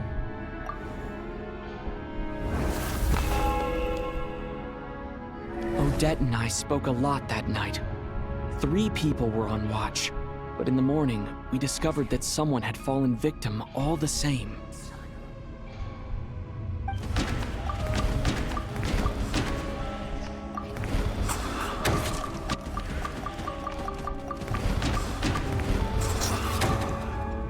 The deaths of Kulish and Rampana caused everyone to stop suspecting Lelik. Unexplainable phenomena occurred one after another, leading Mitya to suspect that we were caught up in a supernatural event.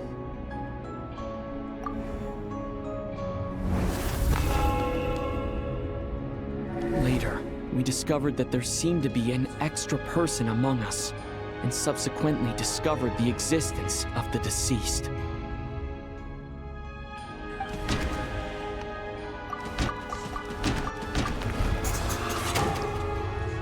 Thought it was all over, but Mr. Valeri's death was a rude awakening for everyone. The ley lines consumed him during the night regardless.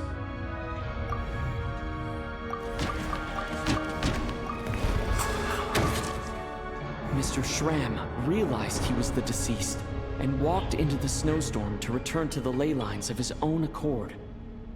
It turns out there really was a dead person among us. A lot happened today. Mr. Valeri's death led us to discover the connection between the number of deceased and the number of victims during the night.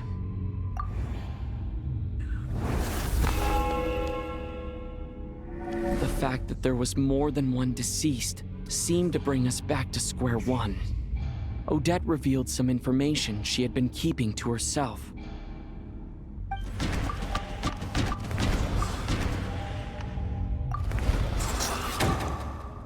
Though Vodyanitsa was swallowed by the ley lines in her sleep, but the requiem she sang before falling asleep was quite a game changer.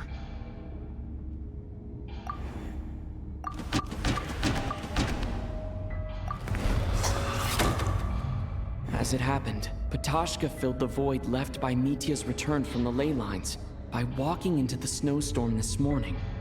The girl I thought was child's sister Tonya turned out to be another of the theater's deceased. Come to think of it, Ptashka was about to walk into the snowstorm at that time. And Renova, unaware that Mitya would return, was concerned that her soul would overflow from the ley lines. That's why she used Alosha's voice to try and persuade her to stay behind. Looking back, I suppose that was an early slip-up on her part.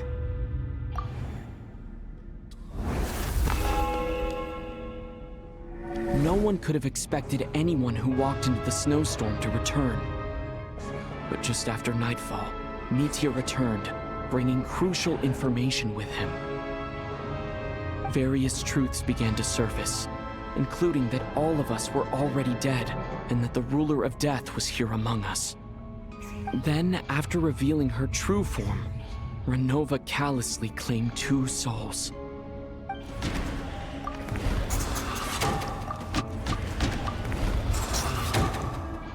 In fact, everyone was already dead by the time we took the photo.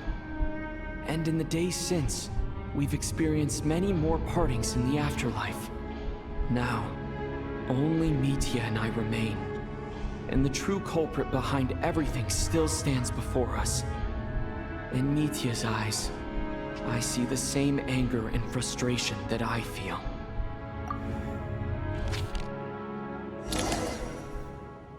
That covers everything. It's all clear now. Your work isn't finished here yet, is it? The Traveler and I are still standing here, safe and sound. The Water Imp's song threw things off a little, but it is of no consequence. The ley lines have already anchored your soul, and the first ray of light tomorrow morning will take you back.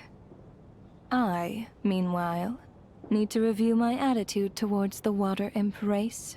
So the reunion in the night that Vodyanitsa mentioned, I suppose that was never meant to be a permanent reunion. That just leaves you, Traveler. My power only allows me to temporarily separate your soul from your body. The ley lines of Teyvat would not accept you, and your soul is firmly anchored to your body by your will. For a descender like you, who is not bound by Teyvat's rules, your death can only be brought through the most violent of means, such as directly destroying either your body or soul. I have no interest in involving myself with Descenders, for now. Although, this may change if Asmodee remains missing, or you insist on interfering with our affairs. One last question then. All our struggles and sacrifices here, they were meaningless from the very beginning, weren't they? Death abides no reason. Besides, what you call sacrifice is merely a concept created by humanity. To me, it is nothing more than a self-indulgent charade in the face of death. Mere mortals fantasizing that their actions could reclaim something from my grasp. A truly laughable idea.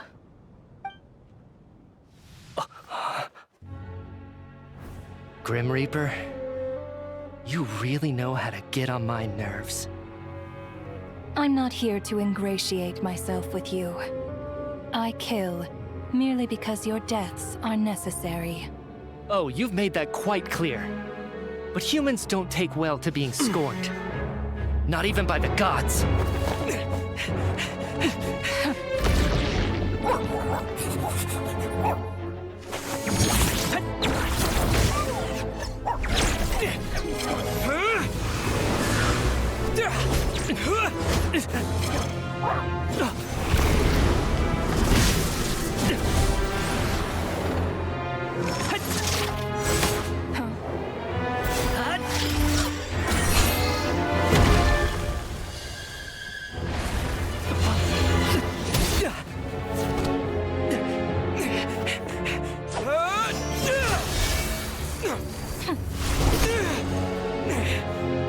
This is futile.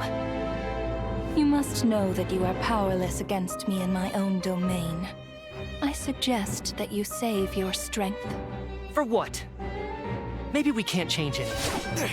But if nothing else, we can at least teach you to have some respect for the dead. Audacious.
How are you holding up, Odette?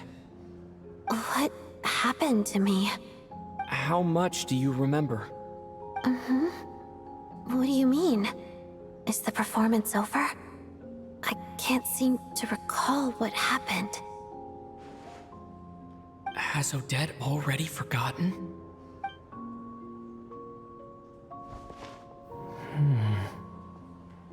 Mitya? Oh, I'm sorry. I guess I spaced out there for a second. Remind me who you are? Don't you remember anything?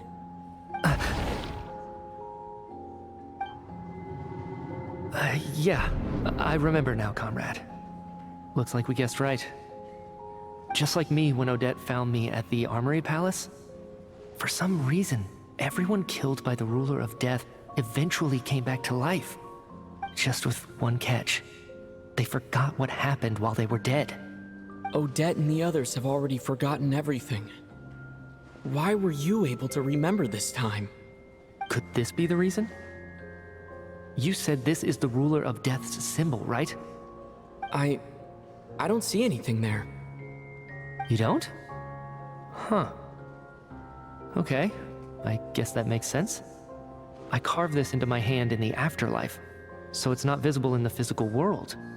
Does that mean I carved this symbol into my soul? What an unsettling thought. Still, at least I get to remember what happened.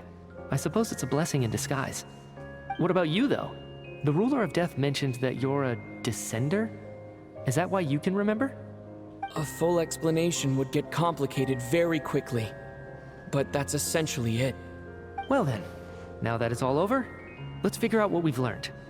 The first thing I notice is that everything here is precisely as we left it, right before our deaths. This confirms that time passes differently in the afterlife than in the real world. They say that right before death, time slows down, and your whole life flashes before your eyes. That must be how you know you have one foot in the afterlife by that point. Anyway, clearly the few days we spend in the afterlife probably only amounted to a few short minutes in the real world. This also aligns with previous reports of widespread temporary memory loss among the Armory Palace personnel. Now it seems likely that those were all brief deaths caused by the Grim Reaper's so-called curse of death. To those unaware of the truth, dying and coming back to life must feel similar to a short bout of catatonia.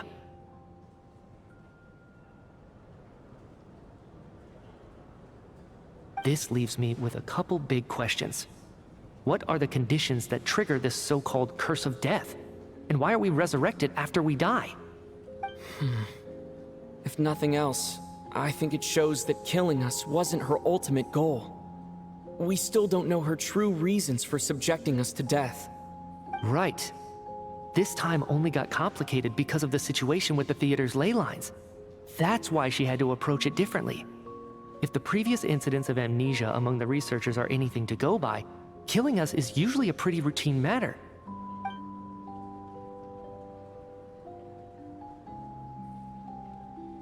Come to think of it, wasn't I about to note something down before I died? I can't remember what it was, but I think it was something related to my research project. Sorry, Traveler. I'll catch up with you again later. Right now, I have to make a trip back to the Armory Palace.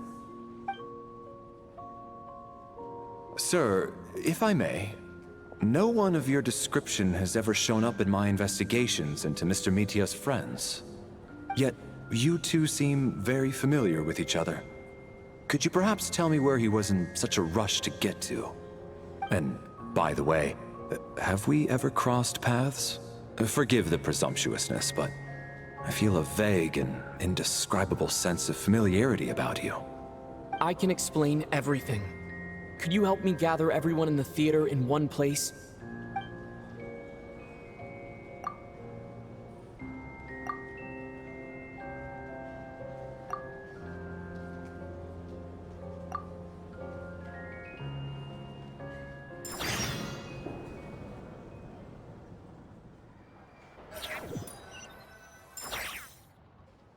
So, Chuganov really is going to shut down the factory. I guess this theater incident actually did us some good after all. So, you said I promised to take you to the Armory Palace while we were in the afterlife, yes? I believe you. I think I even have a vague memory of it. Agreed. Let's check in on her first. The whole reason for our trip to the Armory Palace anyway is to figure out what's going on with her health.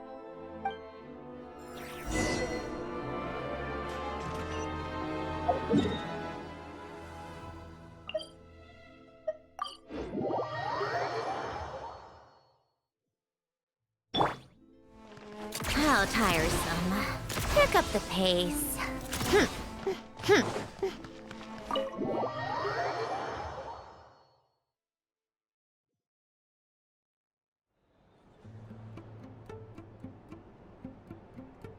I'm finally back, even though a long time has passed from my perspective. As far as Paimon's concerned, I probably just went out to watch a very short show. I should keep my emotions in check when I see Paimon again, or it'll seem weird. Wait. The atmosphere here feels off.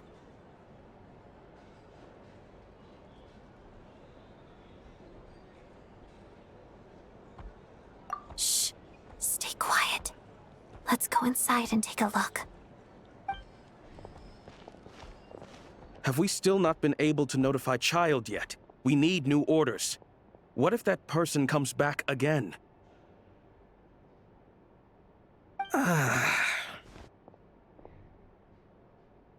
I'm so sorry. Under the circumstances, there was really nothing we could do. Tell me, what happened to Paimon? It was the Jester. He came here in person and escorted Miss Paimon away. He's the director of the Fatui. His authority supersedes all others and cannot be questioned.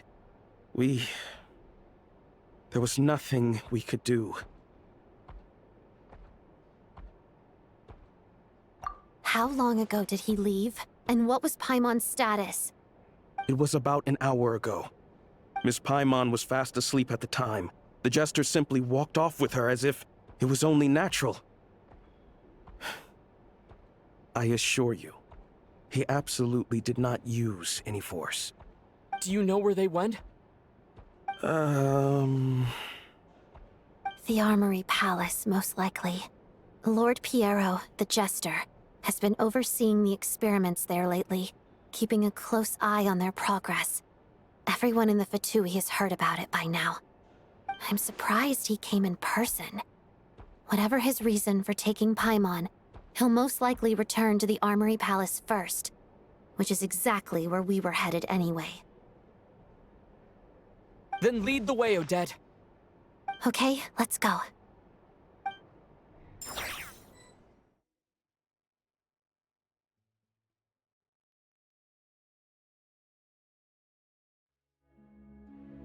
It's just up ahead. Quick, let's get inside. No, I'll go alone. You know I'm planning to force my way in. You're with the Fatui, so you should stay outside. I was hardly planning on taking you through the official channels anyway. I'm here to force my way in, just like you. I may be a Fatus, but I'm also Lelek, enemy of Project Stuja. Paimon's safety is paramount right now. With me around, you'll have an extra pair of hands. There might be devices inside that are easier for an insider to deal with. If you say so. Let's go. There's no time to hesitate.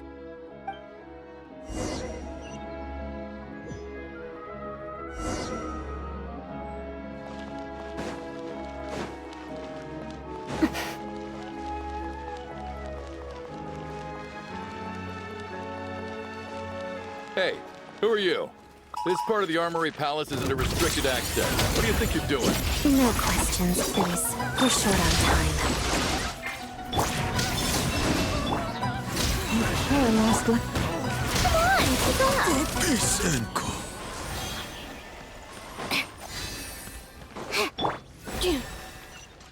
Accelerating. I'll make sure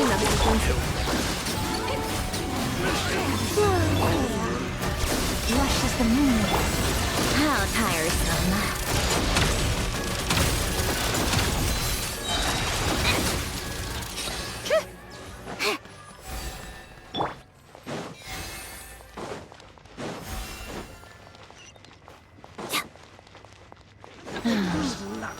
Let's begin. How to death. Waltz of the snowflakes.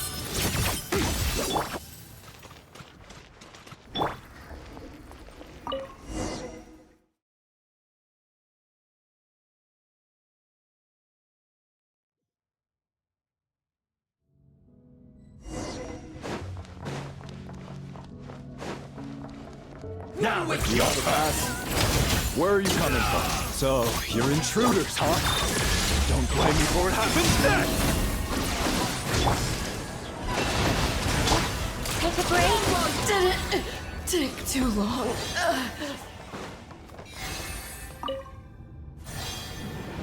The Armory Palace is hidden this deep in? This place is much bigger than I imagined. They're conducting top-secret research after all. The deeper it's hidden, the better, is standard Fatui logic. The style doesn't really look like the Fatui's handiwork, though. They must have requisitioned some... Intruders! Stay alert!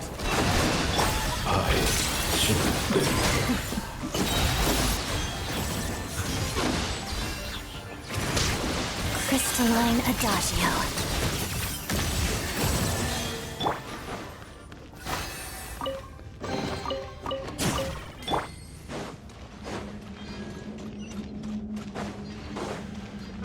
Intruders?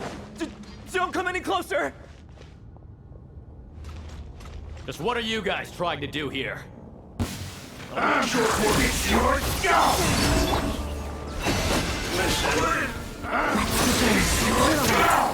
Couldn't fix it! Take a break. No one interferes with the Jester's work! Sharp.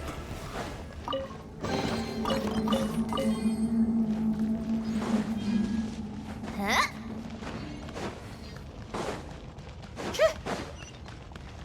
Come on, keep up.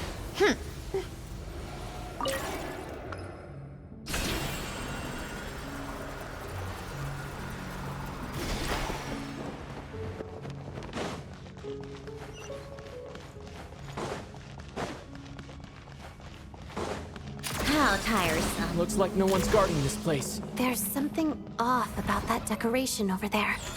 Look out! Let's deal with these before we move on.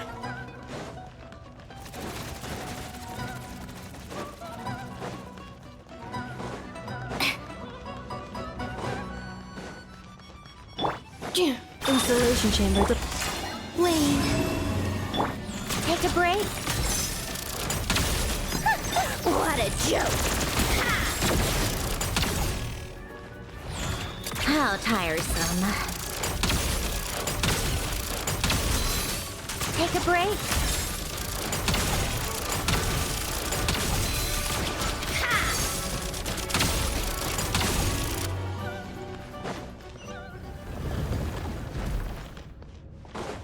How tiresome.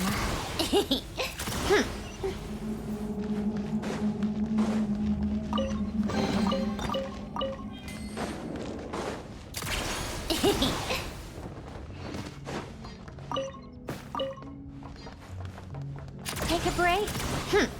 The researchers here probably don't know that we're uninvited guests. Let's try not to hurt them. What's the big star from the theater doing here? That's Miss Odette.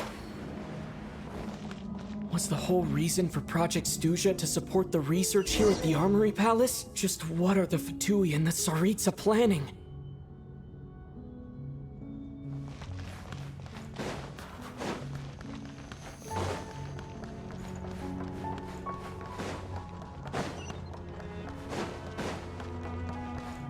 Come on, keep up.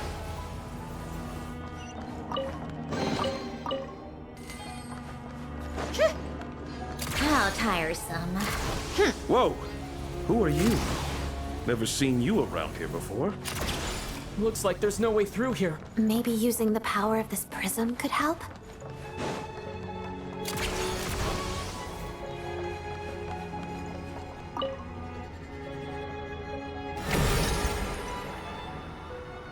I think I see some images. It's the prism's power at play, causing images of the past to reappear, albeit... Paimon. And the Jester. Is this another scene from the past? Yes. It looks quite old, though. I don't think it happened in the recent past.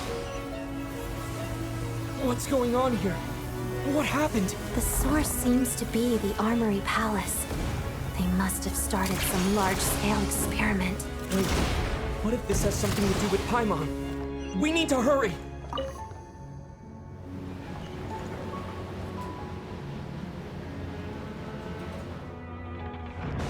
Come on, keep up. We're almost there. The Armory Palace is just up ahead. Paimon, please be okay.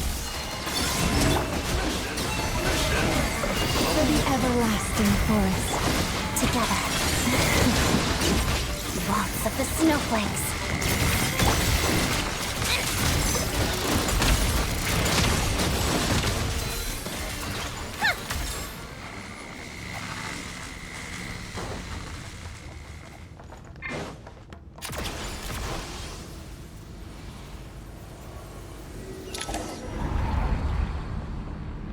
What's going on? Wait, I remember this feeling. It's the curse of death. No, no, not now! Why is the curse of death striking again already? Odette.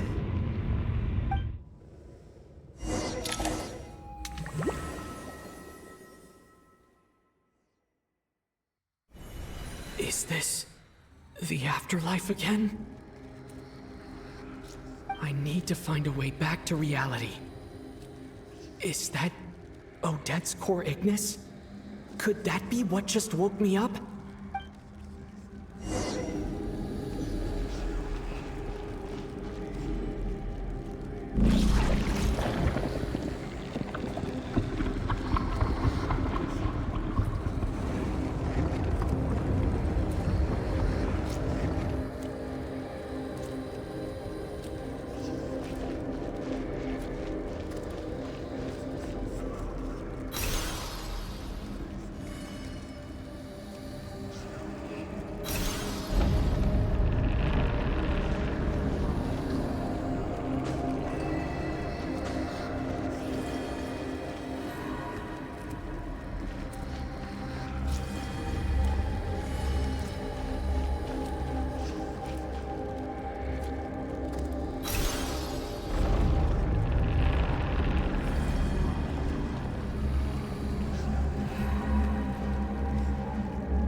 Odette?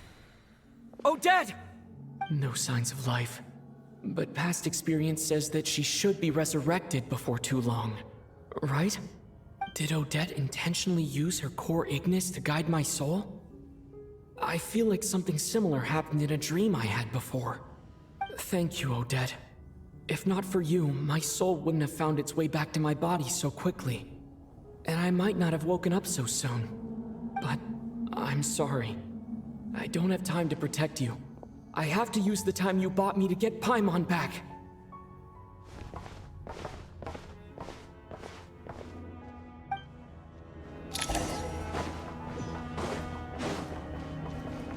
Sure enough, everyone here has been affected. Paimon! Paimon! No, wait. Paimon probably didn't escape Renova's curse either. She won't be able to respond to me right now. I'll have to find her myself.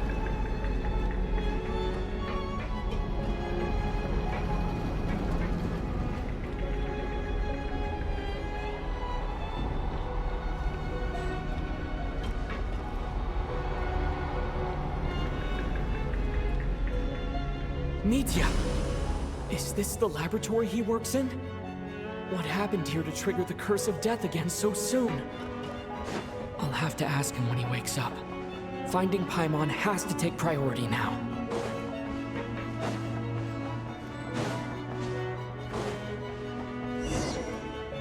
Found her! Paimon really is here!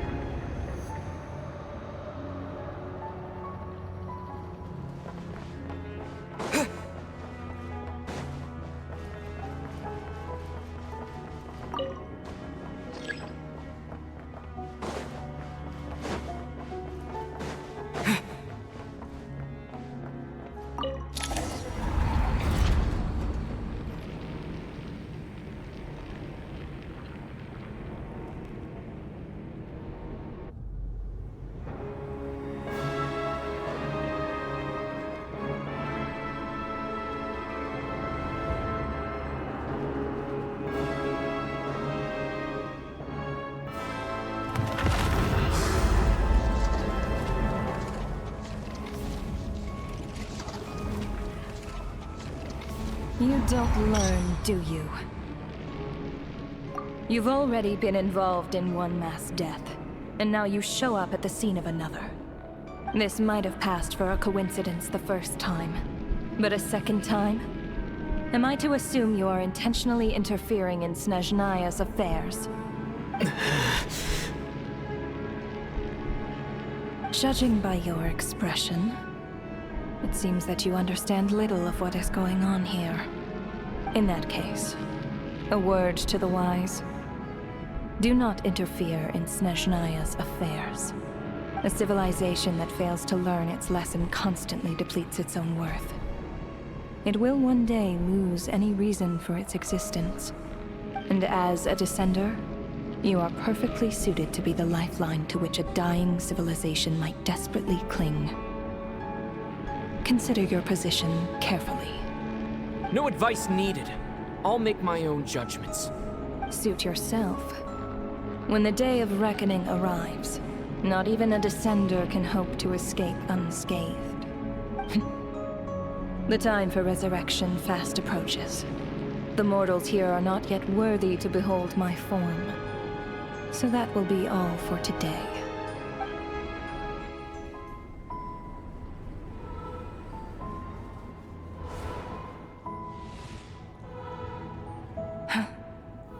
That thing is coming with me.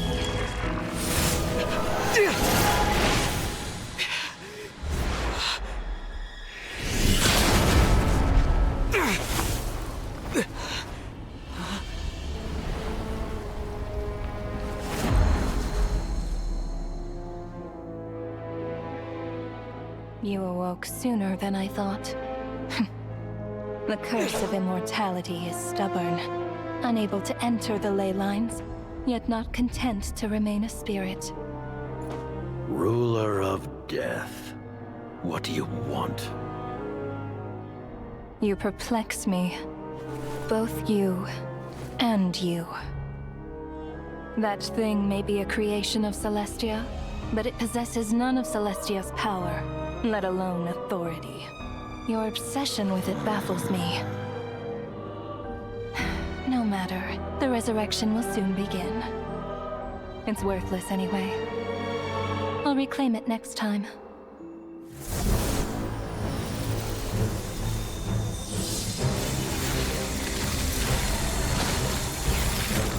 Hey, who says there'll be a next time?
I missed you, Paimon.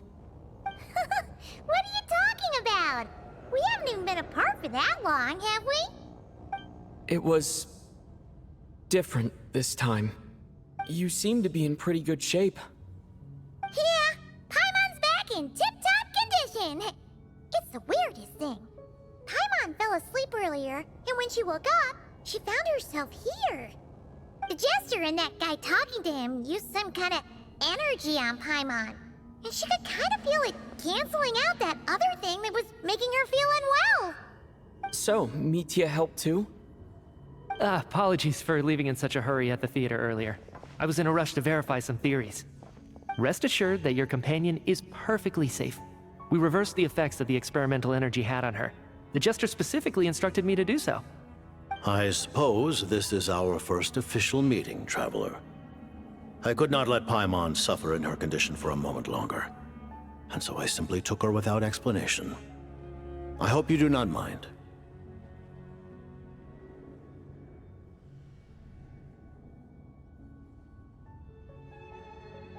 But why would a big shot like you care about what happens to Paimon? As I said when you first arrived in Snezhnaya, we once spent some time together. In the distant past. Oh yeah, you did mention that. And Paimon did think you seemed strangely familiar the first time we met. I'm afraid the reminiscing will have to wait. Mitya, let us continue with the report. What conclusions, if any, did you reach from conducting the final experiment of our energy research ahead of schedule? The good news is, my hypothesis regarding the Ruler of Death has been verified. As for the bad news, I recommend we suspend the experiments and Project Mistleton until further notice. Currently, we have no means with which to make a breakthrough. I say this purely as a scientist, guided by reason alone. I will trust your judgment. We shall put the project on hold until the Ruler of Death has been eliminated. Wait, what are you guys talking about? You want to get rid of Renova? Like, how? By killing her? by whatever means necessary, so long as it removes the threat she poses to us. Until then, everything we do will be in vain. After what just happened, I've ascertained Renova's goal, or rather, the trigger condition for the Curse of Death. Okay, let's hear it. What she's doing is blocking Snezhnaya's technological progress, preventing us from possessing any means with which to threaten the heavenly principles. Just like the little lapdog she is. So, any ideas, research, or experiments that lead to technological progress can trigger the curse. Just now, for instance, I was set to launch a final phase energy experiment ahead of schedule. If the experiment was successful, we could have achieved a crucial breakthrough. As expected, though, the moment the experiment began, all the researchers, technicians, and witnesses died from the curse. All that effort, not to mention the energy and materials we relied on Project Stuja to gather for us, went to waste. In the end, nothing was gained. Does that mean something similar happened when we were at the theater? That's right. During the performance, I thought of an important breakthrough regarding the experiment, and wound up dragging everyone into this. So the nature of the curse seems to be something like, when moments of technological progress occur, all life in the vicinity is taken away. What a violent method. Of course, that meant the curse was normally limited to the Armory Palace.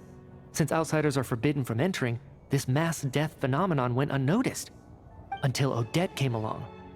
I believe she was the first witness. The Curse of Death was triggered just before she infiltrated the Armory Palace that day. But you mentioned something about a final stage experiment. Doesn't that mean you actually made some progress? That's right. Even with the gods locking certain key components out of reach, humanity can still advance technology in incremental steps accumulated over time.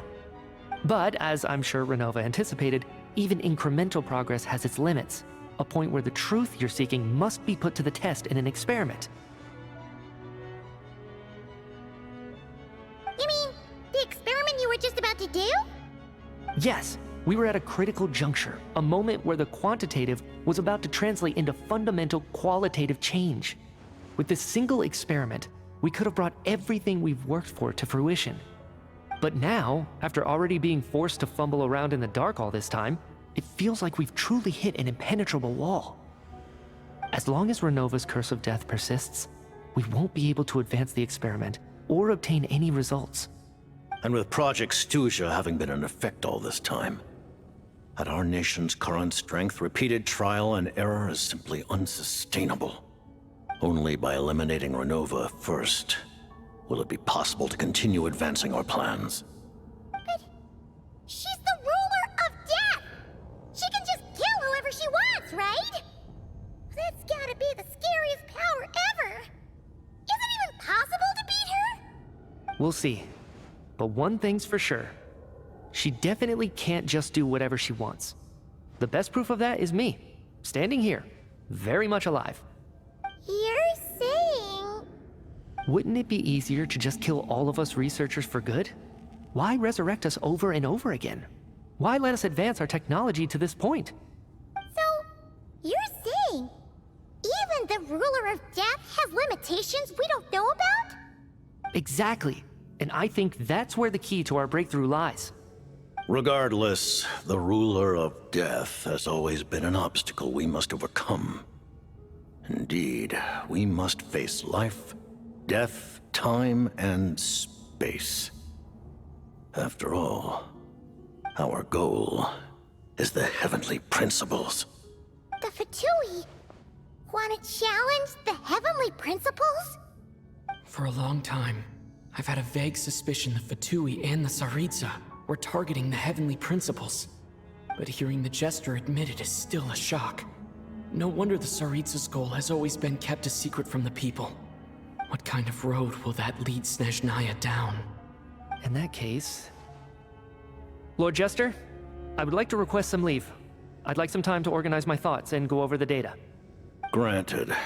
Get some rest, put the experiment out of your mind, and take care that the Curse of Death doesn't affect any civilians.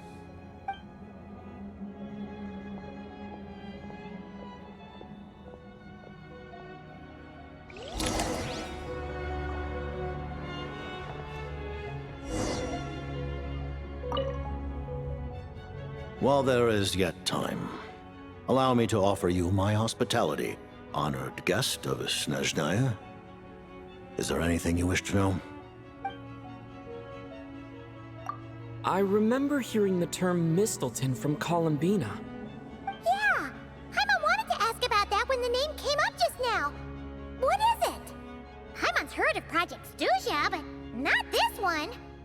As you know, Project Stuja is a series of measures enacted to consolidate our nation's resources, the greater purpose of which is to serve Project Mistleton. Many of the things you have encountered thus far are essentially for the advancement of that project. This includes the Kuvaki Experimental Design Bureau in Act.I. Researching Kuvaki was merely a facade. Its core objective was to use local resources and research findings to build Mistleton itself. And that's a weapon built for the final battle against the Heavenly Principles, isn't it? Huh? How did you know that? I was given some intel, and I made some deductions. Wait. You must mean that thing over there. Oh, Paimon's gotta take a closer look at this thing. Especially after you guys sent so many people to Nagrai to work on it. Kuvaki alone will not break through Celestia's defenses, let alone challenge the Heavenly Principles. The Heavenly Principles are no doubt accustomed to combating the power of the Light Realm, and elemental energy is simply the power of the human realm, converted to that form by the Heavenly Principles themselves. Any attempt to use this power against its creator would be a futile endeavor.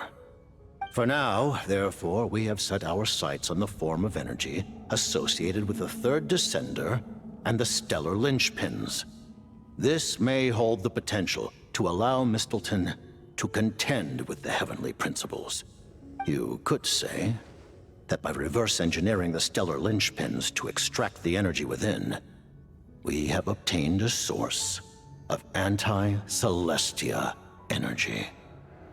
The Kuvaki Experimental Design Bureau, Project Stuja, and the new energy experiments. Huh. So, Project Mistleton is what ties it all together.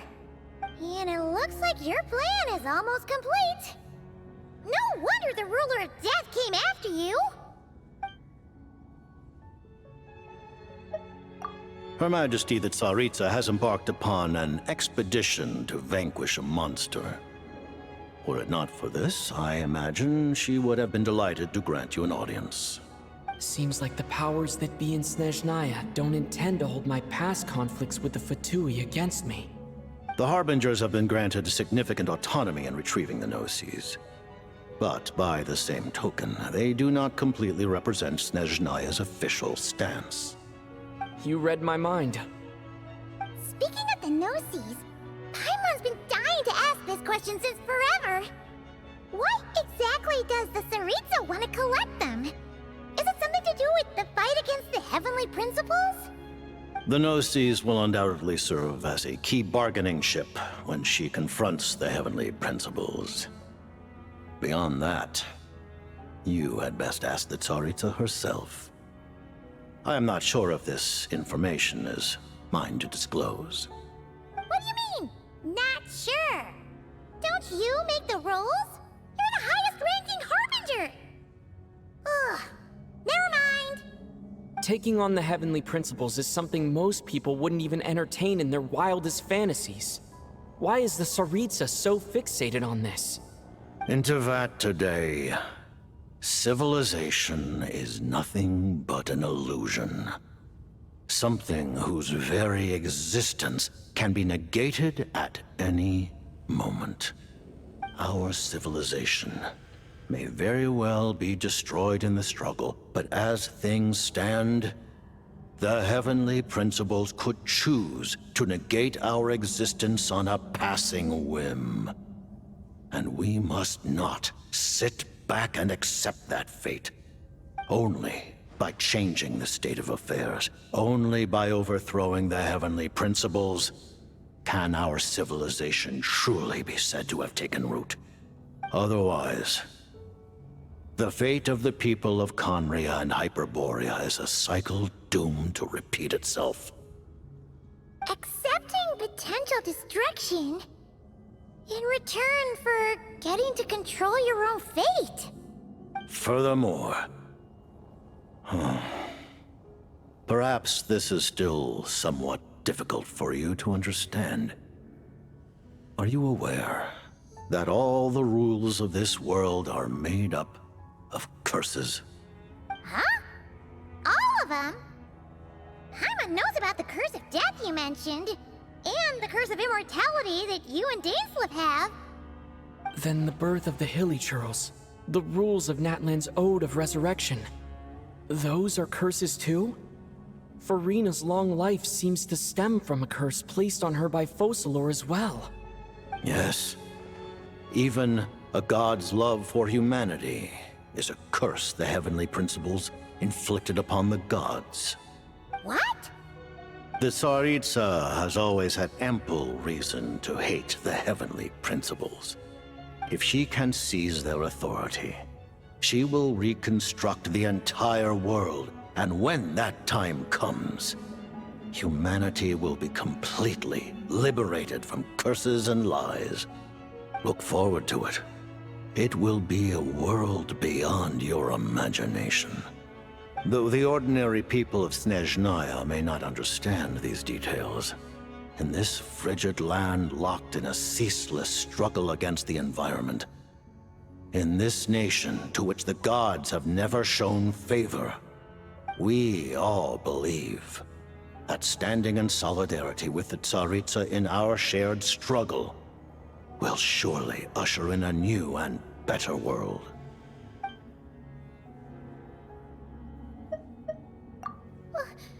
Paimon really doesn't remember. He's basically a stranger. You've got to believe Paimon. Allow me to explain.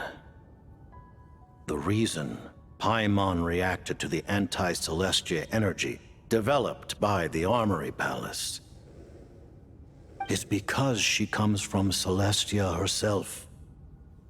More specifically, she is one of its creations. Paimon?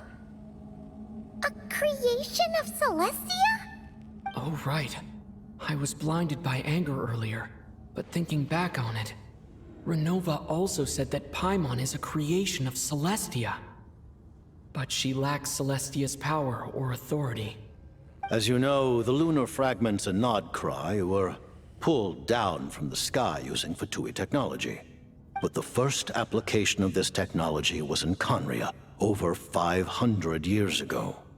I used this technology upon the heavens, and the response I received was none other than Paimon, descending from Celestia. I presented her to the Vinster King, but he took no interest in this gift, nor did it satisfy him. Paimon then took up temporary residence in my palace until, of course, the arrival of the Cataclysm. Wait, Paimon's a little confused. You're talking about things that happened in Conria 500 years ago. You're saying Paimon was there for that? But Paimon doesn't remember any of that. Falling from the sky? Being given away as a gift? None of it! Having lived through the Cataclysm, perhaps you too were burdened with some manner of curse. Although, losing your memories would indeed be the smallest price I've ever seen paid. But it's not just her memory from Conria. Paimon doesn't even know how she spent the last 500 years. She only has memories from the past few years. No matter how hard she tries to remember. What was Paimon like back in Conria? Did she know a whole lot because she came from Celestia? Was she super smart? Unfortunately, when you arrived in Conria, your consciousness was like that of a newborn infant. None could say what kind of being you once were in Celestia. During the time you lived in Conria, your personality was no different from how it is now. Aw, man! Paimon's plan to get her memories back and become super smart is ruined before it could even start. You know, even though Paimon lost her memories. She still feels weirdly close to you for some reason. That must mean you took pretty good care of Paimon back then, huh? On the contrary, I completely ignored your existence. I was entirely focused on my struggle against Troptatir the Wise. But now, as I see it, it is as if you are the only sane thing that survived that era of insanity. And thus, are worthy of protection. Noted. Man, Paimon's gotta stop projecting friendship on everyone she meets. But, Traveler? Even though you know Paimon's some creation of Celestia now, you still want her, right? You're not going to abandon her?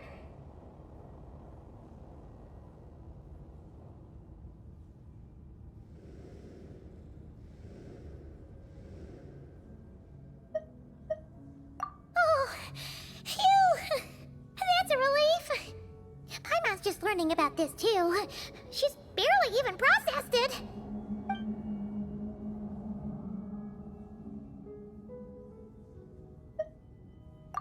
Thank you for telling me so much. I'm a bit surprised, honestly. I didn't expect you to be quite so transparent with me.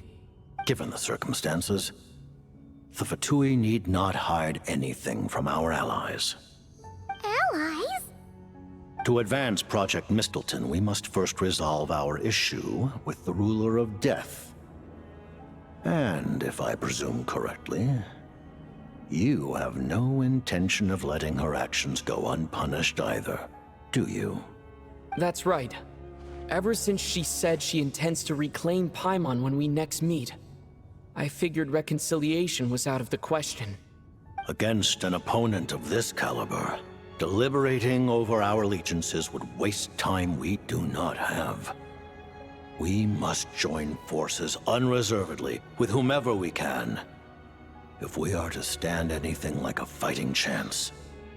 You're going to challenge the Ruler of Death? Just for Paimon? But Paimon's only... Thank you! Oh, thank you! Oh, gee! Now Paimon doesn't even know what to say! Anyway, Paimon's super touched! The Tsaritsa will return in triumph in short order, and the Fatui shall hold internal discussions regarding the enemy. The time for us to meet again will come very soon. Got it. Thanks for your help with Paimon. I'll be sure to look after her for you. There was just one other thing. Well, just a request, really. Paimon really wants to see what this Mistleton thingy you're gonna use against the Heavenly Principles looks like. Of course, Paimon knows it's top secret and stuff, but she just had to ask. It's okay if the answer's no. Certainly you may. Whoa, for real? Actually, maybe it's best not to. What if her Nova suddenly pops up again? She might take this chance to... While the technology is not yet fully developed, it has nevertheless reached the stage where Celestia's creations are unable to damage it. In that regard, you may rest assured.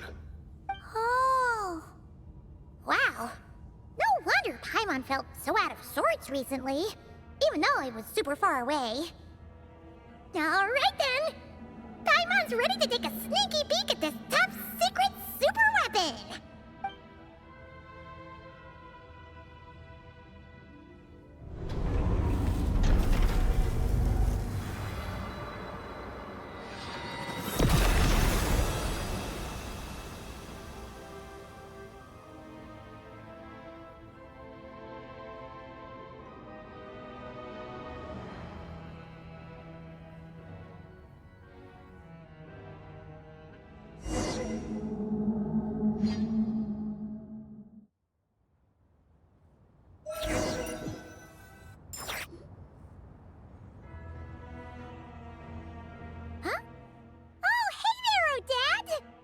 Paimon? You're okay. Thank goodness. You look well. Have you recovered? Long story short, Yep, Paimon's all better. What are you doing here? Were you waiting for us? That's right. When I woke up, I wanted to go in after you, but the guards had woken up as well. It would have been tough to take them on alone, and there was no easy way to sneak past them. So I returned the way I came and waited for you here. It was thanks to you that my soul found its way back to my body so quickly. Thank you. Huh. That actually worked? Nice. I just figured I'd try my luck when that ominous feeling struck me. Really, you should be thanking this thing instead. Anyway, and now that things here are all taken care of, I have other things I should get back to.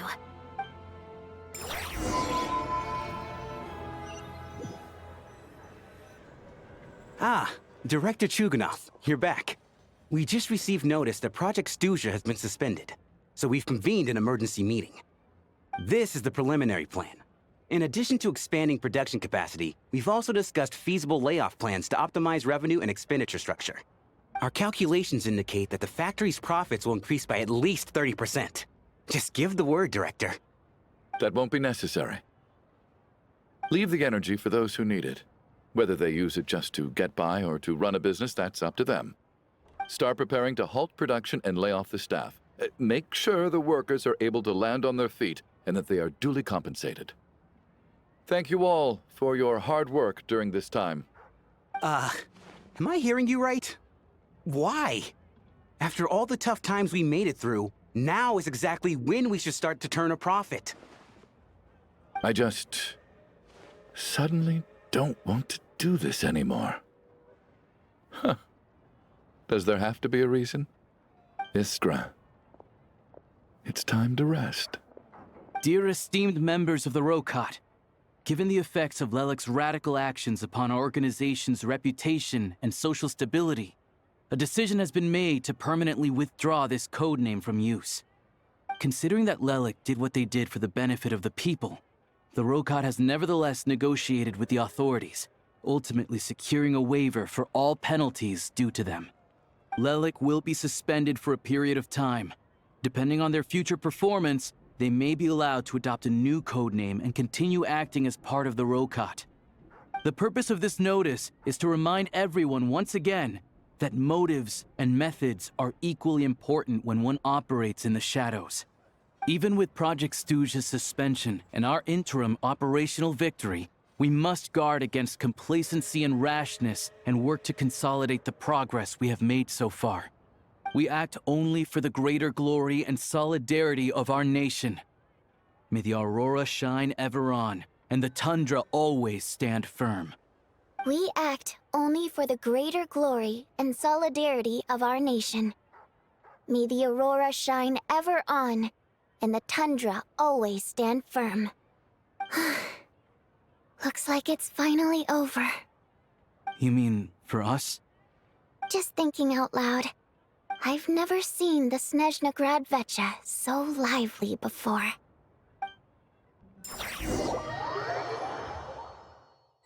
I never once thought I'd come here. But I understand everything now, Rosaline.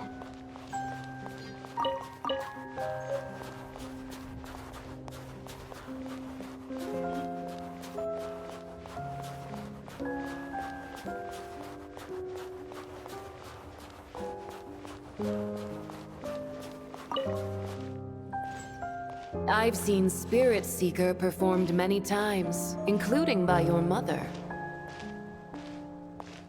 Why do you bring that up all of a sudden? Even though the choreography is always identical, every dancer finds a way to make it...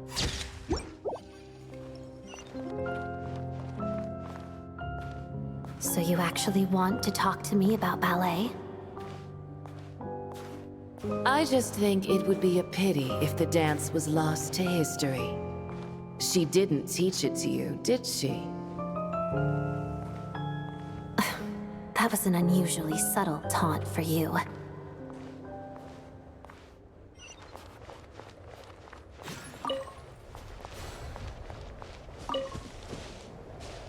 We embraced one another on the snow-swept plains, melting the ruthlessness of time. But when our bodies, in pieces, are cast to the winds, what of our love will remain behind?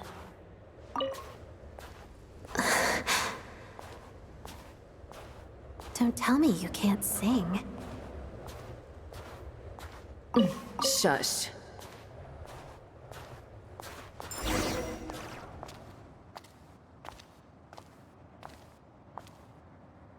I understand her hatred.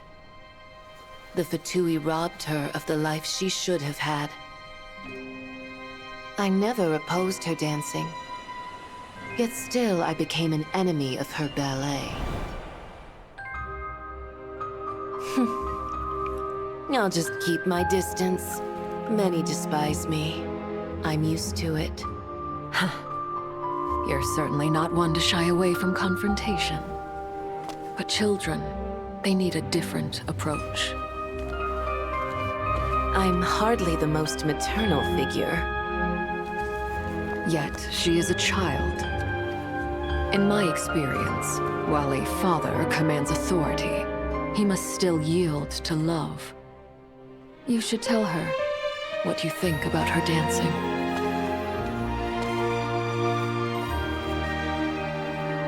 Odette will soon take the stage at the Korolyevsky Theater.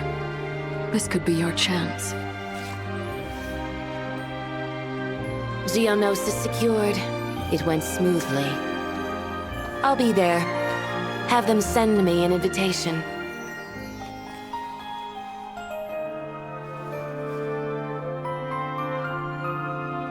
Sadly, things didn't work out. Her final words are inside that block of ice. This? Aren't these for monitoring her subordinates? Not yours. This one isn't her witch's flame, but my two worlds' flames. The two worlds' flames can burn away memories. It was my parting gift to Rosaline.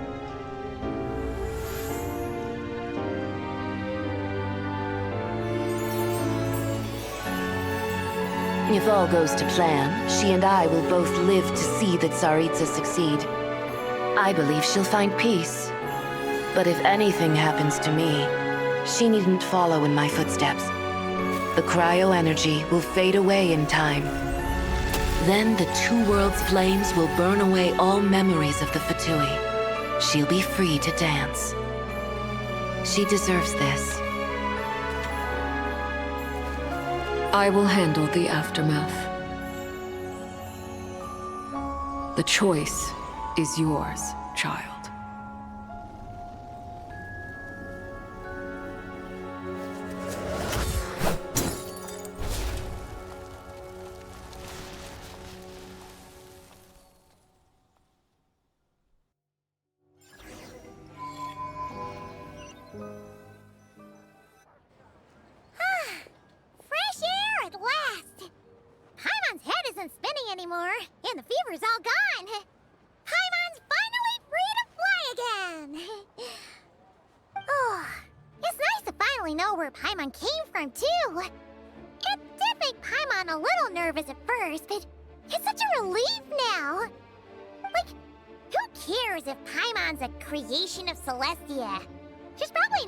That important.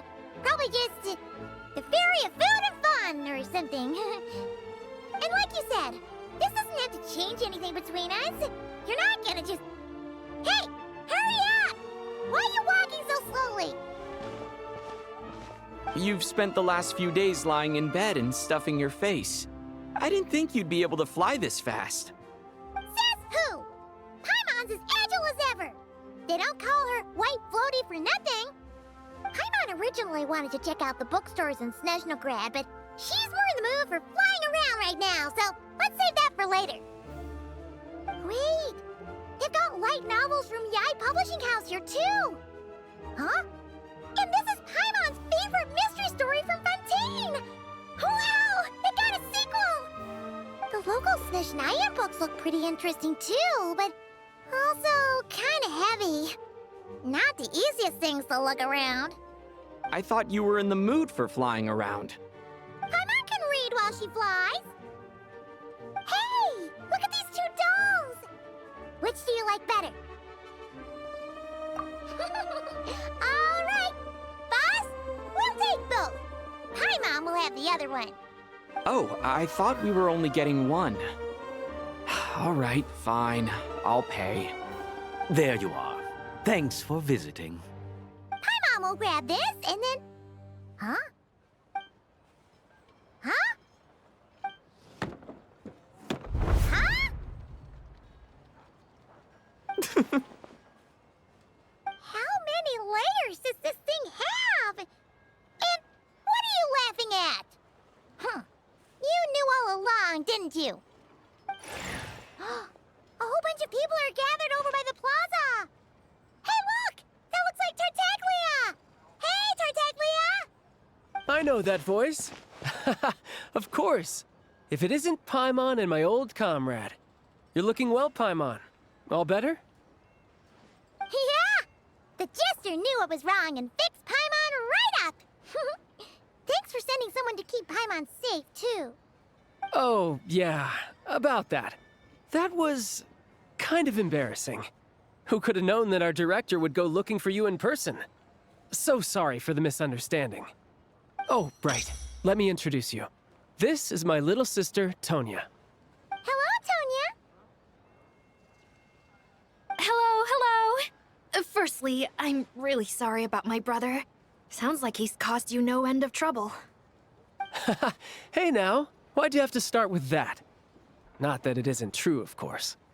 So she's the real Tonya. She said you two didn't manage to meet up at the theater. She waited ages for me, and when I didn't show, she got a little worried and went outside. I know, right? He didn't bother to say a word to me. I searched up and down the city for him, and he only told me about it when I finally caught him at the gates of Glupov. I've been rushed off my feet lately, so I didn't get the chance to go home. I just figured the Traveler would fill you in when he got there. Well, the snow was bad, and you're never late. So I was really worried about you. How was I supposed to know that you'd stood me up? I'm sorry, Tonya. I really am. I'll make it up to you somehow. Just... please don't tell Mom and Dad. Although the mix-up led to a series of misunderstandings, it's probably for the best that the real Tonya didn't get caught up in that mess. Besides, it's obvious that Tartaglia isn't usually one to break a promise. He only gave his ticket to me because he had to look into Lelik. No, it's fine. It just meant I didn't get to see the show in the end. By the way, what did you think? You were one of the first people to see it, you know? I would say... the best is yet to come. Huh? What kind of review is that? Hey, look!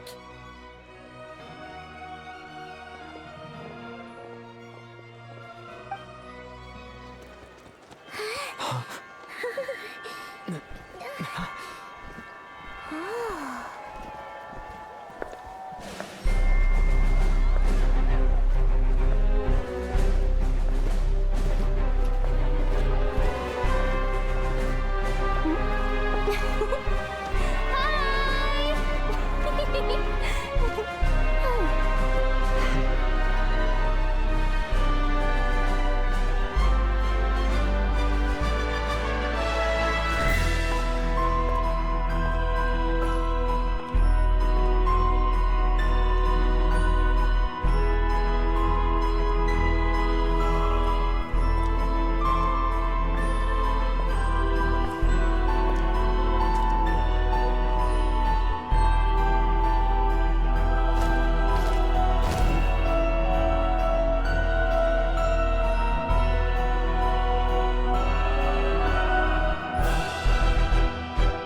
Huh?